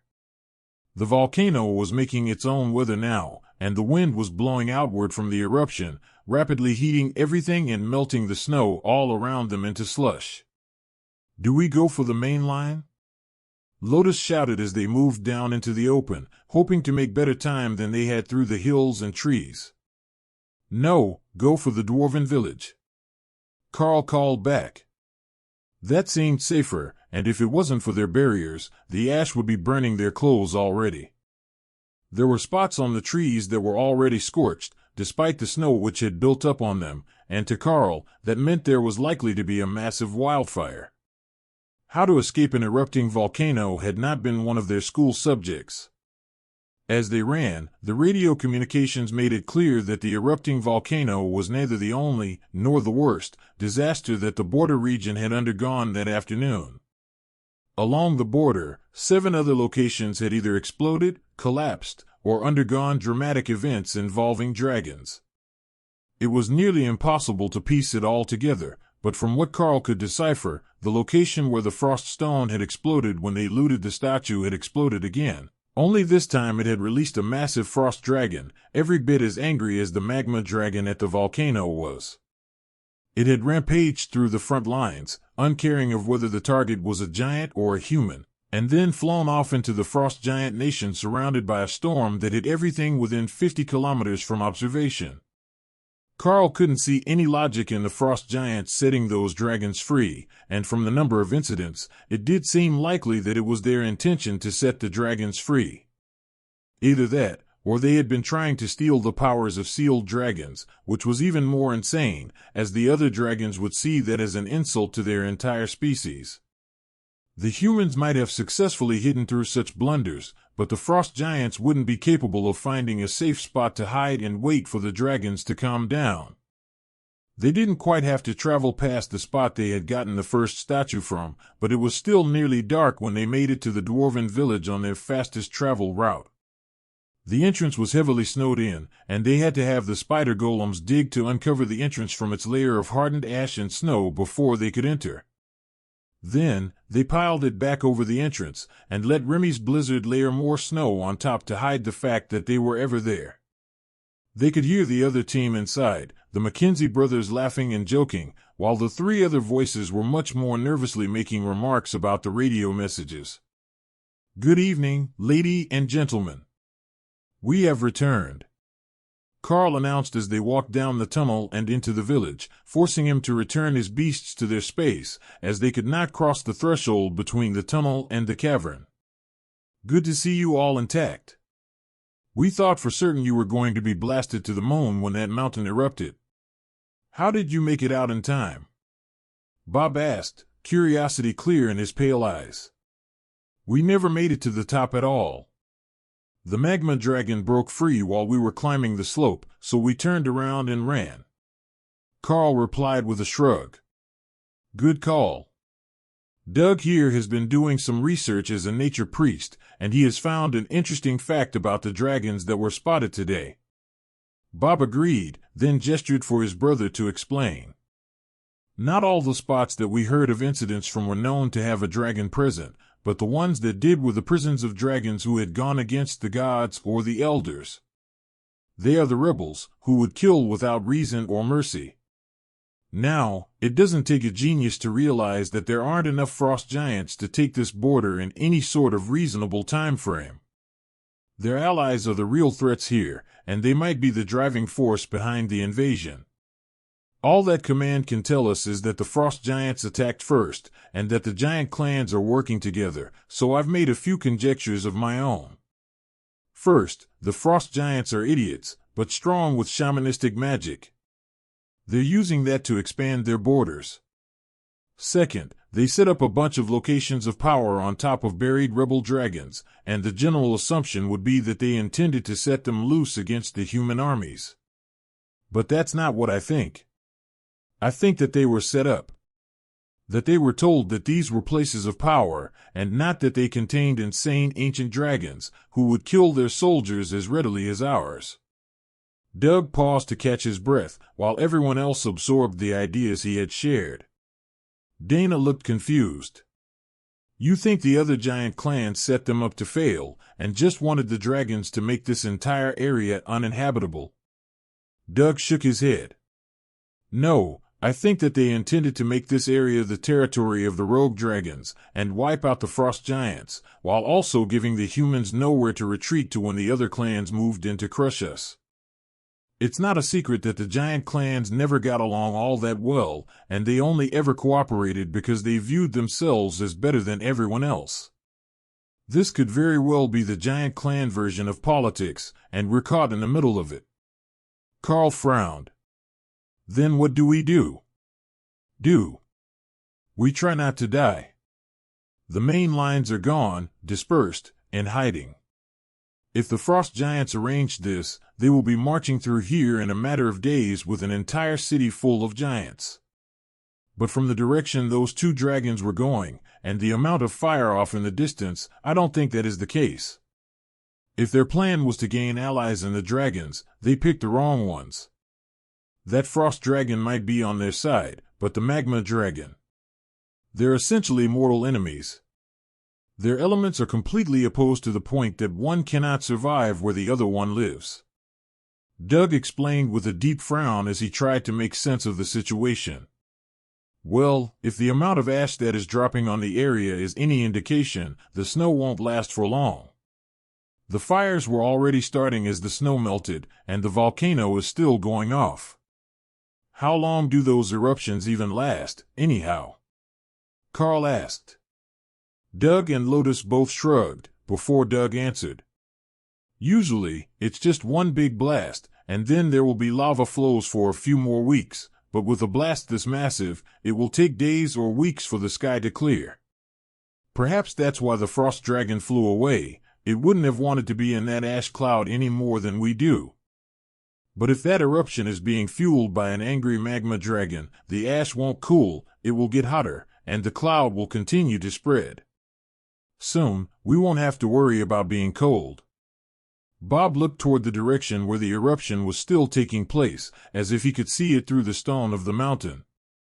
That's all well and good, but it doesn't answer the question that both of our teams were sent here to learn the answer to. Where did the frost giants get the power to expand the borders, and how do we undo it? Karl smiled. I should have guessed that you got reassigned here for the same reason I was here.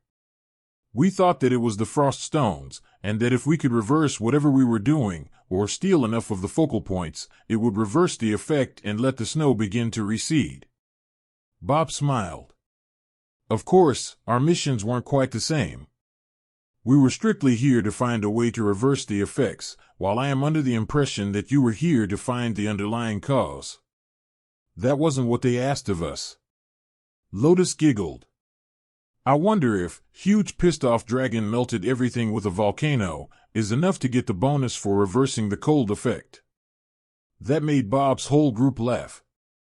I suspect that they won't let us claim credit for this one without explaining how we set the dragons loose, and then we would have to take responsibility for that as well. Lotus waved her hands. The word responsibility was anathema to the green dragon's followers and other nature priestesses. Harry, the warrior with the ice-blue eyes that came with the Mackenzie brothers, looked toward the entrance, which was now ominously silent as the door had been buried by ash and snow. "Hey, how long do you think we will be stuck in here?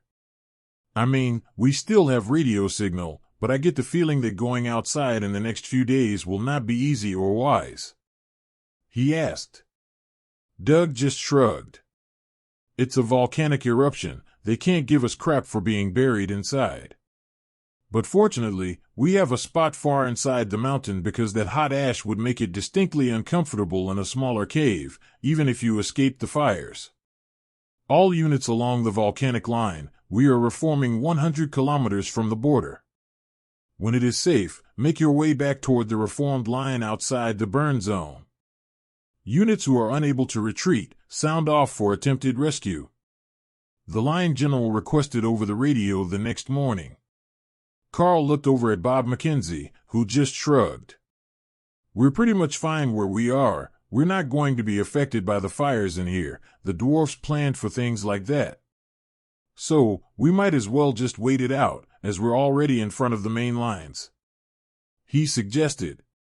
"Line command, this is 95,988. We are isolated in front of the lines, past the fire threat.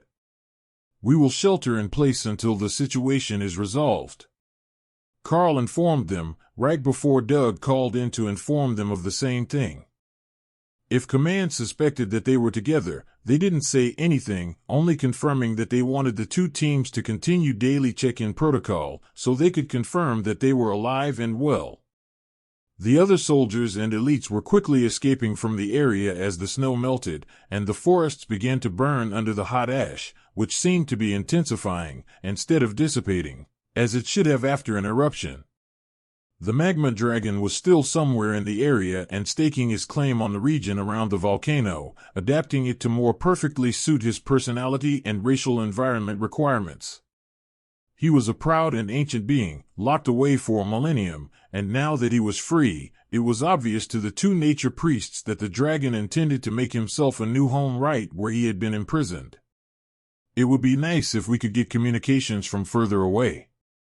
Now that they're retreating, it's not going to be easy to even get the daily communications out to the lines.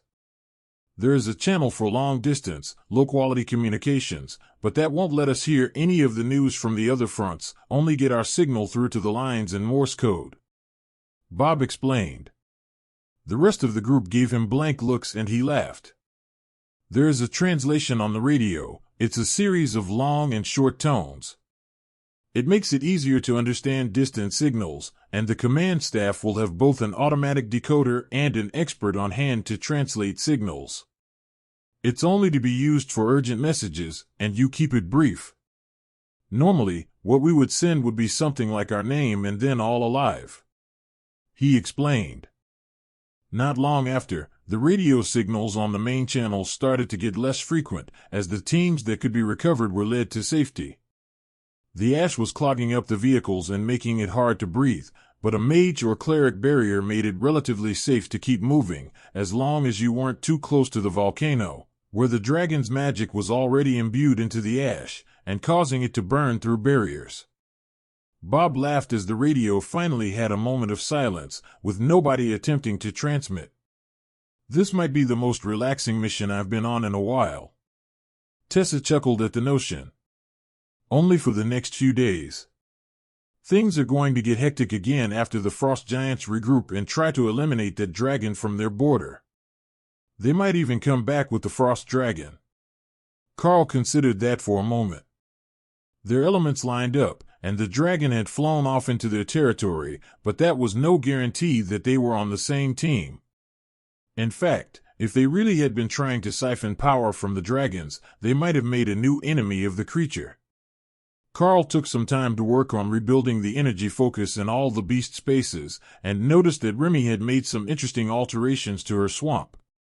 There was a miniature swamp within the swamp, using sprigs of the various plants and small rocks, so she could slither through it like she was a giant snake, as tall as the trees.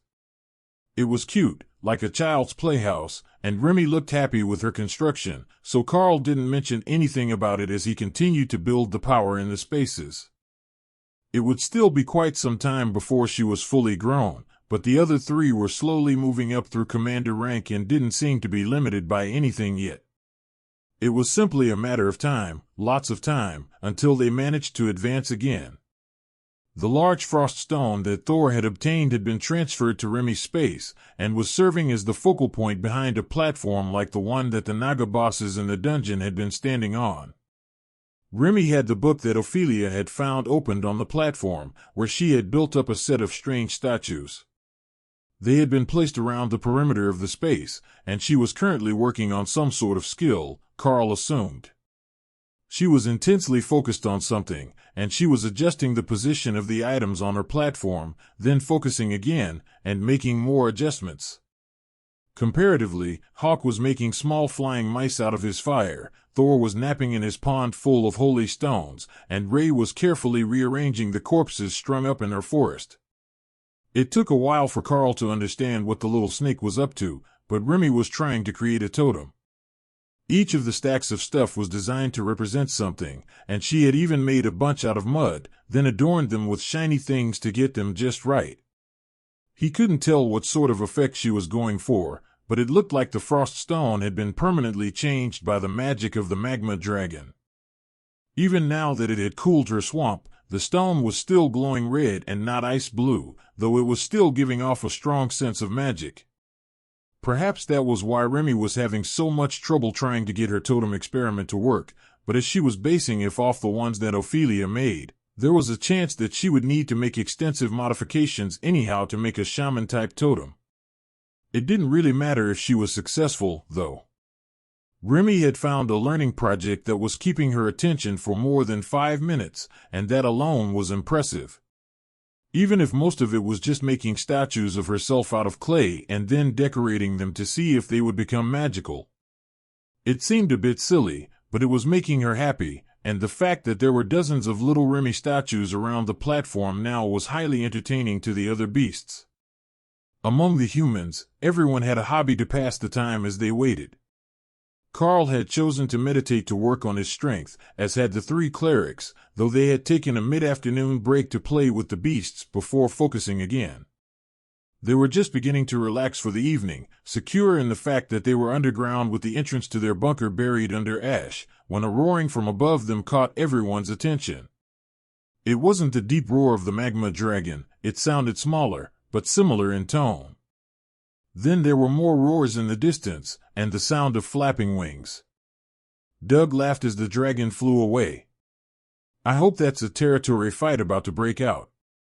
Because if that idiot of a magma dragon has attracted a mate already, it's going to take forever before it's safe to leave the mountain. That was a thought that hadn't occurred to them before. The magma dragon was turning the area into a perfect nest for himself, but what if there was another single magma dragon in the area? It seemed unlikely, as there were no other volcanic areas that Karl knew of, but anything could seem possible if you knew little enough about how the world worked. And he knew exactly zero about how magma dragon mating rituals worked. Whatever happened, it was in the distance because they didn't hear anything else that night other than a few more messages from the lines, reporting that there were no frost giants approaching their new position today, and that the black cloud of ash was still blotting out the sky. Once that changed, and the ash began to cool, they would head out to see what survived. The first of them to see success in their endeavors that week was Remy. On the 3rd day after they had hidden inside the village to wait out the volcanic fallout, she managed to reach a level of success with her totems that none of the others had expected. Well, did you find something good in the book? Karl asked as the overjoyed spirit snake came outside to show off for everyone at the same time. Remy shook her head, and gave a smile that made her fangs drop, startling the members of the other group, except for Doug, who had been expecting it. She focused hard, glowing with red energy for a moment, and then a small Lamia statue appeared on the ground. It was 4-armed, with brown scales and a cream underside, where Karl had been expecting it to be blue and gold like Remy herself, but the head definitely looked like Remy. The statue just sat there, looking almost lifelike, until Remy asked Karl for some help. "I need a target," she explained. Remy needs a target for her spell. Karl informed the others, causing Dana to create her 2 golems for the spirit snake to work with. "There you go, Remy. Show us what you've got." The mage laughed, unsure what the statue was actually going to be able to do against a golem. Unless it was a form of golem itself. The totem rotated to face the golems, and then began spitting flaming balls at the golems, leaving them scorched and dripping with some sort of thick burning liquid. Flaming serpent totems. They burn and poison, Remy declared proudly. After a dozen fireballs over the course of 30 seconds, the golems were looking ready to crumble and the totem vanished, but that was more than enough for the group to see what they could do. Burning poison. That's a new one. I thought she was an ice element creature with a secondary lightning attack. Doug asked. She's a shaman-class creature. A natural-born spirit snake shaman. Karl explained. So, she's basically an elemental caster, with a full range. Those totems will be a game-changer for ambushes. They can be left behind, and they will attack enemies without putting anyone in danger. Doug realized. Remy's shock startled Karl. She had never considered using them that way. How were you thinking they should be used? Karl asked the little snake, curious as to how her mind worked. You put them on your backpack, and they fire poison fireballs at anything trying to bother you. Hawk laughed in amusement. There was no doubt about it. He had been the inspiration for that totem, sitting on Dana's backpack and firing fireballs. Maybe Stupid Snake isn't as stupid as I thought. He mused, keeping the communication as a whisper between him and Karl, so Remy couldn't hear him. Remy says she thought they would be good if you put them on your backpack, so they would go where you go, and protect the group. They only last 30 seconds or so right now, but I think that with some practice and time, that can be extended. Karl relayed to the group. Oh, that's not bad. A defensive snake totem. Ophelia agreed, then frowned. The totems were too small to see over her head when she was in bare form. But they could at least watch her back or something, she guessed. But just casting them on the ground to the sides of the fight would be good enough for most situations. It would allow them to attack without being in the way, and like her own totems, which expired quickly when she wasn't fighting, they could be constantly moved to be in the best position for the current situation. Totems were easily crushed, and these ones would be targeted because they actually did damage, so you wanted to keep them some distance away from the main fight. If the enemy had to turn their back on you to crush the attacking totems, you got free swings at them while they were defenseless. Once things calm down, I will work with Remy to show her all the ways that you can use totems in a fight. The bear totem berserker announced with a smile. She didn't have any offensive totems yet, but her class was known to gain them once they reached commander rank. The advancement made by Remy served as motivation for everyone else, and they all increased their training that week as they waited for news from outside that the ash cloud was beginning to dissipate. The fires were raging through the mountains, only stopping when they reached natural fire breaks like rocky cliffs or wide rivers. That had turned a huge chunk of the mountain range around the volcano into an uninhabitable nightmare, and there were reports from the scouts that there were fire elemental creatures roaming the area when they went to inspect it. If nothing else, that should keep the frost giants away, but the ash cloud was lingering much longer than it should have, and wasn't spreading out to darken the skies over as wide of an area as the radio reports suggested they were expecting. The dwarven village had proven to be an incredible radio antenna after Doug had attached their antenna to a vein of metal on one wall, and they were able to receive, but not easily transmit, clear signals even 100 kilometers from the new front line. The rest of the front line wasn't that lucky. The spots where there was no massive ash cloud or enraged magma dragon were facing intensified assaults from the frost giants, who had been displaced from a few unfriendly areas along the border.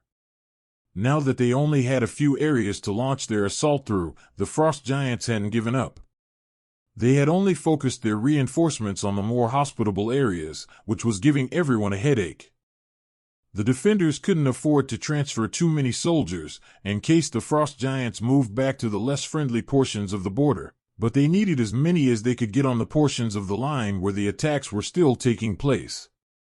From what Karl could tell, further down the border between the two nations, there had been another incident of some sort, and the frost giants had completely retreated, ceding the area to the hill giants after the snow melted. That put their current position near the southeastern end of the battle lines, with a large frost giant city supplying new troops constantly as a staging point for their invasion. On the 10th day, the ash cloud began to dissipate, and the temperature of the falling ash dropped until it stopped sparking spontaneous wildfires. There was still a layer of blowing ash all over the region, sustained by the dragon's magic so it would never truly fade, but what was blowing out of its territory wasn't harmful to anything but a housekeeper's sanity. That was their sign. The worst of it was over, and the report said that they were outside the dragon's territory, so the falling ash should have mostly ended, though they were still close enough to get some blowing at them. Shall we go see what is outside, and get back to work dealing with the frost giants? We can strike what dares to come close to these hills and return here every evening, Bob Mackenzie suggested. Karl nodded.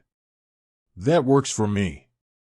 We can work our way into the frost giant nation and attack troop patrols as one large unit to cut down on the number of reinforcements that the main line is getting. You are listening to a story on Time Drift Stories channel. If you enjoy it, please like, comment, and subscribe so you won't miss the next episode. They're still being drowned in numbers by the weaker giants, so there is almost certainly at least one more of the summoning spots active. If we can trace it back, we might be able to do something about it. Tori and Ty both gave Karl matching looks that said he was insane, but a strong desire for vengeance burned in Tessa's eyes. I owe them for the broken arm. Do you have any idea how much that hurt? If it wasn't for Tessa being clear of the ridge, I likely would have lost it before I could get it in place and healed. She growled.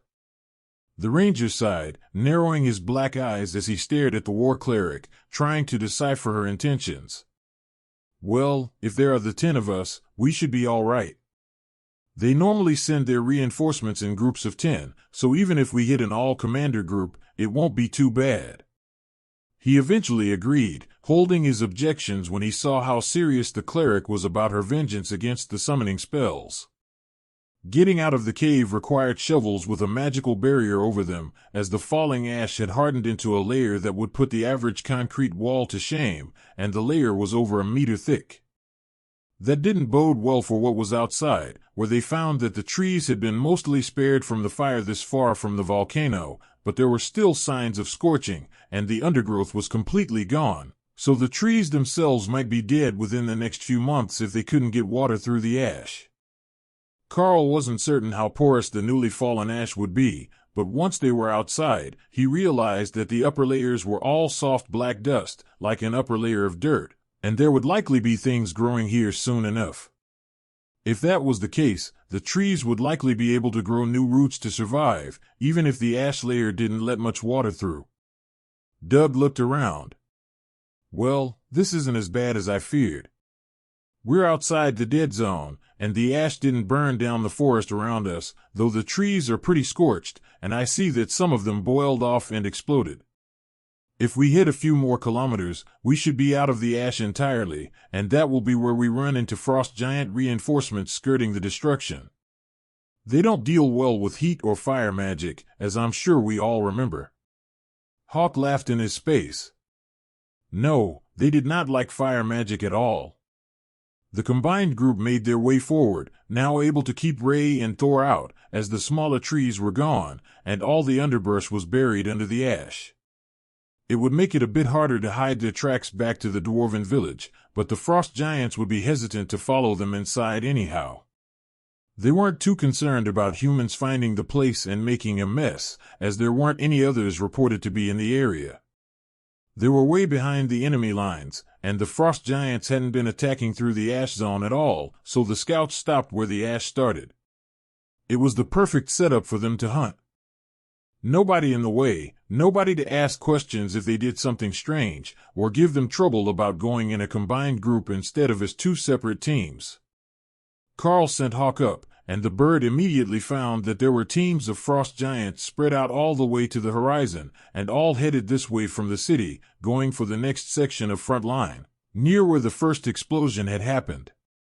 With the hills and scattered trees, most of the groups couldn't see each other, so if they timed their attacks right, they wouldn't even alarm other groups, despite the hundreds of frost giants that were spread out through the hills.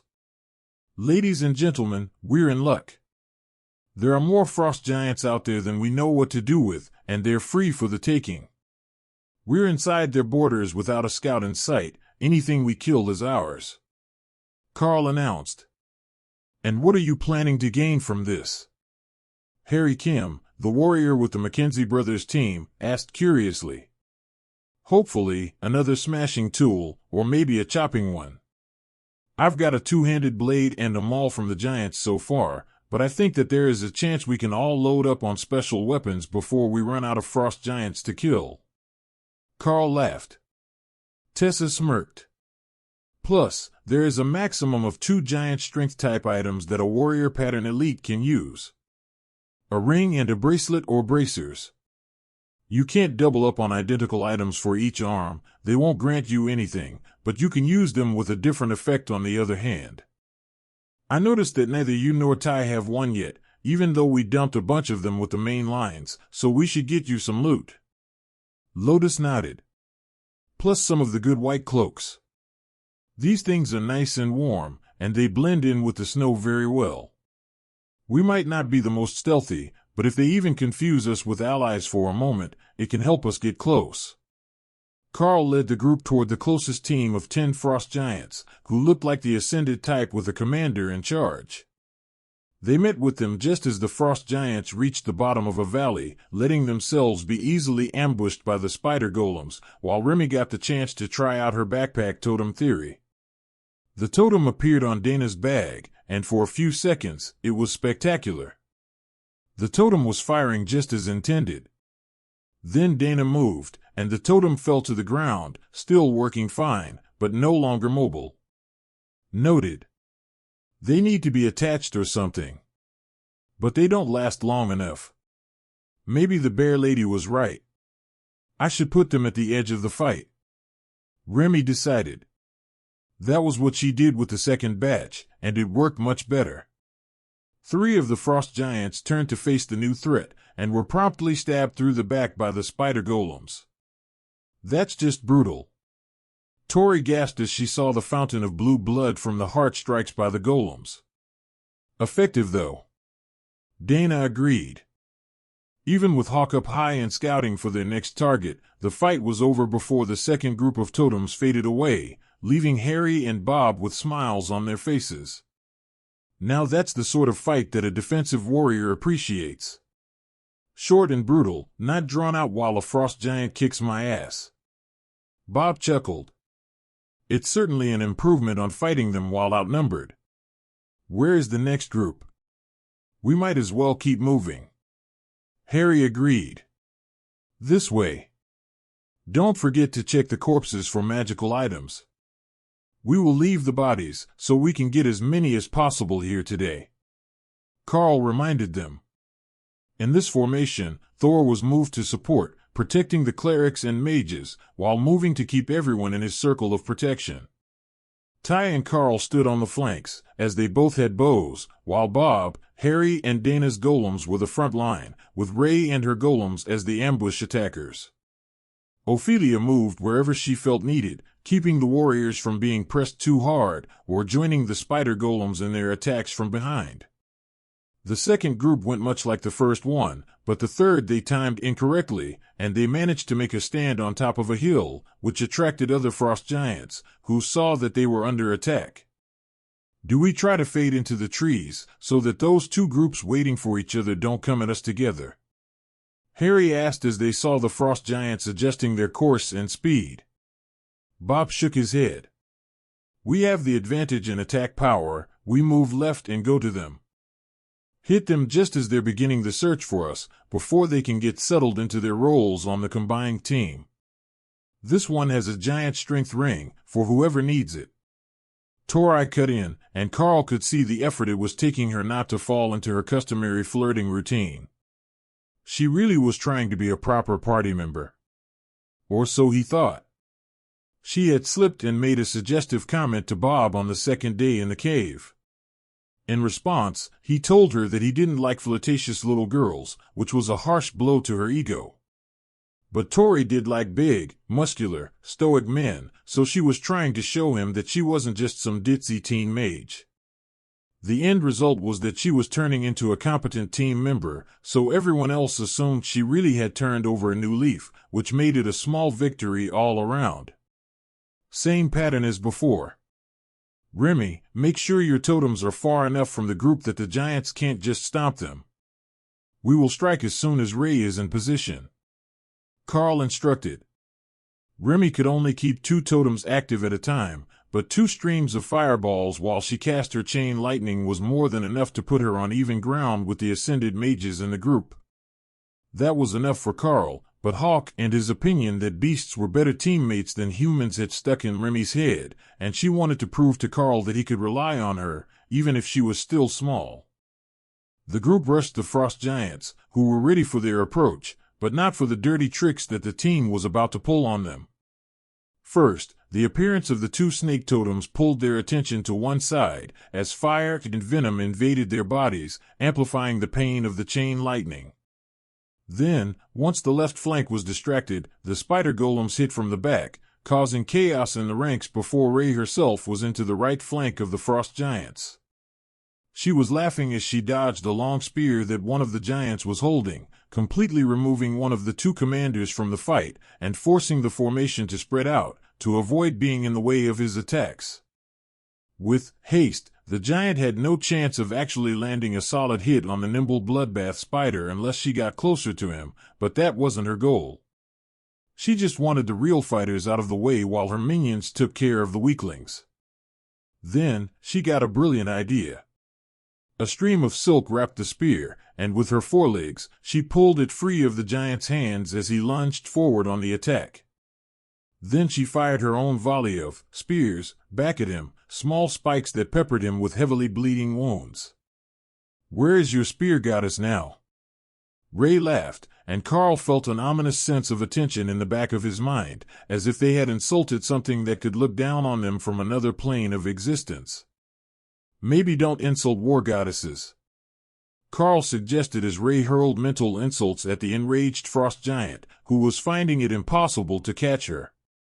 "Then I will make him give the pointy stick to our war cleric and have her teach the frost giants how to use one," Ray retorted. She whipped the strand of silk, sending the spear flying clumsily toward the clerics. "Tessa, catch.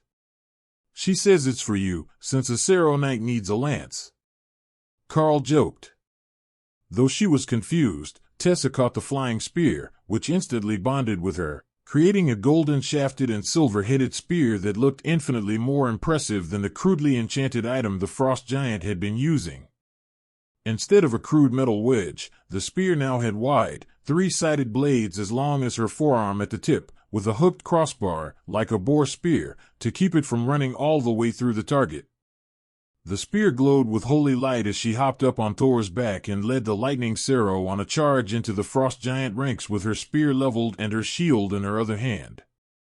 The warriors laughed at the sight, but when she thrust the spear forward, and the blade sunk into a commander-rank frost giant to the crossbar, then carried him off his feet with the momentum of a charging Thor, they couldn't help but be impressed. The spider golems closed on Thor's flanks, so nothing could attack him as Tessa shipped the spear free of her target, and they came around for a second charge. "It's a spear, not a lance, you don't have to run them through," Bob yelled as the duo charged at the giants again. Thor bugled in annoyed response. Running them through was way more fun than just stabbing them. But with quick thrusts of the blade, Tessa attacked the frost giants, letting Thor run down the ones he wanted, so she could stab them while they were on the ground. If Thor was going to remain as a charger, he was going to need some practice. The happy prancing was not at all dignified.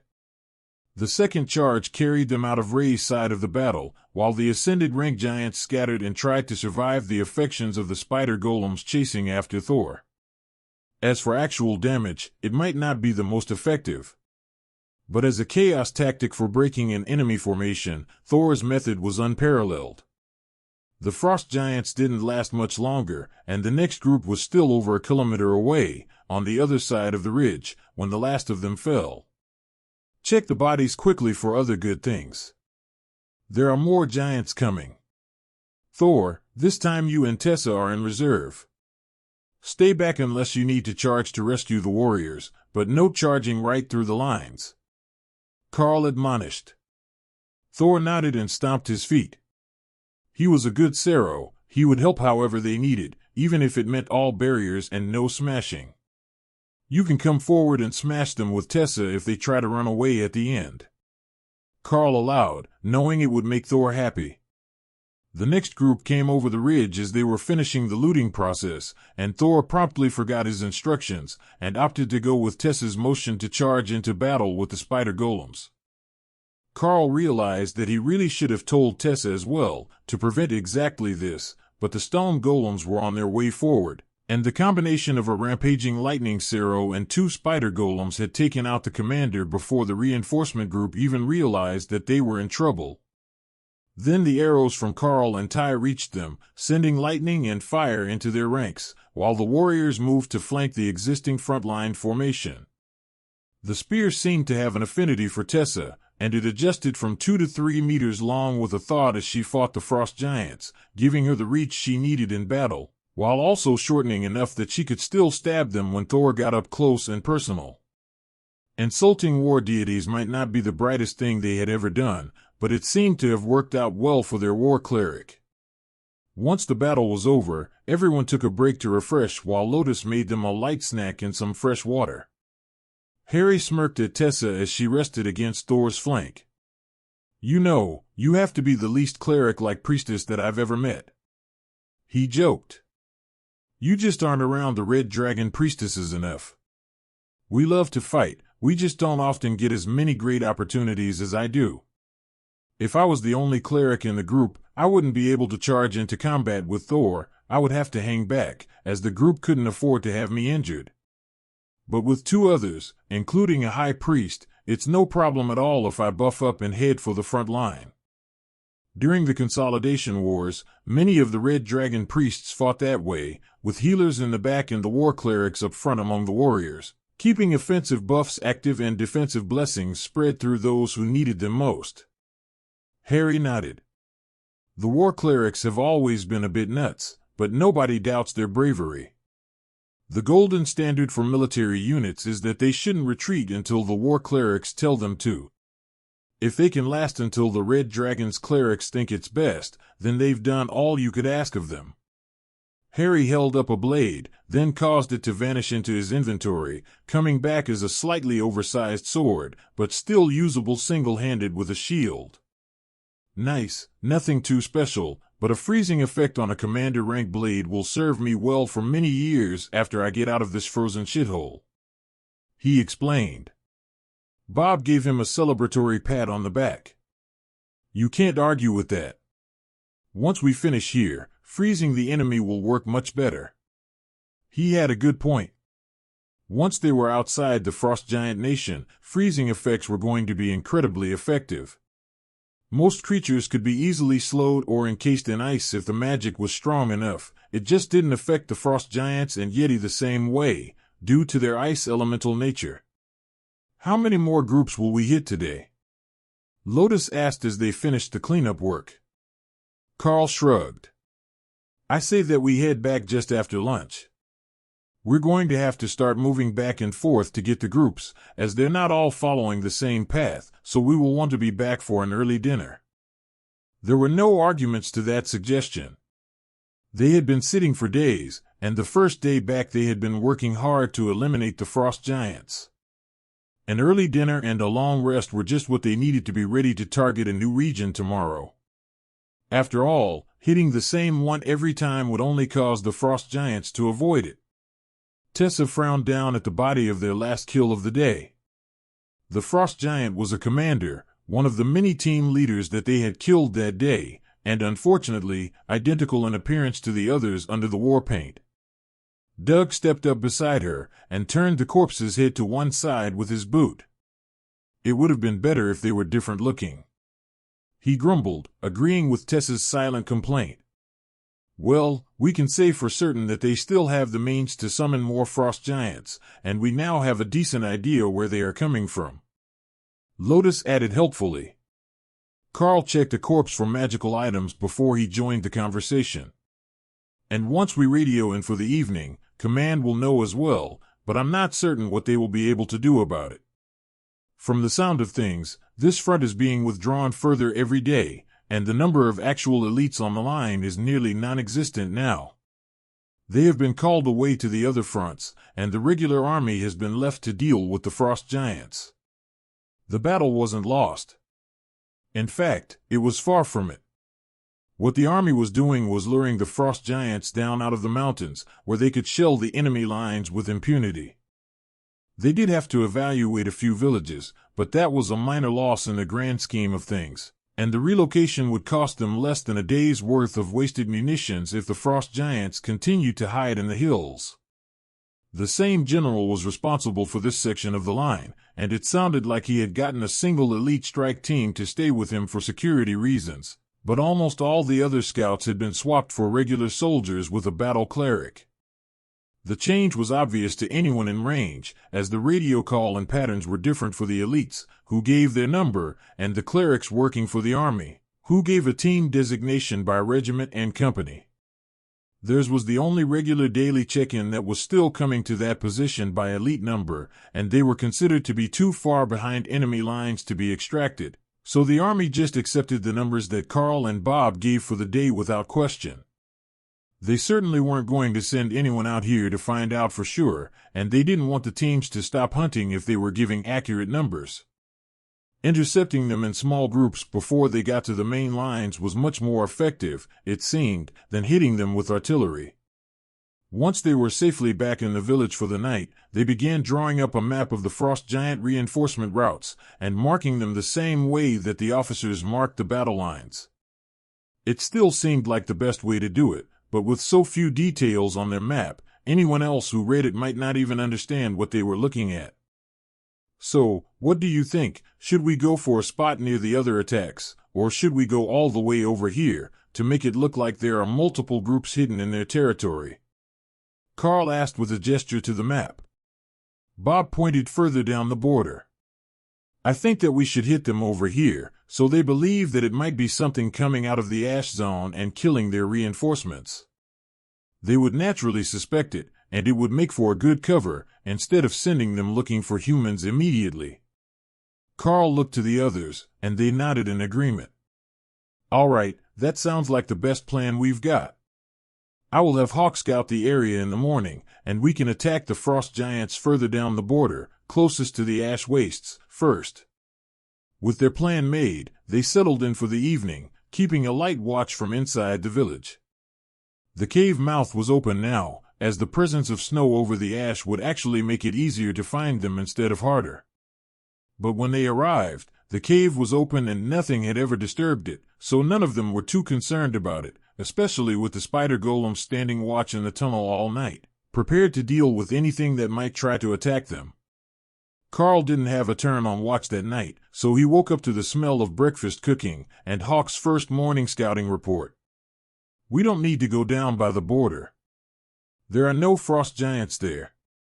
The glowing red things ate them, he reported. Glowing red things. Maybe fire elementals. They are red, they burn everything they touch, and they really like turning frost giants into ash when they get too close to the border. Hawk replied. Hawk says that there are fire elementals in the ash wastes, and they are attacking the frost giants who get too close. Going there to fight them might get us attacked, but there aren't any more frost giants there this morning, even if we wanted to go look for them. Karl explained to the others. How did he describe them? Doug asked. Red and glowing, on fire, and they burn everything they touch. Doug nodded.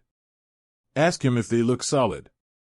They might be magma elementals, a hybrid earth and fire species. They're common in magically rich volcanoes, and the magma dragon might have been nurturing them. It makes sense that they would serve as the guards for his territory, but we need to know for certain before we report it. If it is a proper fire elemental, it looks like living flames and just moves through the air without anything to burn. Yeah, that first thing sounds right. They're kind of small, but really hot.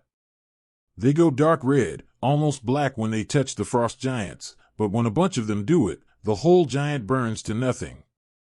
Karl relayed the message, and Doug relayed it back to the main lines. We are going to have to change our plans. If we're working near the ash wastes, we should burn all the bodies, so the giants can't tell if the group was eliminated by us or the elementals. If we're further out, we can leave them like usual and work through them at a higher rate. More importantly, we need to pick a new area to target for the day. If this is the first time that the creatures of the ash wastes attacked out into the snow, then it might be the start of a new conflict as the dragon attempts to expand his own space as well. Or, they might have just been too close for comfort, and his minions were defending their border. The elementals have an innate hatred for water and ice element magic. Bob explained as Doug sent the reports back to headquarters. Understandable. Hawk replied as Karl explained the situation to the beasts. When it came to elemental affinities, Hawk was definitely on the side of the magma elementals, but it was more important that the frost giants not know that they were being hunted from this particular edge of the ash wastes. If the frost giants thought that this was the weaker end of the dragon's defenses, and not just an outlying area covered in ash, then they might well send a full offensive here, and the 10 of them didn't stand much chance if they were caught in the open by that. Everyone knew it was a dangerous game they were playing, taunting so many of the frost giants. But the odds were strongly in their favor, as long as the frost giant army didn't know where they were sleeping. Combined Team Mackenzie. Your intel is received. Hold for further updates. 3. The last bit didn't make sense to Karl when he heard it over the radio, but Doug smiled happily. 3 is the number of days before they plan to take action. As that action involves us, we can guess that it's going to be an offensive of some sort to try to push the frost giants back. For all we know, the freezing enchantment might have been broken not only near us, but all along the line, and the borders might be returning to normal. The nature priest explained. Or they could be running short on clones, and the front lines are actually making progress. Tessa reminded them. Right. That brings us back to the topic of the day. What route are we going to ambush? Karl agreed. Bob looked at the map and pointed well inland of any of the major routes. What if we don't ambush any of them, but instead, we zigzag across the pattern, as if we were a wandering monster pack being chased from place to place? It would confuse them with its disorganized nature, and it would let us search their territory to see if there are any signs of where they might be making the new clones.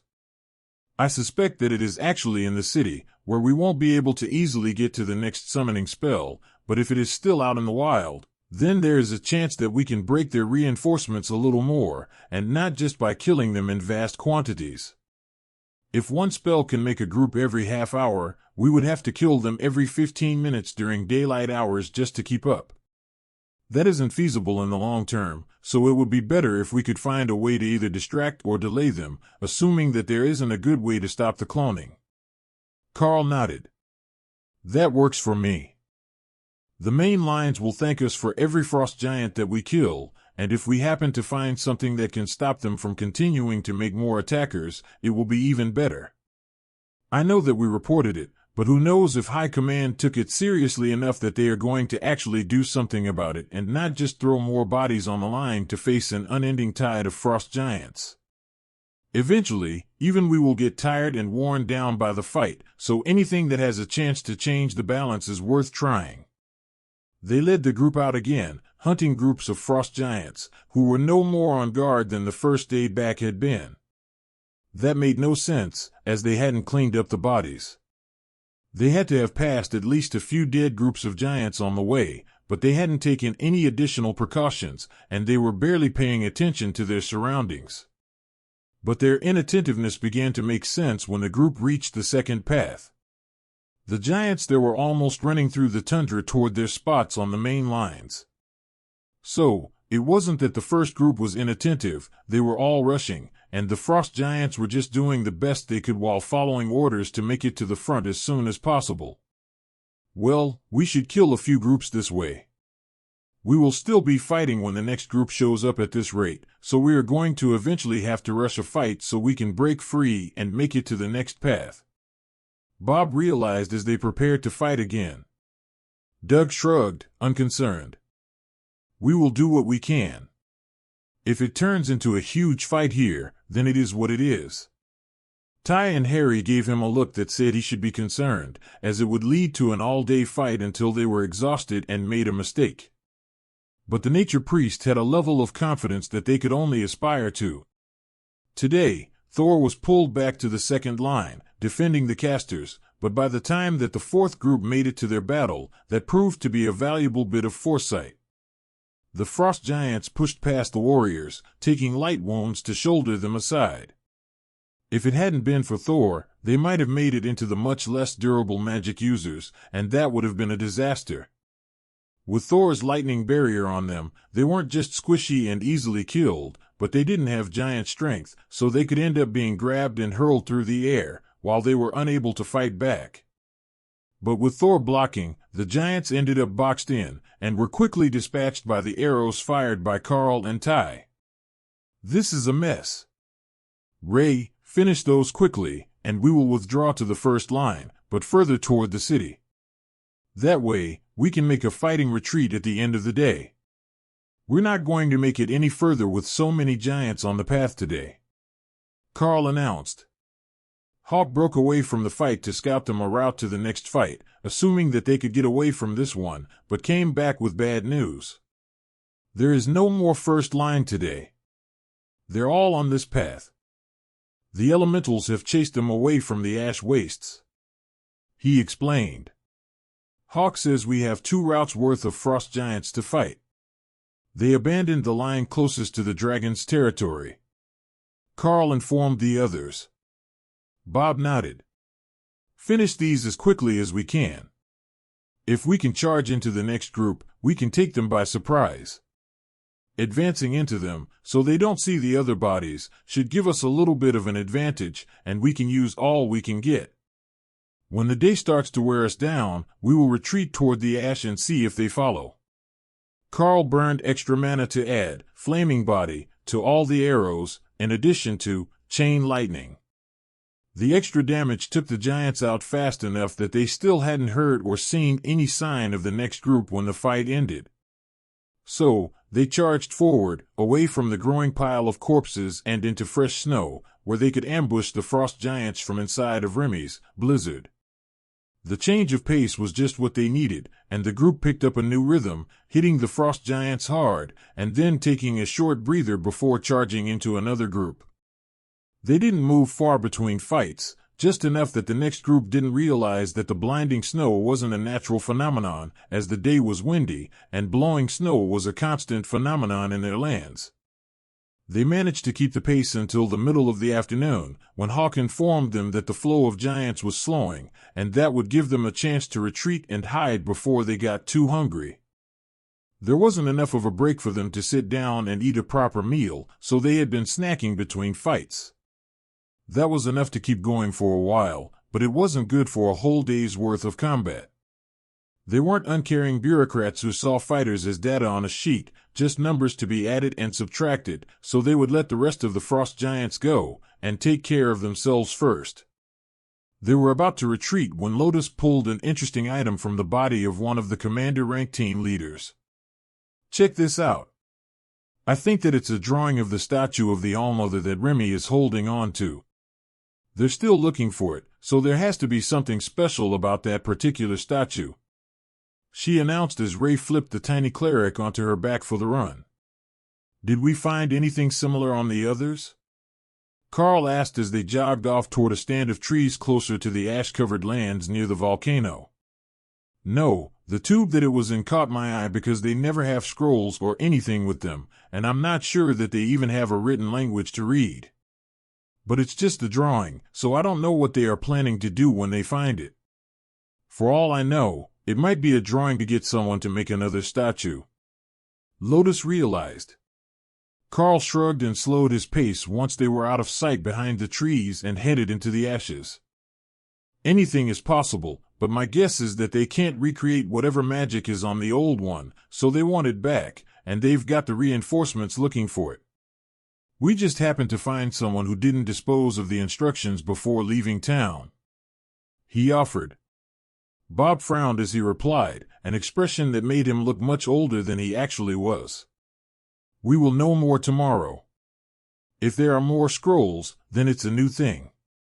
If there aren't, then it was a one-off, and likely not so important. But I get the feeling that the giants are getting desperate. They are running to the lines, which could only mean that they are urgently needed. None of us heard anything on the radio, but that's no surprise. We can barely hear the messages from the closest front, and during the day, we can't even hear that. Despair is good. Let them suffer. Ray cheered. The radio reports of the soldiers on the line were so happy to have a reduction in the frost giant numbers that it felt cruel to report their actual numbers that day.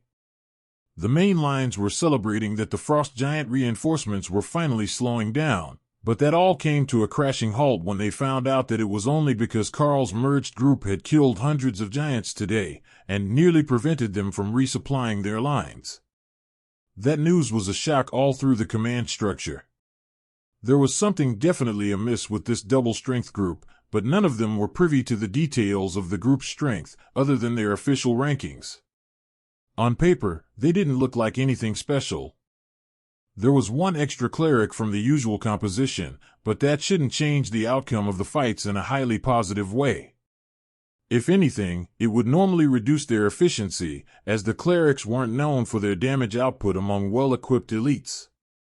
It was only among the average soldiers and the faithful on the line that they really shone as the beacons of power with their blessings. So, the generals in command of the theater were thoroughly baffled by the number of frost giants that the 10 elites were managing to kill. So much so, that they even sent a scout up the mountains to watch the frost giant city through binoculars. They could see that the giants were leaving the city, and then at various points, they just stopped coming over the hills. A few times, they did manage to get a view of the fighting, but it was so far in the distance that none of them could make it out clearly through the blinding snow. Seeing all those giants disappear before they could make it to the front lines was a wake-up call for the soldiers. The elites in whatever group was hunting out there were even more scary than the groups of frost giants that they had been hoping not to run into during this mission. But more than that, they could keep up their kill count all day long. They seemed to have left the battlefield mid-afternoon, but you could only be in combat so long before becoming exhausted, and by the preliminary count of the scouts, they had killed hundreds of giants in a single day, just as their reports had insisted. Most of the top brass would not be happy to hear that, as they had thought that the threat was tapering off, and they could claim credit for their stalwart defense. But if it wasn't the case, then they were only resting while the frost giants found a new way around to attack their lines.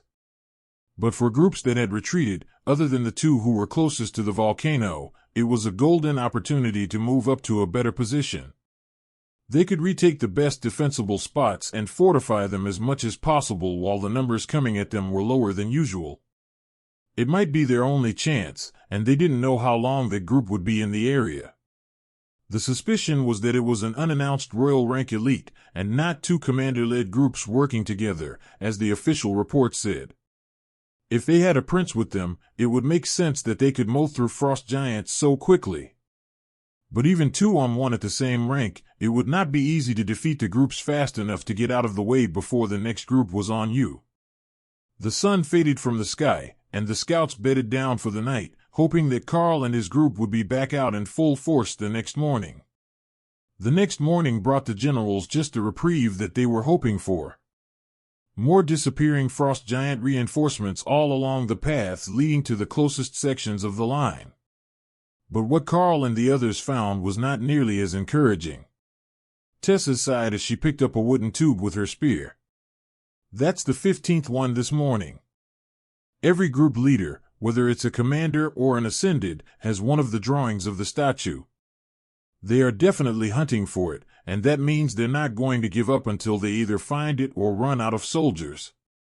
But if they're still making more clones... She trailed off, letting that sentiment linger. If they were making more clones, they would never run out of troops, they would just keep hunting for the statue, or whoever had taken it. Lotus shrugged. At least the flow is lighter today. There are only a third as many groups as before, and that is with the first route blockaded by the magma elementals. I think that we might be able to push further forward, or up into the other routes, soon. If we can find out where the ones who aren't coming this way are going, we can relay that back to the lines and maybe save some lives. Don't you think that it's getting warmer here? I mean, it's still frigid, but it is definitely warmer here than it was a few days ago. Doug noted as they fought. I think it is. That warm breeze coming from the volcanic ash area is taking the chill out of the air, and it's only a little below freezing now. At this rate, it might actually be comfortable to wait on the front lines, instead of a constant struggle to keep from becoming an ice cube. Bob agreed. Karl looked up at the faint haze of ash still in the sky. But the giants don't do well in the heat, so it might change their deployment routes. If they stop coming this way entirely, then what do we do? Tessa chuckled. Then we kill giants somewhere else until they give up and go home. If a magma dragon wants to hold this portion of the border for us, I have no objections to that. However, I do want to see what is in that city. If they're still cloning frost giants, it would be best to find a way to destroy another of the statues or crystals. The group paused for a snack, as the groups were so far apart today, and Karl looked off in the distance, where the city should be if it wasn't hidden behind the horizon.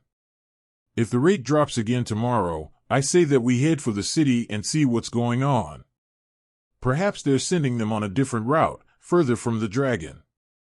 If the combination of us and the elementals has completely rerouted reinforcements to this portion of the line, then the army should know so that they can push their advantage. Want me to go look? Hawk asked. Yeah, go ahead. We will do our own scouting here for the next few hours. Let us know what is going on in the city. Karl agreed. Hawk is going to go take a look.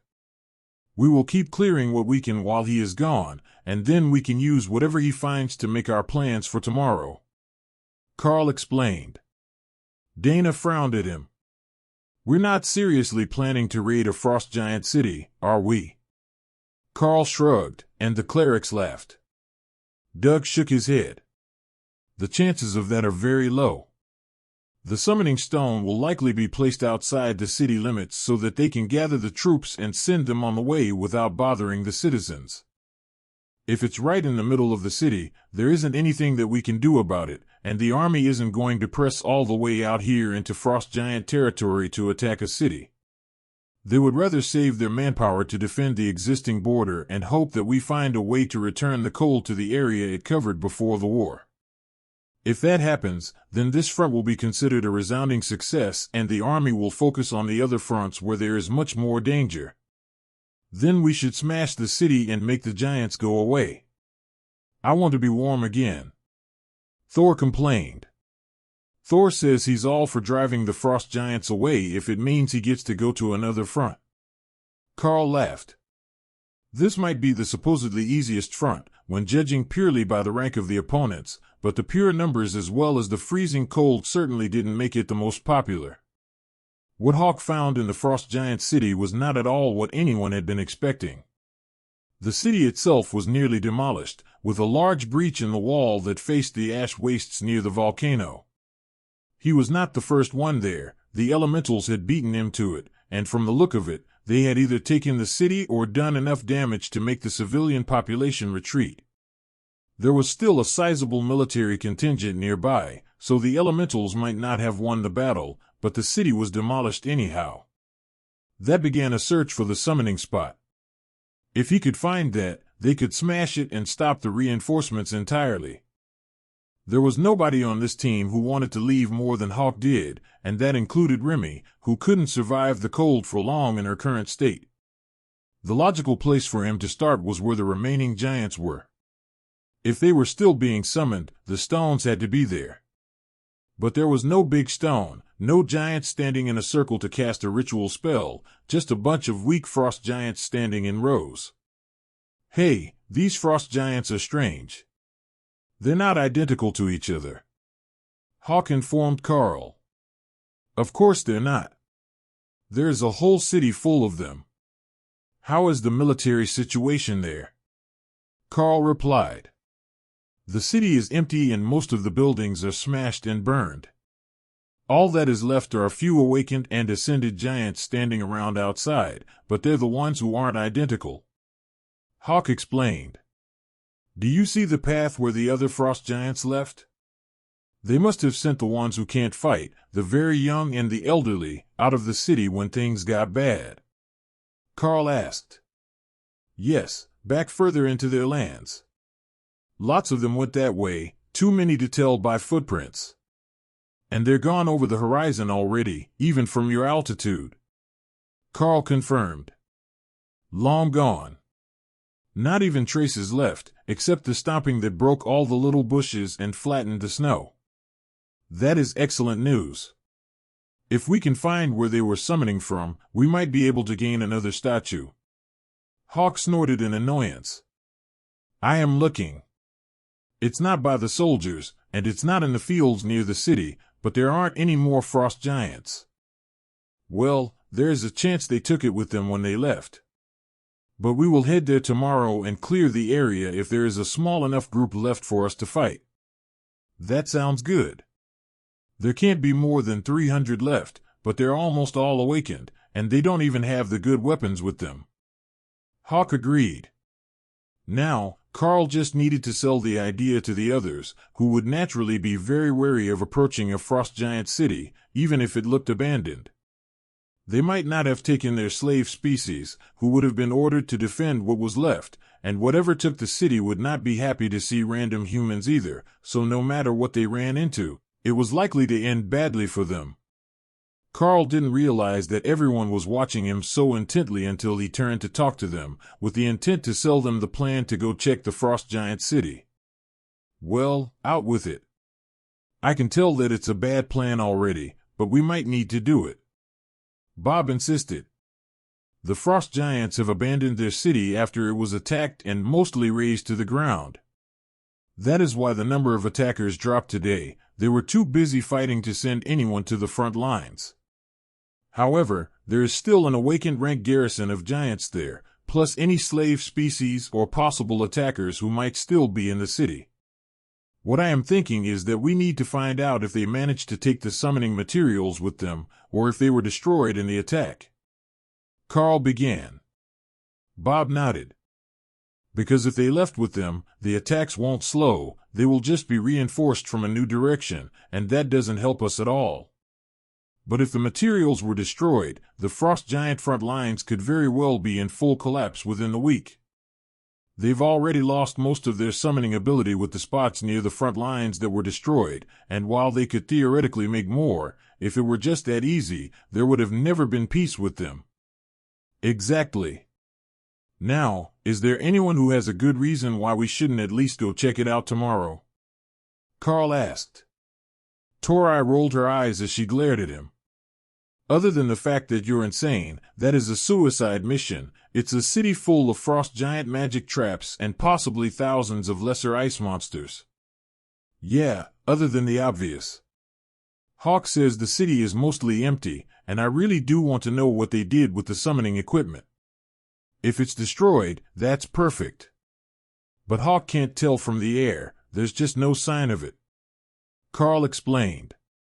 The mage looked around for support, but everyone else was either resigned to the fact that they were going to have to search for the summoning location, or kill off the rest of the frost giants in the area and then wait to see where the next batch were coming from. All right. I suppose it's not actually more dangerous than fighting them in the fields, as long as the city is actually empty. Hawk wouldn't lie to us about that, would he? Torai asked. No.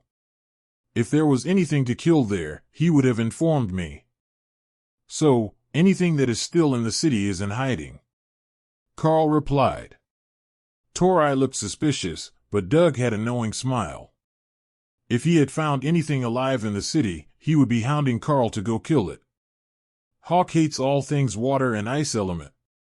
He wouldn't hold out and miss a chance to attack them. He explained, while straightening his robes to check them for stains.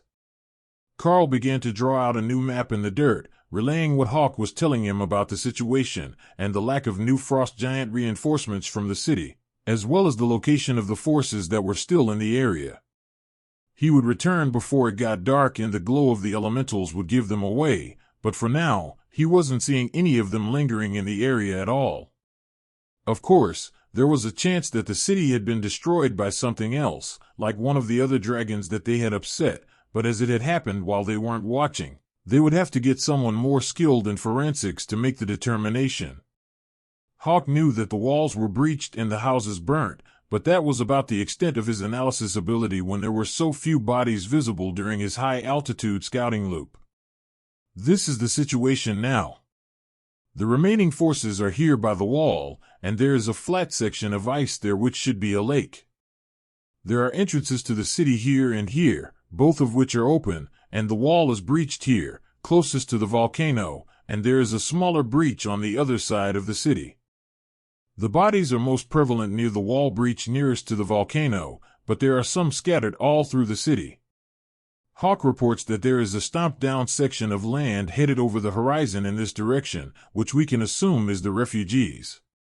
Is there more that we need to know, or can I call him back for the evening? Karl asked. Bob pointed to a spot behind the city. There is a valley there, roughly round, like a crater. Can you have Hawk check it out before he returns?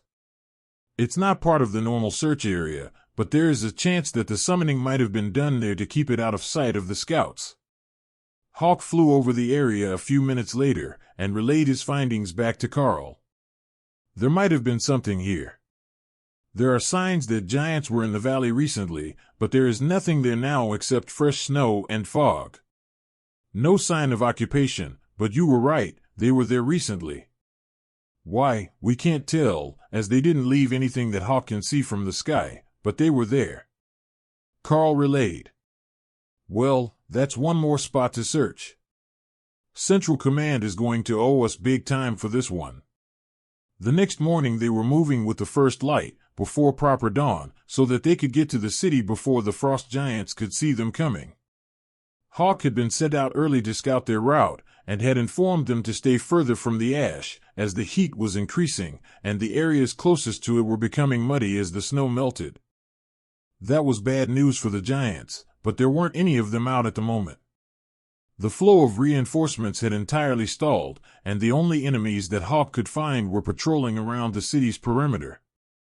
There was no sign of activity in the city, and the signs of previous occupancy were fading as the wind blew the snow over the roads and paths. A few hours after dawn, Bob gestured into the distance. Turn right a little, but stay out of the slush. The valley that I was referring to should be over there, and I'm curious to see if it's still frozen. Karl led the group forward, with the less physical members all mounted, though that meant that the spider golems had to take passengers to bring their travel speed up to standards. Ty was a ranger, not a warrior, and while he was quick, he didn't have the sort of stamina for an all-morning run the way that the warrior classes did. So, he needed a ride, and Doug was more than happy to take a place on the other spider golem, so that Thor wasn't overburdened. The lightning Cerro had hit a minor growth spurt after reaching commander rank, and he could easily accommodate 4 on his back with a suitable harness, but it was better to just have Tessa, Dana, and Tori, so their bodyguard didn't get too tired to fight. Karl slowed the group as they got close to the valley that Bob had mentioned, and had Hawk circle the area. That place isn't right. It's all melted now. Hawk reported. What's there? Just slush. Karl asked. A small lake. Karl led them cautiously forward, in case there were still more magma elementals or other servants of the dragon around. The temperature was rising rapidly as they approached, and Lotus was getting excited. I know what this is. This phenomenon is common after a volcanic eruption. There was an underground fissure here, and now the frozen lake is a volcanic hot spring. The little nature cleric declared. Her hair had changed to an icy blue today, nearly matching her cloak, but looking more like thick ice. That seemed somehow appropriate to their situation as they came over the ridge, and saw that the whole valley was covered in ash, while the lake was gently steaming. That's too hot. The water is nearly boiling. I was hoping for a spot to swim, not to become soup. Lotus sighed. Check everything. There might be magical items dropped by the giants, possibly fire element-infused gems, and if we're really lucky, the remains of a summoning circle. Karl announced. Tessa laughed. Flag on the play. You can't just ask for the prize to be in the first spot you look, that's definitely a red flag. If there had been anything in the valley, it was long gone now. There were some signs that the frost giants put up a fight. Bits of obsidian stone that dug assured them were the remains of a dead magma elemental, and a few charred bones, but no loot, and no sign of the summoning circle. See, what did I tell you? Now, let's take out a patrol and see if we can sneak into the city. I have a good feeling that there is something left to kill hiding in there. Tessa declared. Karl thought that should be counted as a flag as well, but it was most likely divine guidance. There was a small stand of trees between them and the city, so that was where Karl led the group to wait for a patrol to pass and then attack the next once they knew the timing. If they were patrolling in sight of each other, it would be a huge fight to enter the city, but if they could find a way to sneak past, their search would go much more smoothly. The first group didn't reach the open area between them and the city for nearly 10 minutes, then went down the hill and out of sight. That valley is a blessing. If we attack there, we will be able to take out a scout patrol without them seeing us coming, and then we can make the city before the next one arrives. Bob noted. The team moved into position, and when the next patrol came over the edge of the valley, Thor led the charge out of the trees, letting Karl and Ophelia fall in on his flanks with the warriors outside of them. You'll enjoy this, just watch them work. Tori joked to Bob and Harry as Thor ran, and she tried not to fall off. Karl fired 2 shots as they ran, causing the awakened rank frost giants to stagger under the effects of chain lightning, and killing 2 of them with the arrows themselves. Then he switched to his hammer, coated with flaming body. The first swing shattered bone and sent the ascended rank leader of the team flying like a rag doll while Thor charged through the lines, and Tessa stabbed at everything she could reach. Ophelia leapt into combat with an axe in each hand, hacking at the giants in a frenzy that would make Ray proud, and caused nearly as much of a mess as the bloodbath spider usually did. In seconds, it was over, and the rest of the group didn't even get a chance to engage in the fight before Remy pulled the corpses into her space and intensified the snow of blizzard to hide the battle. Ty whistled in appreciation from his spot on the back of a spider golem. No wonder everyone said that your team were monsters. Even without the advantage of numbers, your attack power is just stupid. What sort of skill one-hit kills an ascended frost giant? The ranger asked. The maul lets me stack layers of the same skill on it before I attack. That first hit was 5 layers of flaming body at the same time. Even if he was a commander, taking that hit square to the chest would have killed him. Karl explained as the group ran for the wall of the city. The blast went outward, so whatever had attacked had already been inside the city. That was not a good sign for the residents, who were sensitive to even normal heat. Their entry point was a small secondary breach, where something had melted the stone and caused it to run in liquid form. The team made the wall without being detected, and paused just inside the city to take in the level of destruction that had come for the residents. There were bodies everywhere, and not just frost giants. There were yetis, some sort of satyr species, and even mountain ogres, who lived in the hills before the border expanded. Each and every one of them showed signs of fire damage, and they were all long dead, likely 2 days, as they were frozen solid and covered by a layer of snow. The dragon wasn't holding back. Karl whispered as he looked over what used to be a residential area of the city, and now didn't have a single standing building. Not even the little ones had been spared. Everything had been leveled as the invaders had passed through. From their entry point, they could see the main breach, so this was the start of the fighting, but that meant that the destruction didn't make much sense.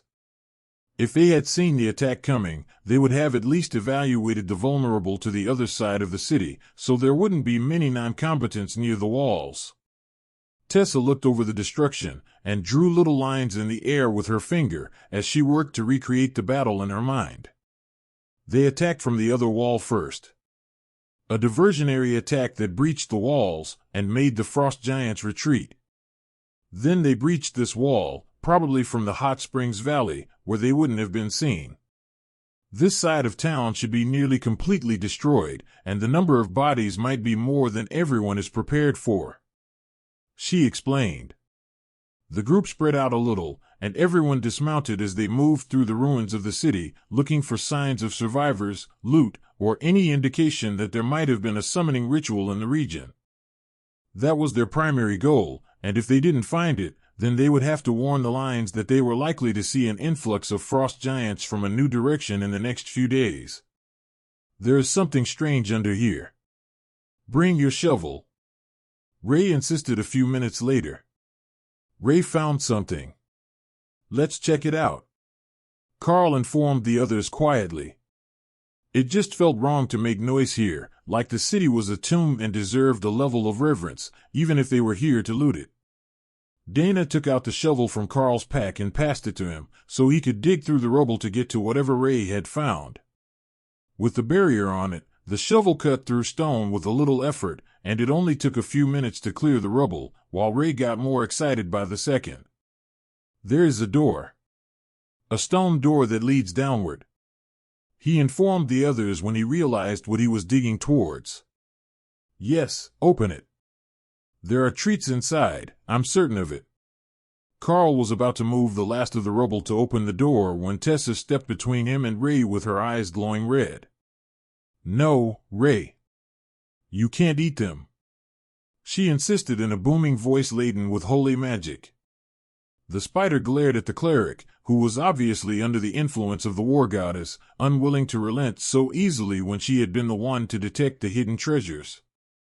But after a few seconds, she backed away and turned her back on the tunnel, letting Tessa have this victory. Fine, I didn't really need them for the art anyhow. I will just use the frozen ones. She pouted. Karl cleared the door and led the way down a set of hidden stairs, with Tessa right behind him. What he found was a small room with a few dozen liquor barrels and a dozen satyr children, huddled together in terror, and looking malnourished far beyond what 2 days in a hiding hole would justify. Tessa held out a hand to them. Relax, little ones. We're not going to let them eat you. Do you have a guardian with you? The closest of the satyrs, a young boy in filthy blue shorts, shook his white furred head.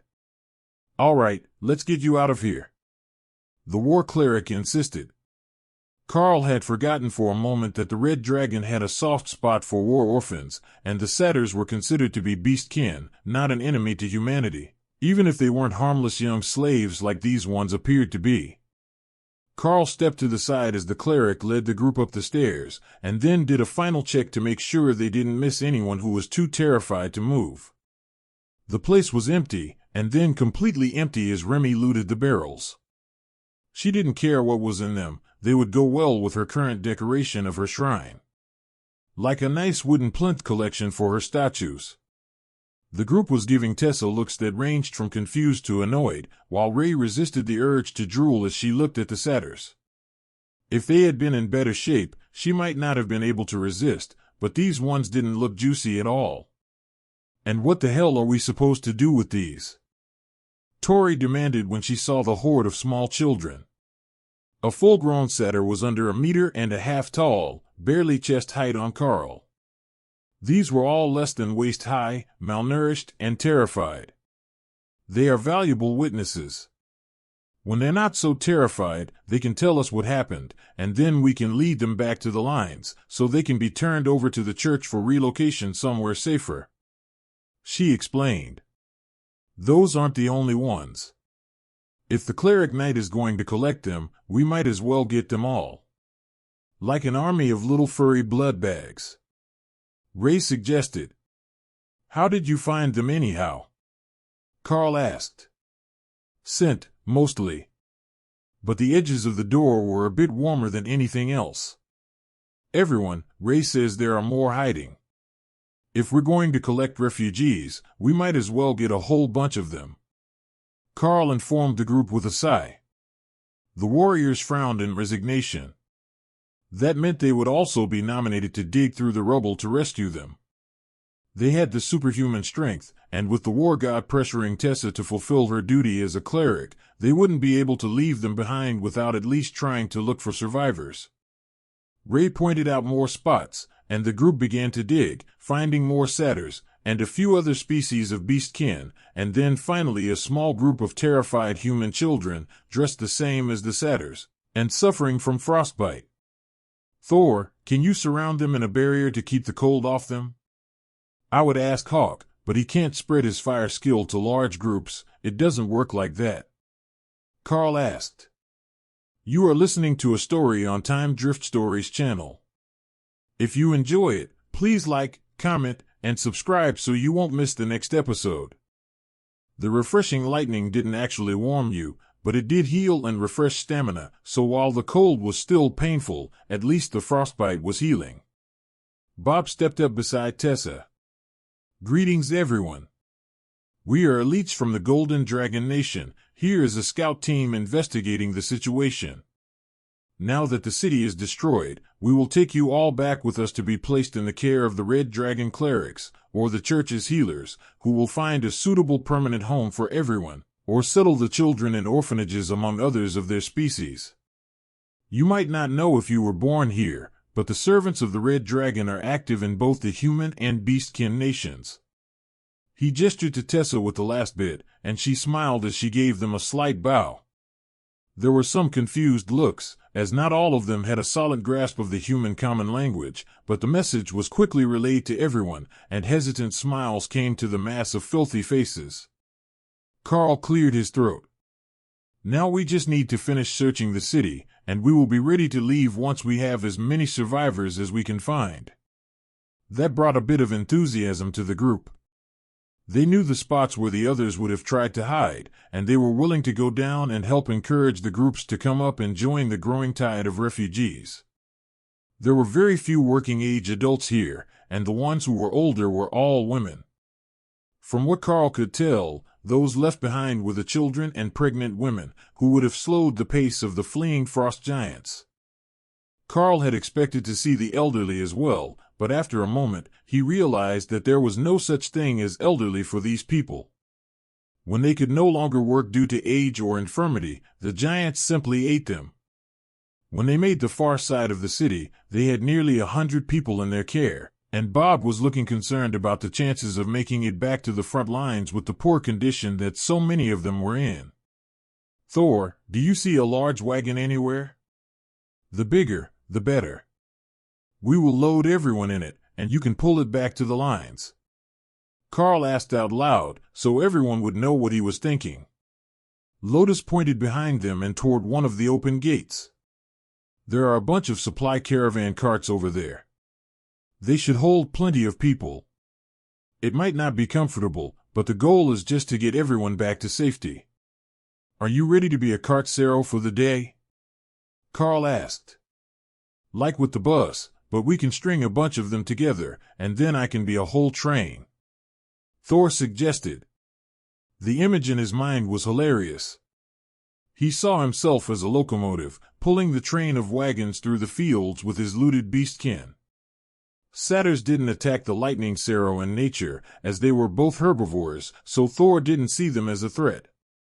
There were some arguments over the good food when they met, but not enough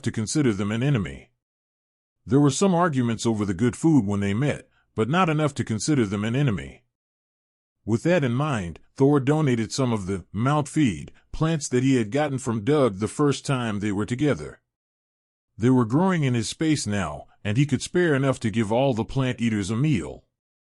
I will pass it out once we get to the wagons. That will keep everyone occupied as we travel, so they don't panic when the patrols attack us. Overhead, Hawk laughed at their plan. It was like a huge face slap to the giants. First, the dragon's friends smashed their city. Now the humans showed up, and they were going to loot the place dry, leaving with a wagon caravan full of pilfered people and supplies. It was kinder than the frost giants deserved for being ice element creatures, and he was looking forward to roasting any of them who tried to stop the caravan from leaving. There were a half-dozen wagons there, and everyone understood the plan without too much confusion. The carts were moved to link up in a chain, with a harness made by Ray for Thor to pull the whole convoy. They were strong, made to pull huge loads of gear and food for the frost giants, not just to carry a load of small satyrs and starving humans. Thor looked at the 6 wagons with pleasure. That was more than enough to make a proper train behind him, and the general would definitely be impressed with him when he made it to the camp. Karl caught that thought, and realized that it was genius. Instead of going to the active lines, they could go through the smooth ash at the edge of the magma dragon's territory.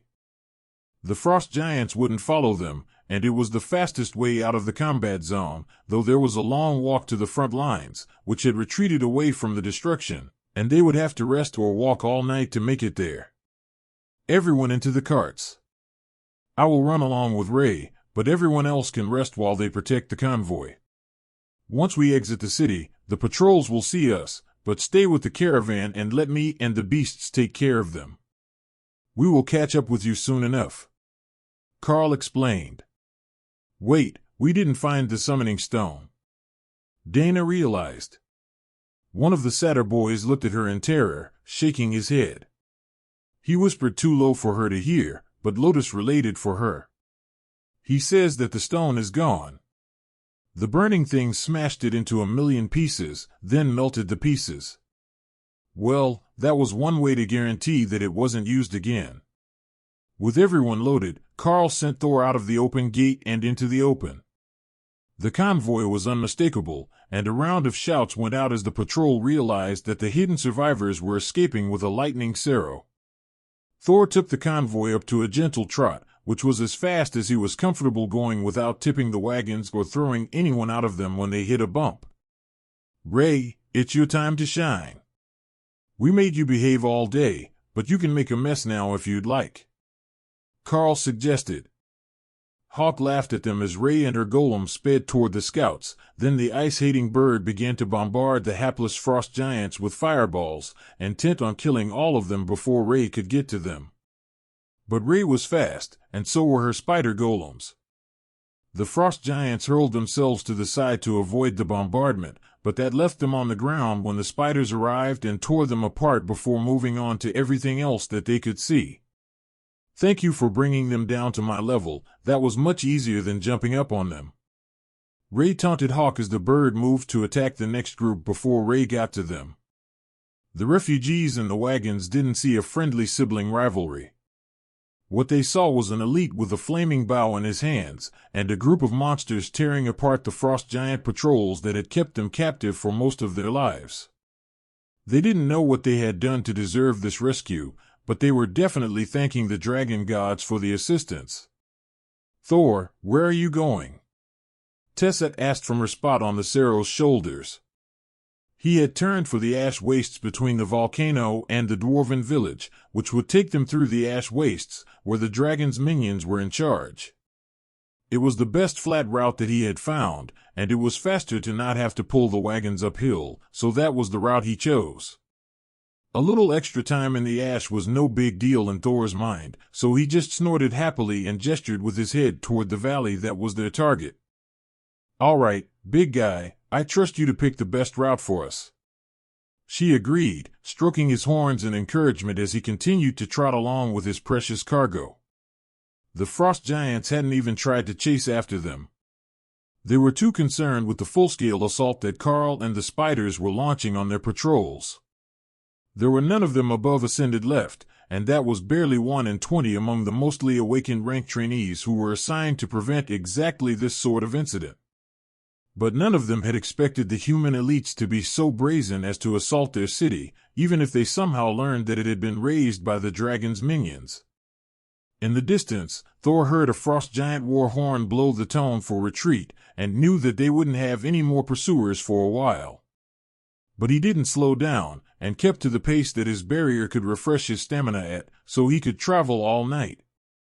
Karl and Ray would catch up soon enough, as they were much faster than his wagon train.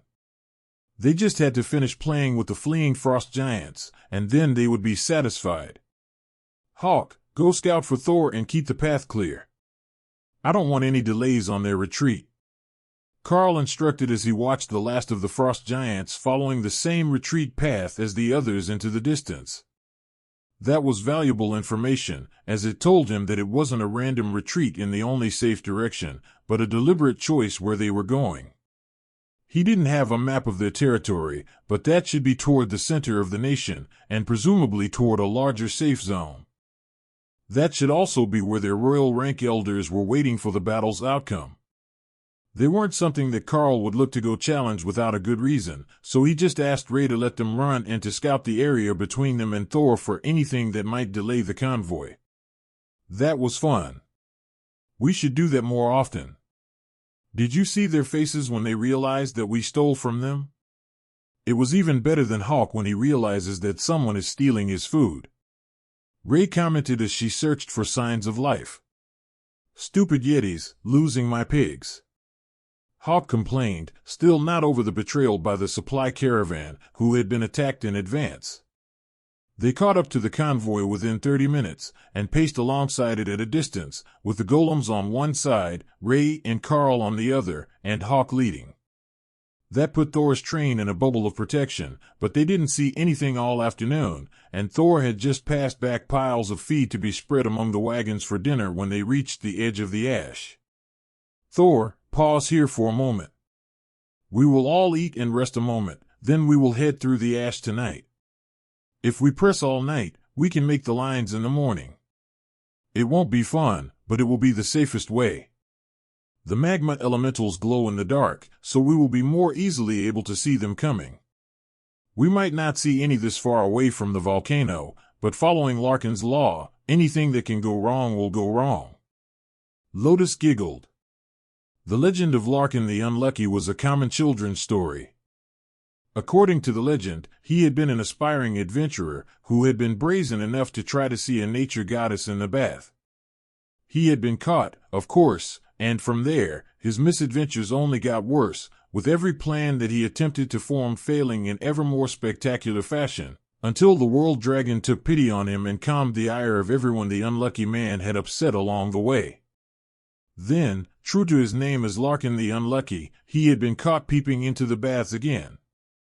Once everyone had food in them, the atmosphere among the wagons drastically improved.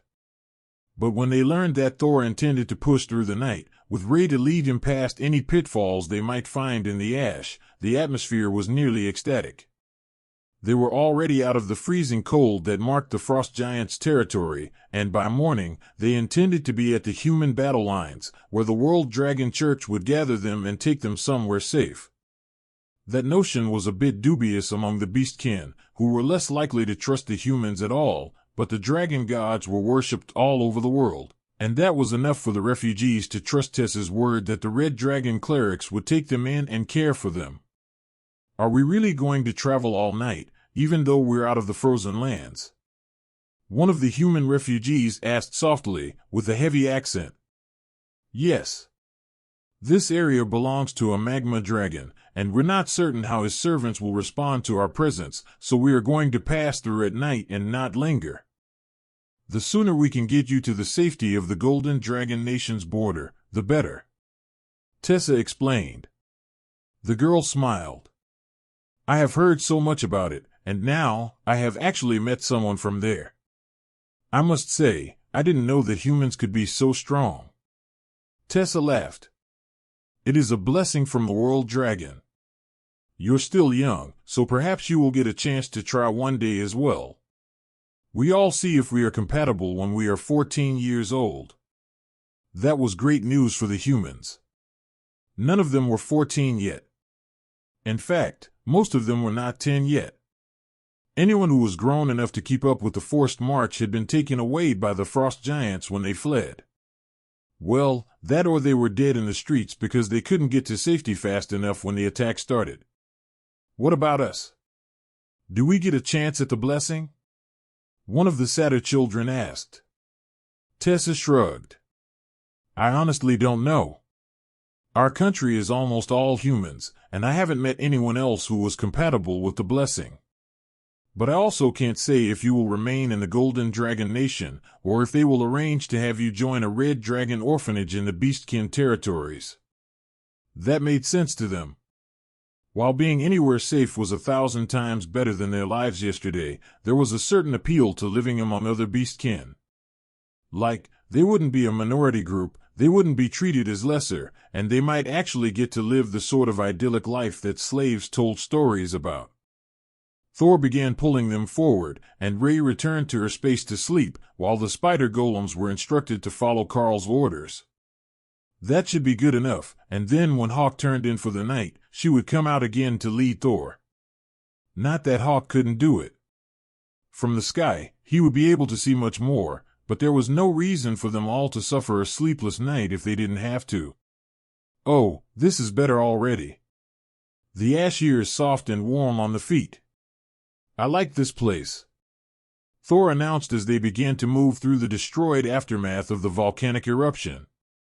Just be careful if you see solid stone.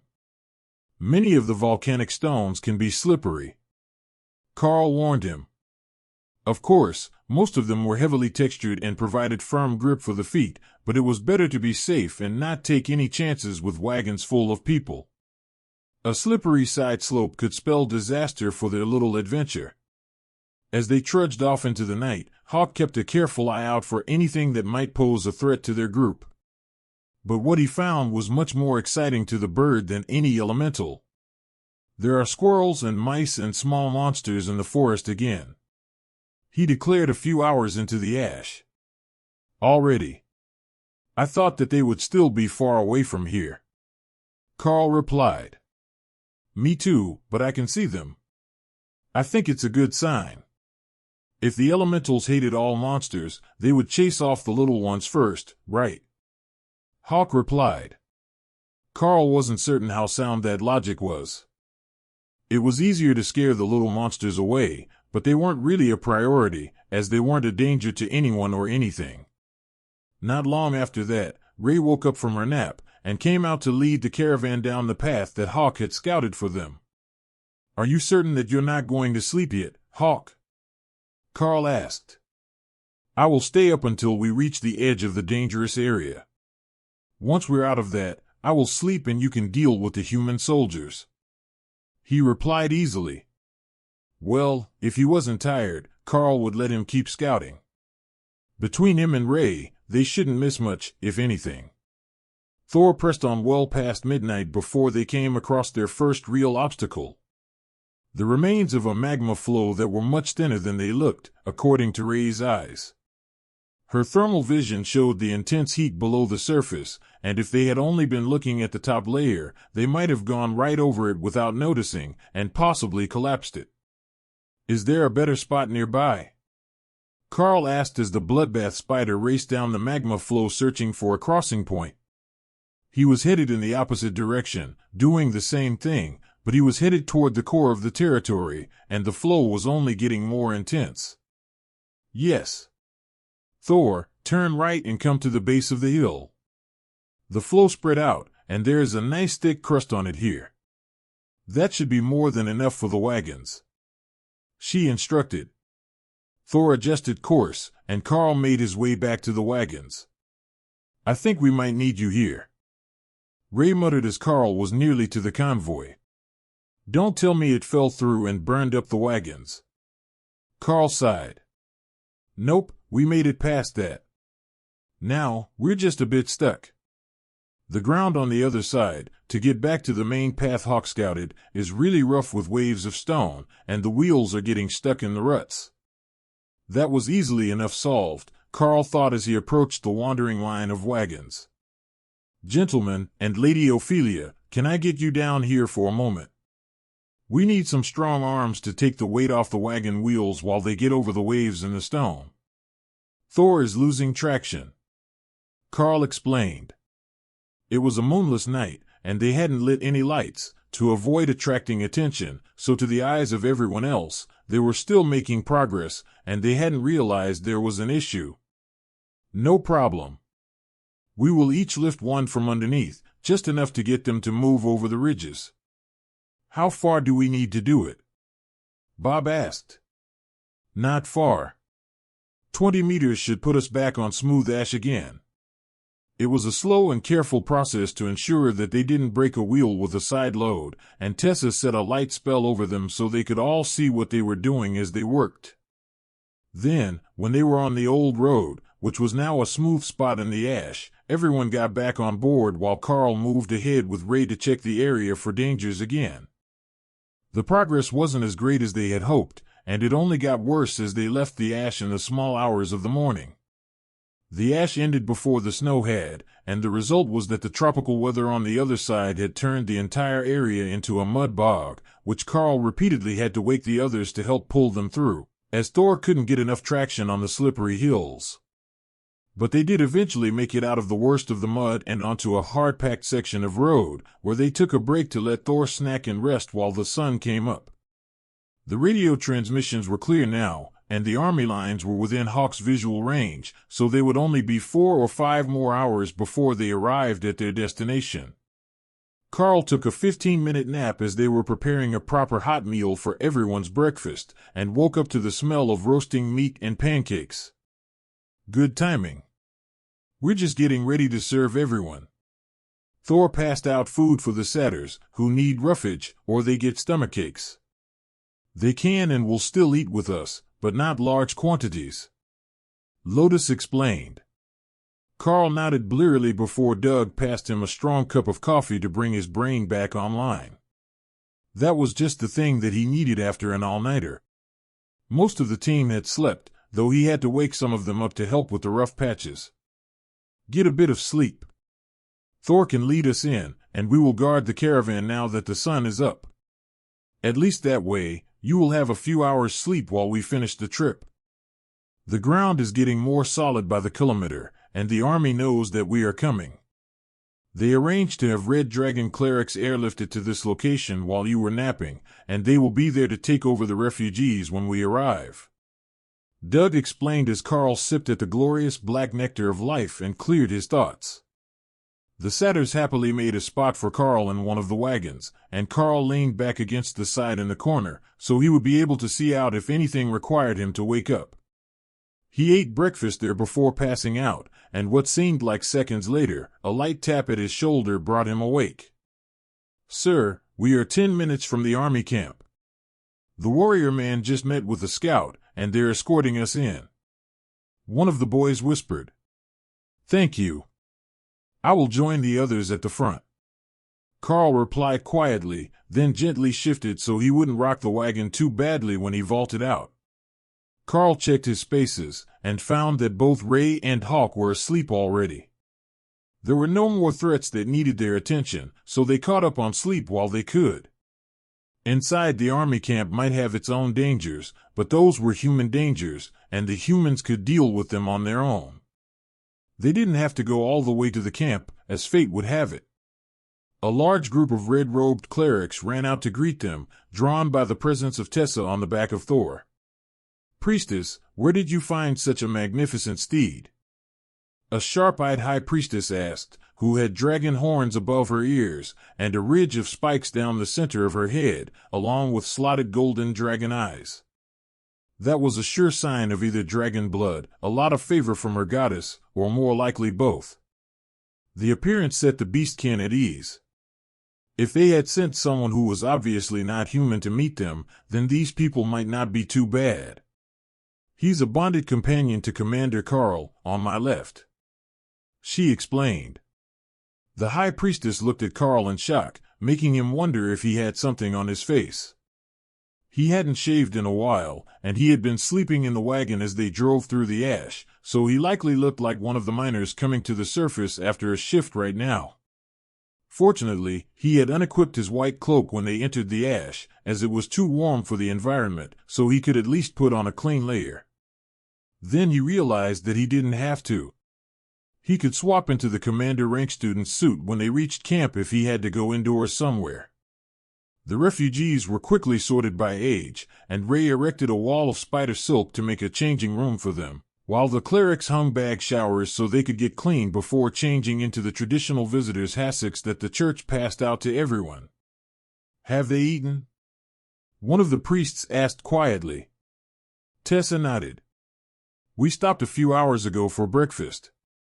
I don't think that they'll be able to eat much again so soon afterwards, but by afternoon they will certainly be hungry and exhausted." Karl could hear the laughing as the refugees got washed and changed, not entirely in that order, as some of them didn't quite get the idea of showering. It wasn't something that you could do in the frost giant lands. Just getting enough liquid water to drink was a chore, so there was none for washing, and they would usually just use handfuls of snow. After a few minutes, they were back out in matching white hassocks, with clean faces and wet hair, or fur, in the satyrs' cases. The high priestess raised her voice a little, catching the kids' attention. "There we are. Everyone is looking much more refreshed. Now, we have set up tents for the day, and then the church will be sending buses for us all tomorrow to bring us home. For those who didn't meet me earlier, I am Matron Millie, head of the Atchison Orphanage, not far from here inside the Golden Dragon Nation, but near the Beastkin Nation border. A messenger has been sent to see if the orphanages there have enough space for those who want to transfer, but you are all more than welcome to stay with us. If you would like to say goodbye to the kind elites who brought you back, you may do that now, before we begin your processing." There were many tearful goodbyes from children who had only known the elites for less than one full day, and didn't even know everyone's name. But nobody would hurry them. They had been through enough, and the church wanted them to feel safe in their transition. The affectionate goodbye meant that now they were all dirty again, but the priestesses didn't mind much. Even Thor didn't miss out on the affection, and might have actually been the most popular, as he had pulled their convoy all the way here. That was what the lightning Cerro had been waiting for, and once the kids were led away, he vanished back into Karl's space, leaving the convoy of empty wagons alongside the road. "Elites, please come with us. The generals would like to speak with you about what happened inside the Frost Giant territory." An officer with a lieutenant's gold bar insignia informed them. Karl pointed to the shower bags.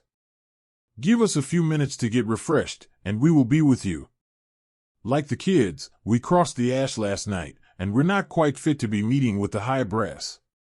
The man looked like he was going to argue that he had orders to bring them immediately, but something about the look on their faces told him that discretion was the better part of valor, and he simply nodded. Ray had made 2 rooms for the kids to shower in, which were now split into men's and women's showers. It was a short shower, as the bags weren't large, but the amount of ash and filth that was washed off was incredible.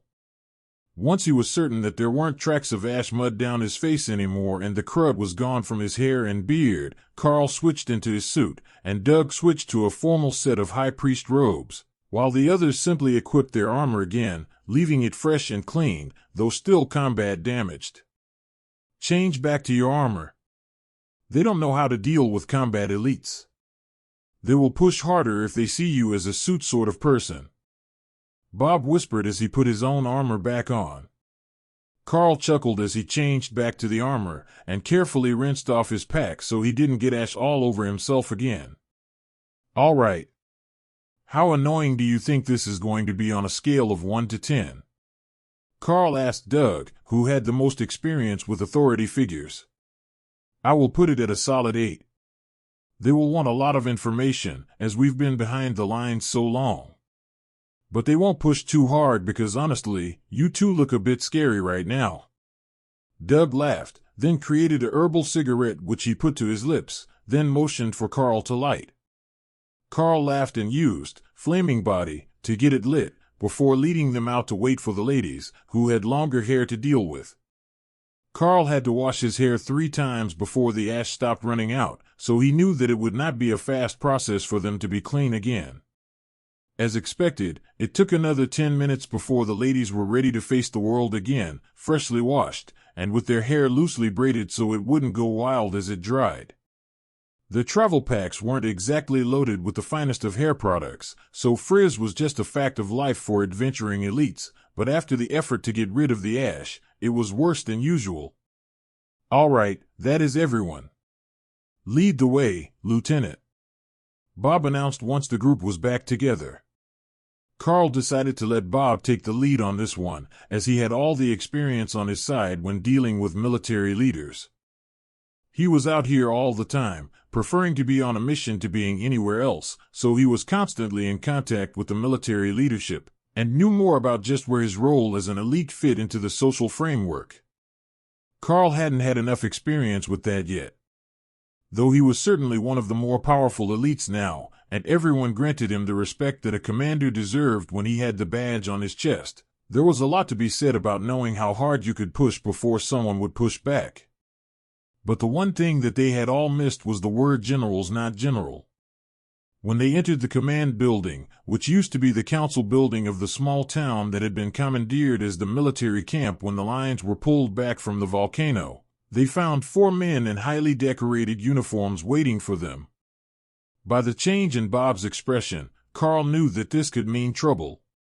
So, he gave the officers a closer look, to see if he could guess which would be the issue. Not all generals were elites, most of them were too old for that, and commanded based on experience.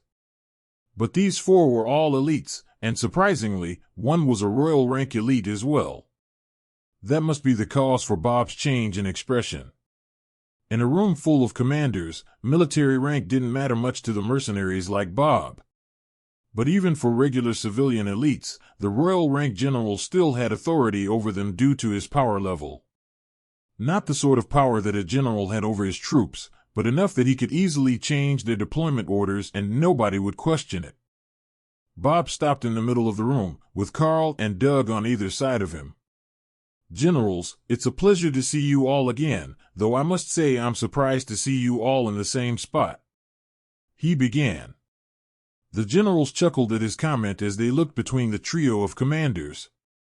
The royal rank general replied with a straight face and a gravelly voice. "Yes, seeing 3 commanders in the same spot is somewhat unusual, isn't it? But let's skip the pleasantries. What happened to the frost giants?" "The reinforcements have stopped. Our scouts tell us that the city looks like it's been destroyed, and you were the only forward team in the entire region." Bob shrugged.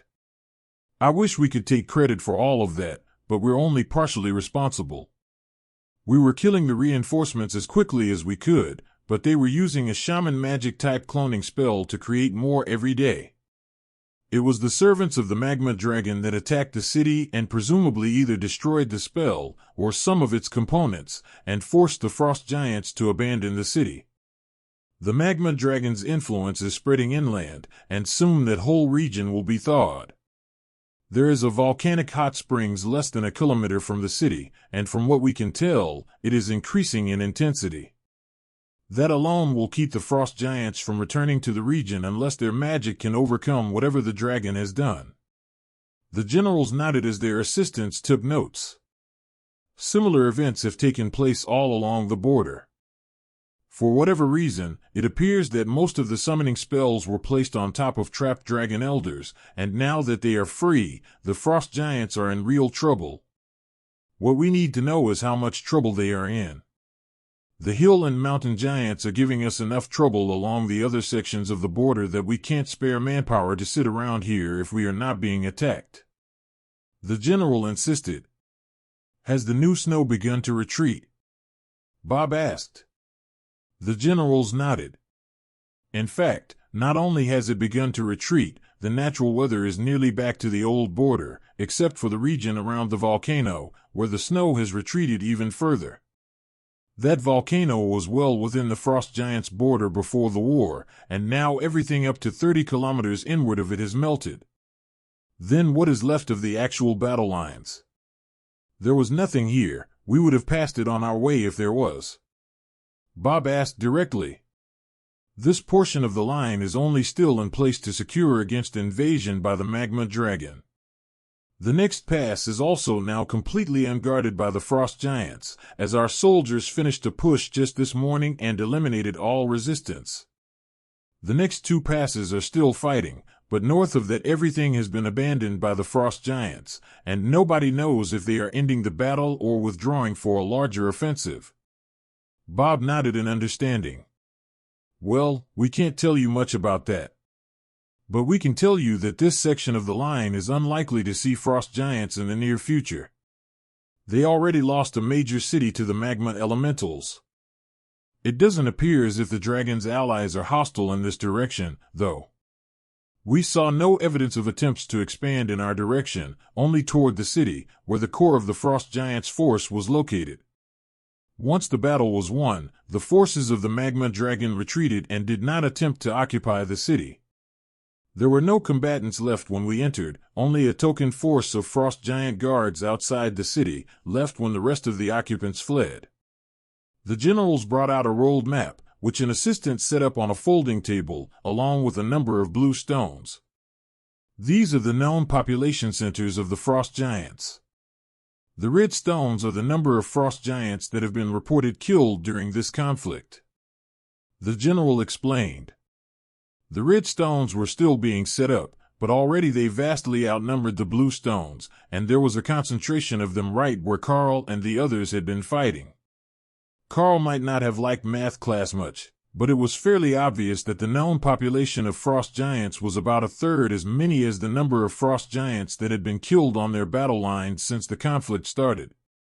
They have summoned 3 times their population to send to war. Doug asked, startled by the scale of the devastation. Not all of them are summoned, but close to that, yes. That is why it is so imperative that we find out what happened to the summoning ritual materials. Not hearsay or guesses, we need solid proof of how they are doing it, and of any locations that have been forcibly stopped.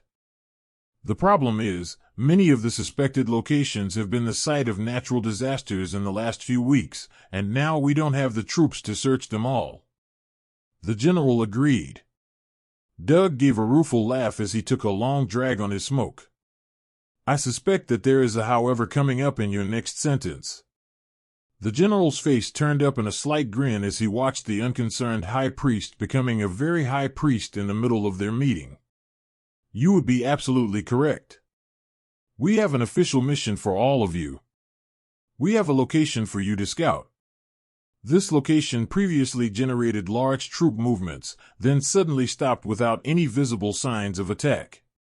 The spot is well within enemy borders, and the complex is suspected to be currently occupied by a royal rank frost giant and his retinue. The general replied. So, it's a trap, we know it's a trap, and you want us to go spring it anyhow, for the chance that we can kill a royal rank frost giant? Doug asked with a vague wave of his hand. There will be appropriate compensation. The general agreed, his raspy voice making the promise sound more like a threat, or a promise of restitution for the grieving families. One of the other generals, a portly young man with a blotchy face that spoke of years of alcoholism, smirked at them as he joined the conversation. It is non-optional. Karl rolled his eyes at the smug general. Well, I still don't have a royal rank head as a trophy for my dorm room. I suppose a frost giant will have to do. A bit large for the display case, but such is life. He answered while everyone else paused, not taking the bait as the general tried to goad them into something that would give him an excuse to put a black mark on their records. General Orland, the royal rank general with the harsh voice, which Karl suspected might be due to a previous throat injury that was hidden below his collar and tie, gave him a knowing smile. As always, when the elites with bureaucratic titles met with the mercenary elites, it had turned into a dick measuring contest. The battle-hardened general knew full well that his smug counterpart couldn't even keep up with the pace of their group, and he had likely never killed a monster his own rank or higher in his life. So, the easiest way for Karl to get a rise out of him was to treat the death of a royal rank enemy as just another trophy hunt. And it was working. If it's such a trivial matter, then I will be expecting to hear positive news of your success very soon. The portly man replied. Good things take time, General. Like a well-cooked meal, you must be patient until everything is just right. I suspect you're familiar with that particular anticipation. Karl agreed. General Orland glared between the two of them and raised his voice for the first time. Enough. Both of you cut it out or take it outside to hold a combat trial. The mission has been demanded by the central government and approved as necessary by the Bureau of Elite Development and the Army.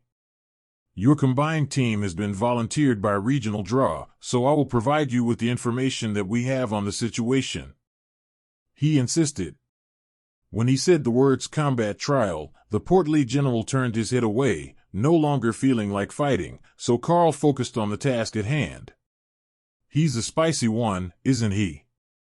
The general seated on the far right whispered to Doug as General Orland began to outline the situation around the cavern where the royal rank giant was suspected to be hiding.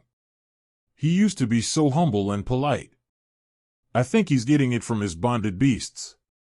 He's got a bloodbath spider with him, and if it were up to her, there would already be someone shouting for a medic. Doug whispered back. Karl could clearly hear him, as could General Orland, but the others were both mages and lacked superhuman senses.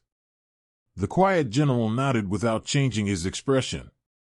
In a confined space, not even General Orland was likely to be fast enough to prevent a commander-rank beast like that from carrying out at least the first strike.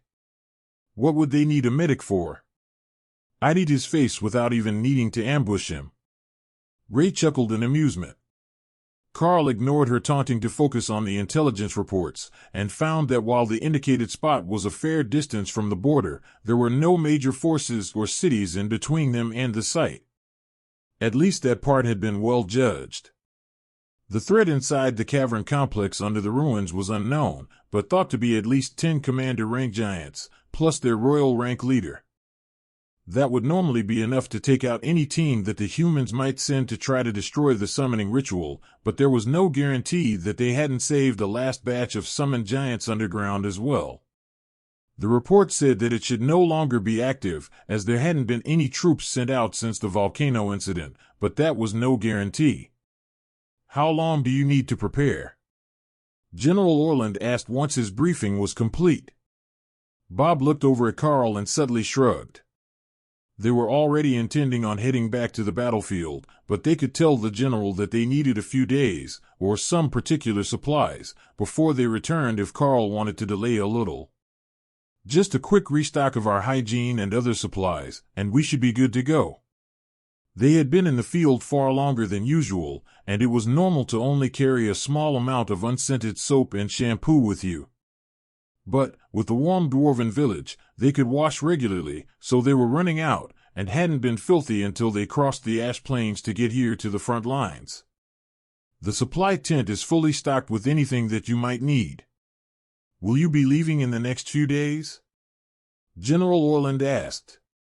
Karl looked at Bob, and the older elite's face took on a deceptively innocent smile. I'm afraid that we have much to do, General.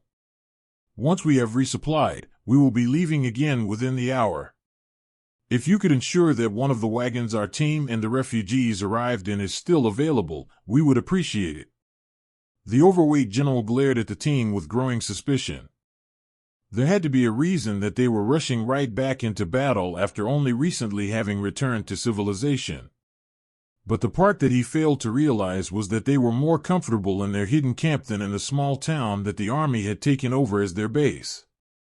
General Orland waved his hand toward the door. In that case, don't let us keep you. It's a long walk back to the border, and you don't want to be caught out in the ash overnight. Once they were well away from the command building, Tori sighed and turned back to glare at it. Are we the only elites on the entire front? If they had already developed such a detailed plan, complete with routing and estimated numbers, they could have sent someone a week ago. She muttered. They likely had, and it hadn't worked out for the last group, which was why they had such a detailed plan this time, but nobody wanted to say that out loud. Well, at least we will have plenty of soap and shampoo again. I hope that nobody took the time to shave because we're about to go right back into the heart of the cold. Doug laughed. Ophelia took the nearly depleted smoke from his hand and finished it off with one long drag. At this point, I'm not certain whether my legs are hairier in this form or as a werbear. She joked. The soldiers passing by did a double take when they heard that from the muscular berserker, who they hadn't expected to be a shapeshifter. The supply sergeant gave a similarly startled look at the group as they approached. There hadn't been anyone coming or going from the base in a while. They were only holding position near the ash, so new faces were an unexpected sight for him. "What can I do for you?" he asked as Karl led the group in. "Mostly hygiene supplies for everyone. Then one new multi-tool for me, and whatever the others need." Karl replied, then shifted, so the man could scan the commander rank badge he had pinned to the tabard of his armor. "Got it. Combined team with 10 members in total, on official military assignment. That makes it easy. I'll grab the kits while the corporal takes the rest of the orders." The sergeant disappeared into the back room before the corporal on duty could even put his book down and realized that he had just been volunteered to take the orders of 10 elites in need of supplies. Everyone had broken or worn out something during the trip, and this was their last chance to get it fixed before they headed back into the cold. Plus, as a military assignment, as long as the item they requested was regular military issue, they could just have it. For the clerics, that was bonus loot. They could replace any worn-out tools or utensils and nobody would ask any questions. The army had some good stuff that the clergy always wanted to have, lightweight and made for durability, but more expensive than what the clerics were issued by the church. "I have a list," Lotus announced with a smile, passing over the running tally of damaged and worn items that her and Tessa had been keeping since the war started. If the army was offering, the priestess wasn't about to hold back. Once they were resupplied and everything was packed carefully into its assigned spot in their packs, the group headed back for the edge of camp where they had left the wagons. The soldiers seemed startled to see them heading back out only a few hours after they had arrived, but the ones who had been around longer understood that the group was likely just running away from something annoying. The plan was to hook Dana's 2 stone golems up to the lead wagon to pull the group along, while they left the others behind. That would make the trip back much easier on everyone, and faster, as the giant's comfortable jog was a running pace for the mages and clerics. Plus, with only one wagon, and a path to follow, they would be able to avoid the worst of the delays that had slowed them during the trip out, and the golems might even be able to get enough traction on the muddy hills to make it up without assistance this time, when Thor's larger feet had struggled. It only took a few minutes to get them hooked up, and they were on their way back into the ash, with the intentions of stopping overnight at the dwarven village to get a good night's rest and finish refining the plan to attack the cavern. Obviously, the army thought that you could just march in there and wipe them out with enough firepower, but that was the last resort. Pretty much any other plan than charging into the cave was likely to be a better one. They waited until the town was out of sight over the hills before anyone said anything, but they weren't in a big hurry to start making plans when they hadn't even seen the area around the target. Finally, Doug broke the silence. "Your group has been randomly selected from those in the region." He mocked the pudgy general. As if we weren't the only ones in the area at all. The others chuckled, and the nature priest took out another smoke for Karl to light. It was the most that anyone had seen him smoke at work, and it was a sure sign that he was feeling the stress, but didn't want to outright say anything about it. Lotus smirked as she joined the rant. "Well, we will have all the bragging rights when we get back home. Imagine how jealous all those white-robed battle clerics and guards are going to be when they find out that it was a pair of the Green Dragon's clerics who got the first Royal Rank team kill of the war. In fact, I'm not even certain that the main lines have managed to get one yet, so it might be the first at all." Doug laughed. "Wouldn't that be something? If we find out that we've got the first one of the war, I say we go get another, just for funsies." Karl knew that it probably wouldn't be that easy, but if they could get not only the first one, but the first two of the war on this front, then they would certainly live up to any level of hype when they got home. But more imminently, Karl noticed that everyone in the group was becoming much more powerful than they had been when they started the battles. Officially, practice did help the growth rate, but it was supposed to have more to do with the individual how rapidly they advanced unless they were using some sort of magical aid. That didn't seem to be the case with their group. If Karl had to hazard a guess, another month of this, and there wouldn't only be 3 commanders in the group. The golems were already noticeably more impressive than they had been at the start of the war, but Karl didn't have a standard to judge them against, so he couldn't really tell how far through ascended rank they were. He would judge them against the spider golems as a commander rank standard, but Ray had advanced them to royal rank, and they were multiple times more powerful than they had been, so that still didn't actually help. He couldn't even go by the ease with which they killed the frost giants, as they had so much practice now that everyone knew where their vulnerable areas were, and they could target them with minimal thought. But while he was thinking of power levels, Karl had a good idea. Since they were going to be keeping the golems active most of the time after they left the safety of the village, they should give them some of the frost giant weapons that were enchanted to cut like proper commander rank weapons. That would give them an extra bump in combat power, as opposed to the single blade that came with the durable constructs buff. They would have to carry giant-sized spare weapons with them to give to the golems, and give them back every time the golems were summoned, but it would increase the speed that they could clear the weaker groups, where the golems rarely sustained serious damage. They had their loot wagon now, so they might as well make good use of it. Everyone rested as the golems trudged steadily through the mud near the ash wastes, doing their best to avoid slipping on the muddy slopes. But it seemed that the logic behind using golems instead of Thor was right.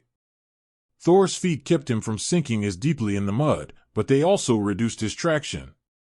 The golems were pulling them smoothly along the path that the wagon train had followed to get to the lines last night, and with the sun up, they were able to avoid some of the worst areas, where they could now see that the mud was worse than it was a few dozen meters away. That let them make it into the ash in good time, where their speed improved, and by the time that it got dark, they were almost back to the dwarven village. The last few kilometers were a bit more difficult, as they were getting far enough from the volcano that the trees had survived, but they managed to get the wagon to within 100 meters of the entrance to the tunnel. They left the golems to guard the wagon, and everyone made their way back into the dwarven village. We're not leaving at first light or anything crazy, are we? Because as nice as it is to not walk, that wagon is not soft. Tori asked. Karl and Bob looked at each other and shrugged. I don't see any reason to rush that much. We should head out before noon, but it's less than a day's travel, and we don't want to get too close at the end of the day, Karl said. Bob nodded. All right, then we will double-check all our gear in the morning after breakfast, then head out. It will get us in place early enough to check their scouting situation, and then we can make a proper plan based on what is actually there. What are you thinking? Pick off the scouts and see if we can lure out what's actually in there instead of going into the cave ourselves. Tessa asked. Bob nodded. That seems like the better option. There are 10 of us, and fighting in a cave sucks. You never want to fight in a cave if there is another option. Out in the open, we can make proper use of tactics.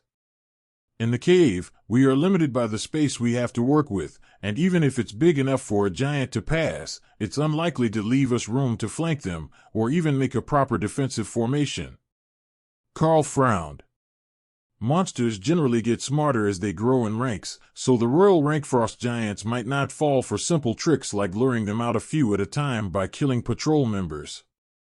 Bob ran a hand through his hair and sighed. That is certainly a possibility. They might send out everything that they have the moment that we're detected, and that will be a nasty fight. So, before we get anything started, we will have to make some preparations.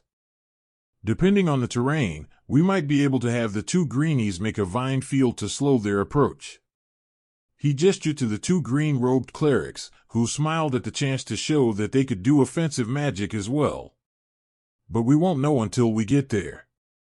The next morning, everyone took a leisurely shower, courtesy of the free use of cleric magic, and then checked all their equipment after breakfast while they mentally prepared themselves for the day. Hawk was sent out to scout, and he hadn't found anything for the first 20 kilometers, so the start of their journey should be an uneventful one. They didn't waste any time getting Thor hooked up to the wagon so that the golems were free to fight while he protected the casters in his cart. It was connected with relatively weak spider silk, strong enough that it wouldn't break during use, but weak enough that Tessa could easily slice it with a wave of her spear if Thor needed to be cut free during battle. This way, he was the only one walking, and everyone else could rest in case of emergency. It was the most efficient method that they had come up with so far, and Thor was delighted with his new toy. "How far is it to this hiding hole for the frost giants?" Hawk finally asked after lunch. He hadn't seen a single living thing all morning, just snow, snow, and more snow. Plus, the temperature was dropping even further with every hour he traveled, and it was putting him in a terrible mood. From the location on the map, about 100 kilometers from the ash. So, about the same as from the lines to the dwarven village. When you see two rivers meet, that will be where the cave is. Karl replied. When we're done, I'm burning this entire country to the ground just to make it warm again. Thor plodded along, periodically looking back to see if everyone else was having as much fun as he was. There wasn't anything to bother him today, he just got to pull his wagon around, and nobody tried to rush him. Only an hour before dark, Hawk sent back a report that, for the first time that day, was not about the easiest route for the cart. There are human bodies over here, and they are in armor. They might have something important on them. He reported. Are we near the cave? How far is it to the spot where the rivers meet? Karl replied, just to be safe. 30 more kilometers. Their math sucks. But I can see it, and I can see the giants in the distance. This location was entirely too far for humans to be inside the Frost Giant Nation. If they were in armor, they weren't prisoners of the Frost Giants, so they must be another scouting team that had been sent in. Hawk found bodies ahead. They're in armor, so there is a chance it was another elite team. Karl reported. 20 of them in total. 3 in white robes, 2 in red, the rest are not clerics. Hawk amended. Yeah, almost guaranteed they were an elite team. Hawk says that there are 5 clerics, including 2 war clerics, among the 20 bodies. Karl added. Everyone grimaced as they heard the news, but he was right, they might have important information on them. If nothing else, they could load them in the wagon on the way back out so that they weren't left here for the frost giants or monsters to eat. That seemed like the least that they could do for them once the threat was dealt with. Is there any sign of what attacked them? It might lead us to a second group of giants. Karl asked Hawk. Nothing. It's been snowing down there, and the footprints are all gone. Thor led them toward the site of the attack, while Hawk circled in the sky, waiting for any sign that the frost giants were still nearby. They shouldn't be too far from where they were supposed to find that cave, but he hadn't seen it yet. All that was out here was deep snow, deep enough that Thor had been avoiding going over hills, as it would drag on the bottom of the wagon and make it hard to pull. Thor pulled to a stop next to the bodies, and Karl got down from the wagon with Bob and Harry. They would check the bodies while the others waited on guard. With no sign of what attacked the group, there was no telling if this was actually a frequently traveled path, where frost giants might come across them while they were searching. Not that they didn't trust Hawk's scouting ability, but he could only be in one spot at a time. Karl made his way through the bodies of warriors and mages, all of which were showing signs of losing a fight against the frost giants. There were missing limbs, massive crushing damage from clubs, and general carnage. Karl felt his stomach turn at the scene, and tried to forget the fact that these were all ascended and commander rank elites only a few days ago at the most. He had been in battle a relatively long time, but not like this, not with these massive casualties. It was horrifying to think that an entire group could be wiped out like this. There were 20 bodies, so the chances are that none of them had managed to escape to warn the army about the situation or threat that they had met. Karl was about to turn back to the cart when he noticed a slight puff of warm breath from one of the bodies. Someone was still alive here, but not by much. He whistled, drawing the attention of the others, and made a waving gesture toward the legless body that Tessa immediately guessed meant healing. A golden glow surrounded the cleric an instant before Lotus area healing surrounded the entire area. But only the one body glowed with healing light. It was too late for the others. Once the survivor had some time to heal, Karl knelt beside the body and brushed some of the snow off the man's face. "High Priest George. What the hell are you doing here?" Karl asked softly. The man's body didn't move at all, but it was still glowing with healing light, repairing the damage done. George's eyes opened weakly, and he silently mouthed a word. Karl stood up and drew his blade, surrounding himself with a layer of flaming body, in addition to the refreshing lightning that he always kept active. That seemed to trigger the trap, and from all around them, frost giants burst up out of the ground, showering the area in rocks and snow.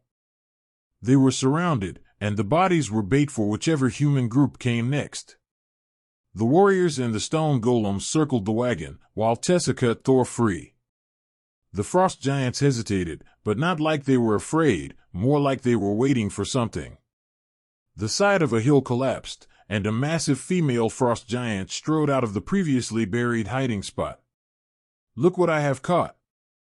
Stupid sentimental humans." She spoke with a heavy accent, and a booming voice that somehow made her feel larger than she was. And she was not small. She towered over the commander rank frost giants by an entire head, and Karl was hardly more than shin high on her. His head didn't even reach her waist. Karl saw Bob nod in his peripheral vision. They would hold off the ambush while Karl took care of the leader. "Ray, guard the wagon. Thor will be sad if they break it," Karl instructed. "Well, there is no point in waiting, let's get to it," Karl shouted up at the royal rank frost giant. Ray appeared on the wagon, and called her spider golems in to ambush the frost giant lines as Karl leapt forward with the two-handed blade flaming in his hands. "Puny human, I will enjoy eating you." The leader laughed as she moved with astonishing speed and blocked Karl's attack. Frost and fire clashed as the magic on their blades met, sending Karl sliding backwards as he lost the test of strength.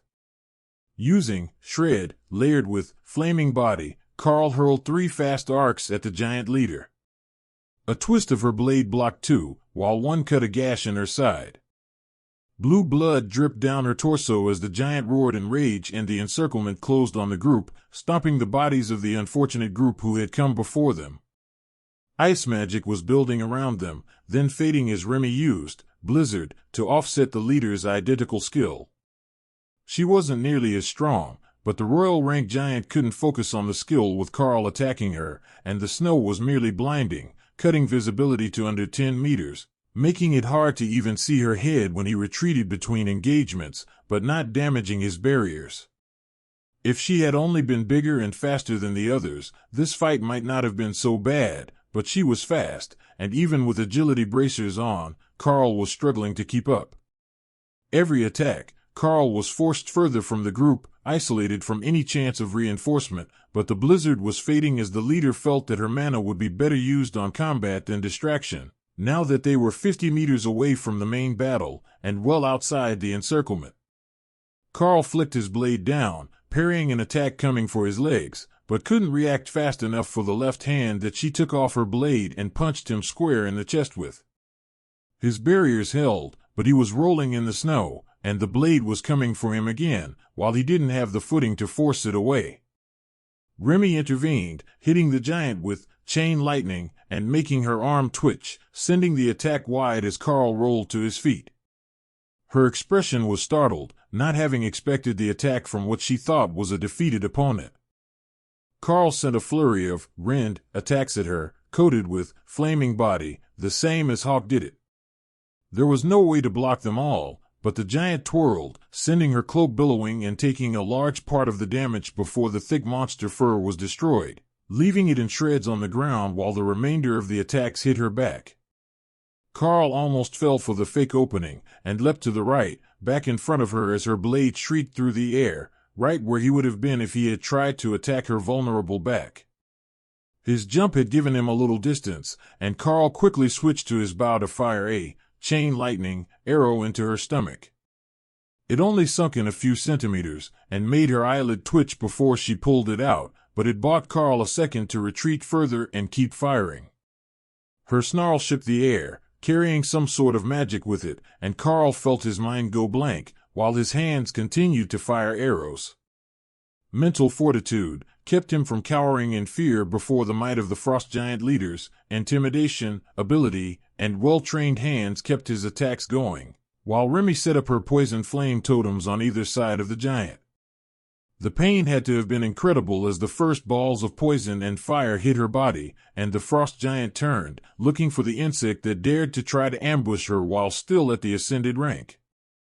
But all she found were the totems, and one of Karl's arrows buried itself deep into her ribs, sending numbing lightning through her body, slowing her reactions. You are listening to a story on Time Drift Stories channel. If you enjoy it, please like, comment, and subscribe so you won't miss the next episode.